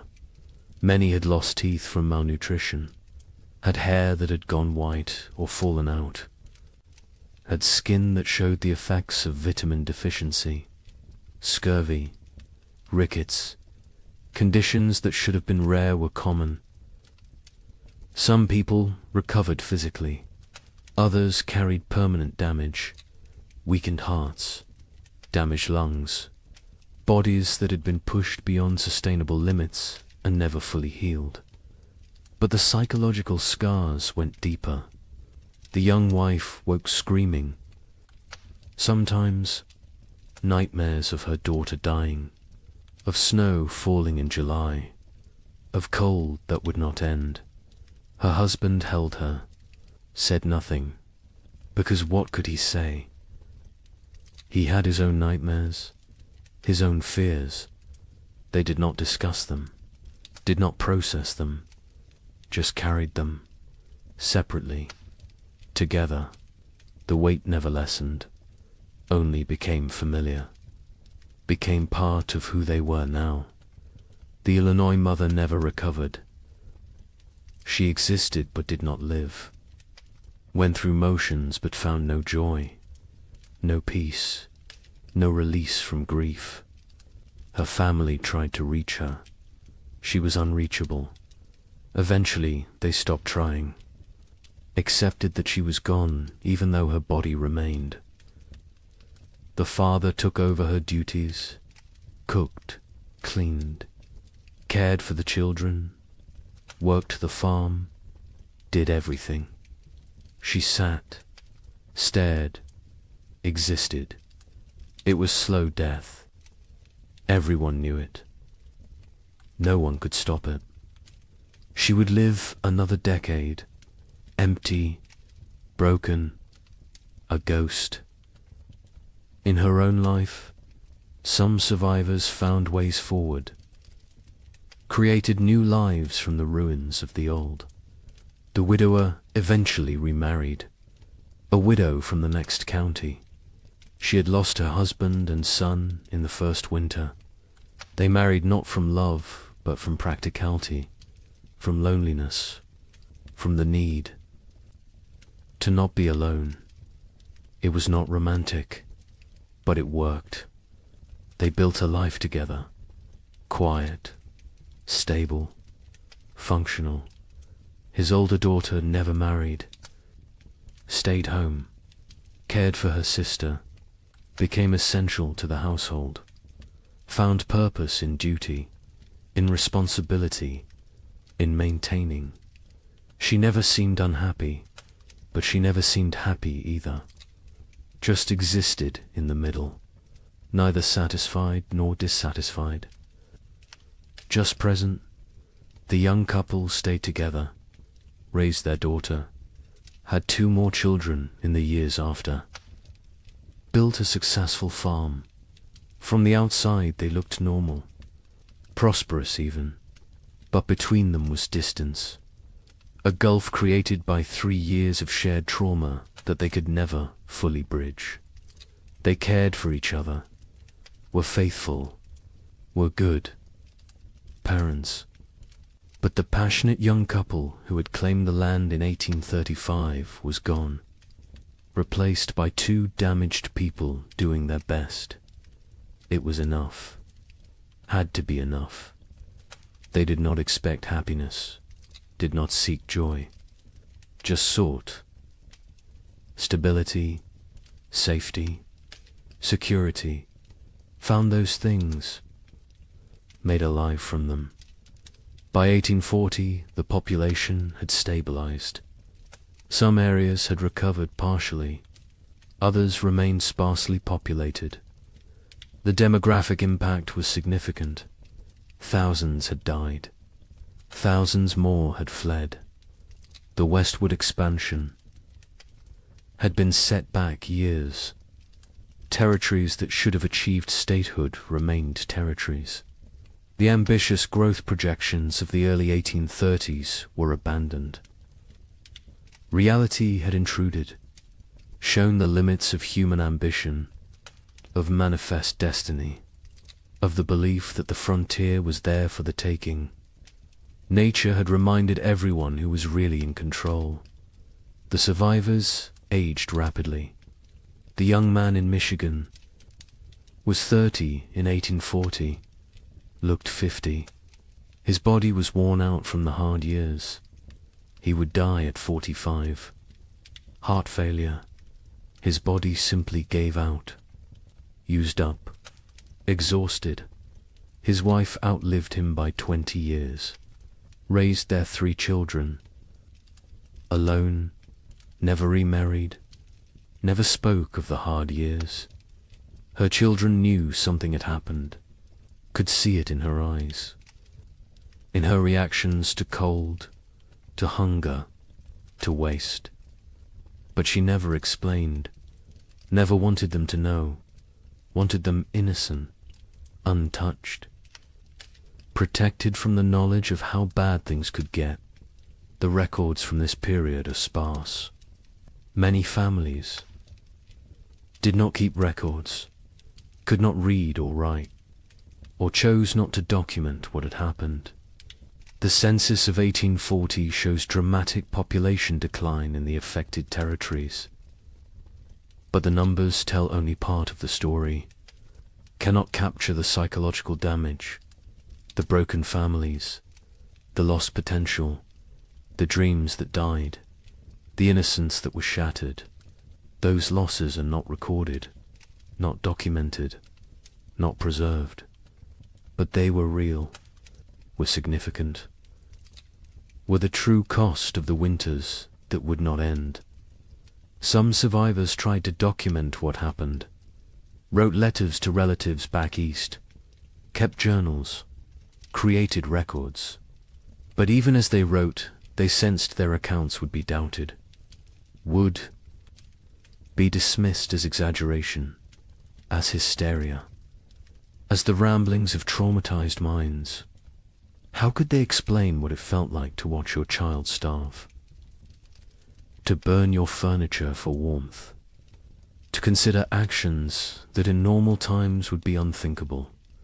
Words were inadequate. Experience was untranslatable. They wrote anyway, because someone needed to remember, someone needed to bear witness, even if no one believed them. The young man in Michigan wrote to his brother in Ohio in 1840, described what they had endured. His brother wrote back, said surely it had not been that bad, said the human mind exaggerated traumatic memories. The young man never wrote to him again, did not have energy to convince anyone, to defend his experience, to prove his suffering. He knew what had happened. His wife knew. Their neighbor knew. That was enough. The rest of the world could believe what it wanted, and mostly, the world chose not to believe, chose to minimize, chose to forget. Because the story of the 3 winters did not fit the narrative America wanted to tell itself. The narrative of progress, of conquest, of manifest destiny, of inevitable triumph. The winters suggested that nature was more powerful than human. That civilization was fragile, that confidence was dangerous. These were not popular messages, not messages the growing nation wanted to hear. So they were ignored, dismissed, forgotten, buried under more palatable stories of frontier heroism, of triumph over adversity, of the inevitable march of progress. But the survivors remembered, carried the memories until death. Some passed stories to their children. Most did not.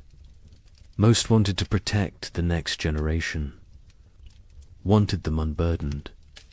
The children sensed something anyway, saw the scars, the fears, the behaviors that made no sense unless you knew what came before. They asked questions, got vague answers, eventually stopped asking. The silence grew. The stories faded. The memories died with those who carried them. Wait until you hear how thoroughly this was erased. The forgetting began almost immediately, even while survivors still lived, even while the scars were fresh. The erasure was not accidental, it was not natural memory decay. It was deliberate, systematic, orchestrated by people who had very good reasons to want these winters forgotten. People with money, with power, with futures that depended on frontier land continuing to seem attractive, continuing to seem profitable, continuing to draw settlers and investment. Land speculators had the most to lose. They had purchased millions of acres across the affected territories, paid pennies per acre, expected to sell for dollars. Their entire business model depended on continued westward migration, on families believing the frontier offered opportunity, prosperity, future. Stories of 3 consecutive winters of mass death were bad for business, very bad. So the speculators acted, quickly, decisively, with coordinated purpose. Eastern newspapers began refusing letters from survivors. Editors received instructions, guidance, sometimes bribes. Do not publish accounts from the territories. Do not run stories about crop failures, about deaths, about settlements failing. Focus on success. Stories on prosperity, on opportunity. A newspaper in Philadelphia received a letter in 1839 from a Michigan survivor. detailed account of the 3 winters, the suffering, the deaths, the horror. The editor filed it away, never published it. Years later asked why. He explained simply, no one wanted to read depressing stories. People wanted hope, wanted optimism, wanted to believe in American progress. His job was to give them what they wanted. Territorial governments actively suppressed information. Official reports downplayed casualty numbers, listed families who had disappeared as relocated rather than dead or missing. Death certificates were not issued for people who died isolated on homesteads. If no one reported the death officially, then officially it did not happen. Population records were adjusted, made to show growth rather than decline. The manipulation was not subtle, but it was effective. Future historians looking at official records would see steady population growth, would see successful territorial expansion, would see nothing that suggested catastrophe. Land companies published promotional materials in 1839 and 1840, glossy brochures, detailed descriptions of fertile soil, mild climate, abundant opportunity. They made no mention of the previous years, no acknowledgement of hardship, no warning of risks. New settlers arrived with these brochures, with these promises, found a very different reality. By then, the land companies had their money. The deception had served its purpose. The newcomers were stuck, had to make the best of it, or abandon their investment and flee. Most stayed, tried to succeed. Never knew they had been deliberately misled. A land office clerk in Michigan Territory received orders in 1839. Adjust the records.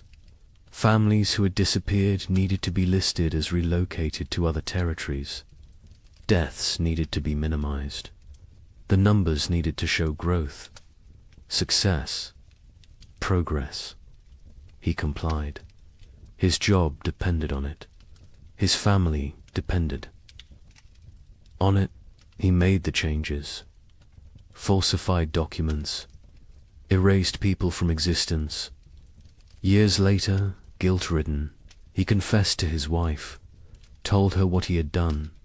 She told him he had no choice. Everyone had to survive somehow. He accepted this, but the guilt never left. He carried it until death, never told anyone else, never made it right.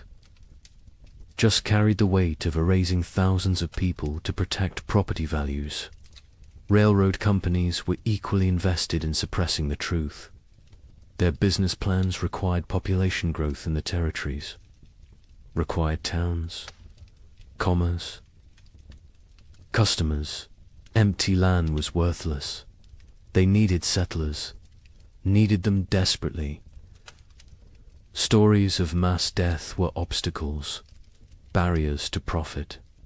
So they acted, funded newspapers that told the right stories, hired writers to create promotional content, paid for testimonials from satisfied settlers, built a narrative of success and opportunity that bore little resemblance to reality. The suppression extended to personal correspondence, letters from survivors to relatives. Back east were sometimes intercepted, lost, destroyed. Postal clerks received instructions. Letters containing certain content should not reach their destinations, should disappear. It was not official policy, not written down anywhere, but it happened regularly, systematically. Survivors wrote letters describing their experiences. Melt them. They never arrived. The relatives back east never learned the truth, continued to believe the promotional literature, continued to encourage others to move west. The cycle continued. Churches participated in the suppression, not overtly, not deliberately, perhaps, but they promoted a narrative that made the hard years easier to ignore. Suffering was divine testing. Those who died were called to heaven. Those who survived were blessed. This framing made the catastrophe seem like individual, spiritual journey rather than systemic climate disaster. Made it about personal faith rather than policy failure. Made it easier to move forward without asking difficult questions, without assigning blame, without demanding accountability. The survivors themselves often did not speak about their experiences. Many were deeply traumatized, could not articulate what had happened. The words did not exist. The concepts did not exist. Post-traumatic stress disorder would not be named. For another century, they just knew they could not talk about it, could not revisit it, could not make others understand. So they stayed silent, kept the memories locked inside. The silence was mistaken for acceptance, for healing, for moving on. It was none of these things. It was survival mechanism. It was protective barrier. It was the only way they could continue functioning. Others faced social pressure to remain silent. Communities wanted to move forward, wanted to rebuild, wanted to forget. People who dwelt on the hard years were seen as weak, as complainers, as obstacles to progress. A woman in Illinois tried to talk about losing her daughter, about the starvation, about the cold. Her neighbors told her to stop living in the past, to focus on the future, to be grateful for what she had. She stopped talking, but the memories did not stop. They never stopped. She just carried them alone, in silence, until they consumed her. Some survivors feared judgment for the choices they had made, for the actions they had taken to survive. Better not to speak of those years at all than to risk revealing what they had done, what lines they had crossed, what boundaries they had violated. Silence protected them, protected their reputations, protected their ability to be seen as respectable members of society. The price was isolation, loneliness, the inability to process trauma, but the alternative seemed worse. So they chose silence. The scientific community of the era struggled to explain the phenomenon. Without modern climate science, they lacked frameworks for understanding. Some suggested it was localized, exaggerated, not as severe as reported. Others proposed natural cycles, temporary aberrations, nothing to worry about long term. A few recognized it as significant climate event, but their voices were minority, were drowned out by those who preferred simpler explanations, who preferred not to see pattern, not to acknowledge that this could happen again. Meteorological records from the period are incomplete. Weather stations were sparse. Record keeping was inconsistent. The data that exists shows temperature anomalies, shows unusual patterns, but gaps in the record allow for interpretation, allow for doubt, allow for dismissal. Later research, looking at the fragmentary data, could conclude it was not that bad, could argue the survivors exaggerated, could minimize the catastrophe. The incomplete record became excuse for incomplete acknowledgement. By 1850, just 12 years after the final winter ended, the 3 winters were rarely mentioned. Textbooks focused on westward expansion, on Oregon Trail, on Gold Rush. on the exciting narrative of American growth.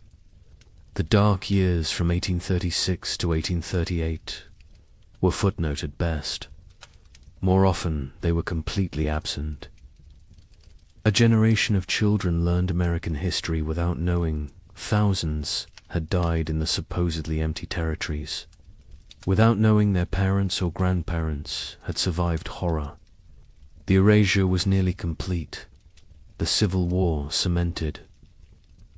The forgetting. After 1861, the nation had new trauma, new deaths, new catastrophe to process. The frontier winters seemed distant, irrelevant. Why dwell on old suffering when new suffering was everywhere? The few survivors who tried to tell their stories found no audience, found a nation consumed by present crisis. Unwilling to hear about past pain, they gave up, accepted that their experience would die with them, that no one would remember, that no one cared. The American mythology of the frontier required triumph, required success, required the narrative of bold pioneers conquering wilderness, building civilization, creating something from nothing. The three winters did not fit this mythology, could not be incorporated, so they were excluded. The myth was more important than history. The story was more important than truth. America needed heroes, needed victories, needed to believe in manifest destiny, needed to believe that will and work were enough, that nature could be tamed, that progress was inevitable. The erasure served another purpose. It protected those in power, politicians who had encouraged westward expansion, who had promoted territorial development, who had promised safety and opportunity. Acknowledging the winters meant acknowledging failure, meant admitting they had. Sent people into danger, had promised what they could not deliver, had prioritized expansion over safety. This admission was politically unacceptable, so the winters were forgotten. And the politicians continued promoting westward movement, continued making promises, continued prioritizing growth over caution. Survivors who tried to speak faced ridicule, disbelief, accusations of exaggeration, of hysteria, of attention-seeking. The young man in Michigan attempted to tell his story to a traveling writer in 1845. The writer listened politely, then suggested perhaps the cold had not been quite as severe as remembered. Perhaps trauma had distorted memory. Perhaps things had been difficult but not impossible. The young man stopped talking mid-sentence, realized there was no point. People would believe what they chose to believe. Truth was irrelevant. He never tried to tell his story again. The conspiracy of silence was not organized. No one coordinated. The suppression, no central authority dictated what could be said. But the incentives aligned perfectly. Land speculators needed silence. Railroads needed silence. Governments needed silence. Churches preferred silence. Survivors chose silence. The result was comprehensive, effective, devastating. Within 20 years, the three winters had been nearly erased from collective memory. Within 50 years, they were completely forgotten. A climate catastrophe that killed thousands and destroyed. Hundreds of settlements simply disappeared from history, vanished, as if it never happened, but evidence remained, buried, hidden, waiting, in journals stuffed in attics, in letters preserved by accident, in graveyards with too many children's stones dated 1836 to 1838. In the population records that did not add up, in the archaeological evidence, in the tree rings, in the ice cores, in the gaps in genealogies where entire families simply ended. The evidence was there, scattered, fragmentary, ignored, but there, waiting for someone to look, someone to ask questions, someone to remember. Wait until you hear what we found. Modern science has uncovered what deliberate forgetting tried to erase. The evidence exists, scattered across disciplines, buried in places most people never think to look. But it is there, consistent, compelling, undeniable. The 3 winters happened, were as severe as survivors claimed, perhaps more severe than they could articulate. The truth has emerged slowly, piece by piece, building into a picture that validates everything the survivors tried to tell us. Tree ring analysis provides the most objective evidence. Trees record their growing conditions in their rings. Wide rings mean good growing seasons. Narrow rings mean stress, cold, drought, poor conditions.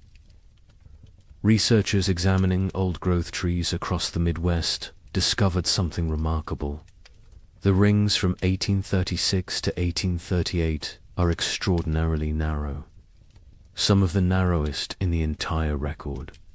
These trees were stressed, struggling, barely growing. The pattern is consistent across species, across regions, across thousands of individual trees. The cold was real, was widespread. Was severe ice core samples from Greenland tell a similar story. Each layer of ice preserves atmospheric conditions from when the snow fell. Chemical analysis reveals volcanic particulates, sulfur compounds, evidence of major eruptions. The layers from 1835 and 1836 show unusually high concentrations, multiple eruptions.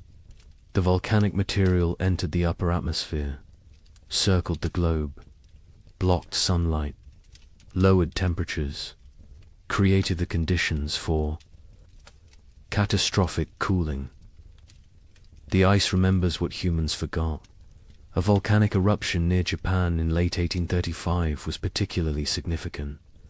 Mount Osama, not as famous as Tombora, which caused the year without summer in 1816, but substantial, combined with other eruptions in the Pacific. In Central America, the cumulative effect was devastating. The particulates in the atmosphere created a cascade of cooling, blocked solar radiation, disrupted weather patterns. The effects were most severe in continental interiors, places far from moderating ocean influences, places like the American Midwest. Soil analysis from archaeological sites shows frost penetration to unusual depths. In normal years, frost might penetrate 12 to 18 inches.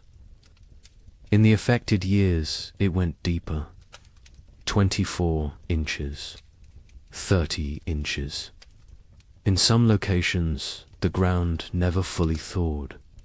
Permafrost conditions in places that should never experience them.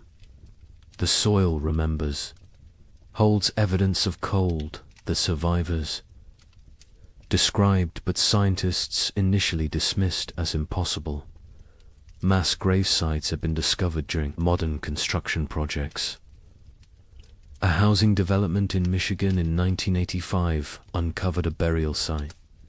47 bodies, men, women, children, no markers, no records.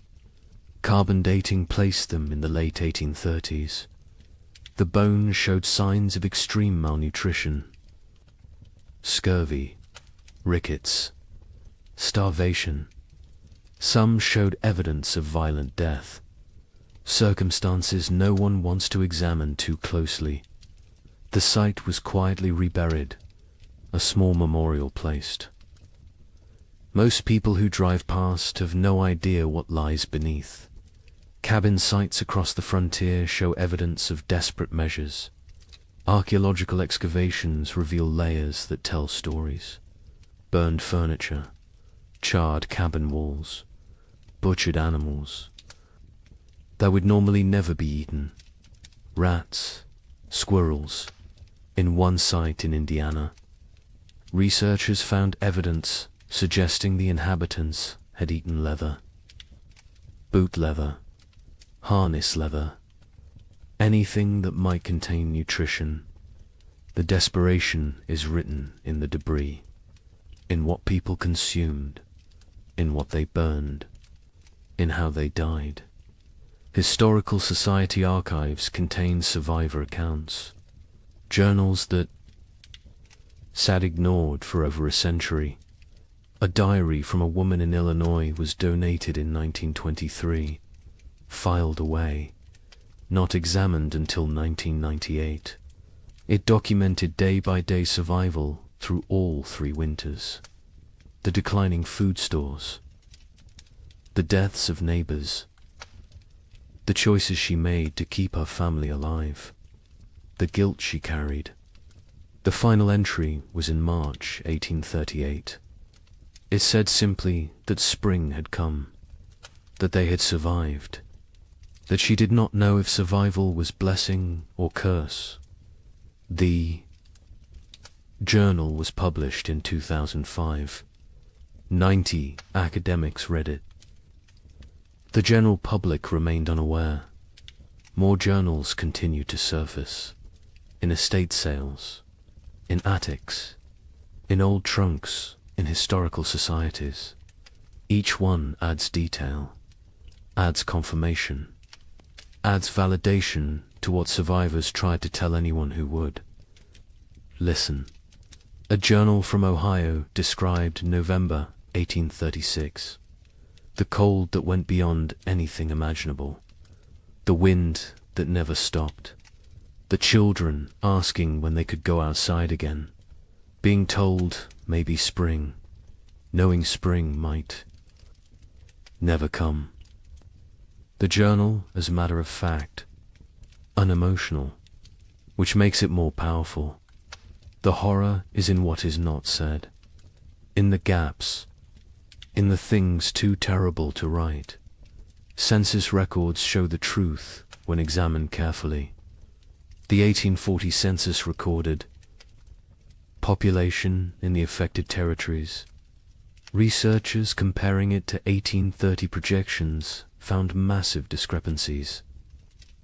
The expected population based on immigration rates and natural growth should have been far higher. Tens of thousands of people were simply missing, not relocated, not accounted for, gone. The census takers noted the discrepancies at the time. Their concerns were dismissed. The records were filed. The questions remained unasked for over a century. Statistical analysis reveals the scope of the catastrophe. Researchers in the late 20th century compiled data from multiple sources: church records, land claims, tax rolls, census data, letters, journals, everything available. They built demographic models. The model showed that approximately 15,000 families entered their affected territories between 1830 and 1835. The 1840 census showed fewer than 7,000 families. The missing 8,000 families represented perhaps 40,000 individuals.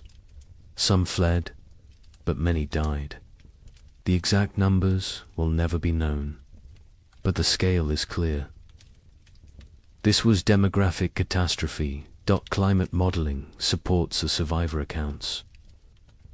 Modern computers can simulate historical climate conditions, input the volcanic eruptions, the solar activity, the ocean currents, Run the models. See what temperatures they produce. The models consistently show severe cooling in the continental interior from 1836 to 1838. Temperature drops of 10 to 15 degrees below normal. Extended growing seasons by 30 to 60 days. The kind of conditions that make agriculture nearly impossible. The kind of conditions that kill. The models validate what survivors said. Validate what written records document. Validate what physical evidence proves. A particularly compelling piece of evidence emerged in 2012. A locked trunk. Found in the basement of a historical society in Pennsylvania. Inside were letters. Dozens of them. From frontier families to relatives back east. Letters that never reached their destinations. Letters that had been intercepted. Saved by the postal clerk who could not bring himself to destroy them, but could not deliver them either. The letters described starvation, death, terror, desperate pleas for help that never came. Because the letters never arrived, the trunk sat unopened for 170 years. The stories inside died with those who wrote them, until the trunk was finally opened, finally read, finally acknowledged. The letters paint a consistent picture. Cold that started early, that would not end. Food running out. Neighbors dying. Children dying. The grinding daily battle to survive another day. One letter from a mother in Michigan described watching her daughter grow thinner, watching her stop playing, stop laughing, stop being a child, becoming instead a small, starving creature focused only on survival. The letter was dated January 1837. It is unclear if the daughter survived. The mother's name appears in no later records. She likely died. The letter is her memorial, her testimony, her proof that she existed, that she suffered, that she tried. Genetic evidence provides another layer of confirmation. Population geneticists studying Midwest families found bottleneck events in the late 1830s. Sudden reductions in genetic diversity, indicating that populations declined rapidly, that only certain family lines continued, that many lines ended completely. The genetic record shows what historical records obscured, shows the true impact, shows that entire family trees simply stop, branch after branch ending in the same narrow window. 1836 to 1838. Native American oral histories mention the hard years. Tribes in the affected regions have stories of the time when winter would not end, when buffalo disappeared, when people starved. The stories were not prominent, were overshadowed by other traumas, removal, disease, war, but the stories exist. Another source of validation, another voice confirming what happened, confirming that the cold was real, was widespread, was catastrophic for everyone in its path. European records provide external confirmation. Observers in England and France noted unusual weather patterns in North America, received reports from travelers, from ships, from traders. The reports described severe cold, crop failures, humanitarian disaster. These reports were published in European scientific journals, were discussed in academic circles, were known at the time, but were forgotten in America, were not incorporated into American historical narrative, were treated as foreign observations of foreign problems, not as documentation of American catastrophe. The evidence is overwhelming, undeniable, consistent across every discipline.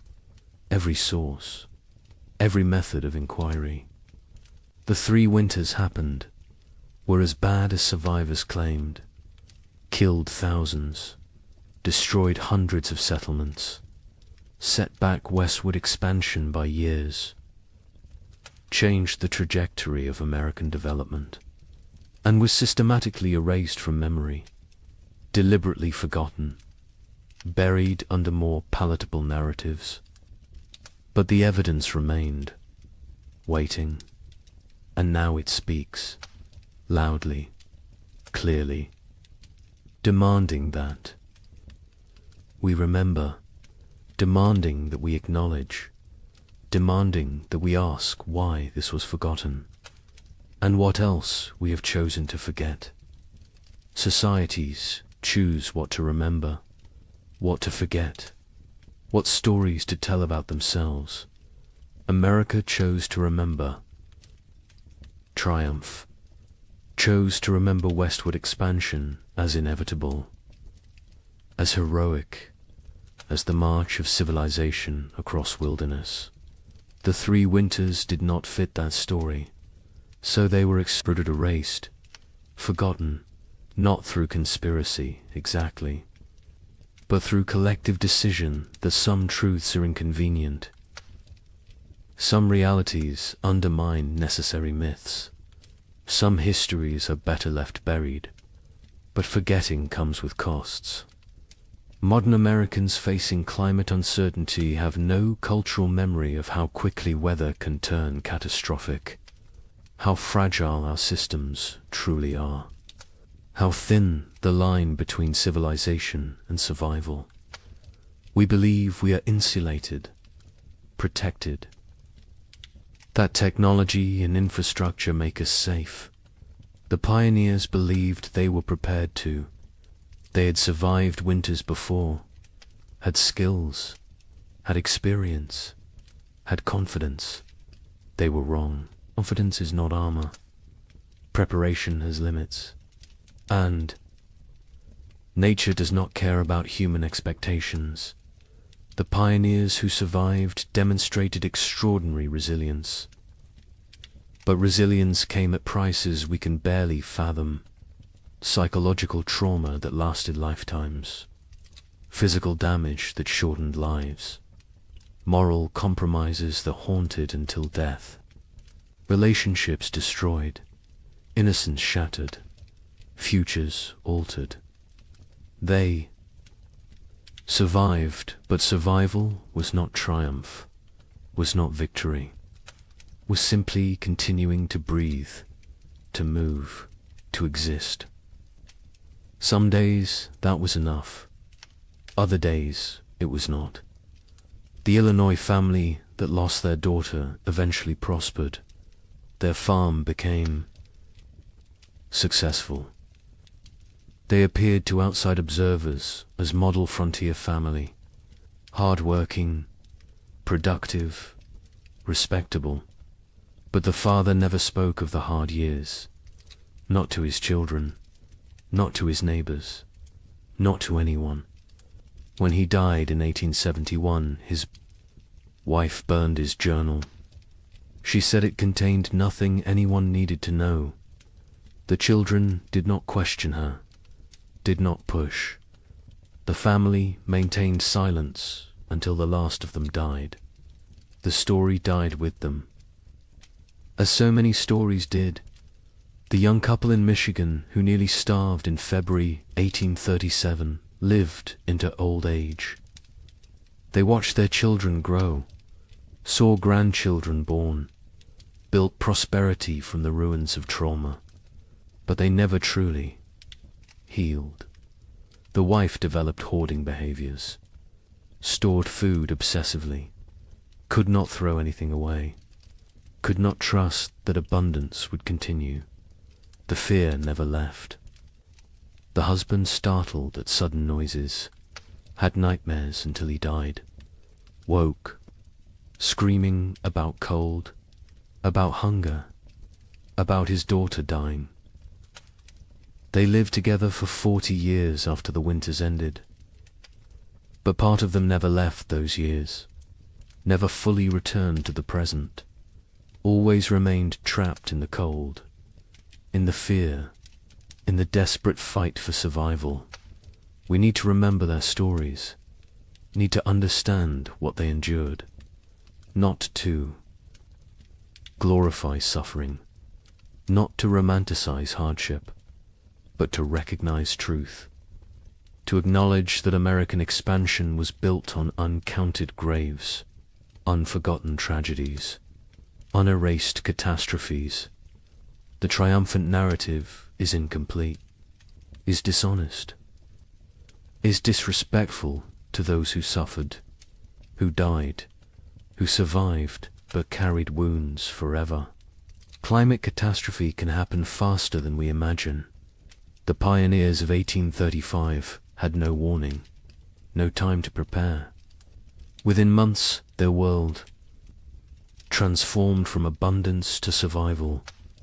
They believed they were equipped for anything, believed their skills and determination were sufficient. They were wrong. Today, we believe similar things, believe our technology protects us, our infrastructure shields us, our wealth insulates us. We may be wrong too. The lesson is not despair, is not that preparation is futile, is that respect for nature's power is essential, that humility matters, that confidence without caution is dangerous, that systems can collapse rapidly, that we are more vulnerable than we pretend, that forgetting painful truths does not make us safer, makes us more vulnerable, because those who forget history are condemned to repeat it, and those who never learnt it are condemned to be surprised. The pioneers who lived through those years are all gone now. The last survivors died in the early 20th century. They took their full stories with them, the memories, the details, the small human moments that made the horror real. We have fragments, evidence, documentation, but we do not have them. Do not have their voices, their perspectives, their truth in its fullness. That loss is permanent, irretrievable, another cost of the forgetting, another price of erasure. But on cold nights, in old cabins scattered across the Midwest, some say you can still hear something. The wind howling the way it did then, relentless, hungry, patient, the creaking of wood under extreme cold, the silence that came after the last piece of furniture was burned, the sounds of a world frozen beyond endurance. Perhaps it is just wind, just old buildings settling, just imagination. Or perhaps the land remembers, perhaps the earth holds memory, perhaps those who suffered left something of themselves in the soil, in the trees, in the stones, a presence, a witness, a reminder. Winter always remembers, even when we choose to forget. The sky changes first. It loses its depth. The blue becomes pale and thin. The sun rises later each morning. It sets earlier each evening.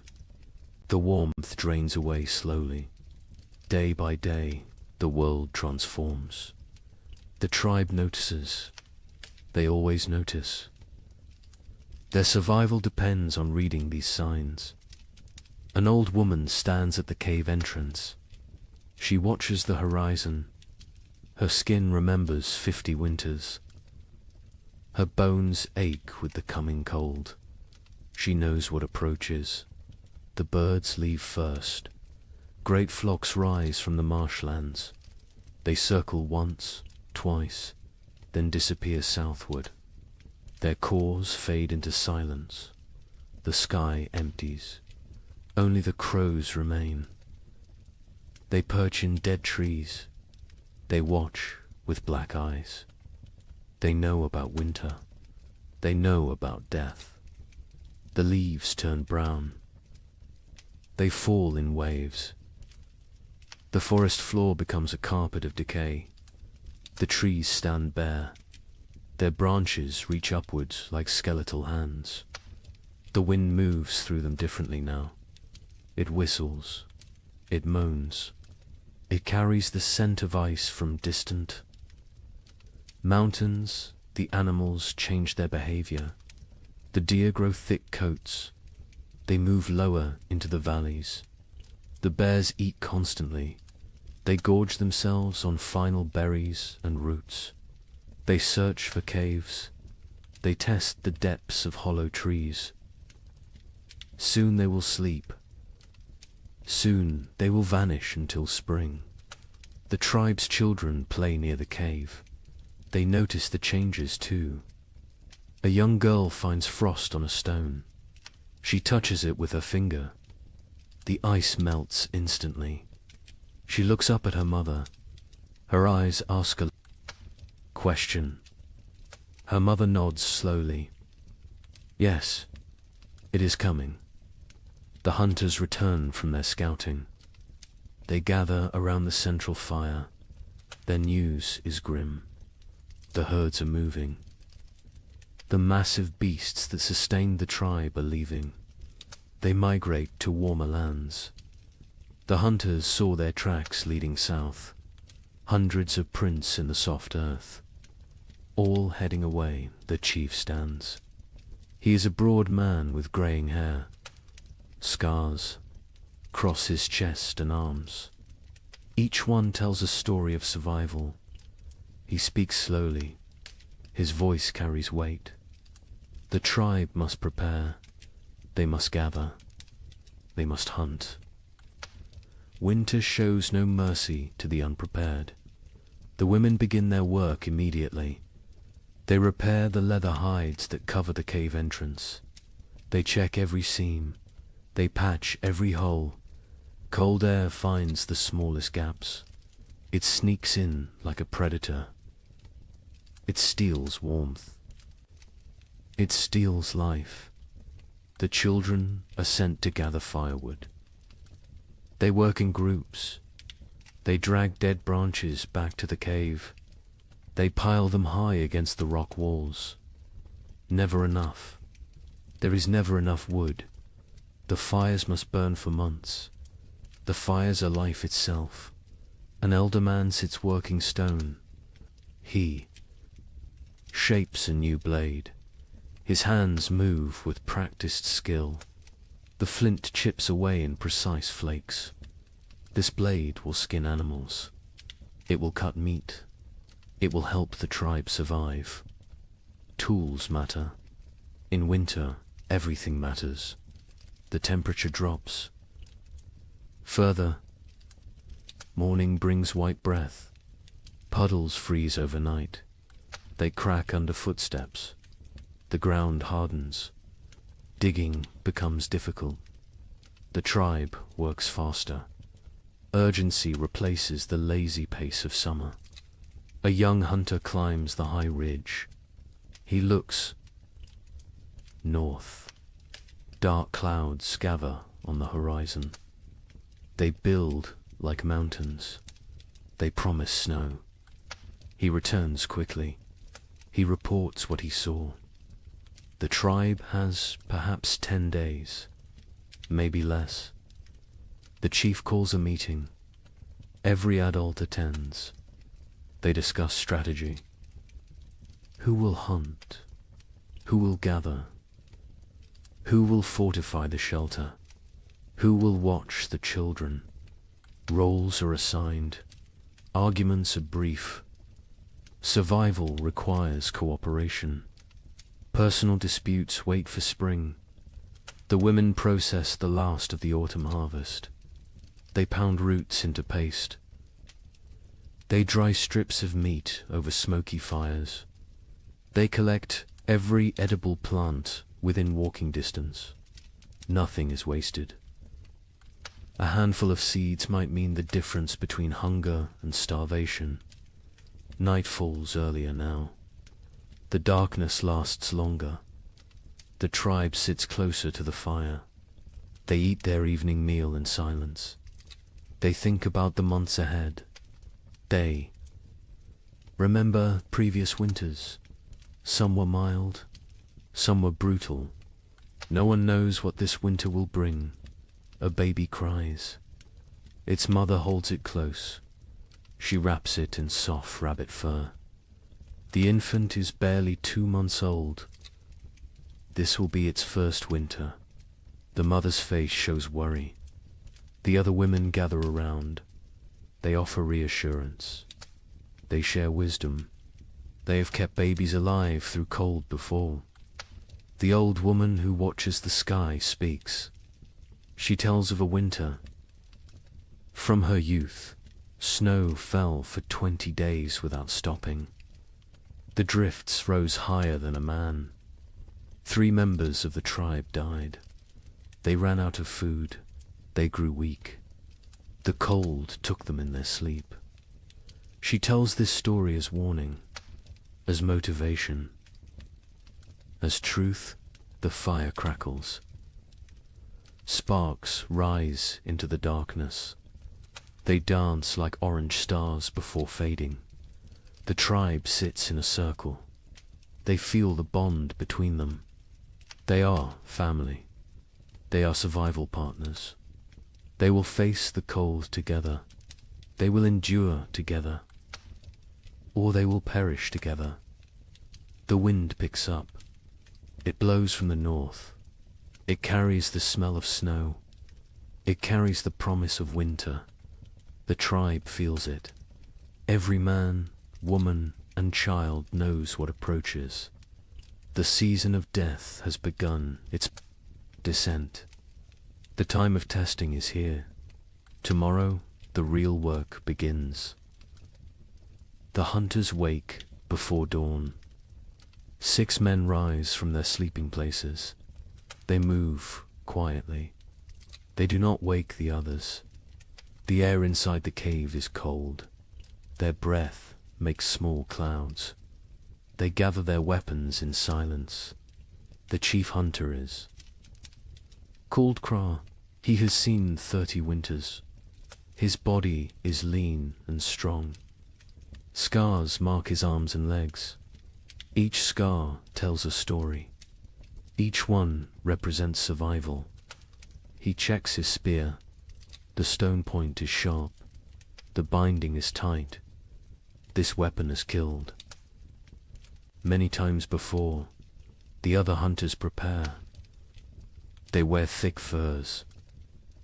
They tie leather wraps around their legs. They carry stone blades at their waists.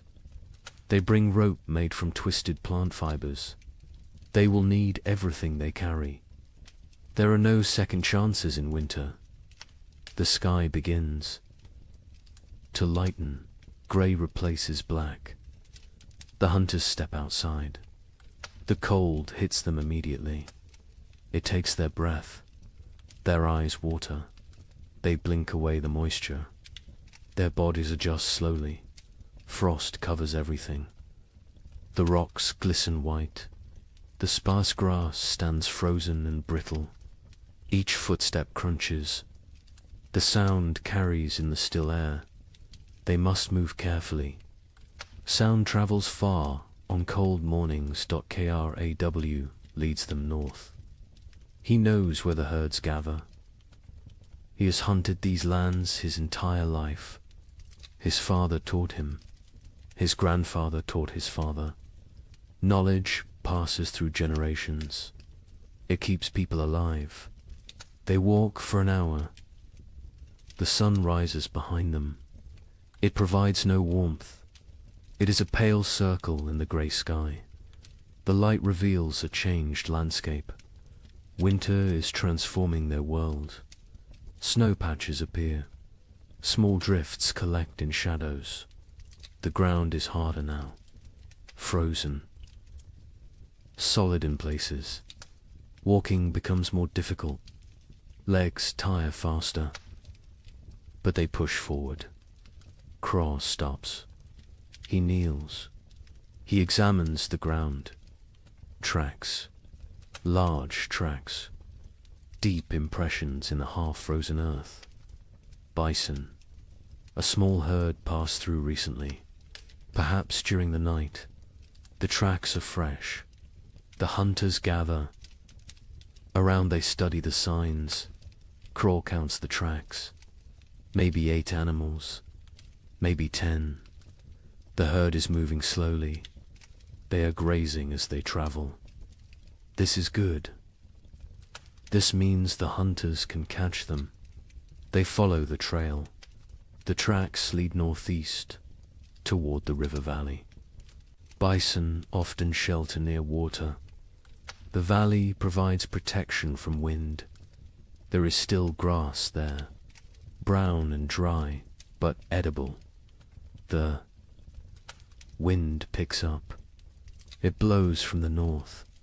It carries tiny ice crystals. They sting exposed skin. The hunters pull their furs tighter. They lower their heads. They keep moving. Another hunter named Dren speaks quietly. He points to the sky.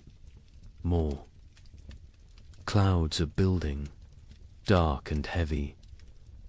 They roll in from the mountains. A storm is coming. Everyone sees it. Everyone understands. They must hunt quickly.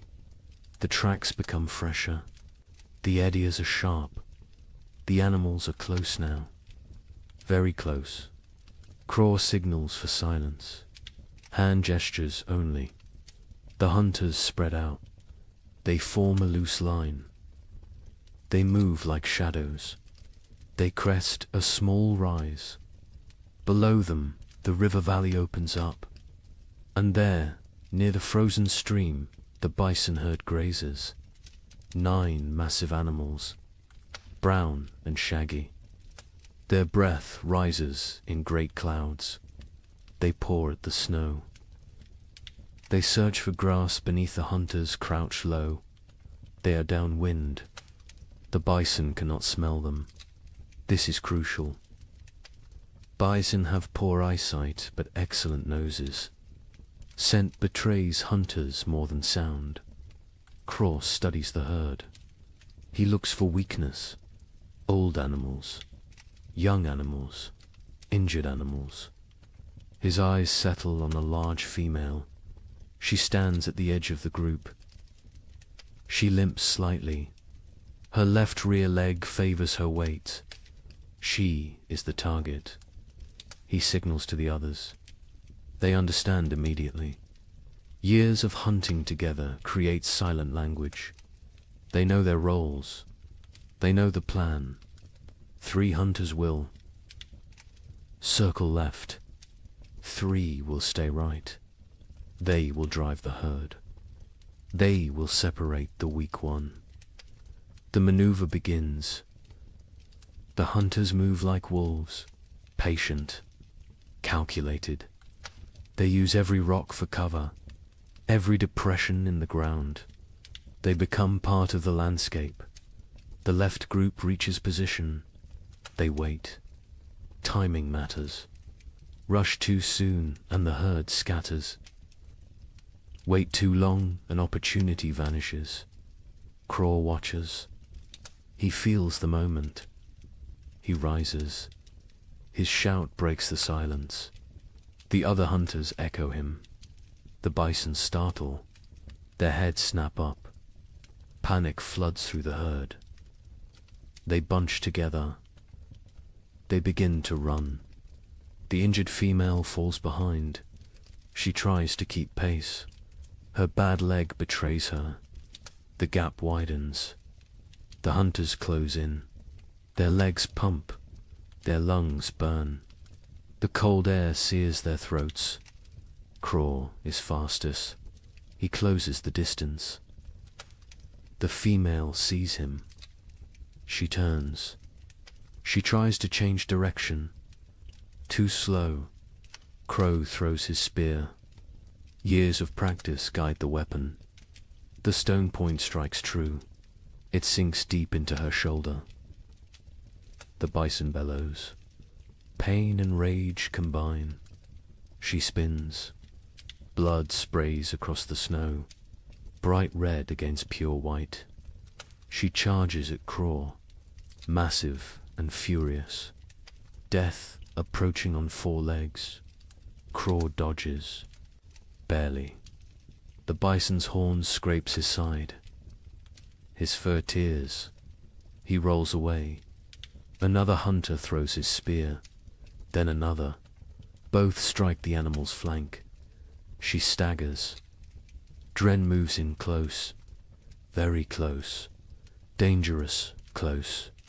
He thrusts his spear upward, into the chest, between the ribs, toward the heart. The bison's front legs buckle. She goes down. The hunters surround her. They wait. She kicks twice. Her breath comes in gasps. Her eyes roll, then stillness. The fight ends. The hunt succeeds. The hunters stand panting. Their bodies steam in the cold. Sweat freezes on their skin. They look at each other. Grins break across their faces. They survived. They won. They have meat. But celebration is brief. Craw points at the sky. The storm clouds are closer, much closer. The wind grows stronger. Snow begins to fall. Light flakes at first, then heavier. They must work fast. Butchering takes time. This animal weighs more than 10 men combined. They cannot carry everything. They must choose. They must prioritize. Stone blades come out. Sharp edges gleam. The hunters begin cutting. They work with practiced efficiency. The hide comes off in sections. The best meat is removed. Organs are carefully extracted. The liver, the heart, the kidneys. These provide vital nutrition. Blood stains the snow. It pulls and freezes. The hunter's hands go numb. They ignore the pain. They keep cutting, keep working. Their survival depends on speed. They bundle the meat in the animal's own hide. They create packs they can carry. Each hunter takes a load. Heavy loads, impossibly heavy. But fear provides strength. The storm provides motivation. The journey back begins. The snow falls harder. Visibility drops. The wind howls. It pushes against them. Every step requires effort. The meat weighs them down. Their legs shake. Kraw leads by memory. He knows these lands, but the snow obscures landmarks.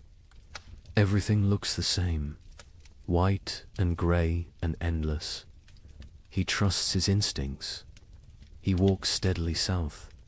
One hunter falls. The weight and exhaustion combine. The others help him up. They redistribute his load. No one is left behind. This is the unspoken rule, the absolute law. Hours pass. Terrible, grinding hours. Cold seeps through their furs. Their fingers lose feeling. Their faces go numb. Frostbite threatens, but stopping means death. They push forward. Dren sees it first. A dark shape in the swirling snow. The cave. Home.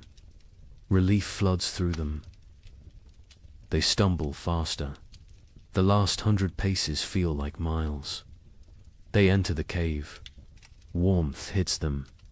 The central fire burns bright. The tribe has kept it strong. Faces turn toward them. Eyes widen. They see the meat. They see success.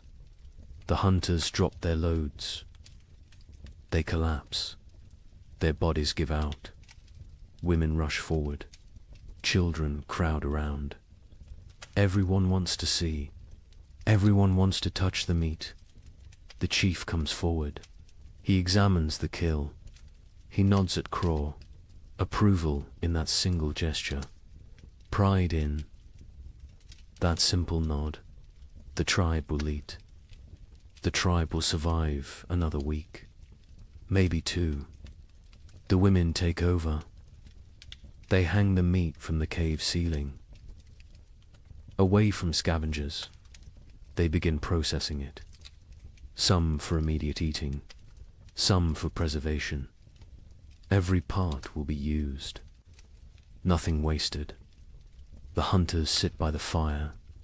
They warm their frozen hands. They drink hot broth. The feeling returns too. Their fingers and toes. Pain comes with it. Sharp and burning. They endure it silently. Outside, the storm intensifies. Wind screams past the cave entrance.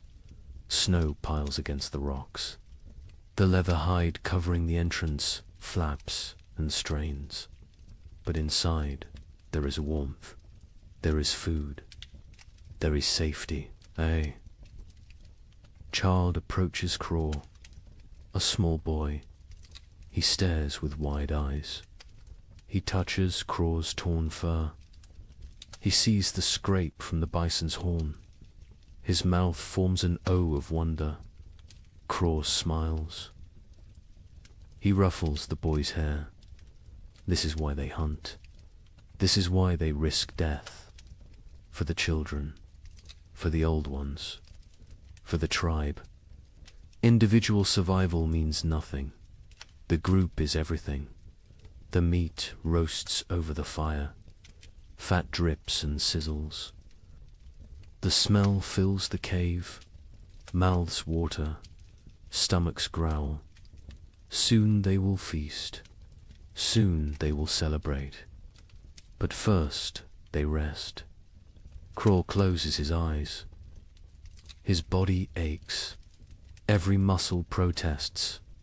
But satisfaction fills him. They succeeded. They brought food home. They completed the last great hunt before the deep winter. The storm rages outside. Let it rage. Let the snow fall. Let the cold descend. The tribe is ready. They have meat. They have fire. They have each other. This hunt might sustain them for weeks. It might mean the difference between survival and starvation. No one knows what the winter will bring. No one can predict the future. But today they won. Today they live. And in the primitive world, today is all that matters.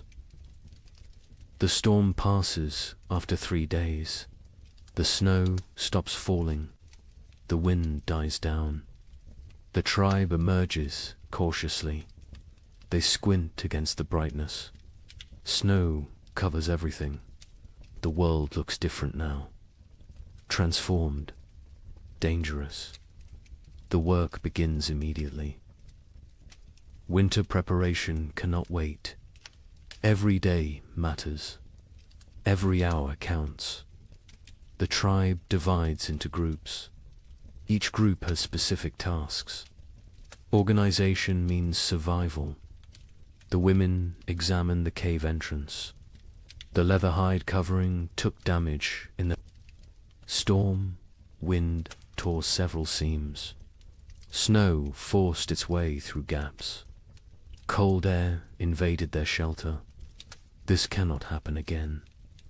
An older woman named Mira leads this work. She has repaired shelters for 20 winters. Her hands know the work. Her eyes spot every weakness. She directs the younger women.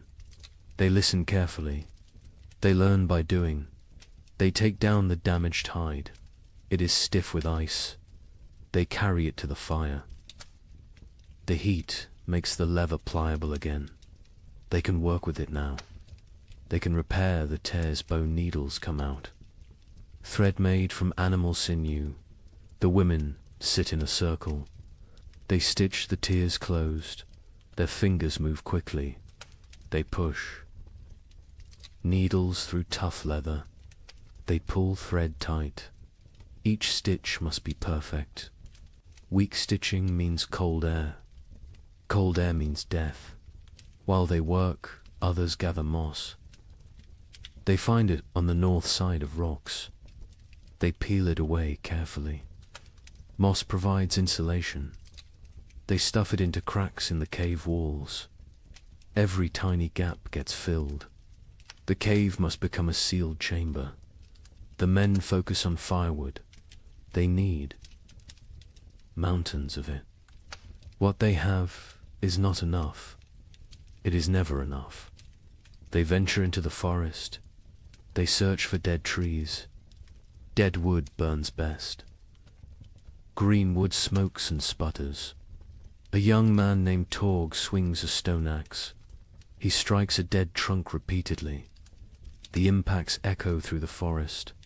Chips of wood fly. His arms burn with effort. Sweat forms despite the cold. He ignores the discomfort. The work must continue. Other men drag fallen branches. They create trails through the snow. Long paths marked by dragged wood. Back and forth. Trip after trip. Their backs ache. Their hands blister. They keep working. Children help too. Even the smallest ones. They gather kindling, dry twigs and bark, pine cones that will catch fire easily. They fill baskets. They carry them back to the cave. Everyone contributes. Everyone has value. By afternoon, wood piles grow. They stack it along the cave walls, high stacks that reach toward the ceiling. The cave begins to shrink. Storage takes space. But space is less important than fuel. Inside the cave, women organize food storage. The meat from the hunt hangs from the ceiling. They wrap it in bark. This protects it from insects, from moisture, from mold. Preserved meat can last months if stored correctly. Dried roots go into leather pouches. They stack these near the back wall, the coldest part of the cave. Natural refrigeration. The cold preserves. It prevents rot. Nuts and seeds fill clay pots. These pots are precious. Making them takes skill and time. They seal with wooden lids. They keep contents dry. They protect from rodents. A woman counts the supplies. She uses stones to track quantities. 1 stone for each pouch of roots. 1 for each bundle of dried fish. The counting is important. They need to know what they have. They need to ration carefully. The chief watches this inventory.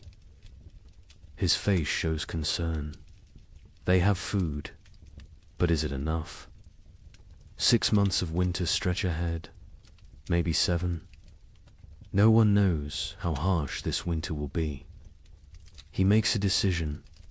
Starting tomorrow, 1 meal per day, not 2. Rationing begins now, while they still have surplus. Better to be cautious early.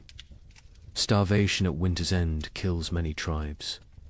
The sleeping areas need attention. The tribe sleeps in a specific arrangement. This is not random.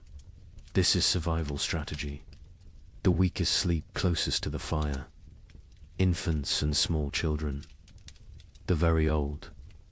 Those who are sick. Adults sleep in the middle ring. They provide a barrier. Their bodies block drafts. They generate warmth. They protect the vulnerable. The strongest hunters sleep near the entrance. They endure the coldest positions. They wake first if danger approaches. They are the first defense. This hierarchy never changes. Women spread fresh pine boughs on the ground. These create mattresses. They provide insulation from the cold stone floor. They replace old bows that have compressed and lost their cushioning. Furs are distributed. Each family gets a share. Thick bear hides for the children, wolf pelts for the adults, rabbit skins sewn together for extra layers. Everyone must stay warm through the night. The fire pit requires work. It sits in the center of the cave. Stones ring it. These stones were carefully chosen. They hold heat. They radiate warmth long after flames die down. But some stones have cracked. The extreme heat damages them over time. Cracked stones can explode, send sharp fragments flying, cause injuries. The men remove the damaged ones. They bring new stones from the river, smooth and solid. The warning comes at dawn. The air feels wrong, too still, too heavy. The pressure changes. Animals sense it first. Birds that remained through autumn flee. They rise in frantic groups. Their calls sound panicked. Even the crows abandon there. Perches, got KRAW, stands outside the cave. He tastes the air, metal on his tongue, the taste of coming snow. His joints ache. Old injuries throb. His body predicts weather better than his eyes. A massive storm approaches, perhaps the worst of the season. He returns to the cave quickly. He finds the chief. They speak in low tones. The chief's face hardens. He knows what this means. He has survived 40 winters. He recognizes the signs. This storm will trap them inside. For days, maybe a week. The chief raises his voice. Everyone stops. Everyone listens. The blizzard comes. They must secure everything. Now, immediately. No delays. The tribe erupts into controlled chaos. Everyone knows their emergency roles. They have practiced this, prepared for this moment. Speed matters now. Organization matters. Men rush to bring in final wood loads. They grab everything nearby. Dead branches, split logs, even greenwood. Anything that burns. They pile it inside until the cave floor disappears beneath fuel. Women grab the drying meat. Some pieces are not ready, still moist, still vulnerable to spoilage. But leaving them outside means losing them. Animals will steal them. Snow will ruin them. Everything comes inside. Children are sent to fill water containers. They run to the stream. They use hollowed gourds, clay pots, animal bladders, anything that holds liquid. Once the storm hits, leaving the cave becomes impossible. They need water for days. The wind begins gentle at first, a whisper through the trees. Then stronger, a moan, a howl. It builds like a living thing, like a predator circling. Temperature plummets. The drop is sudden, shocking. Breath becomes visible fog. Exposed skin stings. Fingers go numb within minutes. The cold announces the storm's arrival. The first snowflakes fall, large and soft. They drift lazily, almost peaceful, but more follow than more. Within minutes the air fills with white. Visibility shrinks. The forest disappears. The world becomes a swirling void. The tribe retreats inside. The hunters enter last. They pull the leather hides tight. They secure every fastening.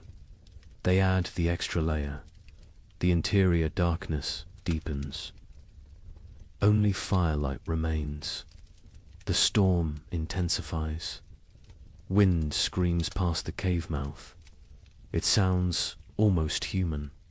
Anguished wails and shrieks. The leather hide strains against its bindings. It flaps and snaps. The noise is constant, overwhelming. Snow drives. Horizontally, it finds every tiny gap. Fine powder forces through the leather weaving. It dusts the cave floor near the entrance, creates small drifts. The tribe watches with concern. They cannot stop this invasion. The fire becomes their universe. They feed it constantly. Wood disappears at an alarming rate.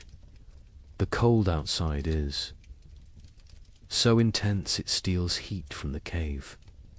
The flames must fight harder, burn hotter, consume more fuel.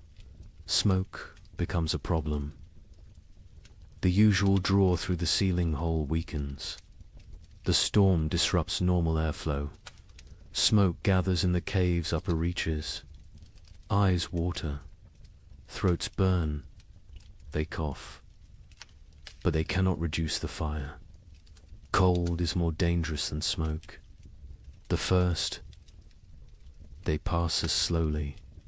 Time becomes strange. Without sun, without normal rhythms, hours blend together. The tribe sits in their designated areas. They wait. Patience is a survival skill. Children grow restless first. They are used to running, playing, exploring. Now they must sit still, stay quiet, conserve energy. This is torture for young bodies. They squirm and fidget. A little girl begins to cry. She wants to go outside. She does not understand. Her mother holds her, rocks her, sings softly, old songs, wordless melodies. The girl eventually quiets. She falls into fitful sleep. The adults fare better, but tension builds. Too many people. In too small a space, personal conflicts simmer. Old grievances resurface. A young hunter glares at another. Some past dispute, some imagined slight. The chief notices. He moves between them. His presence prevents escalation. Mira tells stories. Her voice cuts through the wind's howl. She speaks of ancient times, of the first people, of how they discovered fire, how they learned to speak, how they survived when the world was even colder. The children gather around her, even the restless. Once her words captivate them, transport them. For a while, they forget the storm, forget the confinement. They live in her stories. Night comes. They know this only because their bodies tell them. Fatigue sets in. Eyelids grow heavy. The fire must be maintained through darkness. The hunters establish a watch rotation. 2 men awake at all times. 1 feeds the fire. 1 watches the entrance. Sleep comes hard. The wind is too loud. The cold too present. The cave floor too hard despite the pine boughs. Bodies shift. Seeking comfort that does not exist. Seeking warmth that is scarce. The baby wakes crying. Hungry. Always hungry. Its mother nurses it. But her own hunger makes her milk weak. Thin. The baby feeds but does not satisfy. It cries again. Other children wake. The mother's face shows exhaustion, desperation. An older woman brings warm broth. made from bones and snow water. She encourages the mother to drink. Liquid helps produce milk. The mother drinks. The broth is barely warm, barely flavored, but it is something. The second day brings no relief. If anything, the storm worsens. The wind reaches new levels of fury. It sounds like raging beasts, like angry spirits. The entire cave vibrates. Small stones fall from the ceiling. Dust rains down. Fear creeps in. What if the storm never stops? What if they run out of wood? What if the cave collapses? These thoughts spread silently, visible in worried eyes, in tense shoulders, in clenched jaws. The chief sits straight. Projects. Confidence. But privately he worries. The woodpiles shrink rapidly. Too rapidly, he calculates. 3 more days, maybe 4. Then they burn sleeping firs. Then they face choices. Terrible choices. Food rationing becomes stricter. 1 small meal, barely enough to sustain. Stomachs growl constantly. Children whimper. Adults endure silently. Hunger is familiar. Hunger is survivable. For a while, Torg's hands have healed from the axe work. Now they crack from the dry cold. Blood seeps from split skin. He wraps them in leather strips. The bleeding stops, but the pain remains. He says nothing. Complaining helps no one. A hunter notices moisture on the cave walls, condensation from their breath, from their bodies. This moisture freezes, creates a thin layer of ice. The cave becomes a frozen chamber. Beauty and danger combined. Mira leads. The women in work. They cannot hunt, cannot gather, but they can prepare. They sort through supplies. They repair torn clothing. They sharpen stone blades. Idle hands create despair. Work provides purpose. The women sit together. They speak quietly. They share memories of other winters. Some worse than this, some better. They draw strength from survival stories. From knowing others endured. One woman speaks of losing her first child to cold 10 winters ago. The baby simply did not wake one morning, frozen in sleep. Her voice breaks. Others reach out, touch her shoulder, her arm. Physical. Connection matters. They grieve together. They heal together. The third day breaks their spirits slightly. The storm continues unabated. White chaos outside. Grey despair inside. Hope becomes harder to maintain. Faith in survival wavers. A young child develops a cough, deep and wet. The sound echoes in the cave. His mother's face shows terror. Winter. Coughs kill. They start small. They grow. They steal breath. They take lives. The healer examines the child. An old woman with knowledge of plants, of remedies. She has dried herbs, stored carefully. She makes a tea, bitter and strong. The child refuses it. She forces him. He must drink. He must fight. The child drinks. He gags. He sputters. But the liquid enters his body. The healer wraps him in extra furs, keeps him near the fire. She monitors his breathing, his color. She has saved children before. She has lost children before. She does what she can. The fire burns lower. Fuel supplies deplete. The chief makes a decision. Smaller fire, colder cave, extended resources, survival over comfort. The tribe huddles closer. They share body heat. They become one organism, one survival unit. Stories continue, but energy for telling wanes. Voices grow hoarse. Throats hurt from smoke and dryness. Still they persist. Stories are medicine. Stories are hope. Stories are memory. Kraw dreams fitfully. He dreams of the hunt, of running through snow, of warm blood on cold ground, of meat and plenty. He wakes to cold and hunger. Reality disappoints. But reality is what they have. The fourth day brings a subtle change. The wind decreases slightly. Not much, but enough to notice. Enough to spark hope. Ears strain, listening for further improvement. Praying for silence. By afternoon, the wind drops to a steady roar instead of a scream.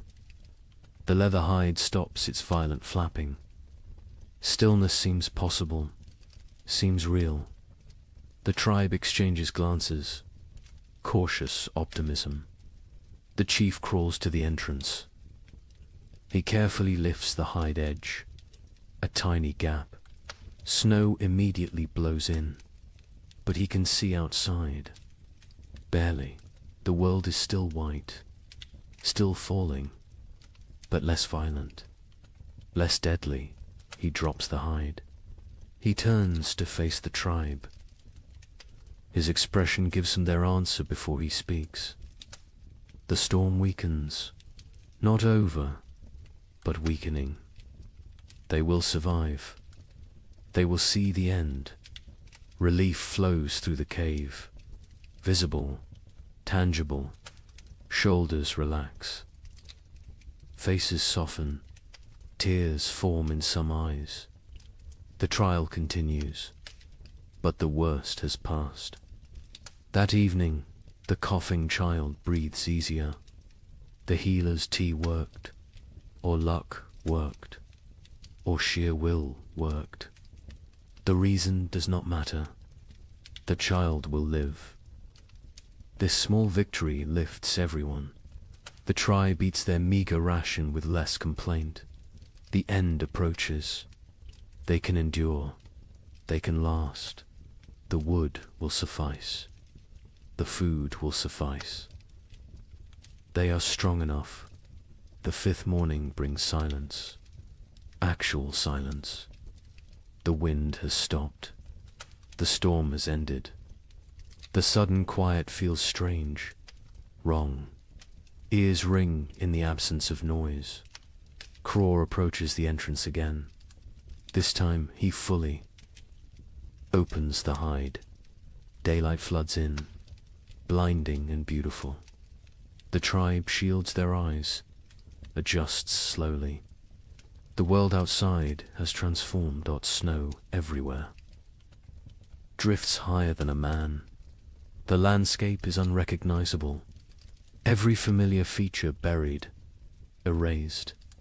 They look upon an alien world, white and pristine and deadly.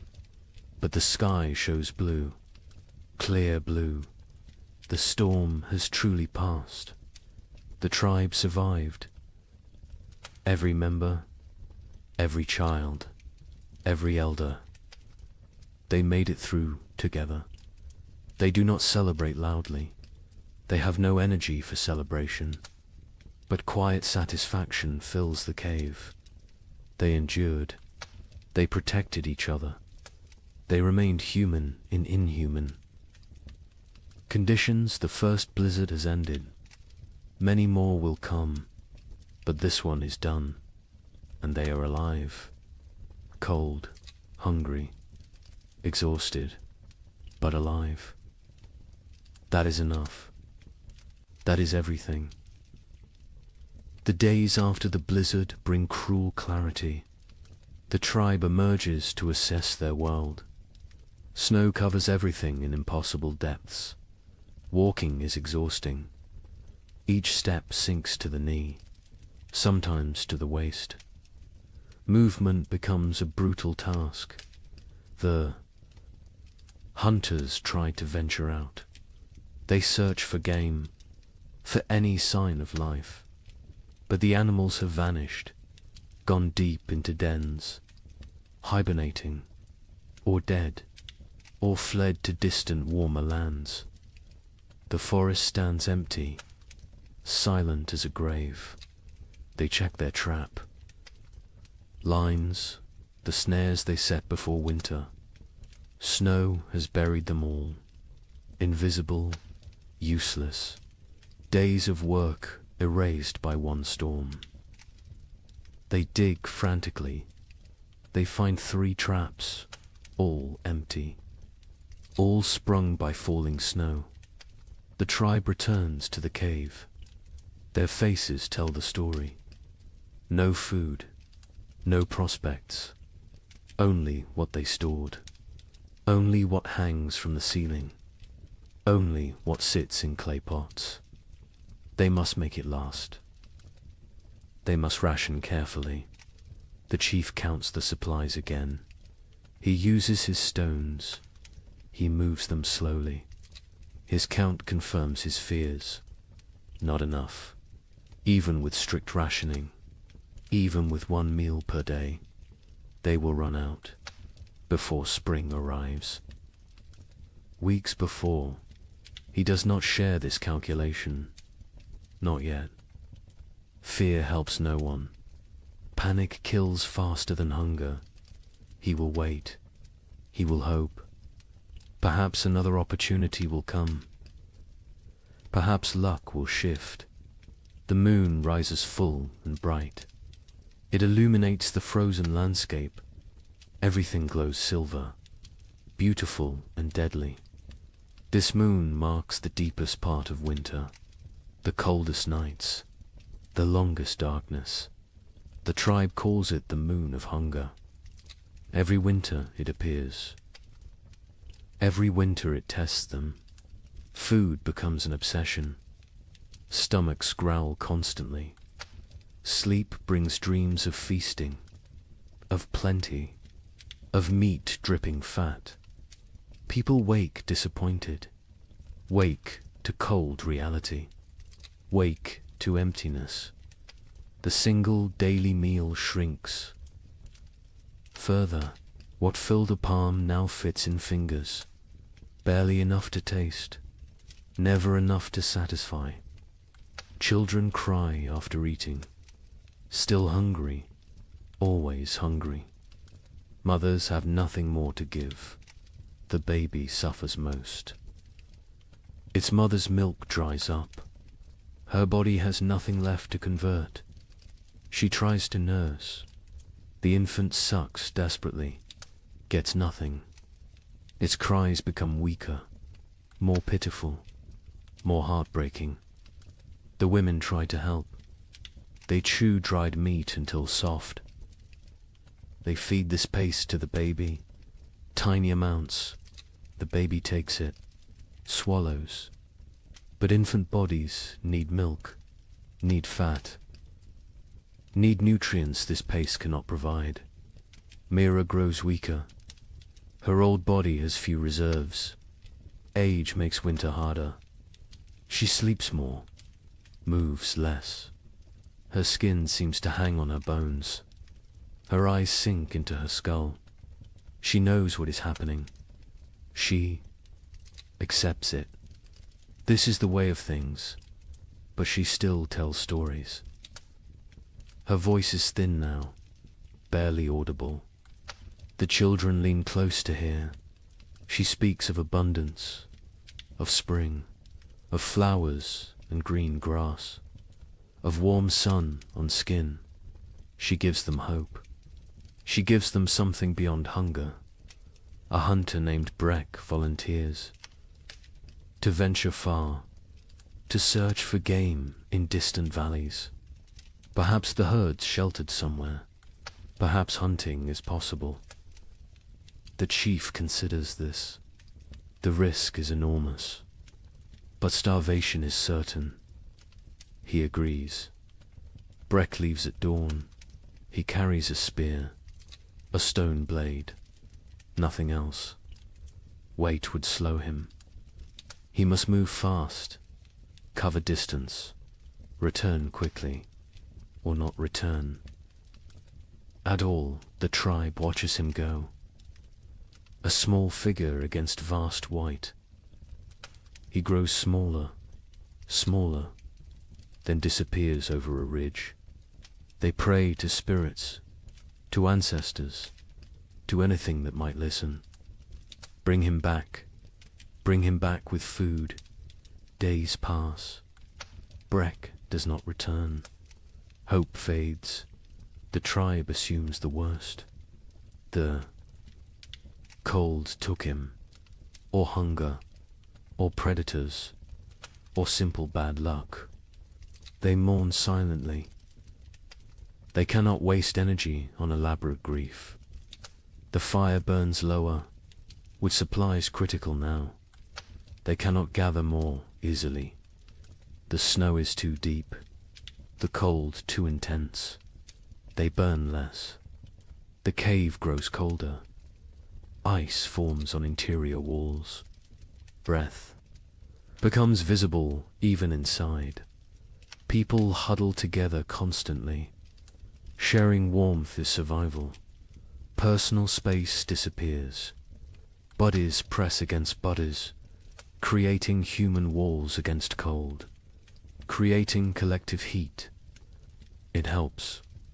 Barely, but barely is enough. Torgs. Mother develops a fever. Her body shakes. Her teeth chatter.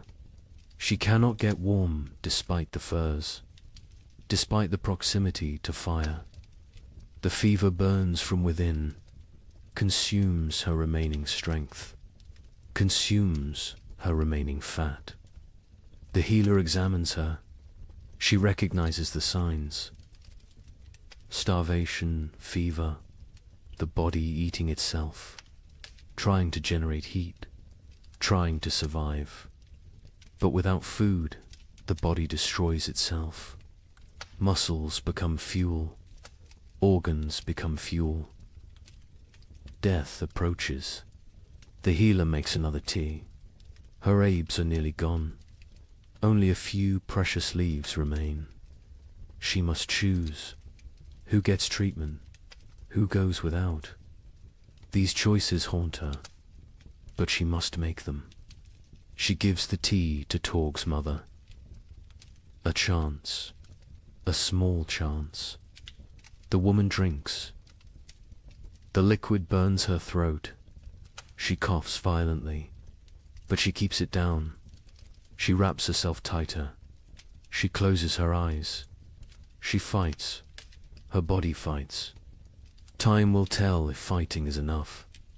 The children stop playing. They lack energy for play. They sit quietly, stare at nothing. Childhood vitality drains away. They become small, old people, serious, silent, waiting. One boy asks his father when they will eat more. The father has no answer. He pulls his son. Close, he says, spring will come. Spring always comes. The boy asks when. The father says soon. He lies. Spring is months away, but the lie is kindness. The tribe begins eating leather. They take old, worn pieces. They boil them. The leather softens slightly, becomes chewable. It provides almost no nutrition, but it fills the stomach, tricks the body temporarily, delays the inevitable. They scrape hide scraps, collect tiny bits of dried meat, particles that fell, that were missed. They gathered these with desperate care. Every crumb matters. Every fragment could mean another day. The chief notices people eyeing the stored seed. Small amounts save for spring planting. Eating that seed means no crops next year. Means starvation then instead of now. But now is very real, very present, very tempting. He moves the seed, hides it in a far corner, tells only 2 trusted hunters. They will guard it. Die before allowing it to be eaten. Future survival demands this sacrifice. Present suffering must be endured. On the 7th day of the moon of hunger, the baby dies. It simply stops breathing during the night. Its mother wakes to cold stillness. She does not scream. She has no energy for screaming. She holds the small body, rocks it, as if warmth could return life. The women come. They gently take the infant. They wrap it in soft rabbit fur. They place it near the cave entrance. The frozen section, it will keep there. When the ground thaws, they will bury it properly. For now, this is all they can do. The mother sits empty. Her arms feel wrong without the weight. Her chest aches with useless milk that finally came. Too late, always too late. Other women sit beside her. No words exist for this loss. Presence is enough. Mira's breathing becomes labored, wet and rattling. She lies on her furs. She does not complain, does not demand attention. She simply fades. Life seeping away like water into sand. The tribe knows. They have seen this before. Young. Ones are brought to her, one by one. She touches their faces, whispers blessings, passes final wisdom. Her hand trembles with the effort, but she completes this duty, this last gift to the future. That night, Mira stops breathing, peacefully, in sleep.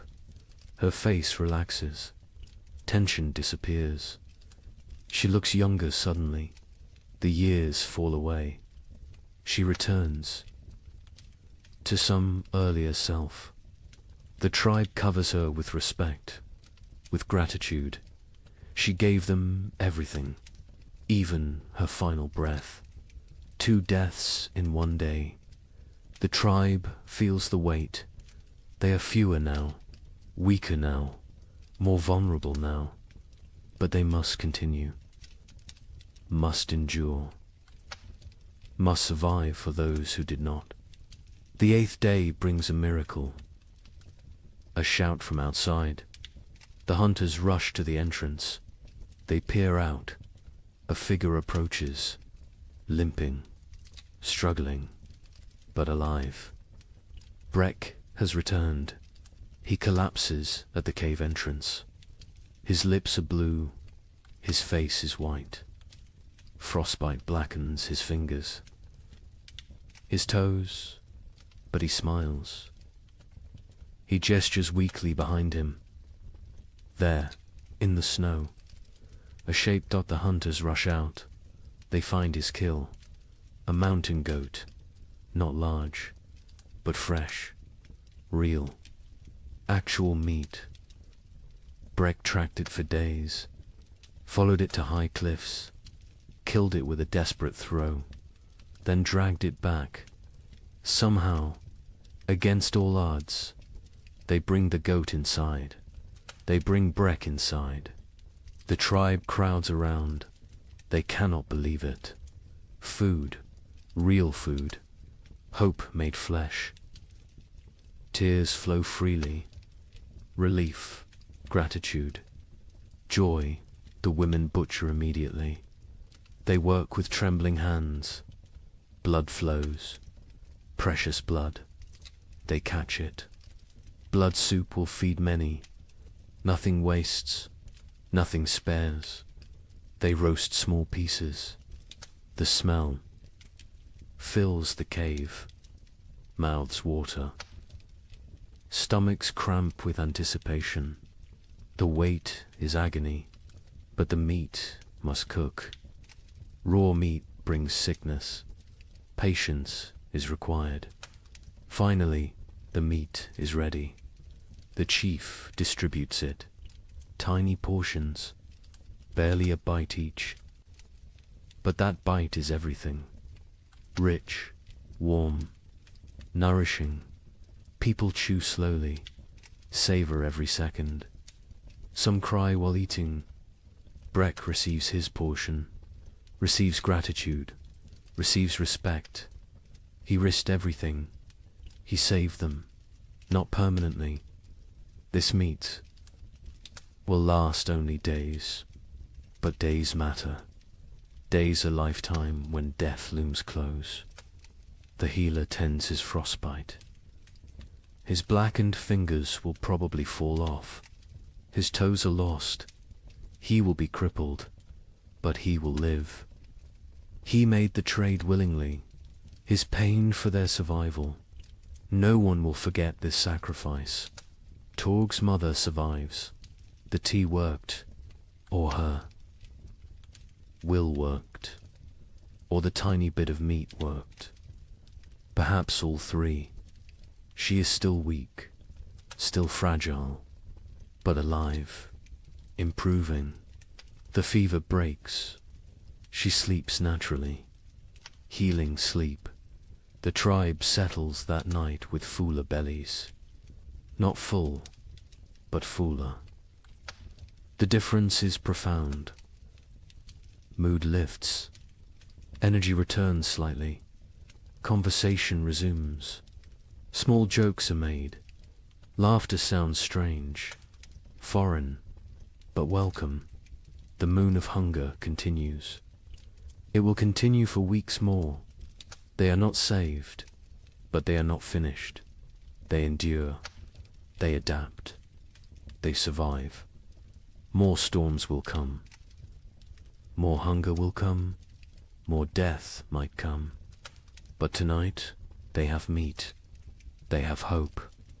They have each other. The fire burns a bit brighter. Wood is still rationed.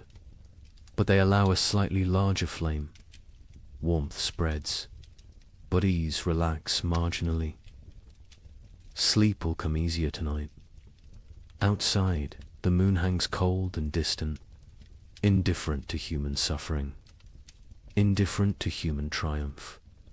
It simply shines, marking time, marking the season. The moon of hunger watches all. Judges none. The tribe learned again what they already knew.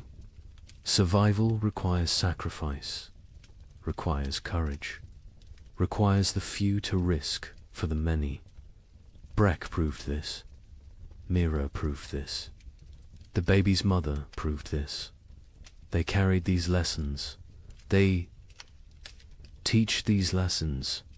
They live these lessons. This is how humans persist. This is how they conquer impossible odds. Not through strength alone, but through sacrifice, through love, through unwillingness to surrender. The moon of hunger is not over, but they will face it together. They will face it standing. They will face it human. And that makes all the difference. They step onto the plain. The wind hits immediately. Ferocious, brutal. It steals breath. It pushes them backward. They lean into it. They fight for every step. Progress becomes measured in body lengths, not miles. The cold is different here. Worse. It penetrates every layer, finds every gap in clothing, numbs exposed skin within seconds. Their eyes water. The tears freeze on their cheeks. Ice crystals form on their wrappings. They walk in a tight group, close together, sharing body heat, creating a mobile shelter. the strongest on the outside, taking the worst of the wind, rotating positions regularly, sharing the burden, sharing the pain. Hours pass. Time loses meaning. There is only the next step, the next breath, the next moment of survival. Nothing beyond that, nothing behind that. Just the eternal present of suffering. Syrah stumbles. She catches herself. But barely. Her legs shake. Exhaustion shows. Others are the same. Everyone reaches their limits, but limits must be exceeded, must be pushed beyond reason. Survival demands the impossible. They come to a frozen river. Ice covers it completely. Thick. Ice. Strong ice. Probably safe. Probably. But ice is treacherous. Currents flow underneath. Weak spots form. One wrong step means freezing water, means death. Crawl tests the edge. He stamps hard. The ice holds. He ventures further, still solid. He waves the others forward. They cross one at a time, spreading out, distributing weight. Every step careful, every movement calculated. Halfway across, the ice groans. A deep, ominous sound. Everyone freezes. They wait. The groaning continues, but no cracking, no breaking. They breathe again. They continue, faster now. Urgency overcoming caution. They reach the far side. Relief is brief. More walking awaits. More suffering. The plain continues endlessly. Horizon meets horizon in white emptiness. No landmarks, no reference points. Only Craw's memory guides them. Only faith in his knowledge. Afternoon brings no warmth. The sun is visible but distant, cold. Its light provides no comfort, no heat, just illumination of their misery. Of the vast emptiness surrounding them, Ren falls. He does not get up immediately. Others stop. They help him, pull him upright. His face is white, his lips blue. Hypothermia begins. They force him to walk. Movement generates heat. Stopping means dying. He walks, stumbling, barely conscious.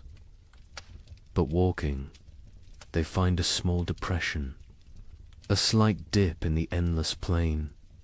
It blocks some wind, not much, but some, enough. They stop briefly.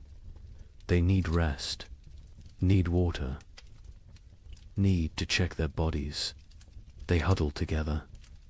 They share warmth. They drink from water skins. The water is partially frozen. They break ice with their teeth. The cold liquid burns going down. But hydration matters. Dehydration kills in cold. Silently, quickly, Syrah checks everyone's extremities. Fingers, toes, noses, ears.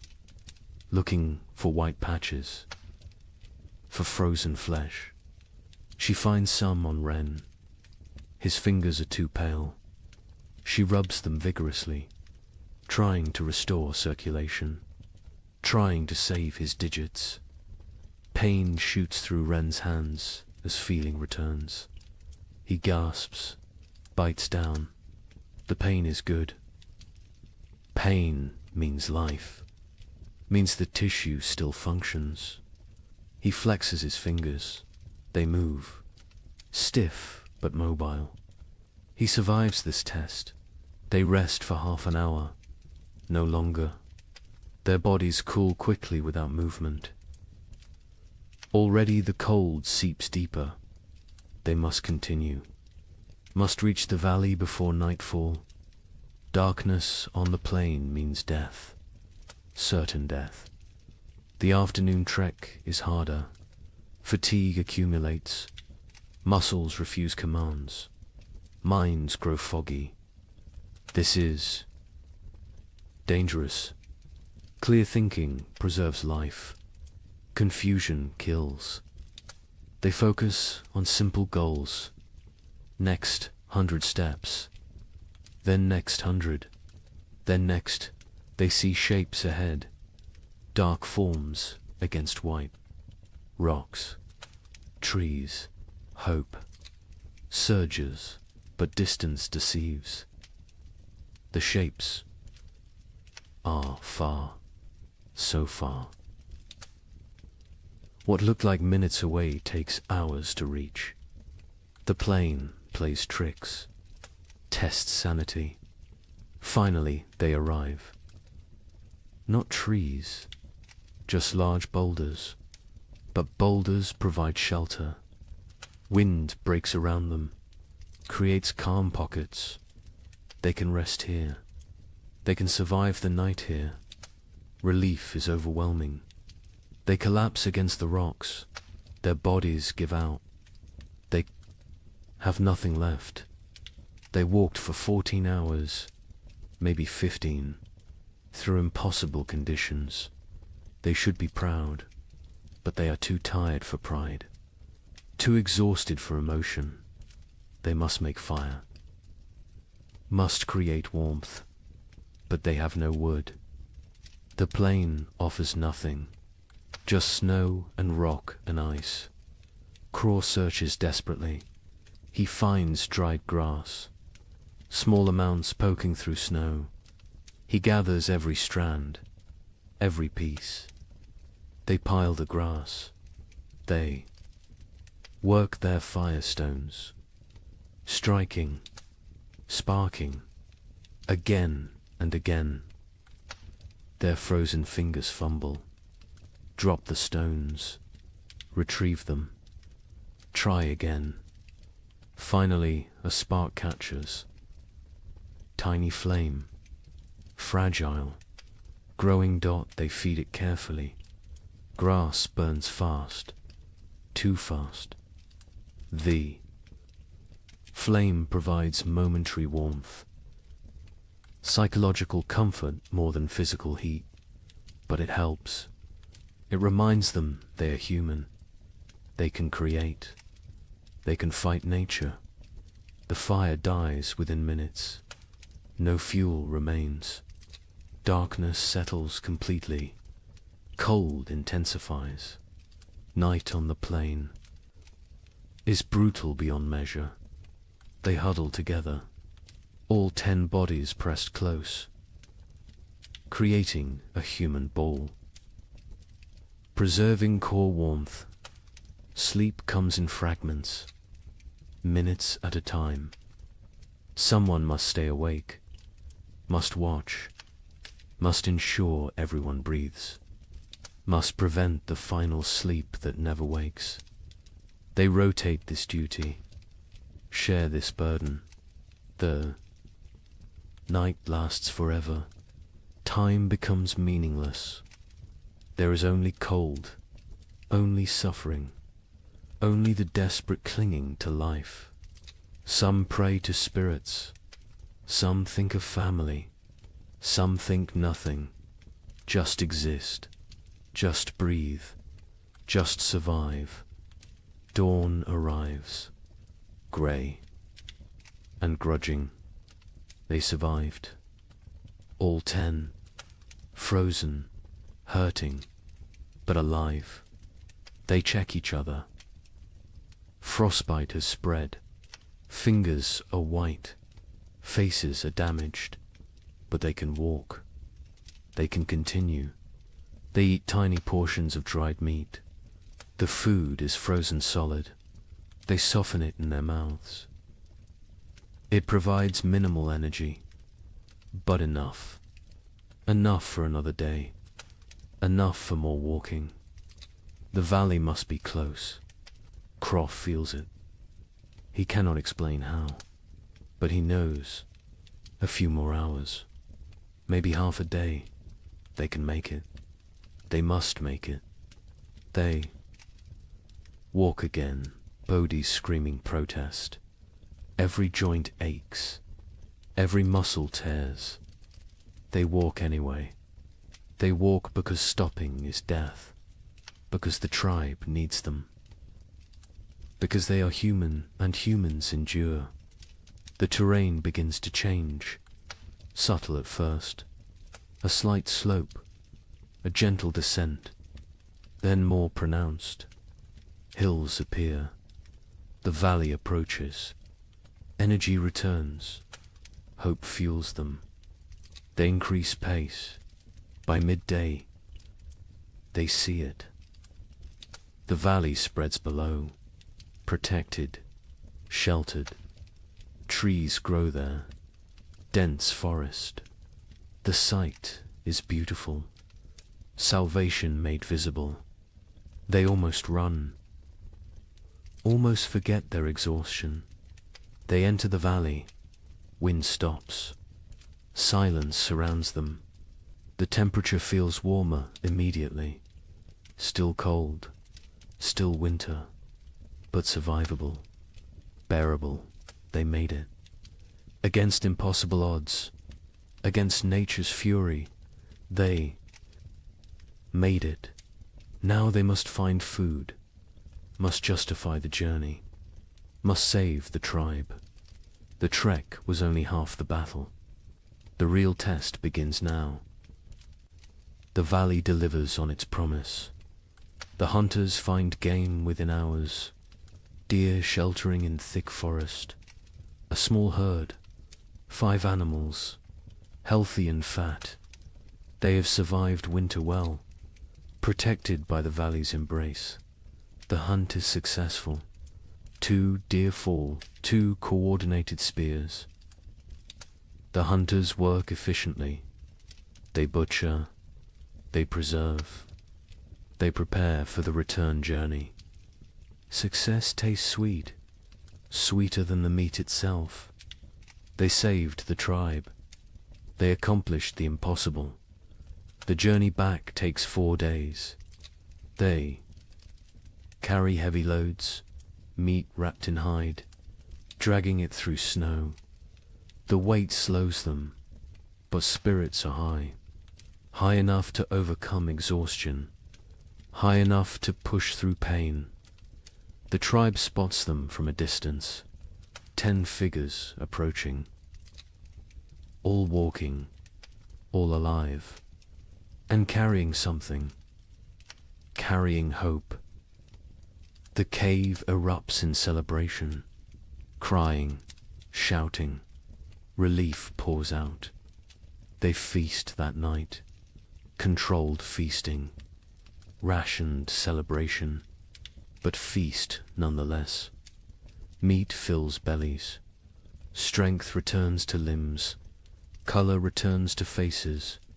The tribe steps back from death's edge, not far, but enough days pass into weeks. The meat lasts longer than expected. Careful rationing, careful preservation. The tribe survives, continues, endures. Then something changes, subtle at first, easy to miss, but Craw notices. He always notices. The air feels different, less sharp, less cutting. The quality of cold has shifted. He mentions it to the chief. The chief feels it too. Something is coming, something changing. They watch, they wait, they observe. The days grow longer, minutes at a time, barely noticeable, but cumulative. Dawn arrives earlier. Dusk comes later. Light increases, darkness retreats. The balance shifts. The sun rises higher in the sky. Its arc changes. It climbs further before descending. Its light hits at different angles, penetrates deeper into the cave. These are signs. Ancient signs, remembered signs. One morning, water drips. A single drop from the cave roof, then another. Ice is melting, slightly, temporarily, but melting. This has not happened in months, not since autumn. The tribe gathers to watch, to witness this miracle. Liquid water, life returning. The dripping stops when temperatures drop again. But the message was sent. Winter weakens. Its grip loosens. Imperceptibly, gradually, but definitely. Birds return. Not many, just a few scouts. Ravens first. Always ravens. They circle overhead. They call to each other. Their voices break the silence of months. The sound is jarring, almost forgotten, but welcome. So welcome. The snow begins to change. Its texture alters. Morning crust forms. The surface freezes hard overnight. Supports weight. Walking becomes easier. No more sinking to the thighs. Progress quickens. Movement improves. But afternoons bring different snow. Soft, wet, heavy. The snow absorbs sunlight, converts it to water. Slowly, drop by drop, the snow level decreases. Patches of ground appear, brown and dead, but ground, actual earth. The hunters venture out more frequently. They find tracks, fresh tracks. Animals emerge from dens, from hibernation, from wherever they sheltered. Life stirs again, cautiously, tentatively, but undeniably. A child sees something green, a tiny shoot, pushing through melting snow. Green, the color is shocking. Alien after months of white and brown and grey. The child calls others. They gather around this small miracle, this proof of continuation, this promise. The tribe's energy shifts. Desperation eases. Not gone, but reduced. They can see the end now. Not tomorrow, not next week.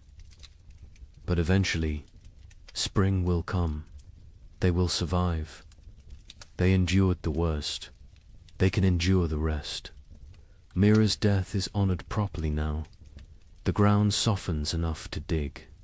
Not deep, but enough. They bury her with ceremony, with gratitude, with love. They mark her place with stones. She will rest among her people, among the land she knew. The baby is buried beside her, grandmother and infant. Together, the mother stands silent. She has no tears left, but she has survived. She will continue. She will have other children. This is not comfort, but it is truth. It is the way. The tribe expands their range. They explore further from the cave, finding what winter destroyed, what winter spared. They assess damage, plan repairs, think ahead. Survival mode shifts to recovery mode. They find a frozen stream beginning to flow. Ice breaks apart. Water moves underneath. Clear, cold, but flowing. They drink fresh water, not melted snow, not stale. Fresh, the taste is incredible. Pure, clean. Alive. Fish will return soon. With flowing water comes fish. The tribe prepares nets, repairs traps, sharpened spears. The river will provide. It always has. It will again. The wind changes direction, no longer from the north, now from the south. Warmer air pushes in, not warm, but warmer. Relative warmth, comparative warmth, enough to matter. Ice on the cave walls melts. Water runs down stone faces. The cave becomes damp, almost humid. This creates new problems. Mold threatens. Furs must be dried. Furs must be dried, arid, maintained. But these are problems of living, not problems of dying. The tribe welcomes them. Sero spots deer tracks. Many tracks. A large herd pass nearby, moving north, following some ancient instinct, following the thaw. The hunters follow. They track for miles. They find the herd. The hunt succeeds again. 3 deer this time. The tribe has surplus. Actual surplus. They smoke meat. They preserve it, but they also eat fully. They allow themselves satisfaction. Bellies fill completely. Children laugh. The sound is strange, foreign, forgotten, but it returns. Slowly it returns. Young ones play outside again, running, shouting, burning energy stored through winter. Parents watch with emotion. These children survived. Against odds, against nature, they live, they thrive, they play. Breck's frostbite healed as well as possible. He lost 3 fingers, 2 toes. He walks with a limp. His hands cannot grip spear properly, but he lives. He survived his sacrifice. The tribe honors him daily, through respect, through care. Through memory, he teaches young hunters, passes knowledge, cannot hunt himself, but can create hunters. This is valuable. This is contribution. This is purpose. He has worth beyond physical ability. The tribe ensures he knows this. Torg's mother recovered fully. The fever broke.